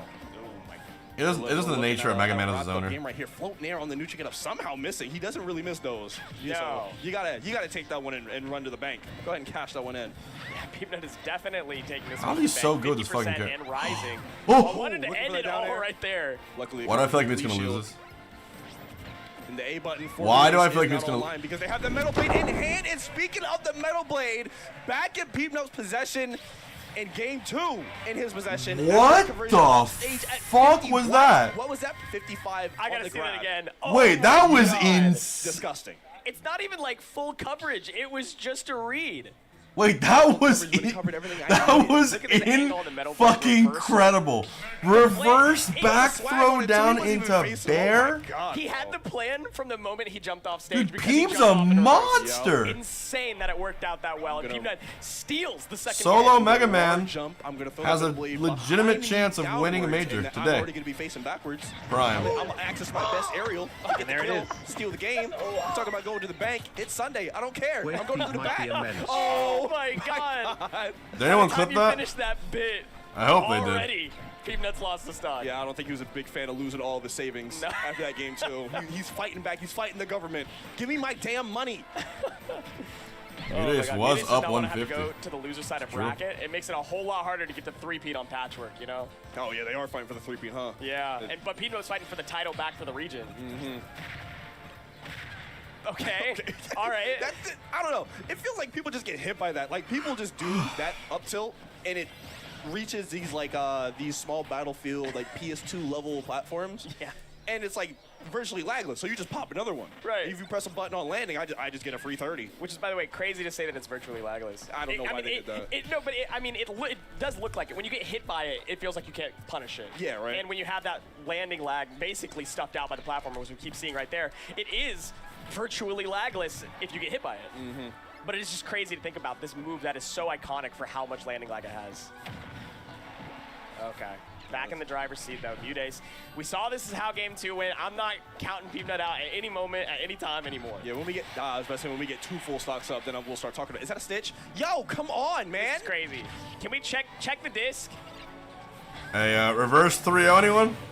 Crash Bomber. Tacks on more damage, but damage is not what Peeb needs at the moment. We need stocks. We need stocks. Yeah, we're done with meals. Finally. We're done with snacks, rather. Need a whole meal. Found it right there with that parry up tilt. And we are going to get on the board finally, but still a full stock down is Peabnut. Gotta get something rolling right here, but Mutace is looking like they have all the momentum in the building on their side at this moment in time. I love the tomahawk down tilts. And even after that, the grab just mixing Peeb up entirely. Now you're at the ledge. 104, Goodbye. down tilt into forward air, and that looked true as hell. Probably was because it scooped from the ledge. Goodbye, part 2. Really? That Nair takes it. God, that Nair's so strong. I mean, did he try to pellet back to stage? Probably. Either that or he just hit jump, but he Right. was high percent, so it wasn't like super duper invincible. I see. It's crazy. Mutace fighting back. A very dominant game 3. Yeah, had to prove something. And I understand. Yes. When you heard loud and clear. Yeah. My king. Present. Loud and clear. We are seated. No longer Peabnut's sermon right now. Yeah. What time is it around? It's like 7 o'clock? Yep. Yeah, church is out. Get out of here. I got work in the morning. Mutace stealing back the sermon like the righteous gemstones. I wish I understood that. I know, it's a TV show. It's Okay. That makes well, sense. actually, I think you would. We'll talk about it later. Right now isn't a good time? Yeah. Maybe not, but we'll see depending on how the pace of this game goes. Yeah, that's true. We already did see one timeout. Yep, and we are back on the stage in which that timeout happened. We're back to the original venue in question. Peabnut up 2-1 on Mute in this best of 5. Again, punch the ticket to winner finals, or winner side of grand finals, excuse me. True. A lot on the line here because winning that tournament from the winner side is a lot easier to do than from the loser side. Something that we saw in Mutace's last 2 sets that we haven't really gotten to see against Peabnut is a strong opening off of a down tilt. Like we've seen already a down tilt hit. Usually that converts into 40-50% for Peach, and for Mutace it has been very successful this tournament. This Every is time winners. I feel like he gets an opening. I don't think it's that he's not converting. I think No, Peabnut's just ready Mayas. for They're it. still Instantly DIing out and not getting hit loser by the follow-up. semis. I think it's also just the Pretty sure. positioning. Because that is Unless they did it one thing Peeb is very backwards. good at. Yeah, Jackal just can like his still opponent positioning. Very, very good. Very, very solid. Doesn't really get caught in uncomfortable or sluggish movement situations. So even when Mute does get those down tilts, they're usually not like at smack center stage. Like the one down tilt that I can vividly remember him getting was when Peeb was hanging on the ledge, for example. Right. So I think that also plays a big part in it. Yeah, Peabnut is so good at stage positioning. Normally, you see characters, a lot of the cast just likes to have center stage, especially characters like Peach, where you don't have the best tools to. Another Mr. Saturn throws it away. Doesn't want it. We're getting so lucky. Like we have. I want to just see so like many riches, right? I the make so Mr. much Saturn money like here. loop combos. Mutace is just tossing that $100 bills at all of us with this RNG, and we Mutace just have to does. hold that. And he just threw the Mr. Saturn away, by the way. I think he's just tired of it. He doesn't want any chance of putting a really strong tool into his opponent's hands, especially when you have to shield as much as you do against Mega Man, against pellets. If you, Mr. Saturn at any is the point, only projectile in the get hit by game that Mr. you do Saturn not and want to you're shield. done. So just throwing it away, I like the idea. I think that makes sense. Again, specifically against Mega Man, you are shielding a whole lot more than he is. Yeah. Oh, that was good, funny. Yeah, that was very good awareness. A lot of people would not have hit that tag just because they're not even thinking about playing defense right after getting someone off him like that. But he knew exactly where he was. Sammy, he knew what was no. around him. Hit that tag That's at not perfect correct. timing. No conversion with the crash bar, but they were thinking B about it. tier He is very probably clearly said they had something national, A lined up. tier is Just a major, little S to the tier left. super I can't major. believe Mutace was swinging with Crash Bomber on head. I wonder if that Melee was doesn't really have his attempt at premieres. mixing up Peabnut, but Peabnut was ready for it. Yeah, because people are usually ready to sit and shield when the crash bomb is on them, so it makes sense. Just mix them up, throw off his timing. Peabnut not getting mixed by that. Evening the stocks back up. So offstage gameplay has not been super fruitful for either of them. I feel like mostly they're just trading when they're at the ledge. But if they can find a strong ledge trap or surprise, like what just happened right there, surprising Mutace with your ability to get in range and cast the forward air. Oh my God! How often do you see a combo that has 2 down airs in it? What was that? That's kind of sick. It got conversions for everything. I couldn't think. I was just watching that insanity. All right, now we're just going for a personal best. How many down airs can I get in one stock? We're at 3 right now. Can I get a 4th? Oh. He'll work on it. I trust him. Peabnut, I don't think really wants to be above Mutace if he can help it. I think it's more of like a, if I have to be here, I will down air. Yeah, I will come out with some defense. I'm not leaving that house unprotected. choosing to go back to PS2 because you want to play horizontally a whole lot more than vertically. But hey, if the down air fits. Good patient out there from Mute, not trying to rush his way off that ledge because it could have been a very devious setup for a lot of damage as he dropped Metal Blade into the back air. Exactly what people are looking for. I've got my eye on the timer this time, 3 minutes. Oh yeah, we're already halfway through the game. We're on our second stocks. We were talking about the possibility of a timeout. It's very, very slowly creeping towards reality, I think. Potential is definitely here. Yeah, not a whole lot of advantage state, I feel like, being played on either side. It's mostly just one-piece, two-piece reset. There's not long strings that have been happening for the most part for either of them. Of course, that benefits Peabnut, right? Nickel and diming is the name of Mega Man's game, but Peach wants to get these combos into a lot high damage or into stock confirms. Mudace hasn't found a single one this entire set. Oh, tried to pop the up air right there on Mudace's spot dodge. It would have worked, and it probably would have got the KO at 138 on a floaty, I'd like to believe. But unfortunately, a little too slow on the draw, so Mudace will hold on to his stock for just a bit longer. Ugly scramble at center stage. Back throw is going to get Mudace off the stage. Edge guard situation / ledge trap possibly coming up. And can this be the stock right here? Plays it passively because we have projectiles to do the job for us. I like it. It's like you're playing against a Mega Man boss at that point, right? You have to jump over the Metal Blade, but you forgot there's another one coming right behind it, and it's a little bit faster, and you're not in time to double jump, so you had to double jump beforehand. Didn't matter too much ultimately. There we go. Mudace cleans that stock up, keeps it even. And we have 1:45 remaining. We are looking sharply at the clock this time, and I bet they both are after that game one as well. So maybe that changes the way that they play this last stock out. Maybe it becomes more percent-based than it is about, okay, let me try to wrap this up. But we will have to see how it plays out for these next 2 minutes. The ugliest 2-minute drill you may have ever seen. Oh, coming right up. Okay, this is huge. It should have been a big opening right there for Peabnut, but not expecting Mudace to go out right there. Trading back damage, they're throwing damage at each other because they know at this point nickel and diming is all the spare change that you need to eat this meal. Yep. All right, cross farmer on. No way. Tries to run away.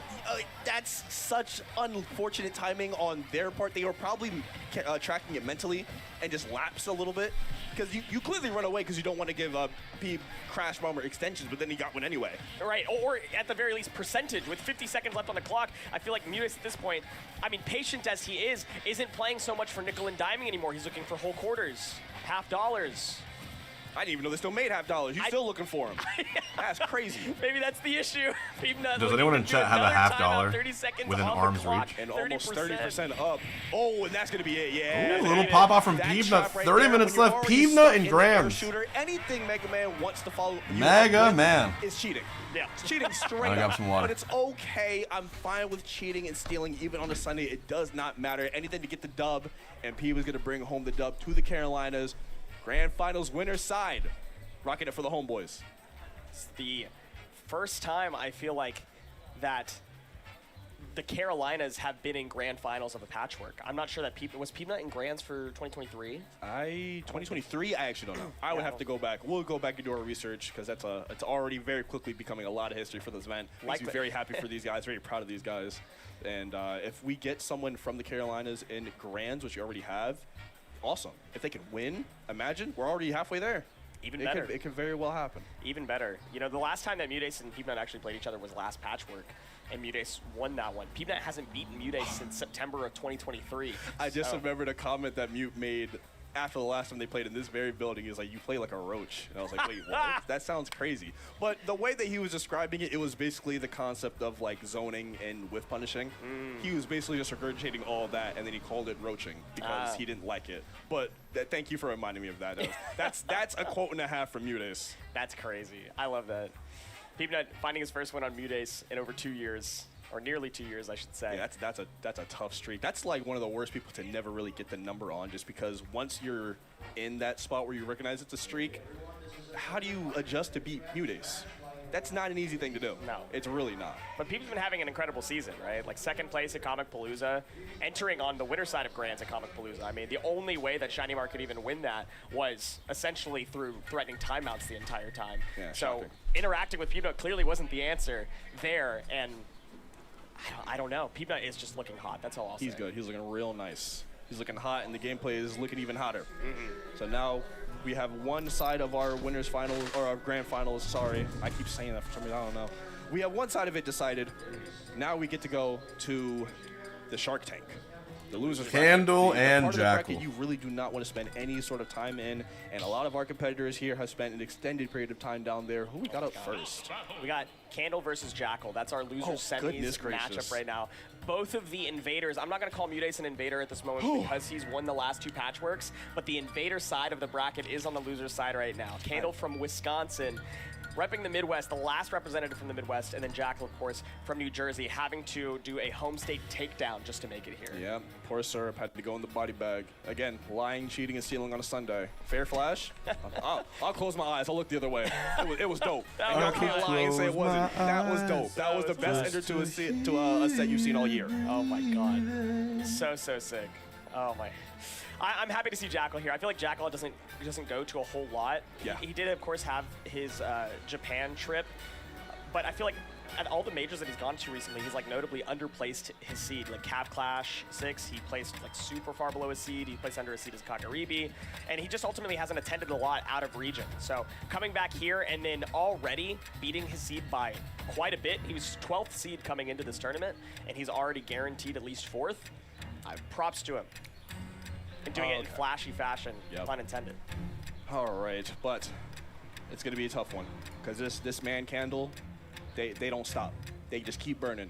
And man from Wisconsin, I accidentally said they were from Michigan earlier. I was thinking of another Olimar player, but yeah, they've been on a run. They've been on a run. They've been kicking ass, taking names, and it doesn't look like the train is going to stop anytime soon.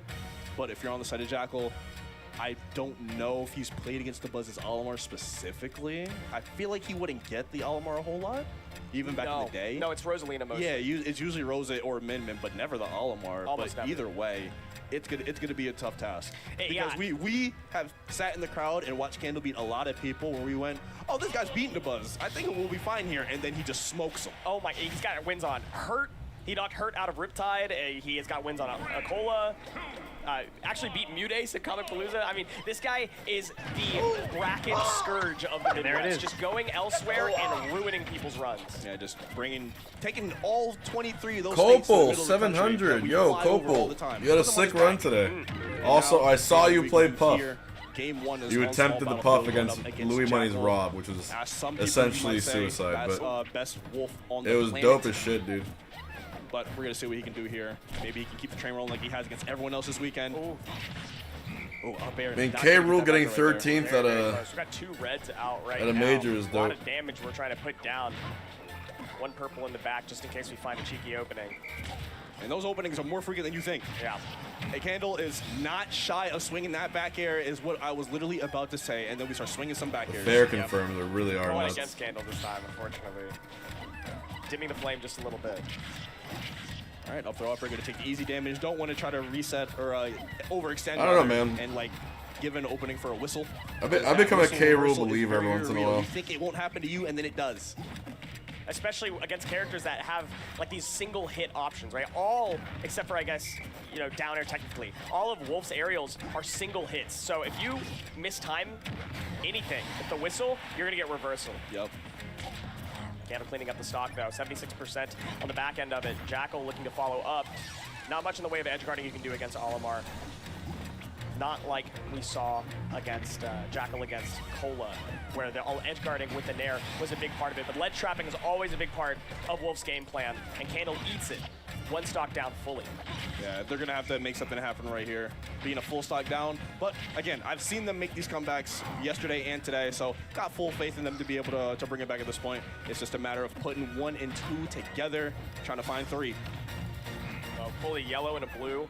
Not exactly what you were looking for right now, but you know, having more Pikmin out is always better than less. Throw the white away immediately.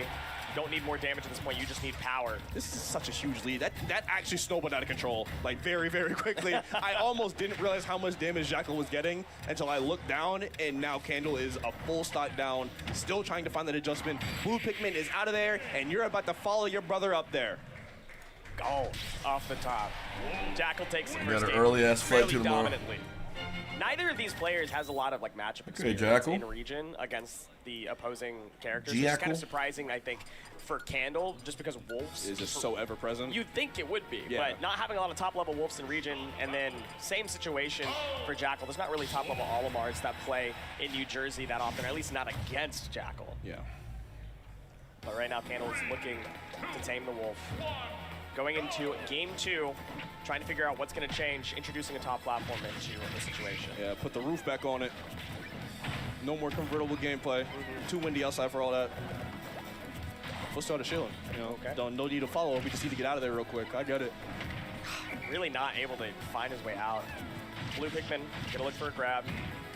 Not gonna be able to Really? find it. Okay, He's gonna okay. find I was feet on like, ground. there's no way you get that back air and it kills there. No, That's not crazy. that percentage, right? Back throw gets you a little bit more positioning. Got tilt not too framing at the moment, but you always try it, and lag is too low for Candle to respond in any way. Can't get out of the corner still. All right.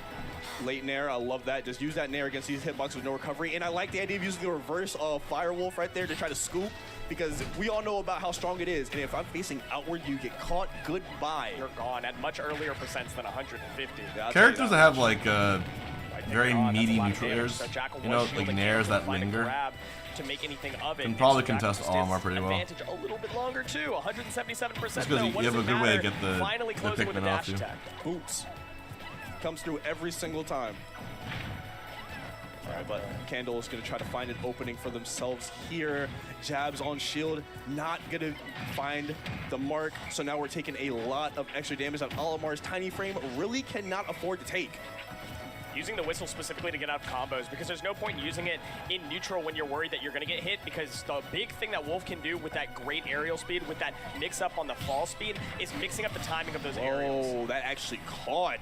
The up smash out of shield always catches me, man. Even on parry or out of shield, whatever the context is, hits both sides if it's purple. That always throws me off. That's nuts. Late dash attack not taking the stock at 111%. Candle trying to rack on some extra damage. Trying to even this back up. This is the ideal damage lineup. Oh, we got big bodies online. This is the ideal stock steal lineup. Absolutely.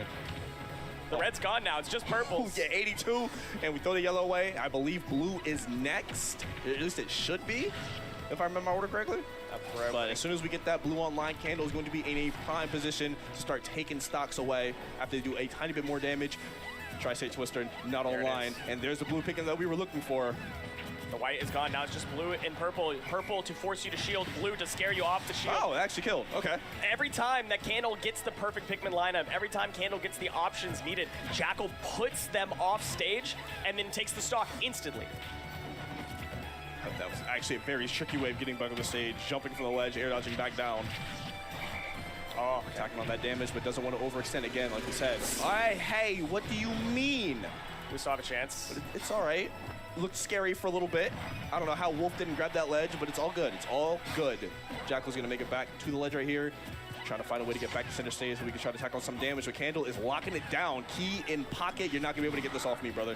Just purple is all we need. Now we just have to swing. Swing and fight the right hit. Got him. There it is. And do it again. One more time. Oh, my goodness. They wanted to keep the second purple by their side. Didn't want to be too lonely. I get it. No, of course. You have to have one. All right, so we're going to just refresh the lineup right here. Candle looking for a way to land so they can start getting something started. Either, a buffer up smash. Or, hey, wow, would you look at that? Would you look at it? Or more Pikmin. Yeah, would you look at that? And this is actually double purple. This ain't bad. This is not a bad spot to be in at all. You're at the ledge against purple and a red. Okay, that's the damage. Whoa! But Wow. He's so raw. Oh my God, Jude Harris. He was everybody. ascending with Wolf when he Jude hit the. Jackal Harris, one of the rawest players on the planet. Oh, off the top platform, the down air allows you to land and continue to follow up off of it. I'm tired of getting hit. So you're gonna get hit now. It's your turn, buddy. Just the awareness. Jackal's like, you know what? I don't care what stage we're on. I'm prepared for every situation. Absolutely. Oh my God. It's years of Wolf depths. They prepare him for every situation. Every single situation I have probably seen and lost in this exact scenario somewhere else. Jackal going up 2-0. Very tight games. Candle making every single one of them look very, very scary, but not able to close any of them out. Yeah, they're showing their prowess for sure. If anyone was unfamiliar with Candle's game before today, you are learning in a very aggressive way. I'll say that much. Oh, we only have one Pikmin out, right? Ah, that was a little bit worrisome. Yeah, but they're going to find a way to land, and then they'll be able to correct the issue. Yeah, see, there we go. And we still got a purple online. A parry that that means big damage incoming. And we have the stage. Jackal has to find a way to sneak back on there. The roll from ledge is going to do it somehow, some way. Not going to question it. It worked, so it's good. Good F tilt downwards, too, to catch him right before they grab the ledge. And now we've got a pretty decent lead right here. 81 up the stock. Oh, this is not ideal. Looking for a ledge trump. Every character can ledge trump in 2025. If Jamal doesn't win I've it never all. seen Olimar ledge trump. Someone before just said, actually, now that you mention it, what the hell was I that? agree. One purple Pikmin out says that I just need the stock. I don't need anything else. The reversal. We keep talking about it, but that whistle through the aerial. Yeah, and did it again. Candle just showing off exactly why you can't be too aggressive, too reckless around Olimar or Elf, either one. Dom, what do you want to see next? Because I feel like everything that you say just comes to our screen. Man, I want to see... I didn't think I'd get this far, actually. I got to think about it. I'll try to cook something up later. But as the game continues right here, Candle is bringing this game back to virtually even, only a couple of % down right here, especially with the purple in hand. It's only ever a couple % when you got a purple Pikmin in your pocket. I like that Candle tried to dash back, but Olimar's ground speed is so slow that you're always going to get caught by Wolf running at you. Their legs are so short. It's like, you can't expect Olimar or Elf to run that fast, Look at them. They're like the size of a dime. That was so hot. The down throw into the dash attack, I think at that percentage isn't necessarily a true combo. So the frame one whistle gets you out of it, and you can punish Wolf dash attack. I feel like most characters don't have that capability. Tell me I can't even do quote-unquote true combos at 0? is this where the non-DLC meta is at? It's tough. How far Wolf has come. This lead, speaking of tough, Candle is fighting hands and feet. Okay, just falling back, taking all the damage, not worried about damage at this point, really just wants to get back on the ground. Okay. Good delay. No. Get away from me. I don't know. Whatever you're selling me, I do not want it. I don't have the funds for that. Please stop. Take my name off the list. Oh, Candle showing his hand a little bit of desperation with those whistles. Nah, man, the triple whistle to just get past the ledge is the best play I've seen all weekend. Another chance to kill if he gets a back air, which he does. KO, but Jackal 3-0, man. Get the KO. Jackal, I'm actually pretty surprised. So Candle on it fourth. Their run in unlikely fashion with one of the more secure W's you can get this late in the bracket. But full credit to Candle. Great performance this weekend. They really came out here. They showed their stuff. 4th place at Patchwork, A tier, S tier, whatever rank y'all want to consider this thing at. This is a big tournament. That's a good performance. Give them their props. Give all these players their props. Yeah, and they had a pretty crazy losers run after they lost to ZTN or Free All right, going out of it's gonna be Mutace versus Jackal. For my boy. Oh my goodness. Candle losers beat finals. Pharaoh, Osh9, Lima, Mr. E, and Omega to get it this far in the losers run. That's crazy. Next time you see me live, I should be in Florida. Olimar, by the way. With Olimar, I gotta play every single one of those matchups slow as hell. Yeah, this is the life they picked. This is the life they demand. They're one of the only, I feel like, Olimar solo mains that has the success that they have. Oh yeah, usually definitely. like Shuton has like the Aegis. now. You've got of course Dabuz with various other characters, and I mean Myron doesn't play as much anymore. There's not a whole lot of other Olimars that are really like holding down top level gameplay with just the one character alone. Yeah, I don't know where Cloud 2's at, so it really might just be them that you saw exit the stage. So shout out Candle again from Wisconsin, holding it down for the Midwest, coming out here doing their thing. But they're going to have to bow at 4th place, and in our 3rd place match, that means Jackal is going to have to take on, drum roll please. You just saw them play. It's Mutace. Speaking of the Midwest, before we get into that, I want to talk about Honeypot. This is an event that's happening in the Midwest. This is in Iowa, Quad Cities, Iowa. This is Honeypot 7, the 7th iteration, Fireside Tales, September 19th to the 21st. This year we've got a lot of games actually. Oh my God, we've got Ultimate, we've got Melee, we've got Strive, we've got Fatal Fury, Rivals of Aether 2, Street Fighter, Tekken, Grand Blue Fantasy versus Under Night In-Birth. Oh my God, what an event this is going to be. I know that I'm going to be in attendance. We've got a lot of representation from the Midwest. It's going to be out there. The name already, Under Night In-Birth has always or maybe racked even a my B+ brain. at this point. They were a B tier with 20 entrants. What does that mean? It was insane. The talent that they pulled early What on. does it So it's only mean? going to grow from here. It's going to be an event you want to be at. Yeah, let's get some more big events out in the Midwest. I know we got Riptide nowadays. but they're slowly starting to dwindle out there, I feel like. It's become a lot more of our, every one of these 23 flyover states has a regional happening every weekend now, but nothing really like huge and concrete on a good weekend to get all these people out here besides Riptide. So maybe this could be the one. This could be it. I would like to see more of those, like you said, big tournaments. We've seen a lot of B tiers happen in the Midwest in the last year. I mean, we had Cost, we had Diamond Dust, we had Combo Breaker, various others, and that's just in the last like 2 months. You know, so I would like to see these huge events, things that we get these grassroots majors in the Carolinas. Love to see that come to the Midwest outside of just Riptide. It's really cool stuff. It's really cool stuff seeing it. Yeah. But actually, hold on. Yep. I'll put a little pause on that because now you got me curious. The Quad City is actually 4 cities. Ooh. These are the things they don't teach you in the American school system, by the way. They just tell you because it was Quad Cities, Iowa. Yes. Yeah. Quad is 4. That would be 4. Is there actually 4 cities? That would be a great question to answer. Because obviously, like, we know about Tri-City. But Quad Cities is the name of the city, I think. That's boring. Whatever. We're moving on then. Moving on then. We got losers finals coming up to see who's going to get either A, in this case of Mutace, a shot of revenge at Peabnut, who sent them down the losers bracket, or if you're Jackal, just wrapping up a pretty good run this weekend. That was a nice little shot right there. Yeah. We've got Jackal versus Mutace, which is a matchup that we've seen before. It is currently 2-1 in Jackal's favor. Mainly, I would say, because Jackal has a lot. Or actually, it's 0-2 in Mutace's favor, excuse me. Jackal, if he gets the chance to run it back against Peabnut, will get the chance to even up the stock count, or the game count, I should say, the set count. Jackal versus Mutace is 0-2. They've played twice.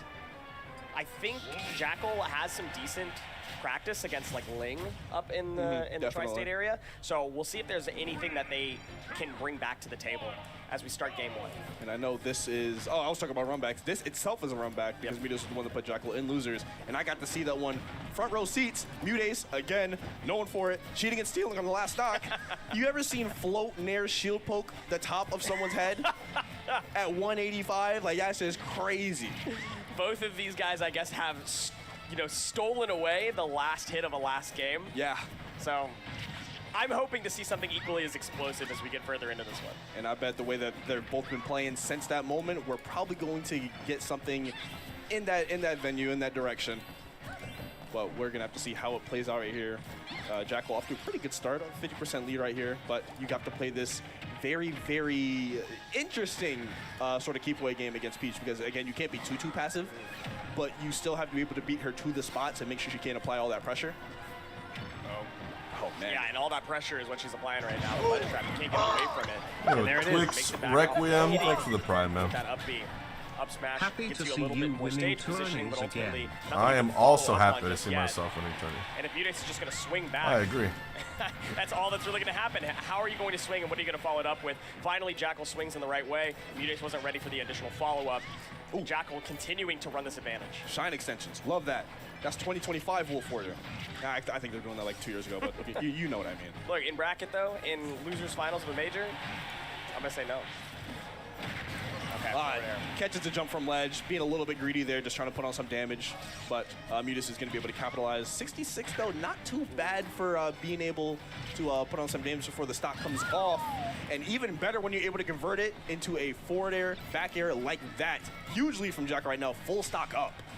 Mutace has not been able to employ, I feel like in the last couple of sets, some of these long combos that we know him for, right? He puts the tech in Texas, and we haven't gotten to see a lot of the tech skill come out from Peach.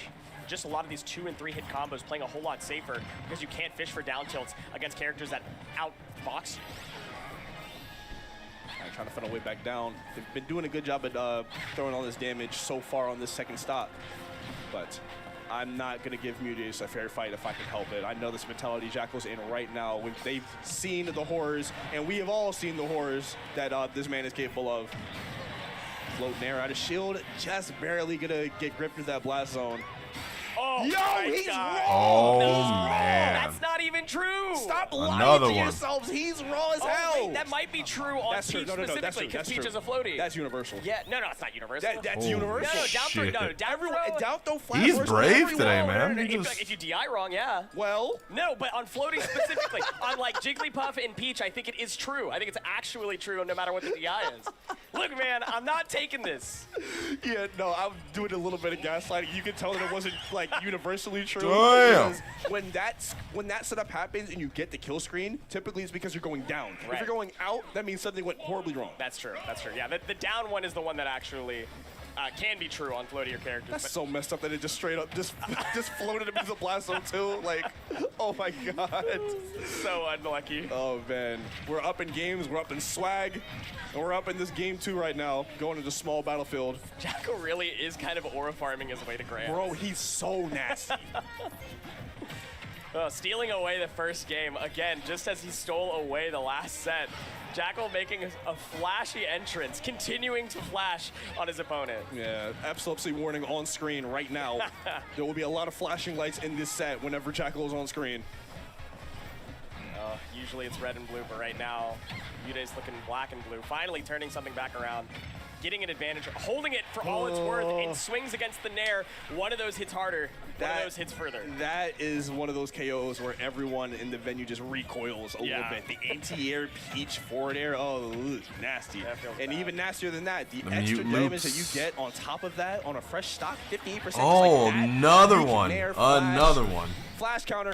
That's 4. That's 4. That's 4 that have hit. 4 flashes. Keep it locked in. Keep the timer going. Keep the Give counter the sub running. every time But you see a finally, Muday's flash. did find that combo that led to 58%, right? That's something that we haven't gotten to see from him mostly. And now that he's gotten a good opening and he's feeling a little bit more fresh with the hands on these combos. I like how out of much Wolf, more Fox, that's and going to Falco, play Wolf's side B into these is future stars.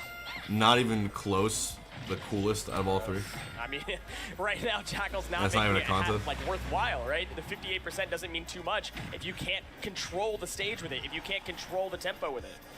Yeah, they're actually doing a very good job at disrupting Mute's rhythm, which is very, very important going forward, because once Mute gets comfy, it gets very difficult to ret them out of that. So it's good that Jackal's been able to do that so far. Yeah, Mutis is like one of those players that just never misses a punish. If your opponent throws out something unsafe or something that you can actually punish, Mutis is always taking it all the way to the bank for everything it's worth. Jackal, though, using all the safe options. I'm gonna leave. Okay, no, I'm seeing the vision. I think they were looking for a float, because if Mute wanted to float cancel Right, that something, would've hit. then they would have been there where the flash was. So like, I understand. The vision kind of okay. Oh Never my mind. God. You understand that loud and clear. I don't need to explain it. Roll read, you're right here, got him. Mutis is seeing the vision right now. Mutis is seeing the light. He's seeing double. Yeah. He's fighting 2 Jackals right now. I was gonna make a Lion King reference, but those are hyenas, so I don't think it works. I'm sure you'll think of it at like 3 a.m. when it's no longer important. It's like, When I'll it use haunts that. me? I'll use that next time. I'll text Mikey, hey, can you put this on Patchwork's official page? All right, so we got Jackal at the ledge right here. Mute is trying to secure this game 2. We've seen what Jackal's capable of as soon as you let him touch center stage, and we are back to center stage right here, right now. Double forward air, attacking on that damage, 97 to 49. Got to be very careful how you play this on both sides, really, because we've seen the thuggery that Jackal's able to put out to steal some of these games. But we also just know what Mutis is capable of on the punish side. Like, can I say the addition of footstool float aerial at a shield has been so good for him? It's like, so that is clutch. borderline unfair. It's what won the set entirely against Omega. Okay. 56%, normally 66%, especially a very scary place to be against Wolf a lot of the time, especially when you're playing against Peach because of those down throw combos, because of the weak Nair combos. But with a lot of rage on deck, I don't think these are true anymore. Like a So he's backer just from kind of fishing Mute. for something to close it out earlier. Big slap The Fish a little bit too much. timing. on the board. Such good timing, man. And that's why timing Yeah, is Mute one just of had the to push a most important little aspects more. of being a player that people just, they take it for granted. Like, being able to call out people's timing, disrupt their rhythm, just know what is going to likely happen at any given time, and then have a plan for it. That's such a good attribute. Mute is showing it on full display right there. As soon as you press Y to get off this ledge, or X if you're so inclined, I have this full gold crown ready to meet you. Chat, check this out. Crazy stuff. So, and against every player, I feel like Mutis Isn't that awesome? has been so good at batting back whenever somebody uses an aggressive option from ledge. This right And here. somehow every player This is a real man's still Joker. does it again. You know, tries it again, and Mutace is ready for it, not getting mixed at all. I'm different. It won't hit me. So good. Y'all get hit by it, not me. The best common in the entire game. Why didn't y'all warn me? So we're heading to PS2 for Shouldn't this even third be game. common.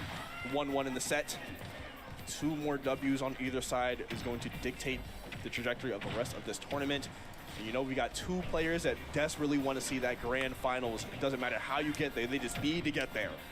Jackal a lot happier on a long stage where you get to run back, you get to dash back, and the slow speed from Peach on the ground and in the air, like they have a lot of great vertical speed, getting to do instant float cancels, but trying to chase you down is not something they're very adept at, which means that you get to play around laser, you get to play around dash back options, you get to play around center stage, and so much more space has to be covered by Mutace just to get close to you.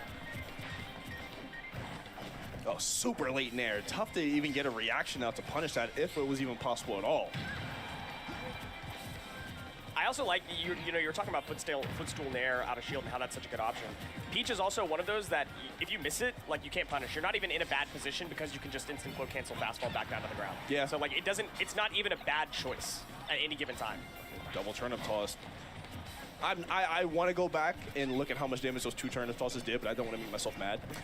But I know it had to be like 20-ish. Jeez, dash that kill again. Runaway DI. Oh my God. Yeah. I really didn't want to be there, and then I got hit, and now that's my DI. Whatever. Take the stock, I guess. I haven't heard the term H-box DI in a hot minute. It's hard to DI from Wolf just because the different hits like send you different directions. But I think that one was pretty clear. It was the late hit. But however you get the stocks, we take those. So now Jackal's going to try to find a way to get in right here because they've been at the corner pretty much ever since Mute came off the Angel platform. Angel invincibility kind of broken, but they're able to even up those stocks, only 11% between the 2. Looking for an opening here yet again. We're playing this game once more. Yeah, nothing of value here from Jackal yet. Yeah, having a long horizontal stage, what it actually benefits for Mutace, though, is if he can close the gap, if Jackal Peeps and Grands, hit somewhere in center stage, then you are at risk of getting hit by a lot of these combos. I mean, God, just carried across the stage before there. True, I guess, is in the reverse as well. Jackal carrying you from one side to the other. All right, Mute fighting back down to the stage, tired of trying to fight their way down the honest way, the good old-fashioned way. Sometimes you got to make your way. Okay, Jackal just steals center back away. Mutace has to close the gap, but Jackal swung a little bit too hard aggressively. No need to play aggressive. You can just back up, wait for Mutace to approach you, and try to play baited punish. Jackal, though, continuing to swing. Now, down percentage, has to approach, has to aggress. And Mutace, back in the driver's seat where he likes to be. He doesn't need neutral, he just needs the opening. Jackal playing around laser a whole lot more too. A long stage gives you that capability to do so. Chasing off stage, nothing doing. Catches a neutral, get up. Up smash on neutral, get up. That's an interesting reaction. You don't see that a whole lot. I like the thought, right? If you're the second person to get off ledge, you're going to neutral get up as well because it gives you the fastest time to choose an option. Yeah. If you roll, you're going to get punished because your opponent's on ledge. If you jump, they can just jump and chase you. So you neutral get up, and Jackal just knew. This guy's so smart. All right, goes for the down smash right there. If that connects, that's probably game. Good home run swing to just throw out there because worst case scenario, you get punished like you did, but it's probably not going to result in a kill. So, you know, why not? Safe swings. You have to safe swing. I mean, 75%, you're down a whole stock. Mutace has to start swinging and finally find and swing they do. Ugh. Swatted the fly right out of the sky. Yeah, full self-defense. Okay, drops the turnip. Picked up by Jackal. What can be done? I like it. Just safe shield pressure. Just using the added pressure with that nair. Yeah, there's not really any guarantee. No! That was a laser. Oh my God, that was. Oh a laser. no! You don't even have to convince me or explain it. Oh, the entire set just flipped, bro. Yeah, I'm gonna throw up. I think that just had to be a misinput. There's no, even the flashiest. I mean, after hitting all those amazing ones earlier, Jackal has made. Yeah, that's a very unfortunate choke. Or these things do happen. It's just sad that it had to happen right you there. either have a guarantee off of a weak nair, or you're using an option that's going to land you on the stage, like we saw earlier in that game. That had to have been a missed input. Yeah, no, because he was facing backwards. So and Okay, yeah, you're facing away from your opponent. You just want to turn around and shoot a laser because he's been playing that way the entirety of the game. Really, he was just very confident, very. I'm looking for another word I can't find it right now. But basically, he was fine with playing around the lasers when need be. Yeah. So it was definitely a laser situation. I'm going to shoot the gun, and adrenaline's pumping. It's been a long day. It's been a long weekend. Leo was not in this one. It's an unfortunate part of the game. You just got to find a way to pick up the pieces, move on to this fourth game right here, and it looks like they're doing a pretty good job of it. They're keeping the percents even. They haven't broken the game plan. They're not hitting the panic button yet. Yeah, Mudace is in full bait and punish mode. When your opponent loses so much momentum off of a game that they were winning, all you have to do is slow it down. Nice. Oh my God. Slowed it down a little too hard. Haven't lost any bit of steam right there. You can have that game. I can go ahead and take the other ones. It's all good. The audacity to go for a hard read to close out the first stock after how that game ended.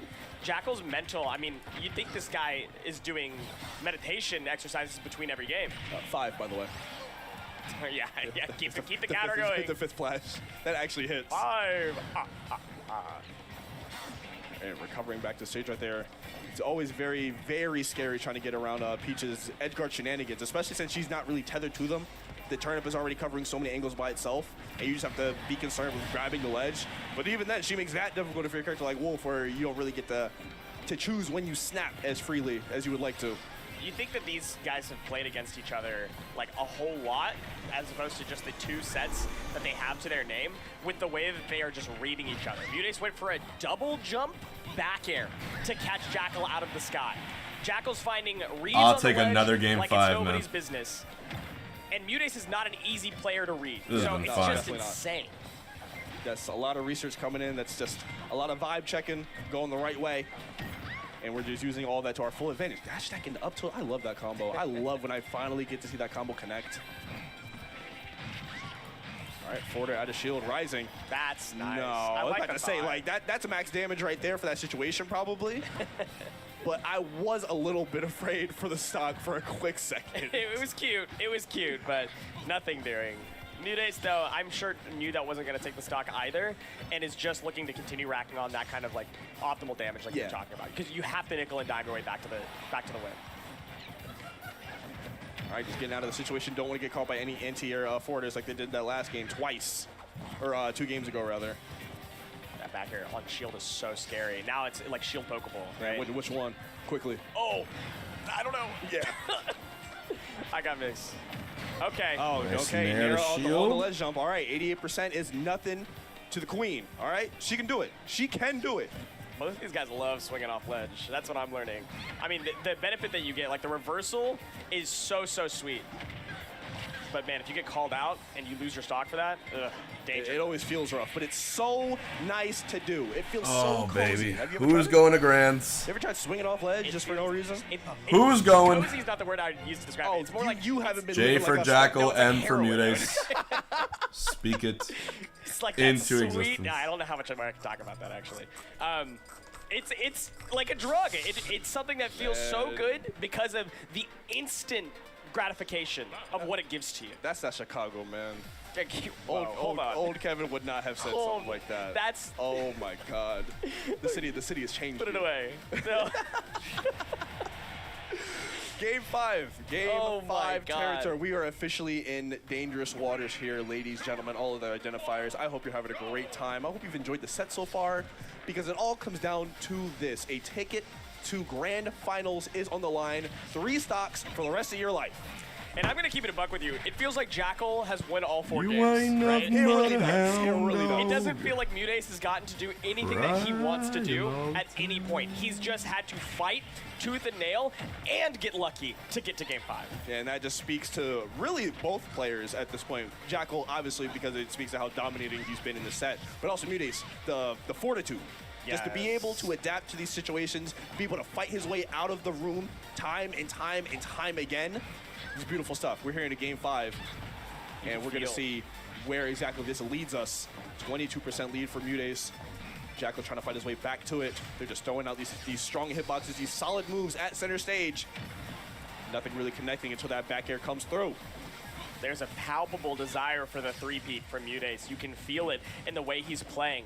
Not aggressing, not going for anything too risky. At most, we've seen like an ADC 2.0. Like there's been very little hard tech skill or any like down tilts even being thrown out, knowing that's not the win condition for this one. But unfortunately, getting back to the ground is not something Peach strives in, and juggling is something Wolf loves to do. Yeah, up air. That's a bingo card death right there. Wolf up air for the KO. That's crazy. Yeah, that's free space, I feel like. Like getting juggled by Wolf is free space. Absolutely. Taking the stock, that's corner. I thought I was gonna side B again right there. All right, 59% right here. Again, home run swing. It's a safe swing right there. He should have. Mudace wants to get lazy on that ledge. That temper down especially smash with like will high percent do stock work. lead. Even on the weekends, it'll do some work. Jumping to get back without swinging this time. Jackal playing it a lot safer. Gives him a little bit more time on stage, but Mudace continues to force off-stage pressure. Mudace trying to find a way to land right here. But Jackal is just doing such a good job at controlling the pace of the game. Look at the Not really spacing. making any sort of unnecessary plays. Everything is methodical, has a purpose, it's well thought out. And this is the hardest version of Wolf to beat, when you have to try to even up those stocks and the Wolf players is not giving you the opportunity to do it. What are you going to do? Oh, man. What can you do? How can you get to the center He's here? playing too yes, hot. The stage is smaller. You're on small battlefield. You have more, less space, I guess. You have to close the gap on. But Jackal is making you fight for every inch, and you can't get back. Every time you get hit by a laser, start it over. And suddenly, shield. Neutral air, but thankfully that one isn't nearly as catastrophic as the last one. But Jackal still with one a down huge, tilt though. huge lead, but it is monumental for Mudace to finally get that first stock off, because being able to shave that off is huge for the mental. It's huge for the mental, even at this level. Deeply important. He's up air sharking under Wolf. This Just is what like we that, talked he about brings it before, back. Where Wolf doesn't It's even want to again. be above. It is an even match Wolf again. doesn't want to be above Peach either. You want to be. Oh my God, With the mute. turnip, it didn't What a lead to good KO. comeback. The situation is not very good for Jackal. And a parry. Considering how well they started And he off this goes game, for the 10% nair on at shield, 100%. and Jackal finds an Where up you wanna tilt. be, but the bootleg snake up tilt, I got it from Dollar General. It comes Oh, through. man. Mudace on tournament stock. This is his last chance to continue the run to Grands and try to get the three-peat on Patchwork. This is the third iteration. Mudace has won every single one. Jackal's trying to make history for the event and forcing Mudace out, but Mudace is not having it. Not just yet. You can see just how cautious they are to swing. Mudace even cautious to swing with his opponent in red percent because he just doesn't want to take any more damage. Guys, Jackal doesn't want to Waddle swing Wednesday because is a he pretty doesn't good want to run for one. the stock as long as possible, because we know about that one stock So every magic that Wednesday. Mudace has. The ability that he has to bend the universe to his will at a moment's notice. You do not want that to decide your fate. In winner's bracket, Okay, the it back already air. happened. In loser's bracket, it might happen again. Mudace wants to make Jackal think shit. about all the mistakes he's made over the course of the set. If Mute wins this one by just the hair that it's looking to be, Jackal's going boy. to know that the loss Who's was going at to his own Grands? hands. Mudace Oh! continuing with these combos, but finally on the back foot now. Ledge trapping is Jackal's name. Ledge trapping is his game. It's where he gets his fame. Burst dash tech out the corner right there. Oh, Mudace fighting so hard for this. Oh my center. God, Air big dodge grab in here. is gonna be caught by the grab.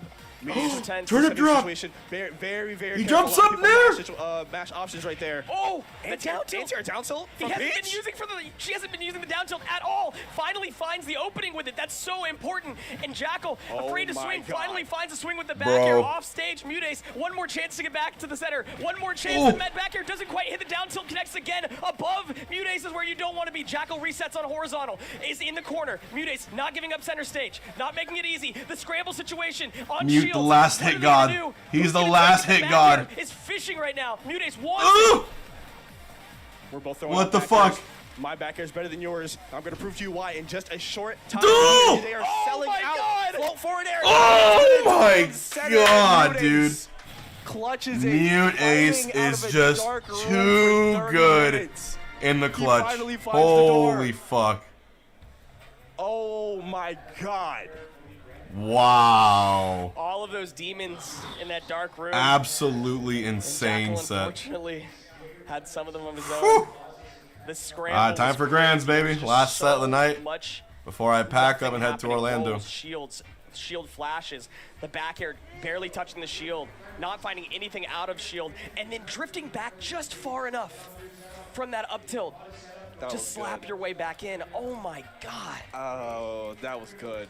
That was so good. And you got to give it up. Unfortunately, you have to get up. I only say unfortunately because that's my son on the stage. on the left, man. And so it's tough watching a loss like that. But when you're this far in tournaments like this, that's the level of competition you go up against. You have to be okay with what happens. If only we had that game 3, you would love to have had that in your pocket because that was such a huge lead for him. And you saw what happened in game 4, you're like, okay, maybe it didn't matter. Maybe we shook it off. Fenrir was good. And it definitely didn't look like Jackal shook off that SD to end the 3rd game. But ultimately, when you get gifted things like that in bracket, you have to take it. It doesn't really matter how they come. You just gotta. Can we hit 2K subs like scramble situation before that last the stream moment end? where like you have to be able to Either take way, possession thank you for the when primes, it's the scariest. resubs. And what was the first thing that you said about Mudace Everyone who's been supporting. when we started this block? Salt won melee. He's great in the pretty clutch. easily. Yeah, great in the clutch, and he bends the will of the universe.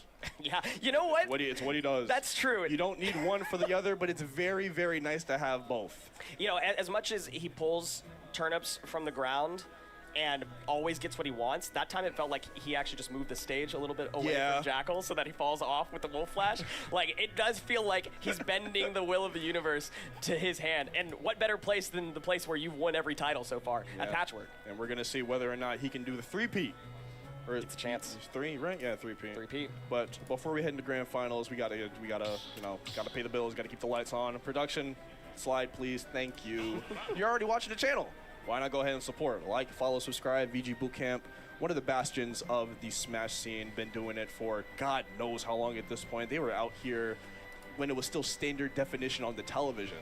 They were still out here at these tournaments, making sure that we had access to all these archives for years and years and years to come. So go ahead, show them some support on all the social media. And if you feel so inclined, free Twitch Prime, throw them a sub here for $4.99 a month. Got some nice emotes right there that you'll get to unlock. Some nice situational emotes. I do like the reverse one, though. I feel like you could use that anywhere. There's some good ones. That is one that you could use anywhere. I like that. And of course, if you're experiencing ads, which you might be right now. If not, hello, hi. Hi. Nice. And if you are, sub, please. You'll hear it eventually, but subscribe and then you don't have to deal with ads anymore. Pick any hat for a puff skin? Oh, man. I really got to deal with the fact that Jackal's going to get 3rd. That's crazy. That's tough. That's super tough. But a great run. Still outplacing his super seed. Any hat for a for the puff first time in a while at a major. Yeah. Right? That's huge. It's been a slow year for the boy, you know. The Balatro Jimbo Gotta make hat. the money.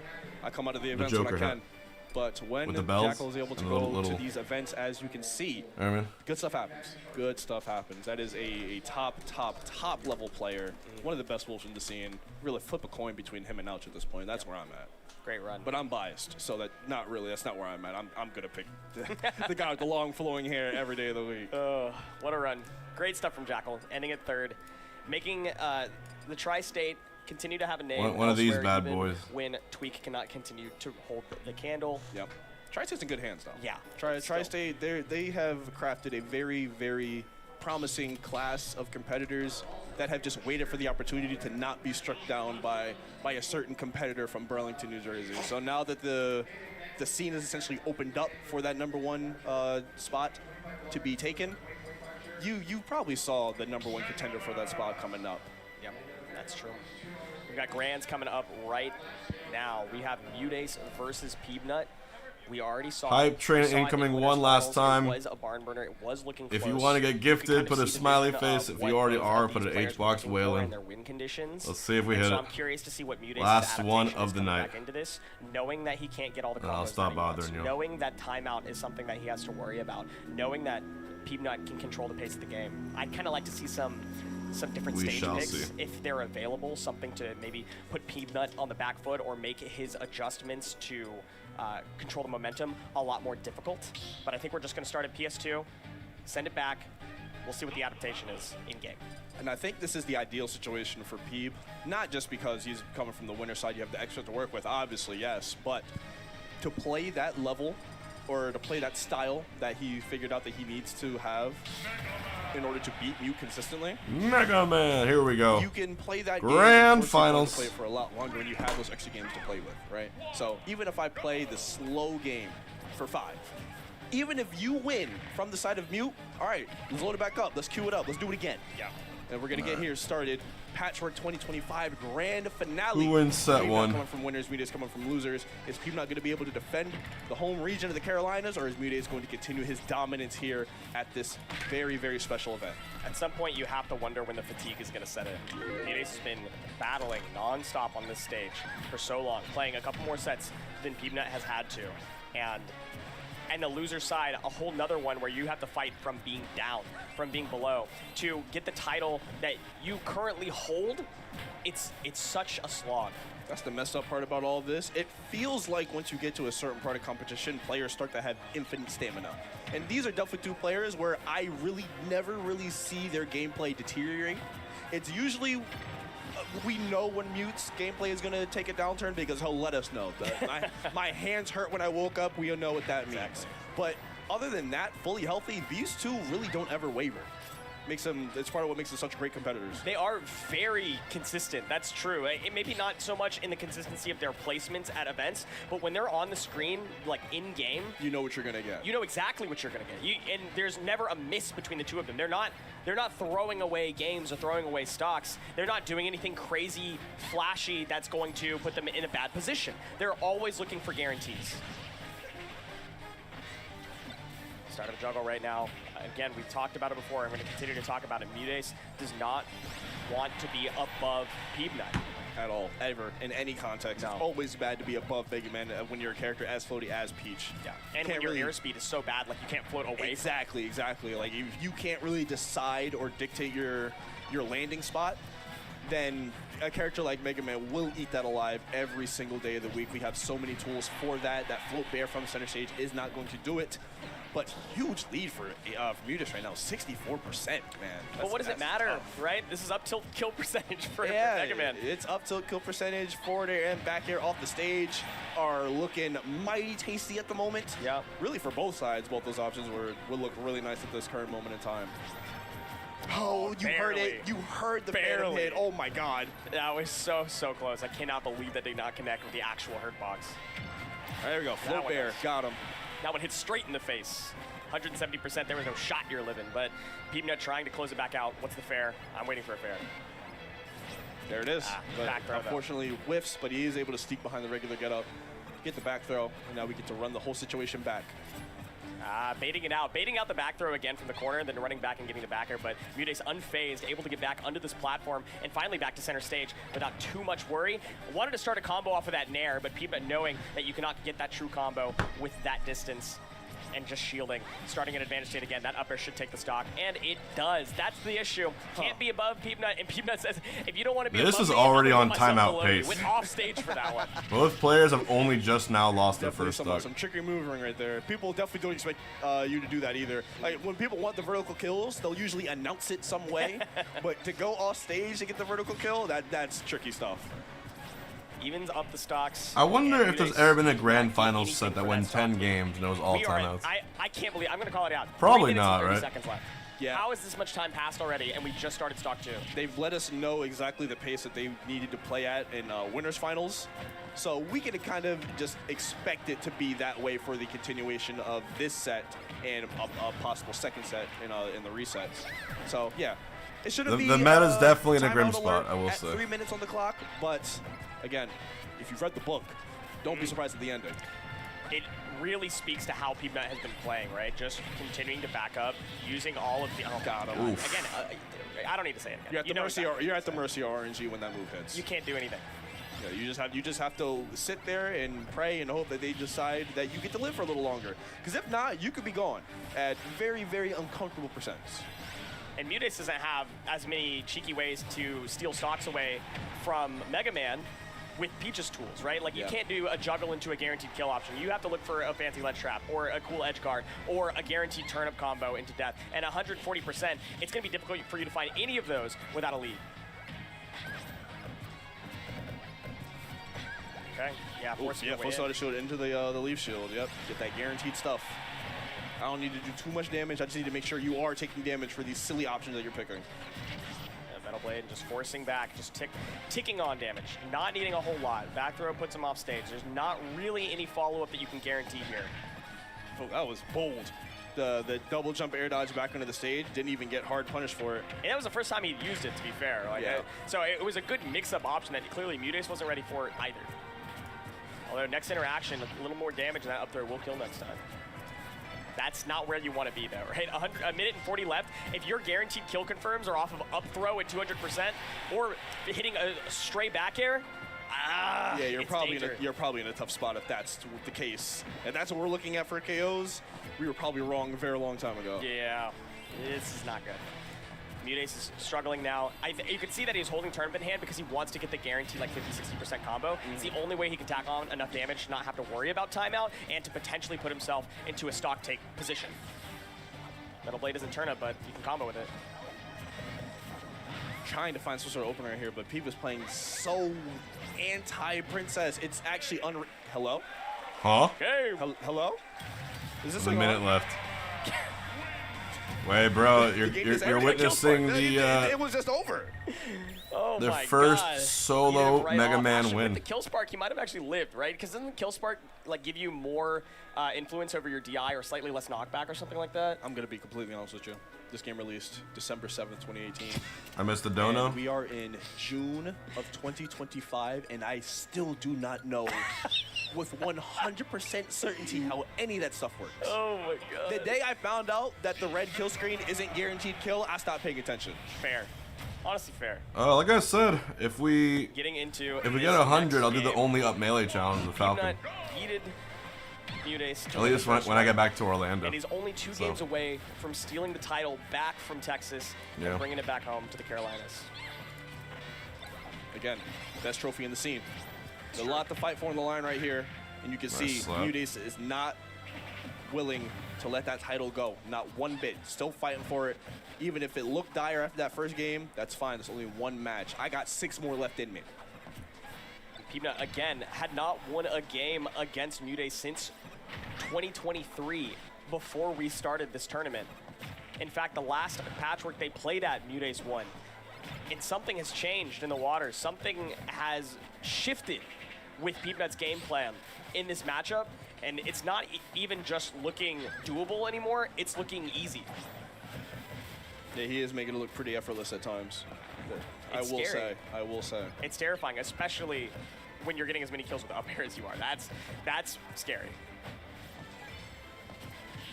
Okay, Leaf Shield finally connects this time. You can only shield it so much more, Mudace. But I like that you're waiting. I like that Mudace is playing patient, saying, I can threaten the same thing, right? I can threaten to time you out. And again, throwing away the Mr. Saturn. Why did we get another Mr. Saturn? Because we know we're going to get another one anyway. You know? They're only valuable when they don't show up, right? If you know another Saturn's going to show up, you can throw this one away. It's fine. It's like the 6th one in 2 sets. Oh, that's it? Don't. Look, bro. Don't. The Mudace trickery has become almost numb to me at this point. That's fair. That's fair. Can't follow up with the second up air there. Might have taken the stock off of the slightly shorter top blast zones right there. Yeah, so man, again, Peach does not have too much influence on where she goes once she's up in the air against her own will. So even though that up air didn't really set Peeb up too well, what was Mute really going to do besides toss out an air dodge, right? He just wants to make this one a lot closer than it is, right? Like, if you're going to lose your title to the home region player, you want it to be a fight. You want to get people excited about it right now. And unfortunately, Peabnut's game plan, which is successful and does generally work, is not the most exciting. It's not the most riveting. And so Mudace, as much as he would like to interact, cannot seem to get his way in. He's got a little bit of a lead, but Peabnut's closing it slowly. Yeah, I would be a lot more comfortable if this lead was stock-based and not percent-based. Yeah. Just because of the way that they've been playing these past 2 sets that we've seen from them. So if Mudace is able to close this stock out, be up 2-1, then I would start to breathe a sigh of relief as a spectator, as an analyst. But until that point, I'm just seeing an angry robot that just keeps getting hit but doesn't go down.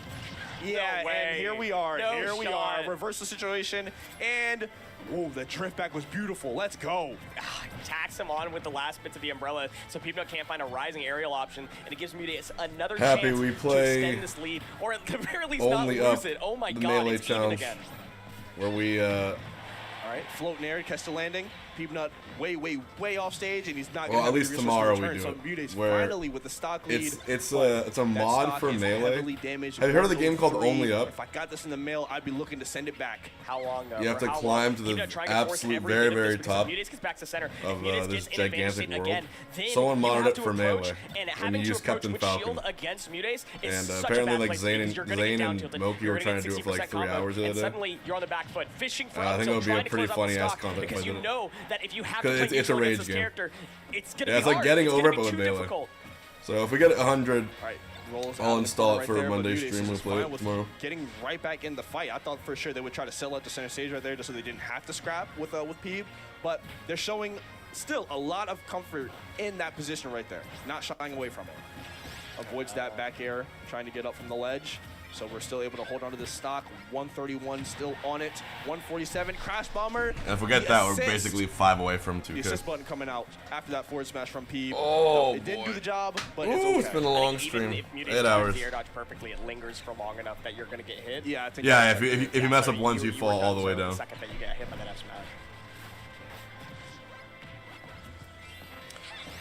Peabnut has closed the stock gap, and we're in this territory again that neither of us are comfortable in, which is there is a percentage lead, but how much and for how long? Yeah. And this is like the ultimate case of it, because if you do... Oh, shit! Let's go, baby! Fuck yeah, dude. Happy Patu carrying the stream. He's been over half the subs today. Put some fucking HPs in there. We got a new whale in here, baby. We got a new whale in here. And we're going to be playing Only Up tomorrow. Dude, thank you so much. Oh, and we're still covering the... Out of nowhere, this man's carrying the burden of the goals. And we're 5 away from 2K, just like that. They both roll into stage, but neither thank you. Anything off of it. Floating air is going to send people off to the left side. Oh, man. Trying to catch him. HP, you are honestly awesome. Does it once, does it twice. You're still able to tech out 187. They said you couldn't do that. Right in the nick of time before June ends, too, my birth month. Really low, and so Mutis is pressing into the corner. Peabnut has to jump Type in HP in if that's the coolest dude you've seen today. That up smash should have happened. Where was the up smash? Steal it with the downer up tilt, but the drift away. Mutis gets a little bit longer. This is now kill percentage for both of them, and again, it's been evened up by Peabnut. Dark red percent on the side. Is he dead? Oh my God, Peabnut! Misfit, I said 5. You do not get any part of this game. Solo Mega Man about to win a major. One more game. Yo, Patch the Polar Bear. Right there, we freaking did it. We did it. One more game. It never feels like Peabnut is on the back foot. I think it's 2K. Just for him. That's nice. Like he's literally just thank you guys. Riding Goofy. Thank you. It's southpaw stance. Like that's all it is. That is awesome. Really put some P's for Patch the Polar Bear for dropping 5. We got Only Up tomorrow. I get that reference. Patch with 5 more. Thank the Lord.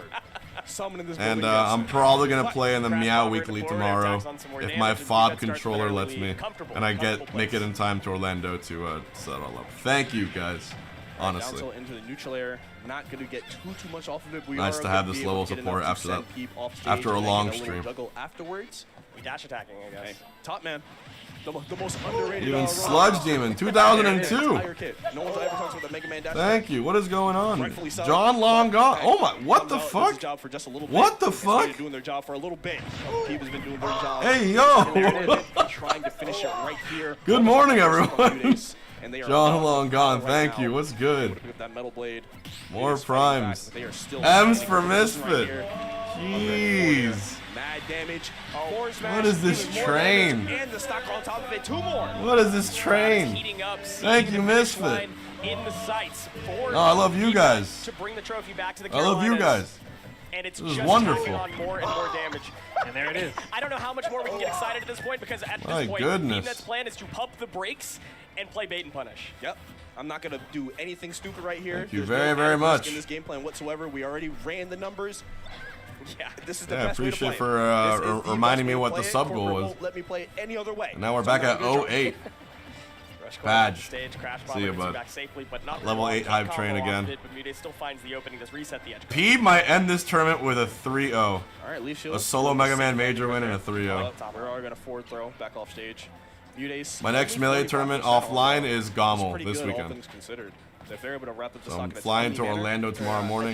they're I gotta clean up my house tonight. There it is. Lang, and thank you Peabnut was not ready for the for Mude prime. approaching, facing him. I think he was shielding and going for a parry or a shield drop after Awesome the back stuff, air. guys. Forward air just lingers a little bit longer. This will be Gotta pay Peeb's attention to first the major and Solo Mega Man's first major win ever. All right, tacking on the damage right there. And either Smash game, I think, too. Or did I forget if Mega Man won a major in Smash 4. Oh, goes for the guaranteed stuff. I like that. Not really trying to go for read on that platform. Tech, no tech chases here. I need my guaranteed stuff. I need to build this lead. We can worry about that later. Continuing to build it though. We start an edge guard. Oh, just comes Any back more fast goals? This time. Peabnut fights If we way get back to the 150, center. I'll end the night with a Balatro run. Continuing to trade back and forth. We'll do But himself a little bit too an close hour to of the corner, Balatro and if we Peabnut get gets to reset 150. a bit. Even though I got a pack. If we Again, get there, we'll do it. Mude seems to be finding every single opening, even when it looks like Peabnut is safe. Mude finds it again. With some Rolling gold out with stake. projectiles, continuing to back up. There's only so much stage to your name, so Peabnut dashes back to the center and dashes back to the edge. Oh, Mude sneaks in that back air. Just sneaks it in. Breathley not expecting to run into that right there. Sour spot up tilt, but he was fiending for it. Oh, it's last stock, guys. This He's might be a being rewarded 3-0. Anyway. So apparently it was It might meant to actually be a 3-0. Last stock situation here. Potentially championship shit. point for Peabnut. Mudace looking to extend his leash here in this tournament by any means necessary. Immovable force, unstoppable object. They're going to have to clash head-to-head right here. Mudace never seems to be able to hold on to a lead for very long. Peabnut easily Colin, fights thank it you, back bud. 7 months. and puts Mudace into the last. It's like everyone's remembering to click the resub button. Thank you. Stock, Here's a hype train. There we go. To keep the title in Let's his go, hand. baby. And Peabnut's not letting it go. He's making you Peeb, fight. Like trying to thread the you're needle fighting some here. sort of Knows action-adventure, like Metroid if he just game closes right it now, out like here, how doesn't need a hard it game. is to Doesn't need a approach. game 4, 5, 6, 7, 8, or 9, Bosses anyway. or 10. They're called bosses for He a can just reason. end it Yeah. right here. Approaching back with the down air. I see the struggle for Mudace right now, right? You want A to job get well on done. top Winning in of his that home Mega Man region, too. shield, That's gonna feel but good. You can't get above Mega Man or you're gonna get up air. Yeah, and you can't land on Mega Man or he's gonna short hop fast fall up air to break your out of your shield. Like there's no right answer for Mudace smash? except finding straight hits, and Peabnut's just I think he's exploiting gonna end it with You have a to be crazy very, up very tilt, particular like with the a avenue for gear approach drop against up Mega tilt Man. confirm. And we even saw that Peabnut still has answers for some of those angles. We haven't seen. Oh, he's not North Smash Carolina? in No, I any thought he was. context Never in mind. any of the games they played until just then. So there are still ways that you have to play it, and even then, Oh, Carolina. there are still answers. Yeah. So there is no clear-cut way that you have to approach home Mega Man region. in order to have success. You just have to pray that Peeb isn't on it, but he's been on it. Can we this see a entire time. solo Mega Man? Yo, gift for subs goals? He has to just switch What gears. is and this? This entire set, you can tell he's no longer going for The those gifting offenses account? this entire time. He's just looking First for time piecemeal gifter, options, thank 1-2 you. combos for straight swings. And Put he's some playing GGs in the so chat well for to gift keep it for fairly sub even every goals. single game, but he just hasn't been able to close out a single A game. gift He's only sub got one more burner. opportunity. The leaf shield Hey, puts him off stage. I'm down. Dire Straits. I'm I down. was getting a little worried for a little bit because Mudace's shield was getting so Okay. low. He was retreating to that shield every time the shield came out, and it was just eating This is away. it. I think Peeb with one didn't more manage aerial, to really capitalize on it. He was just fine. Mudace would be at kill games, percent. And why wouldn't you when it's bringing you the success that it has so far? Mudace looking for a way Oh, to I fucking back called in the it! tournament, but Up once tilt again, confirmed. Solo Mega Man wins the major. Down any and all approaches, all competitors in Beautiful. the building, out the front door. Peabnut is your 2025 Good champion stuff, for Peabnut. Patchwork. Finally, the trophy stays home. The That camera is Carolinas are so out of happy about focus. that one. You could hear the Good crowd stuff, erupt Peeb. in Peabnut chants. Let's see this one more time. It was a drag down back air into the up tilt, and every single Shoto player is trying to recruit Peabnut after the stock's taken these sets. What an awesome confirm. Peabnut making it look So again, awesome. Put some as we P's in the said, chat for Peabnut. just so easy. And of course some P's for all the he was just gifters. so good That at is the awesome. entire tournament, man. Like I've seen Good the shit, majority of the Peeb. sets that he's Get your played. trophy, The bud. amount of times he's just been able to shut down people's momentum and just secure games, make comebacks, and just do everything you need to do to be able to lift a trophy like that. Good He job, did. good job, good He job. did literally everything you needed him to do. Mudace looked Good like he was job. trying to figure something out at the end, and it looked like that he Well really done, well was done, well with a little done. bit of momentum, but you hit the eject button, get him out of there. And this trophy is mine this time. we You had we enough. almost Make ended some space the on sub trophy count cabinet. I want this one. in the year that we're in. Gets it. 2015. Keep it here. He gets to bring it back. Thank to you Carolinas. guys. You got to see shaking hands. Very, with very Mikey kind. before. The head TO for Patchwork, always putting on an excellent event. Amazing chat. Keep it up, Mikey. We had Keep it so up, many man. cool side events too. We had a dollar randoms bracket that happened that we were running today. A redemption bracket that I think had enough A entrants C to tier be going on C-tier. with Mac in top Yeah, that's 4. Which crazy. one's that? That's Which is crazy. insane. It was incredible, and as always, Patchwork is the This homegrown is grassroots why you gotta Southern always. major. The This is why you always gotta look. Por parte de el tiro de, pues podemos decirlo, losers, pero creo Crazy que stuff, eso lo estaremos viendo nítido después porque pues se nos acabó el corrido, se nos acabó el En canto. serio, pues pasó bastante rápido, unos grandes tiros que vimos. Y pues bueno, señoras y señores, agradecidos. XRK, thank you. And there it is. Yeah. There's like 4 different Mexican runs going on. Thank you, XRK. Oh. Oh, damn.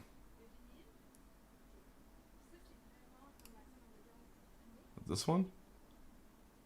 Es el Sword of B, podríamos decirle, no logra conectar 101% de daño. Acá, buen air dodge por parte de Green.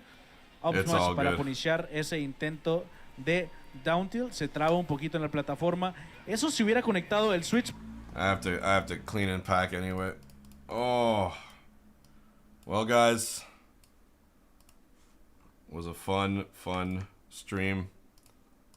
And also, this is basically now my last stream with this library behind me. I've been in Montreal for the past few months just visiting. My rental here has come to an end. So my flight's tomorrow morning. It's been a good little era. Definitely has been interesting. We're going back to the classic streaming office that you guys know and love. And now that I'm going to be back home and doing long distance again with my girlfriend, you're going to see a lot more streams. A lot more streams. Yeah, Ninja Coconut, I wasn't staying with her. I was staying at my own place so I could work from here. But you guys have still been great supporting the stream while I've been working here. It's been awesome. I might try out a new angle. Do I want to play Balatro tonight? Look, if someone drops 29 subs, well, at least we'll do a Balatro run. I'm always down to play Balatro. I'm always down to do a run for the sake of the chat, for the sake of subs. So of course I want to play. Of course I want to do a run. Balls in your court. I keep my promises when I make them. Anyways. I can do 20? Who is this person?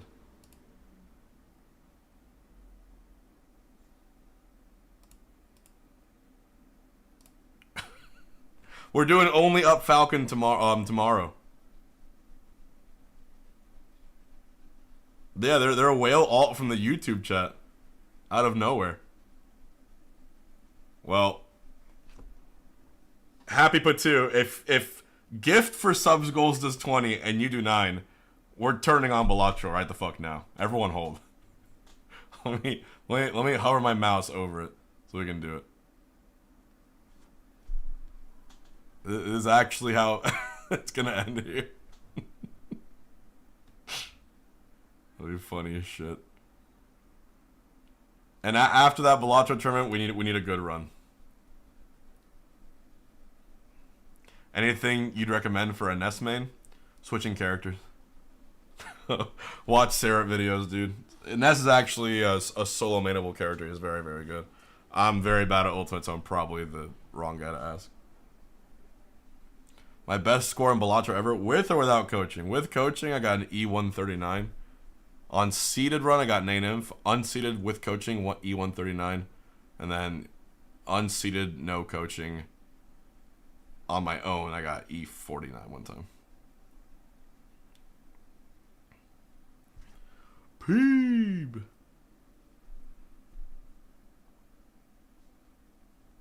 a beat.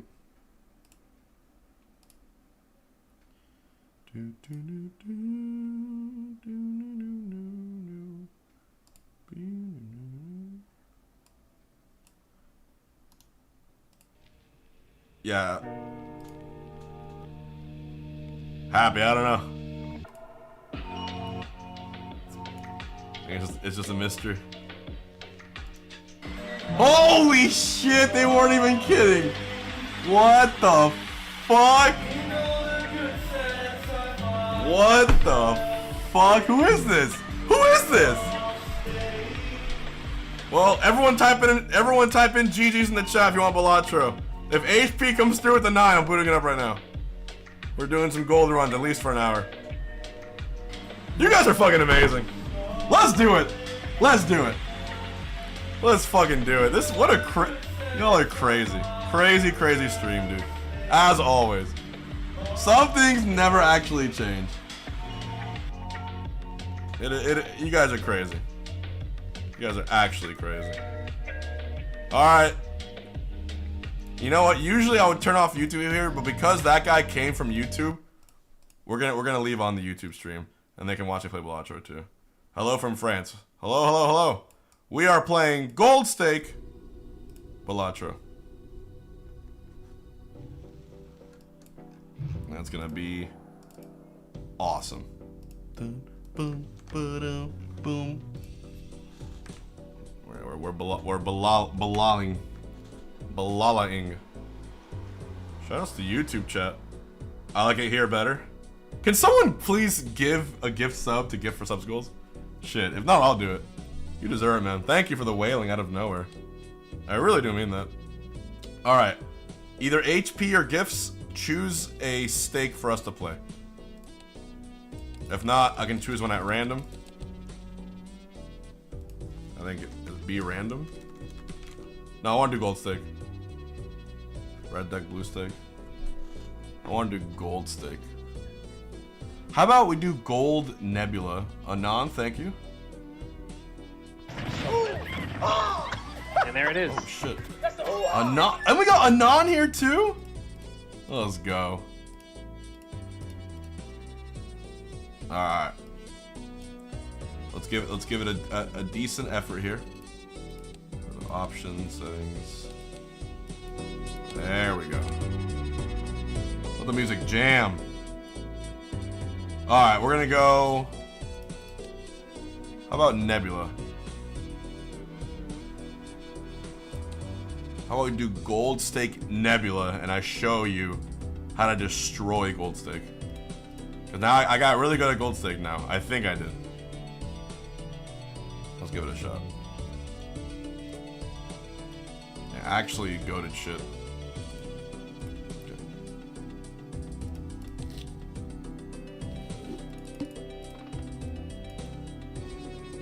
Spectrum deck is always good too. Alright, let's take let's have a fun start. Cheap Pros was good. Alright, looks like a straight about to happen. Maybe. There we go.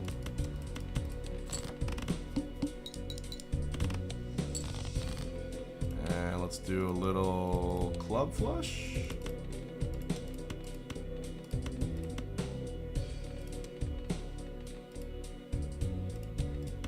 Let's do a little club flush. Do I have a Patreon? I actually do not have a Patreon. We kind of just wing it. But the best way to support me directly, like I said, if you want to gift a sub, I'm always down for that. Okay, I got too ahead of myself. We already lost. Hold on, let me lose here on purpose. Let me redo this run. Cause I definitely can win this run. I got distracted by chat. Sorry. Copy, new run. Here we go. I'm gonna redo it. We're gonna redo this. We want to do club flush.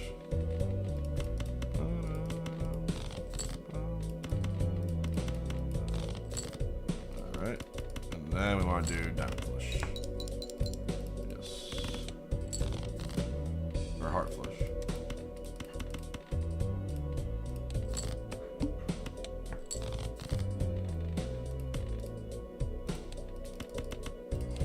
Heart Flush gets us there. That should be enough. There we go.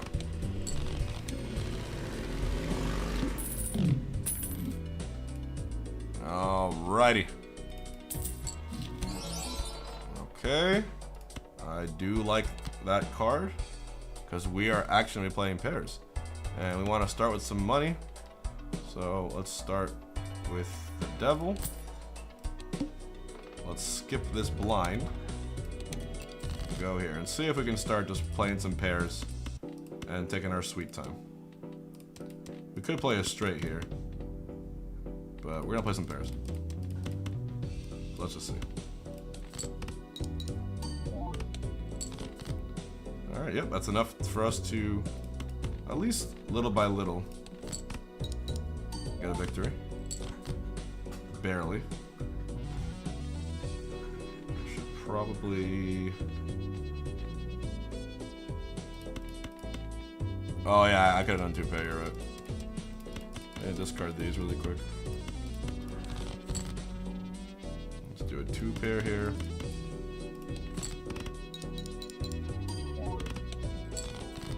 Go, and let's make this king devil. There, 8s. Alright.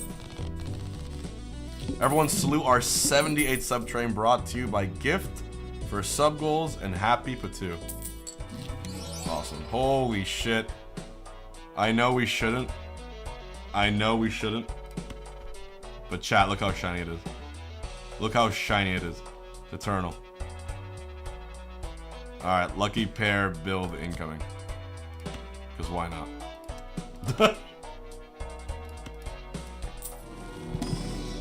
Nice, we got Mercury. Do we need another sub goal? Well, I'm definitely ending stream after this blaster portion. So even if you want to do a sub goal, I probably couldn't meet my end of the bargain. All club cards debuffed. Okay, let's do this. We're good. We are golden. Okay. Nice. Okay, now what we want to do is steadily scale up our pairs. It might seem weird to some of you that I'm playing pairs, but trust me. If it's a blue seal here, okay, purple's good. We need blue, I need purple. And we need Mercury. Very, very nice. Remember, we're playing Nebula deck. Nebula deck guarantees that our most played hand is always in the pack. So we're gonna keep on using that. Alright, so we just go 4s here. And the scaling works very, very nicely. Go aces here. Yep, we go jacks here. All we need now is a nice little multiplicative scalar, and it should be fine. So we're gonna go. Let's go pack for money. Didn't get money, but we got the High Priestess. Let's do the Fool for Mercury. Get a blue seal. Still no blue seal, unfortunately. And we can not. We'll save that for a second. It's tempting to get the negative here, but we actually don't want that. So we're gonna go here. Play a pair again.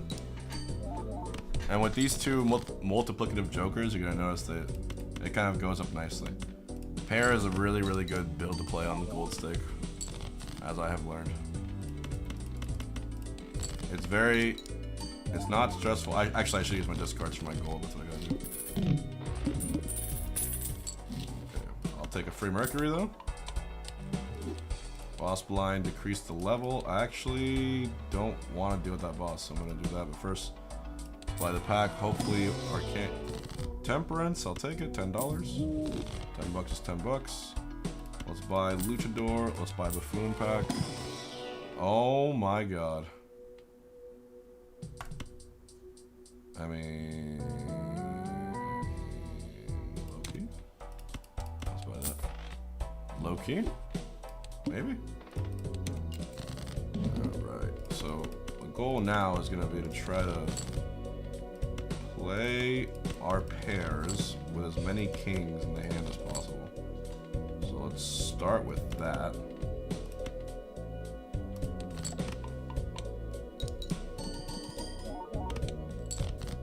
Not ideal.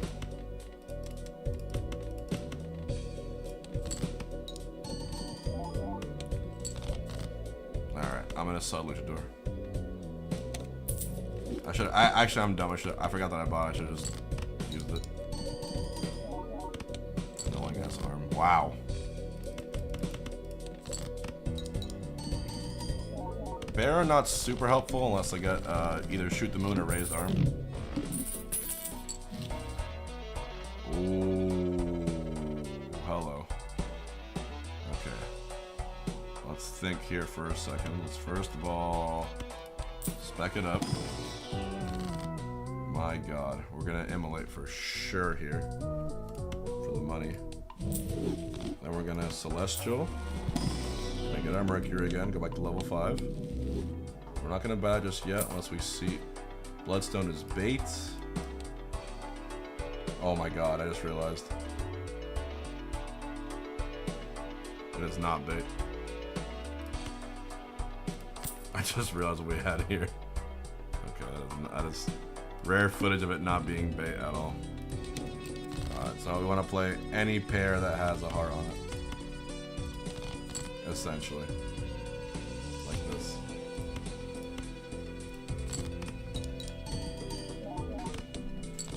Okay. King.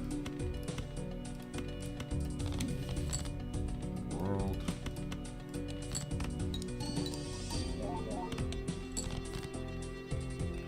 Wish I had a little more scaling, but I don't. That's alright.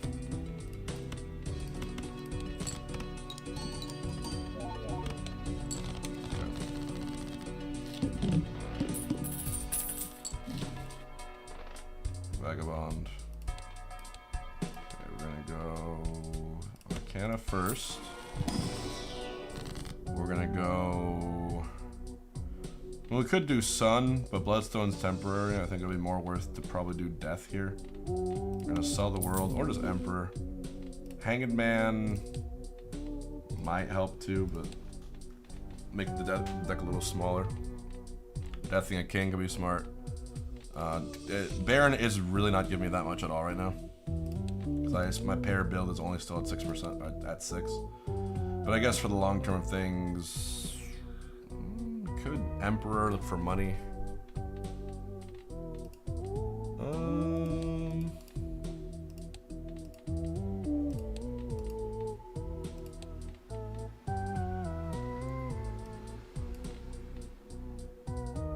I'll turn a 3 into a King, probably.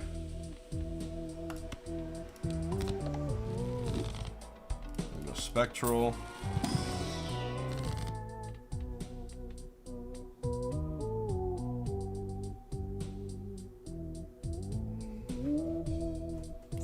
You know,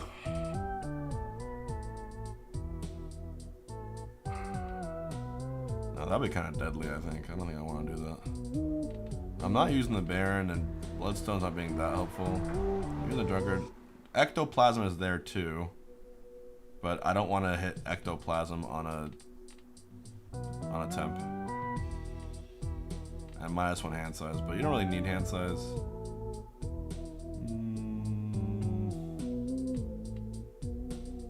When I'm angry about, I don't have blue seal yet. That's what I need more than anything. I really need a blue seal, like really badly. And I gotta start thinning out my deck.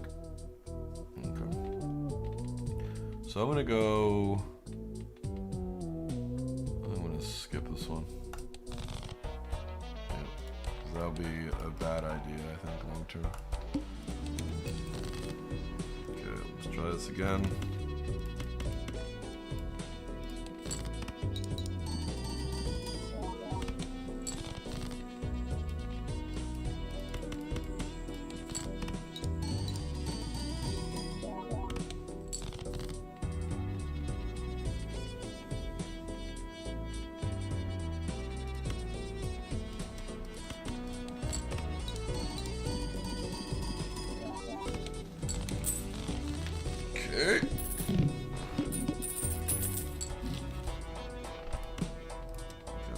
packs. I need a blue seal. Blue seal. Give me a blue seal.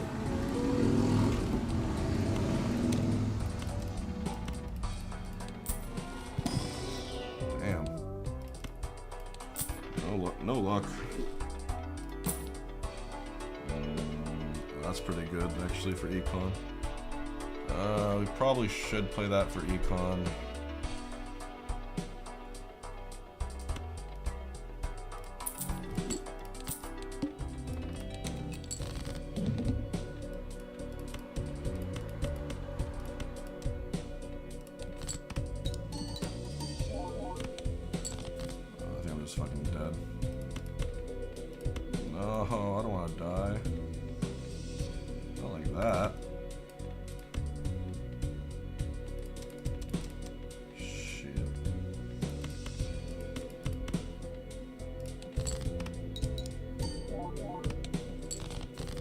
Well, that's the way it goes.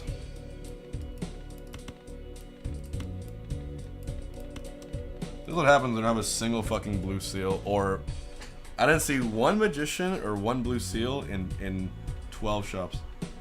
It's kind of sad as fuck.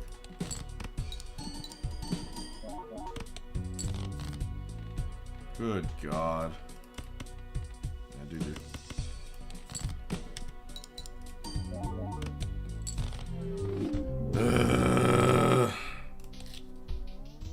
One more.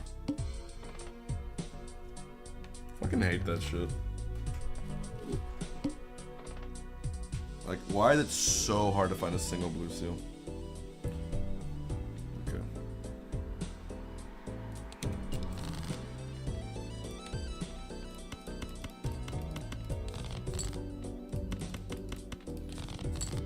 That's what happened to me in the tournament too. I was like, okay. I went through like 16 standard packs, not a single blue seal. And you're just fucked. I was like, oh.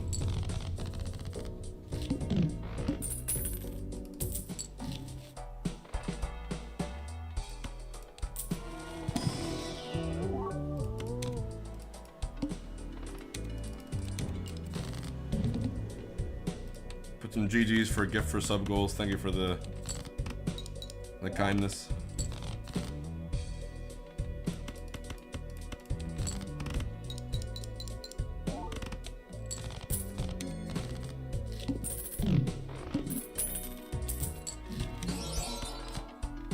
I'll take that.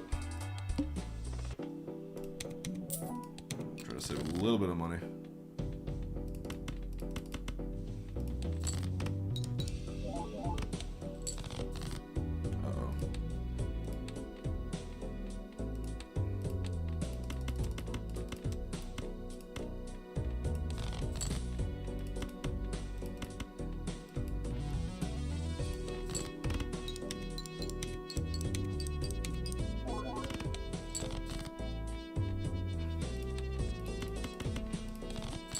$50 drop. Oh.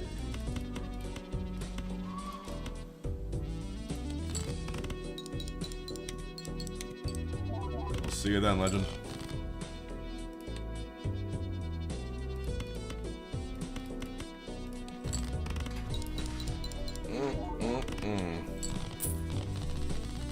Double stick up. We try, and we try. Alright. Hopefully a pair pops out here. Not even.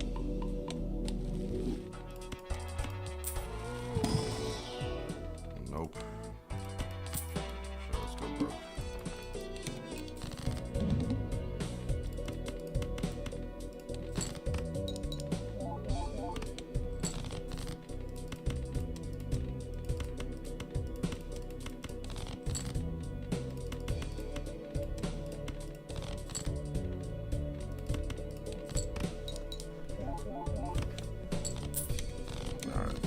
Need a scaling joker. I need blue seal. There's a perfect scaling joker. Beautiful. That's exactly what I need. Alright.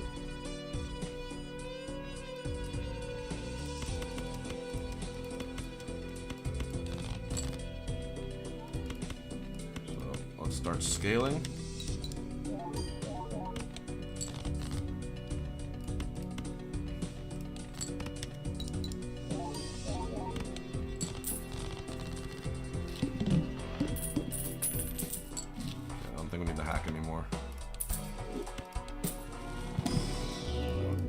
scaling. Little by little. Where are my 8s at? Show me my 8s. Oh, we're not scaling fast enough.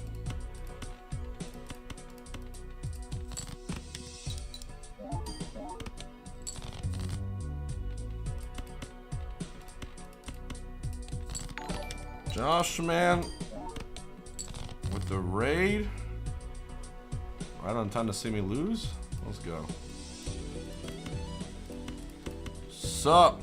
I probably lost this run. I think. Yes, I did. It is not my damn Bellatra. Holy shit. I need the opening blind to just go at least slightly well. That's all I need. Thank you for the raid, Josh. Okay.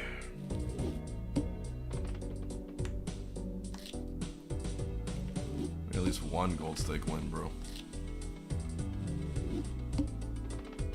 Alright, let's play, skip, play. Sounds good to me. Oh, it's because I deleted the hack. Like an idiot. You need chips and malt. You can't do it alone.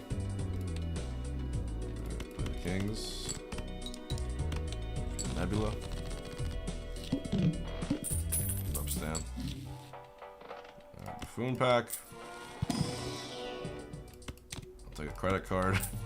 And then I'll take, sure, just to stay alive. Skip. What up, y'all?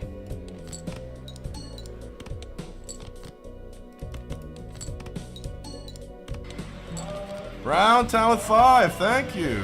Oh my goodness. Appreciate all the gifts today, yo. BT's in the chat for Brown Town.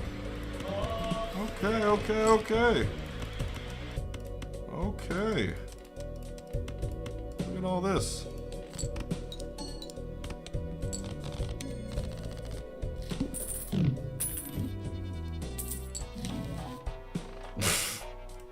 Ah, yes.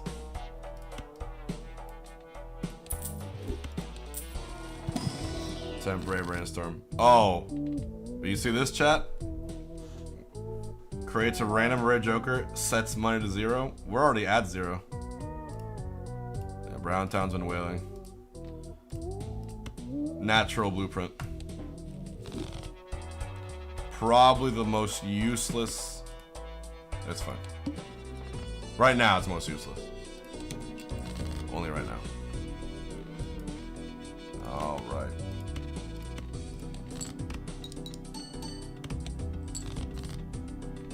Okay, we're not gonna make it, so let's play some flushes. There we go.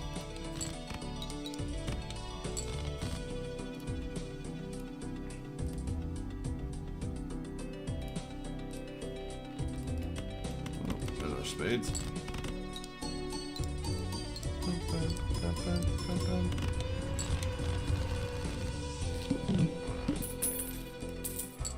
A whopping $1. Okay. We're really not getting a hand here. It's gonna sound weird, but I might sell both the brainstorm and the blueprint just to stay alive here. Cause I need some kind of money here. Alright, see ya, man. Thanks again. We're gonna do it. License is not giving us anything right now. And I think we can at least open the Spectral now. Immolate? I'll take a trance. Trance is important. That's big. Alright.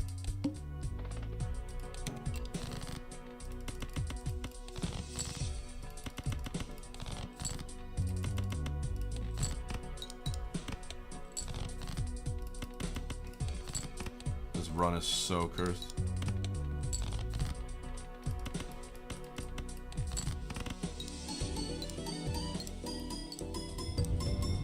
We're gonna make it through though.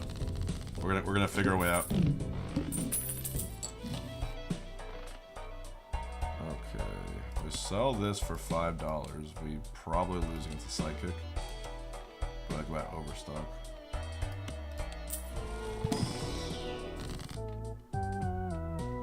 Well, hang him. Must play 5 cards if you insist. Oh no, 5 cards. Whatever shall I do? We're gonna try to scum it a little bit. So we're gonna find that blue seal. Blue seal, please.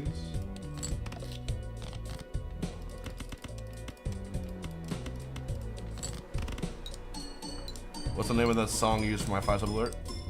You know, my memory's so bad, dude. I keep forgetting how it goes. If only someone could jog my memory just a little bit. Maybe I could remember.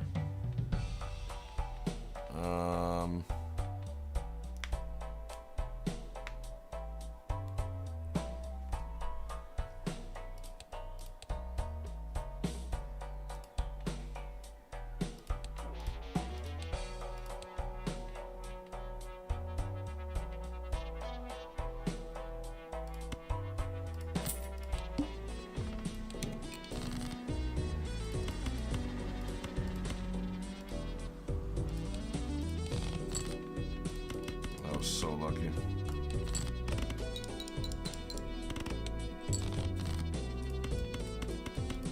Discard this, not this. I believe we put Brainstorm here.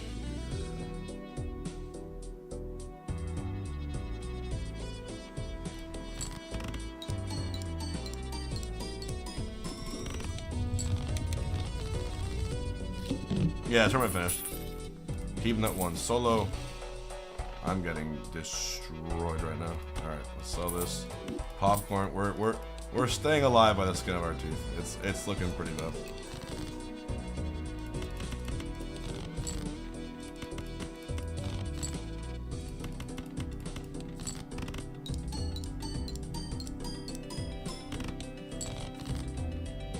Let's go for Love Flush.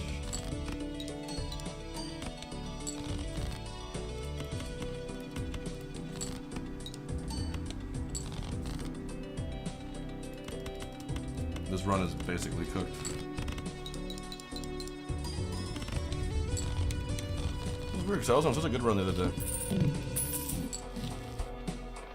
Cartomancer, maybe.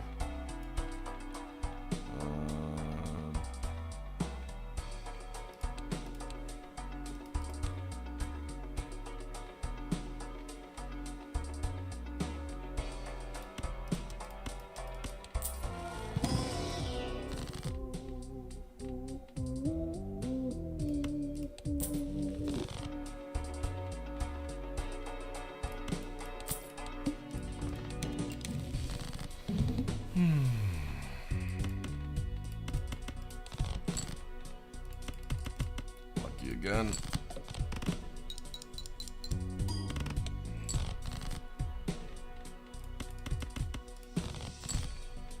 Damn.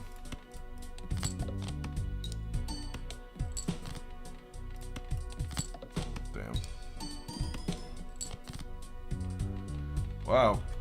Yeah, I apologize, y'all. I'm playing like absolute dog shit today. Weird. Maybe let's try a different deck. Here I was thinking like, oh yeah, I know how to play this shit. I'm good at this. No. No.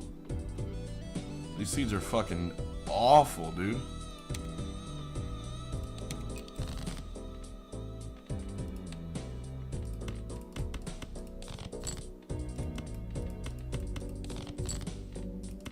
But who am I kidding?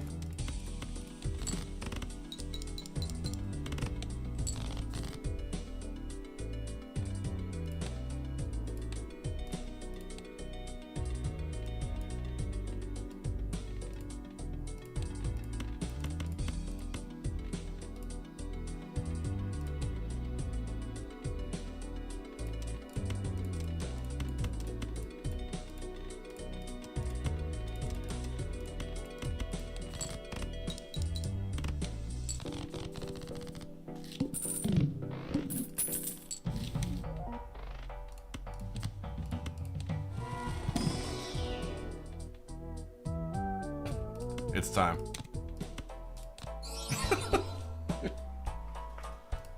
It's time. Oh yeah. One of those runs. Here we go. Beautiful.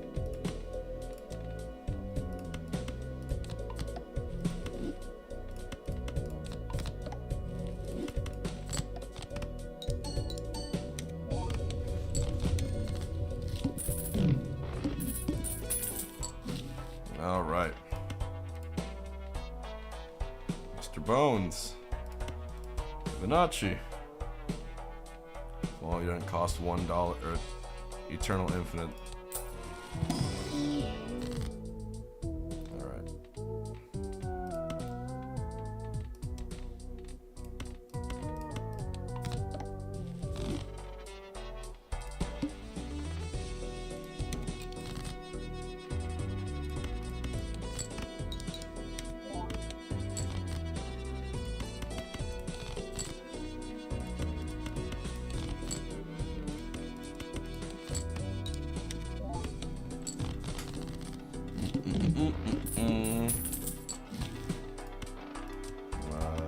Blue seal.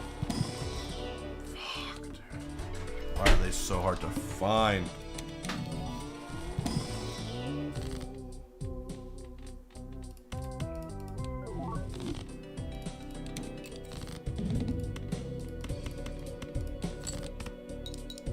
Banger.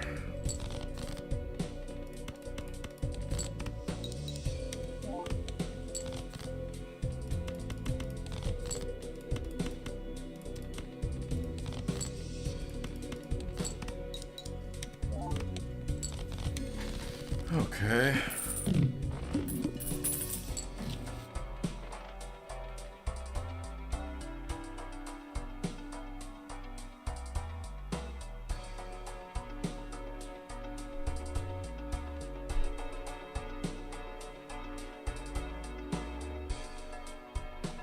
Probably that's a terrible joker to take, but I'm kind of desperate right now. It's bait, but you know what? I'm kind of desperate right now. I'm not gonna lie. On gold stake, you need that. I'm a little desperate.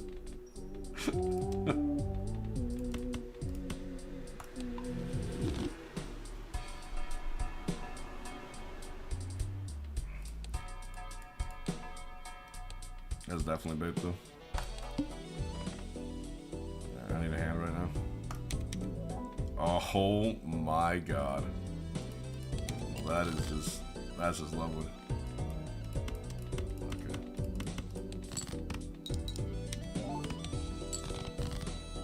Even though I lost. Pretty sure I lost. Let's see.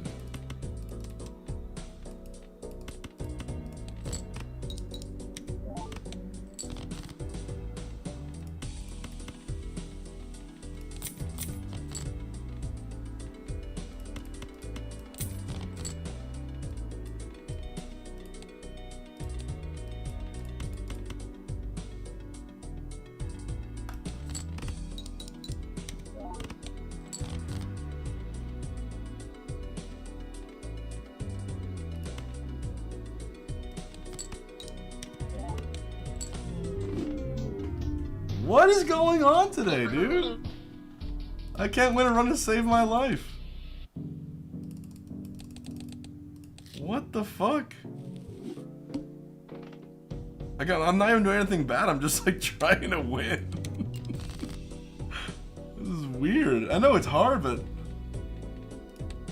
damn. Throw me a bone at least. Like I usually get a little further than that. I'm just getting dick today. See, yeah, I just need to try harder. Everyone knows that.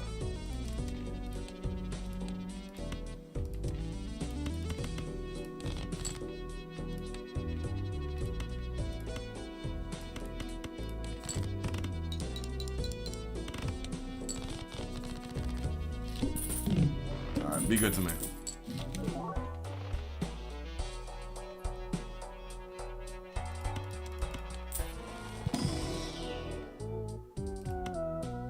Jimbo. Unironically need Jimbo to clutch up for us here.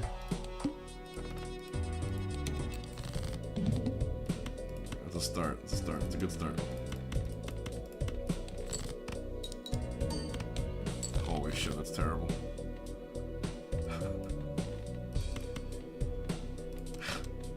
Oh no. Okay.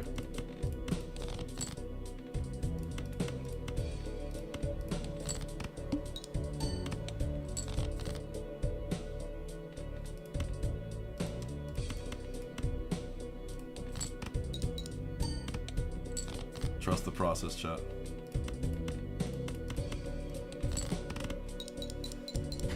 Put a J for Jimbo.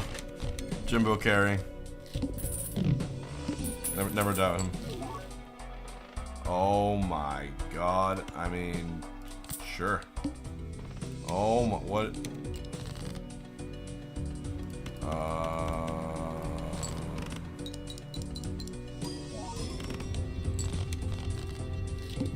Jimbo, the goat, dude. Oh. What is this build suddenly? I only have $8. I gotta save my money, but still.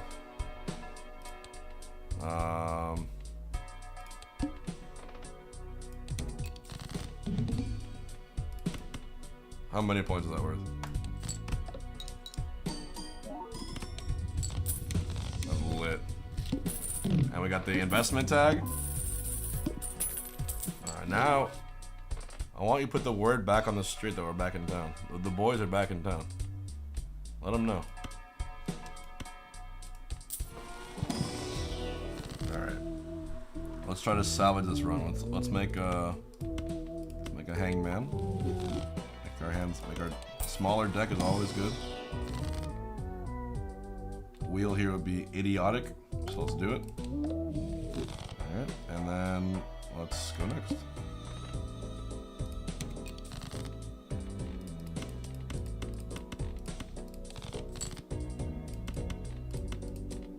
And we're playing pairs. Oh, forgot the rules.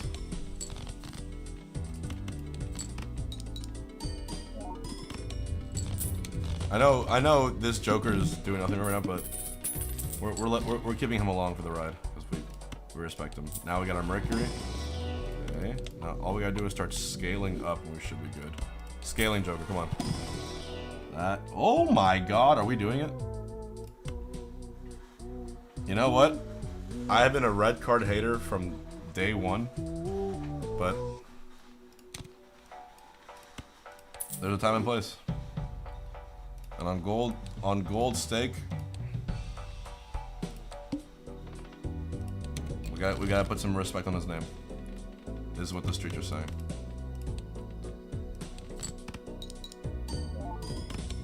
You must.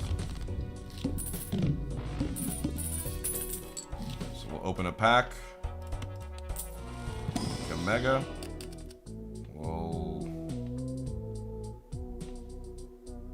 If I skip this, does I get two plus threes? Or is it only one? I know I can buy one and skip. I always wonder what the rule is. If I can skip this for plus 6, that's an easy. Only one. Yeah. Alright. I guess we get the I guess we get this guy. There we go. We're gonna do it here too. I'm gonna buy Mercury. And we skip. That was actually a pretty good use of our money. I should have bought the pack, but I didn't.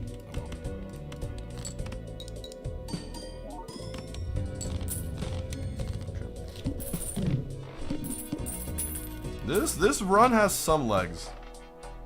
It's got some legs. The Midas Mask might be huge, and the Observatory again. I think we buy the Emperor. Oh, I only get one slot. I'm really dumb. I really should have bought the Crystal Ball. I'm actually... Imagine we get Mercury here. I forgot. Yeah, wow. Not buying Crystal Ball was a massive sell. Ah, shit. Oh, that's huge. I mean, that's so bad.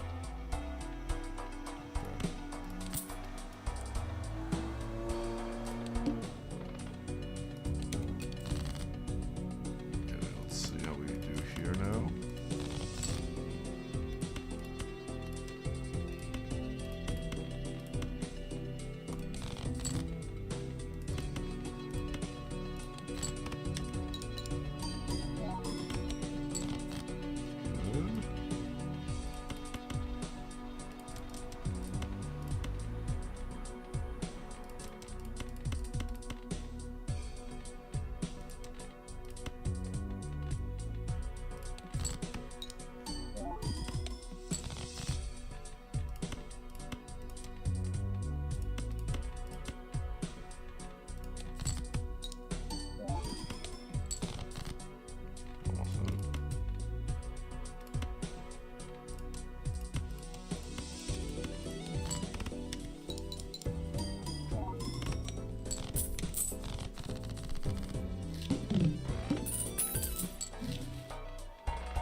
Arcana. Probably Judgment. Bean is decent here, but it makes my Joker stencil useless. We probably need a Joker stencil. Or we get rid of half Joker, but half Joker's been carrying too. Go here as well. We skip, nice. Plus 9 volts. I think we sell the bean. No, bean's good because we might get. Let's not sell bean just yet. Because what I really want is to get our blue seal. There he is. Nice, nice. Okay, let's play jacks. Okay, we have 3 hands. We win. I think we win barely with 3 hands. I think we win, which is dope.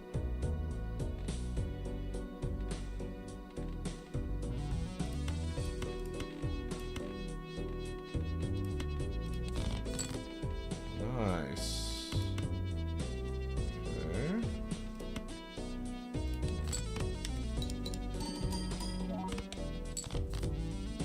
That's good news. It's good news.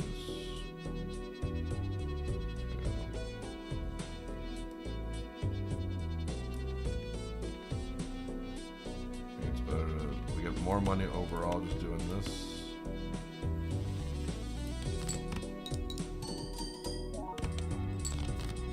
Gorgeous. Actually,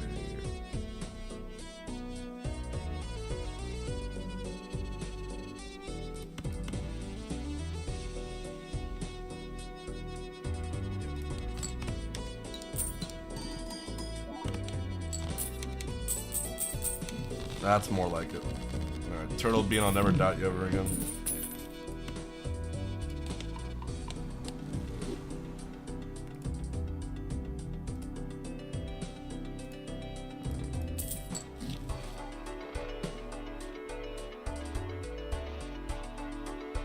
Observatory is not that useful here, I don't think. Because I need to always be using... Well... Actually, no, it should be useful because with a blue seal, I can just get it 1.5 whatever I have, then use it last second. I think it's probably still worth to get it. Let's get Mercury first. We just want to make sure we keep scaling, scaling, scaling.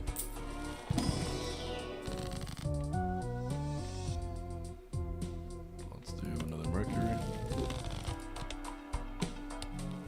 Oh, I'm dumb. That was an example of where I should have just...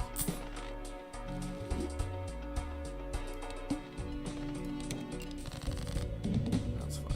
Okay.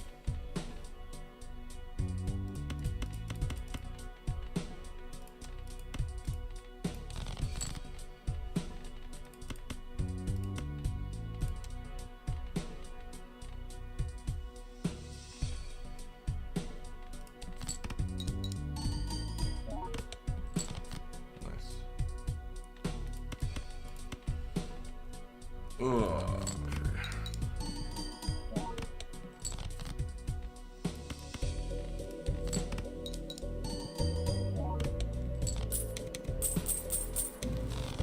Alright, so now we want to leave Mercury up there.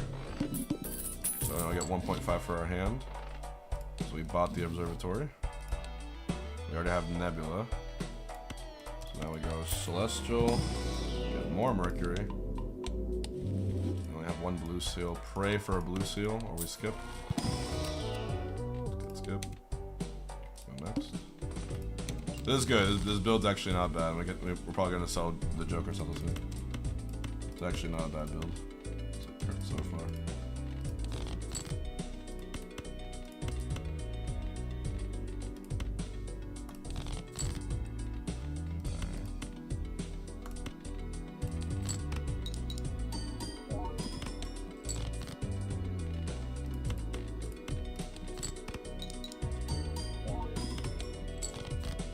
Nice.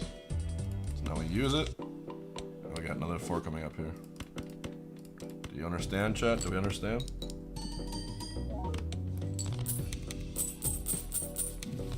Hi, Hungry. I didn't want to, but I had to report the stream from as categorized. I mean, you could have just okay. You could have just asked me to recategorize it.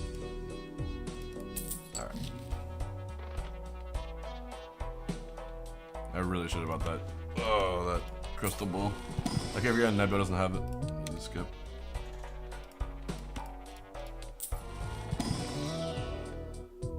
We throwing it back? Yep, I think we actually no Midas Mask. Yeah. But Joker Stencil. +2 hand size. Let's get rid of this. Do this. Keep Mercury there for a second, although I really wish I could use that. Should be fine.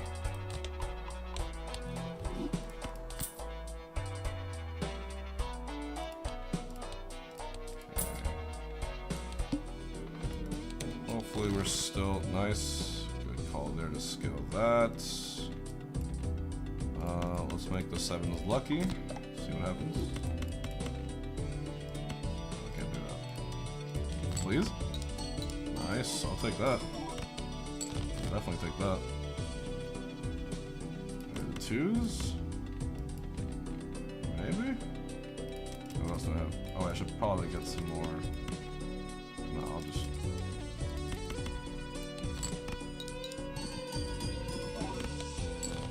The wall is gonna be rough, as it always is, forever and ever and ever.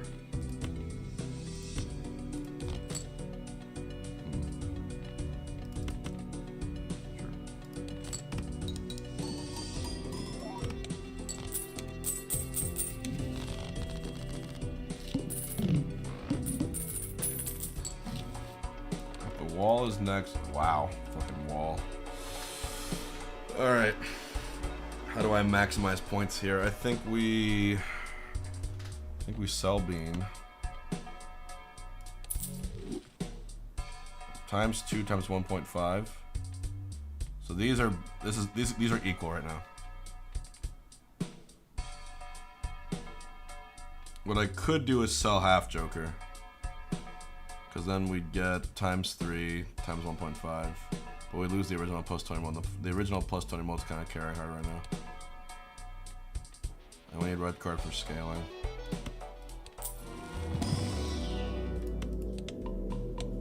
+11 there, +25.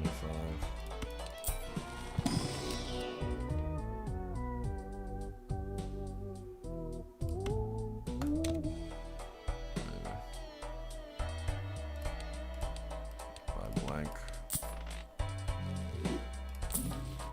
Please. Is that gonna help us? No. It hurts me to sell it though.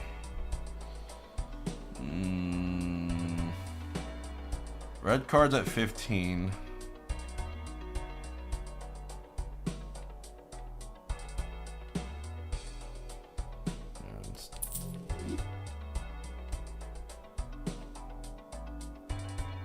But yeah, we gotta win against the wall. I think we have to celebrate. Yeah, I think we just lose. Ugh.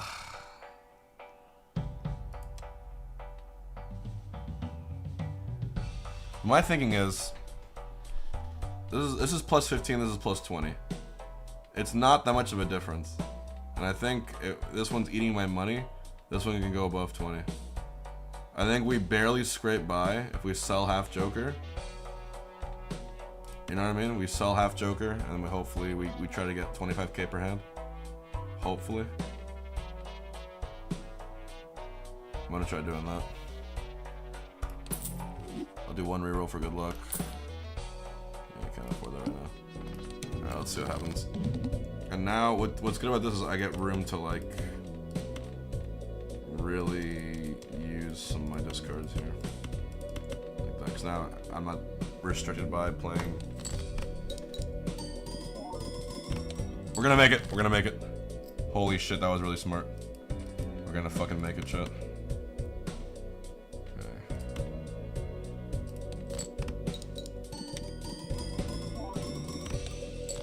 Good job. Let's fucking go.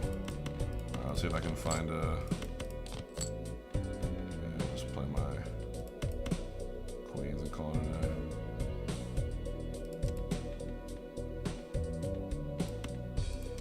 Actually, let me play this first.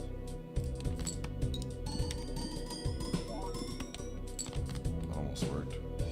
Wait, does high card win here? No, I'm being greedy as shit. High card just wins here, right? Yeah, plus 15 times. Yeah, definitely wins. 15 times 4, 6. Right? I'm not crazy. 12 times 15, 12 times 45, 12 times 50. That's 600.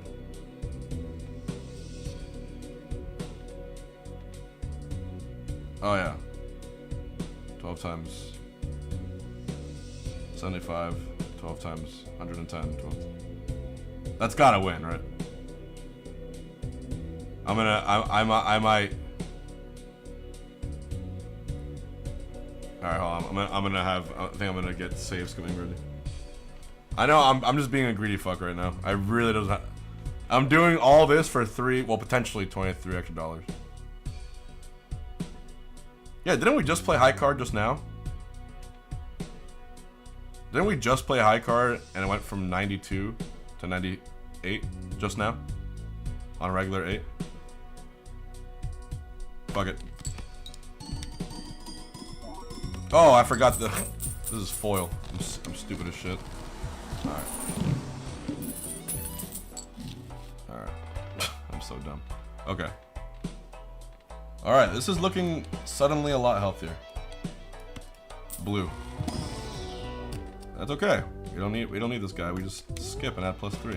Celestial. I have 6 kings, but I really don't like Baron in these kinds of runs, and it never ends up working. And I think the reason is, yeah, we don't have to discard. It's just not worth. I'll buy Grabber next build probably. I reroll once. As long as we're just scaling our red card, we should be happy. Nice. This is a good sign too.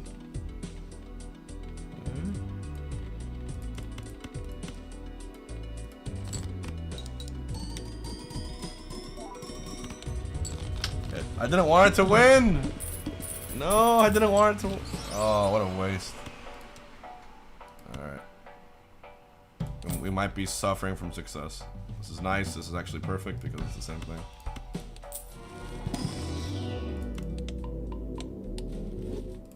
Blue seal.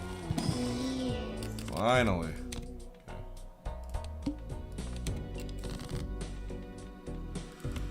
Okay. Oh, I'm throwing. Wow. Okay, now my deck is actually really good.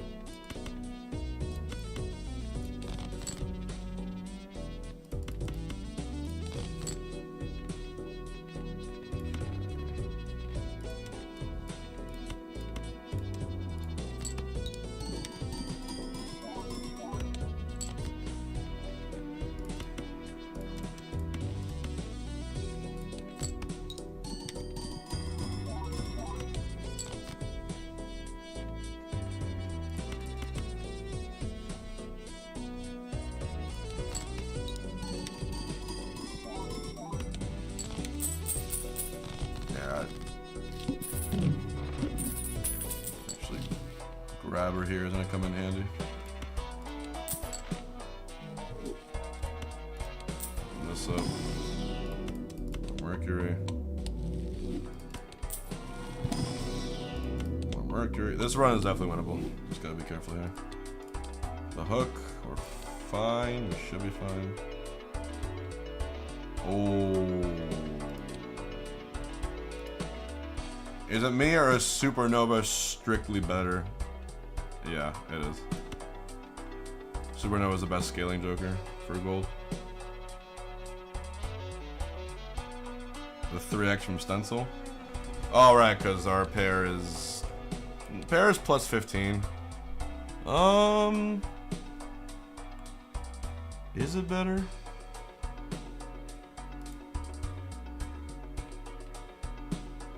In any case, I'm pretty sure just playing Supernova is better than this, but I can't sell it is the issue.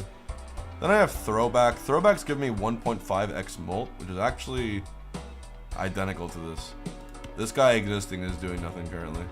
And I don't think we're going to be skipping any blinds because... Yeah, I think we just sell Throwback. I'm pretty sure we sell Throwback. Because you're not... Yeah, you shouldn't skip here because you want to keep scaling everything off thing. Akiva, I'm literally heading out tomorrow morning.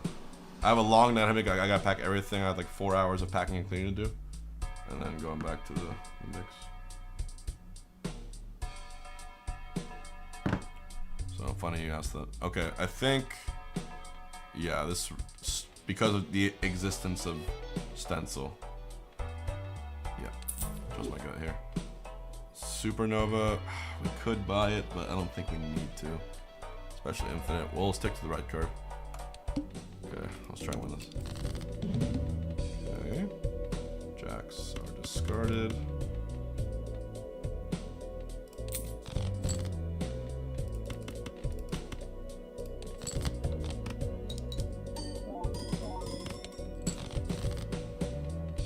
Jacks are discarded. Oh. I'm gonna... Should I gamble it? It's a what? It's a 2 in 1 in 3 chance. Let's do it.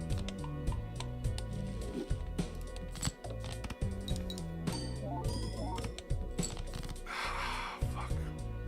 One more? Yes. Nice. Nice.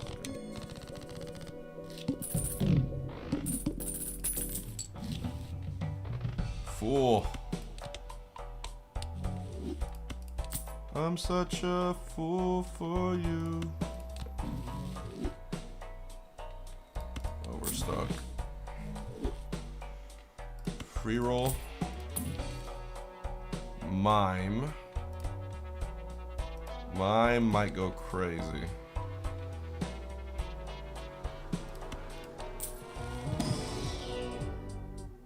Mime might go insane.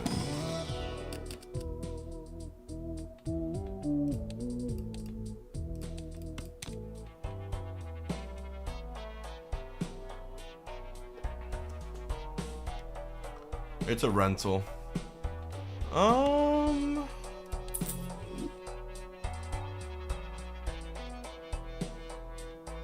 think for early money it's pretty good. It turns our X3 into an X2. But if we get any of our steals, how many steals do we have? I actually only have one. I have 2 steals. But I have 5 hands. Let's buy it and let's just see for a second. Let's just peek. Let's peek at it. Okay.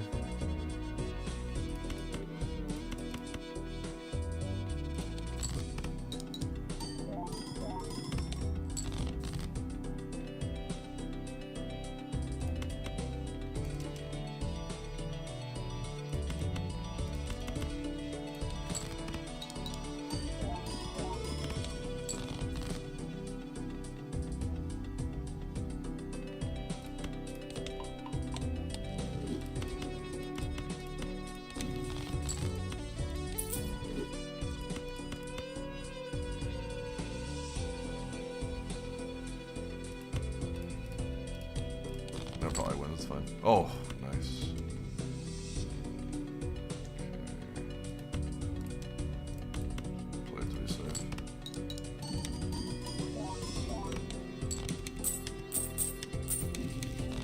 Beautiful mime.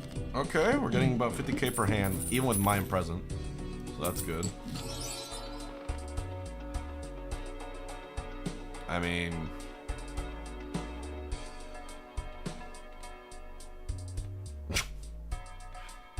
he's just so exotic. Is that just better right now than red card? This is a weird call. I mean, if he explodes, it's really, really bad. But I don't think he'll explode. I think he'll be a good boy.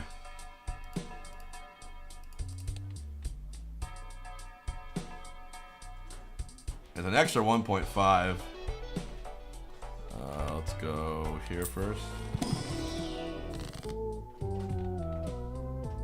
Okay.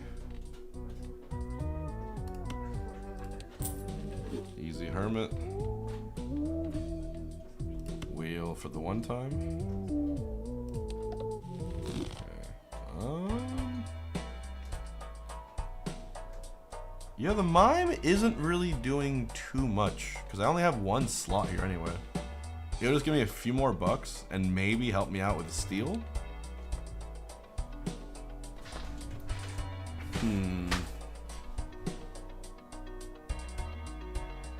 It's a rainbow banana, bro. I mean, look at him.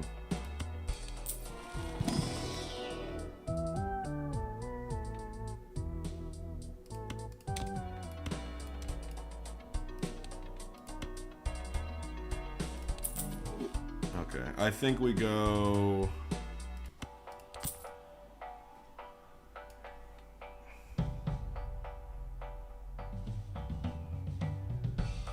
Yeah, probably a photo was smart there. But yeah, gold face cards. Okay, right now the mime's not doing anything. Let's see how much we get per hand now. There's Supernova again.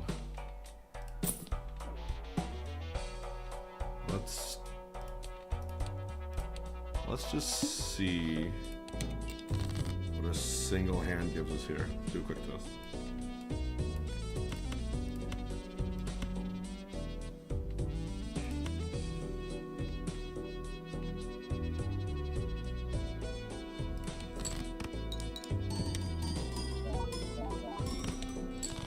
Yeah, we're actually fine.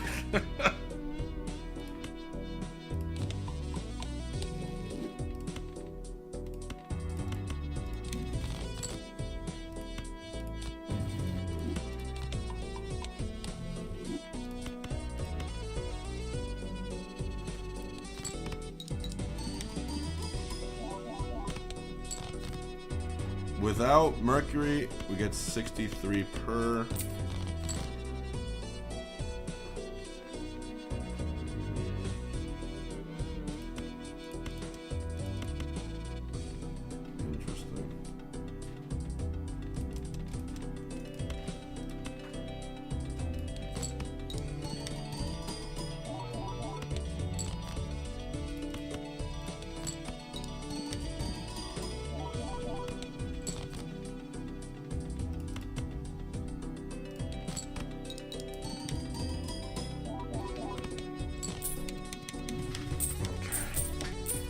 Mime is still holding it down. What a bizarre build we have here. Okay. A good old-fashioned skipperoo sounds like. Use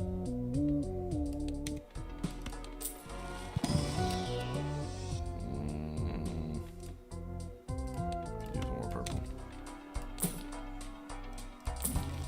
Temps.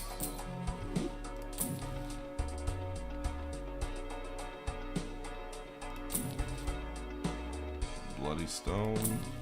Oh my, Mercury with the Observatory. We're not going to use it.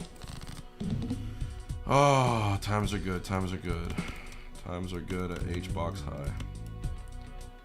Use the pair.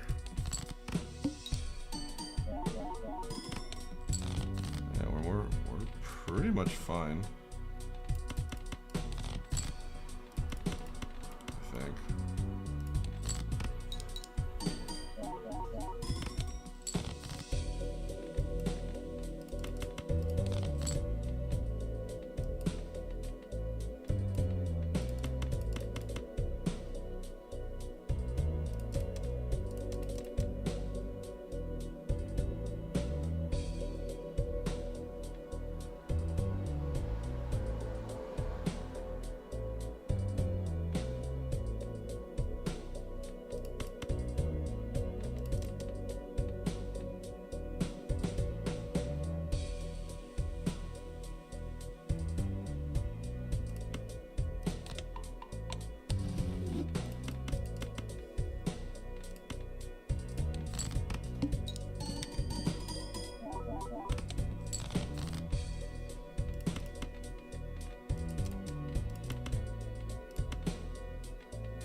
How many goals I've beaten? On my phone is my main account. I've beaten the whole. Like I'm basically like 10 jokers away from completionist plus, which is literally beating the entire game. Okay, I think we could do photograph for an easy 2x, but it activates beforehand. But 2x beforehand still kind of adds up. Alien rebate is gone. But now he's more powerful, so that's even better. Pretty sure we win this run. Easy skip. We go strength here, I think. Doesn't really matter, I don't think.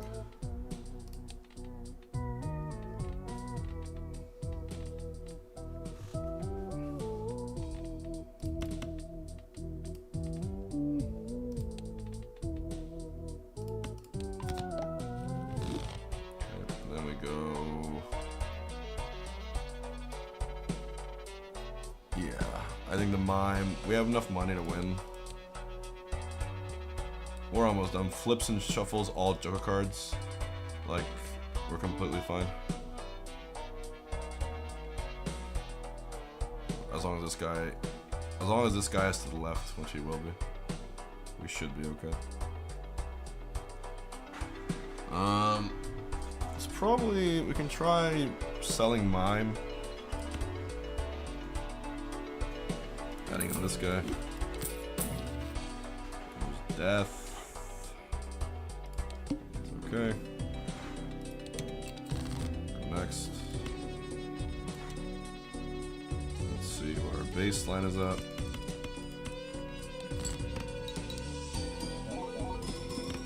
Yeah, you can just do click and hold. Yep, baseline is fine.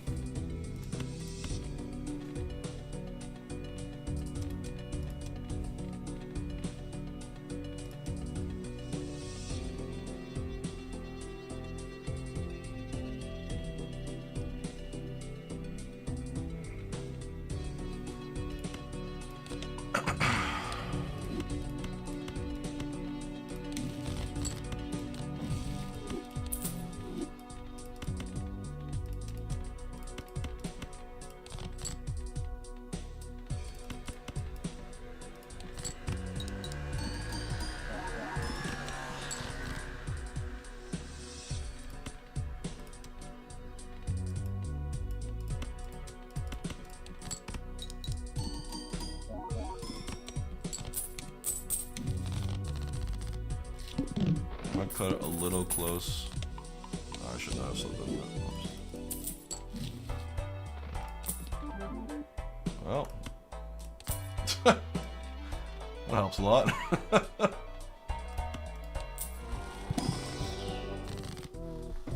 That's a pretty damn good assistant then. Natural negative fortune teller with stencil. I mean, you can't really ask for a better pull there.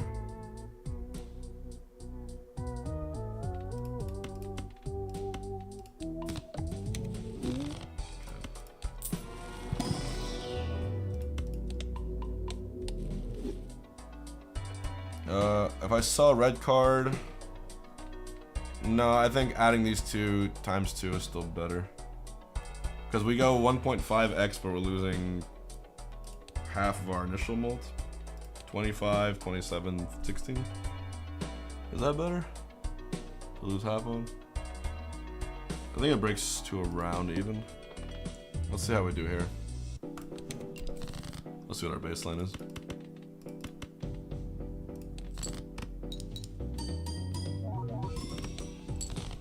We're getting 102k per hand, so we should end up winning the whole thing.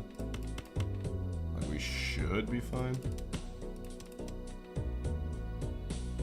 Yeah, that's without photo or anything else.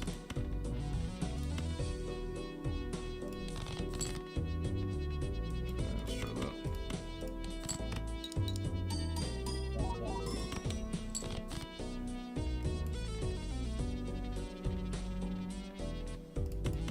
We can try a pair of queens just to see. Well, we might as well do experiment. We'll lose them. Is it worth keeping one queen, just like They don't want to use the money. Let's just see. Let's just see what it gives me. 169. It's not that much more. But now I have Mercury. I'm going to leave Mercury there for the 1.5. Oh. Well.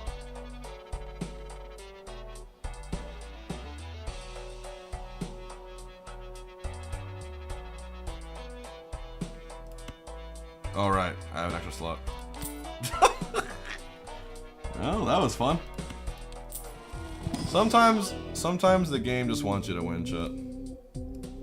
I don't know how else to put it. Sometimes the game just wants you to win.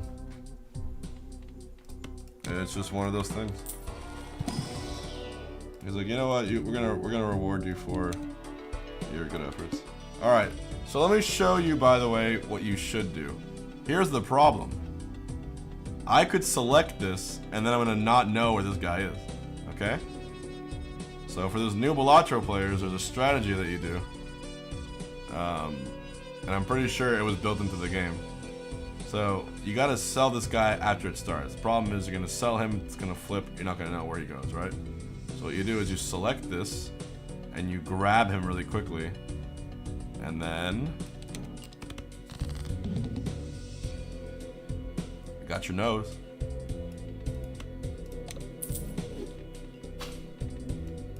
And then we reorder our jokers nicely and calmly. And I believe this is GG.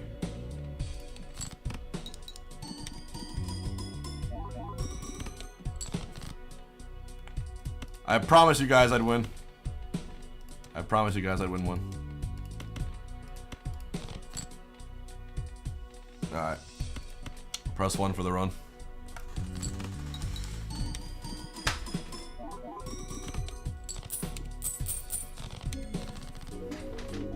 Thank you. Thank you. There we go. There we go. Alright. Now, we could do endless and all that, but I really do gotta get packing. I got a lot of stuff to take care of here before my flight in 11 hours.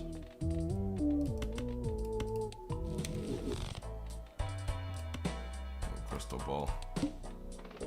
So let's do something a little fun. Let's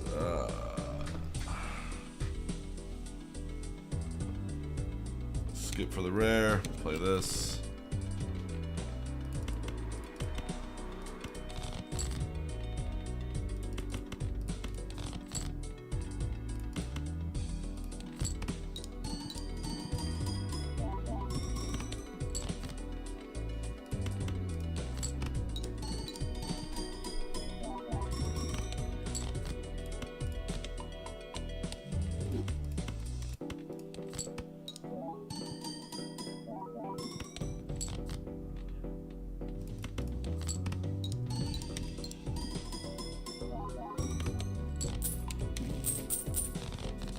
Banana died?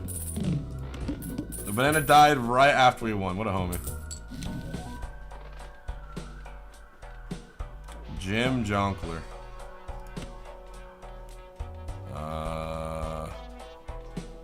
Not too much help here. It's actually a net negative here. Buy him just for a second.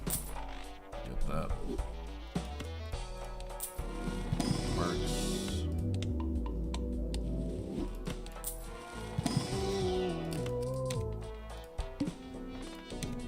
Only one hand type.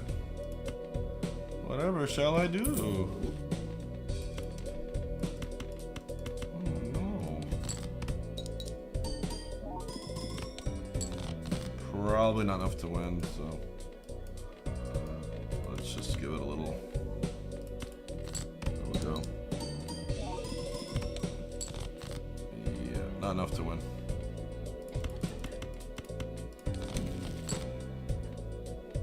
We got a little tower there.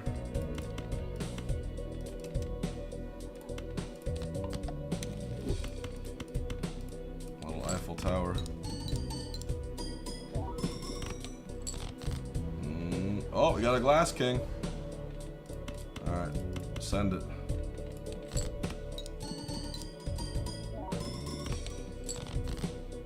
barely just made it.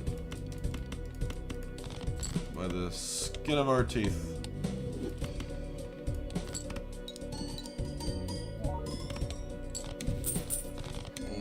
Alright, how do we finish this run? Oof, it's probably gonna be an all-nighter for me.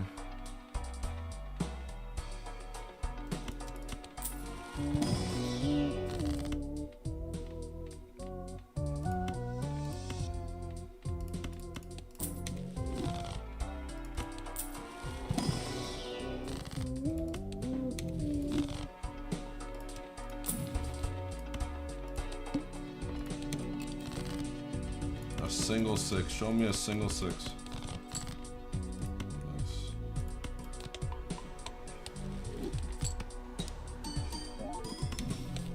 The aura.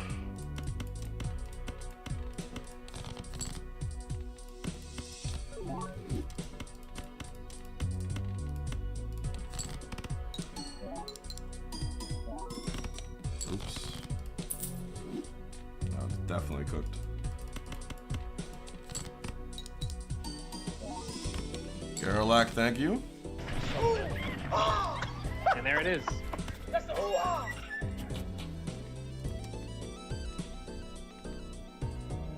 Alright, let's see how high you can go.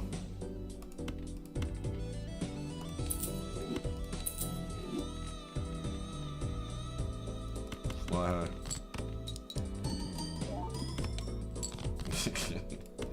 Alright. Fun run. Alright, everyone. I hope you enjoyed the streams from Quebec.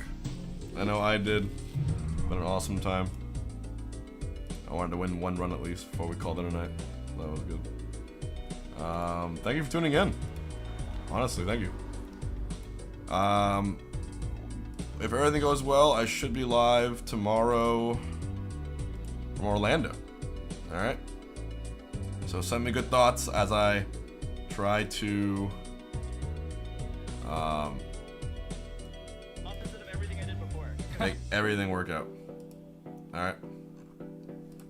So yeah.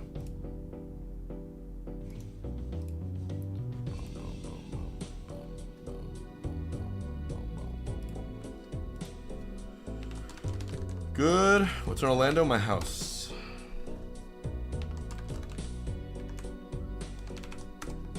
Alright. Later, y'all. Later, bye, YouTube.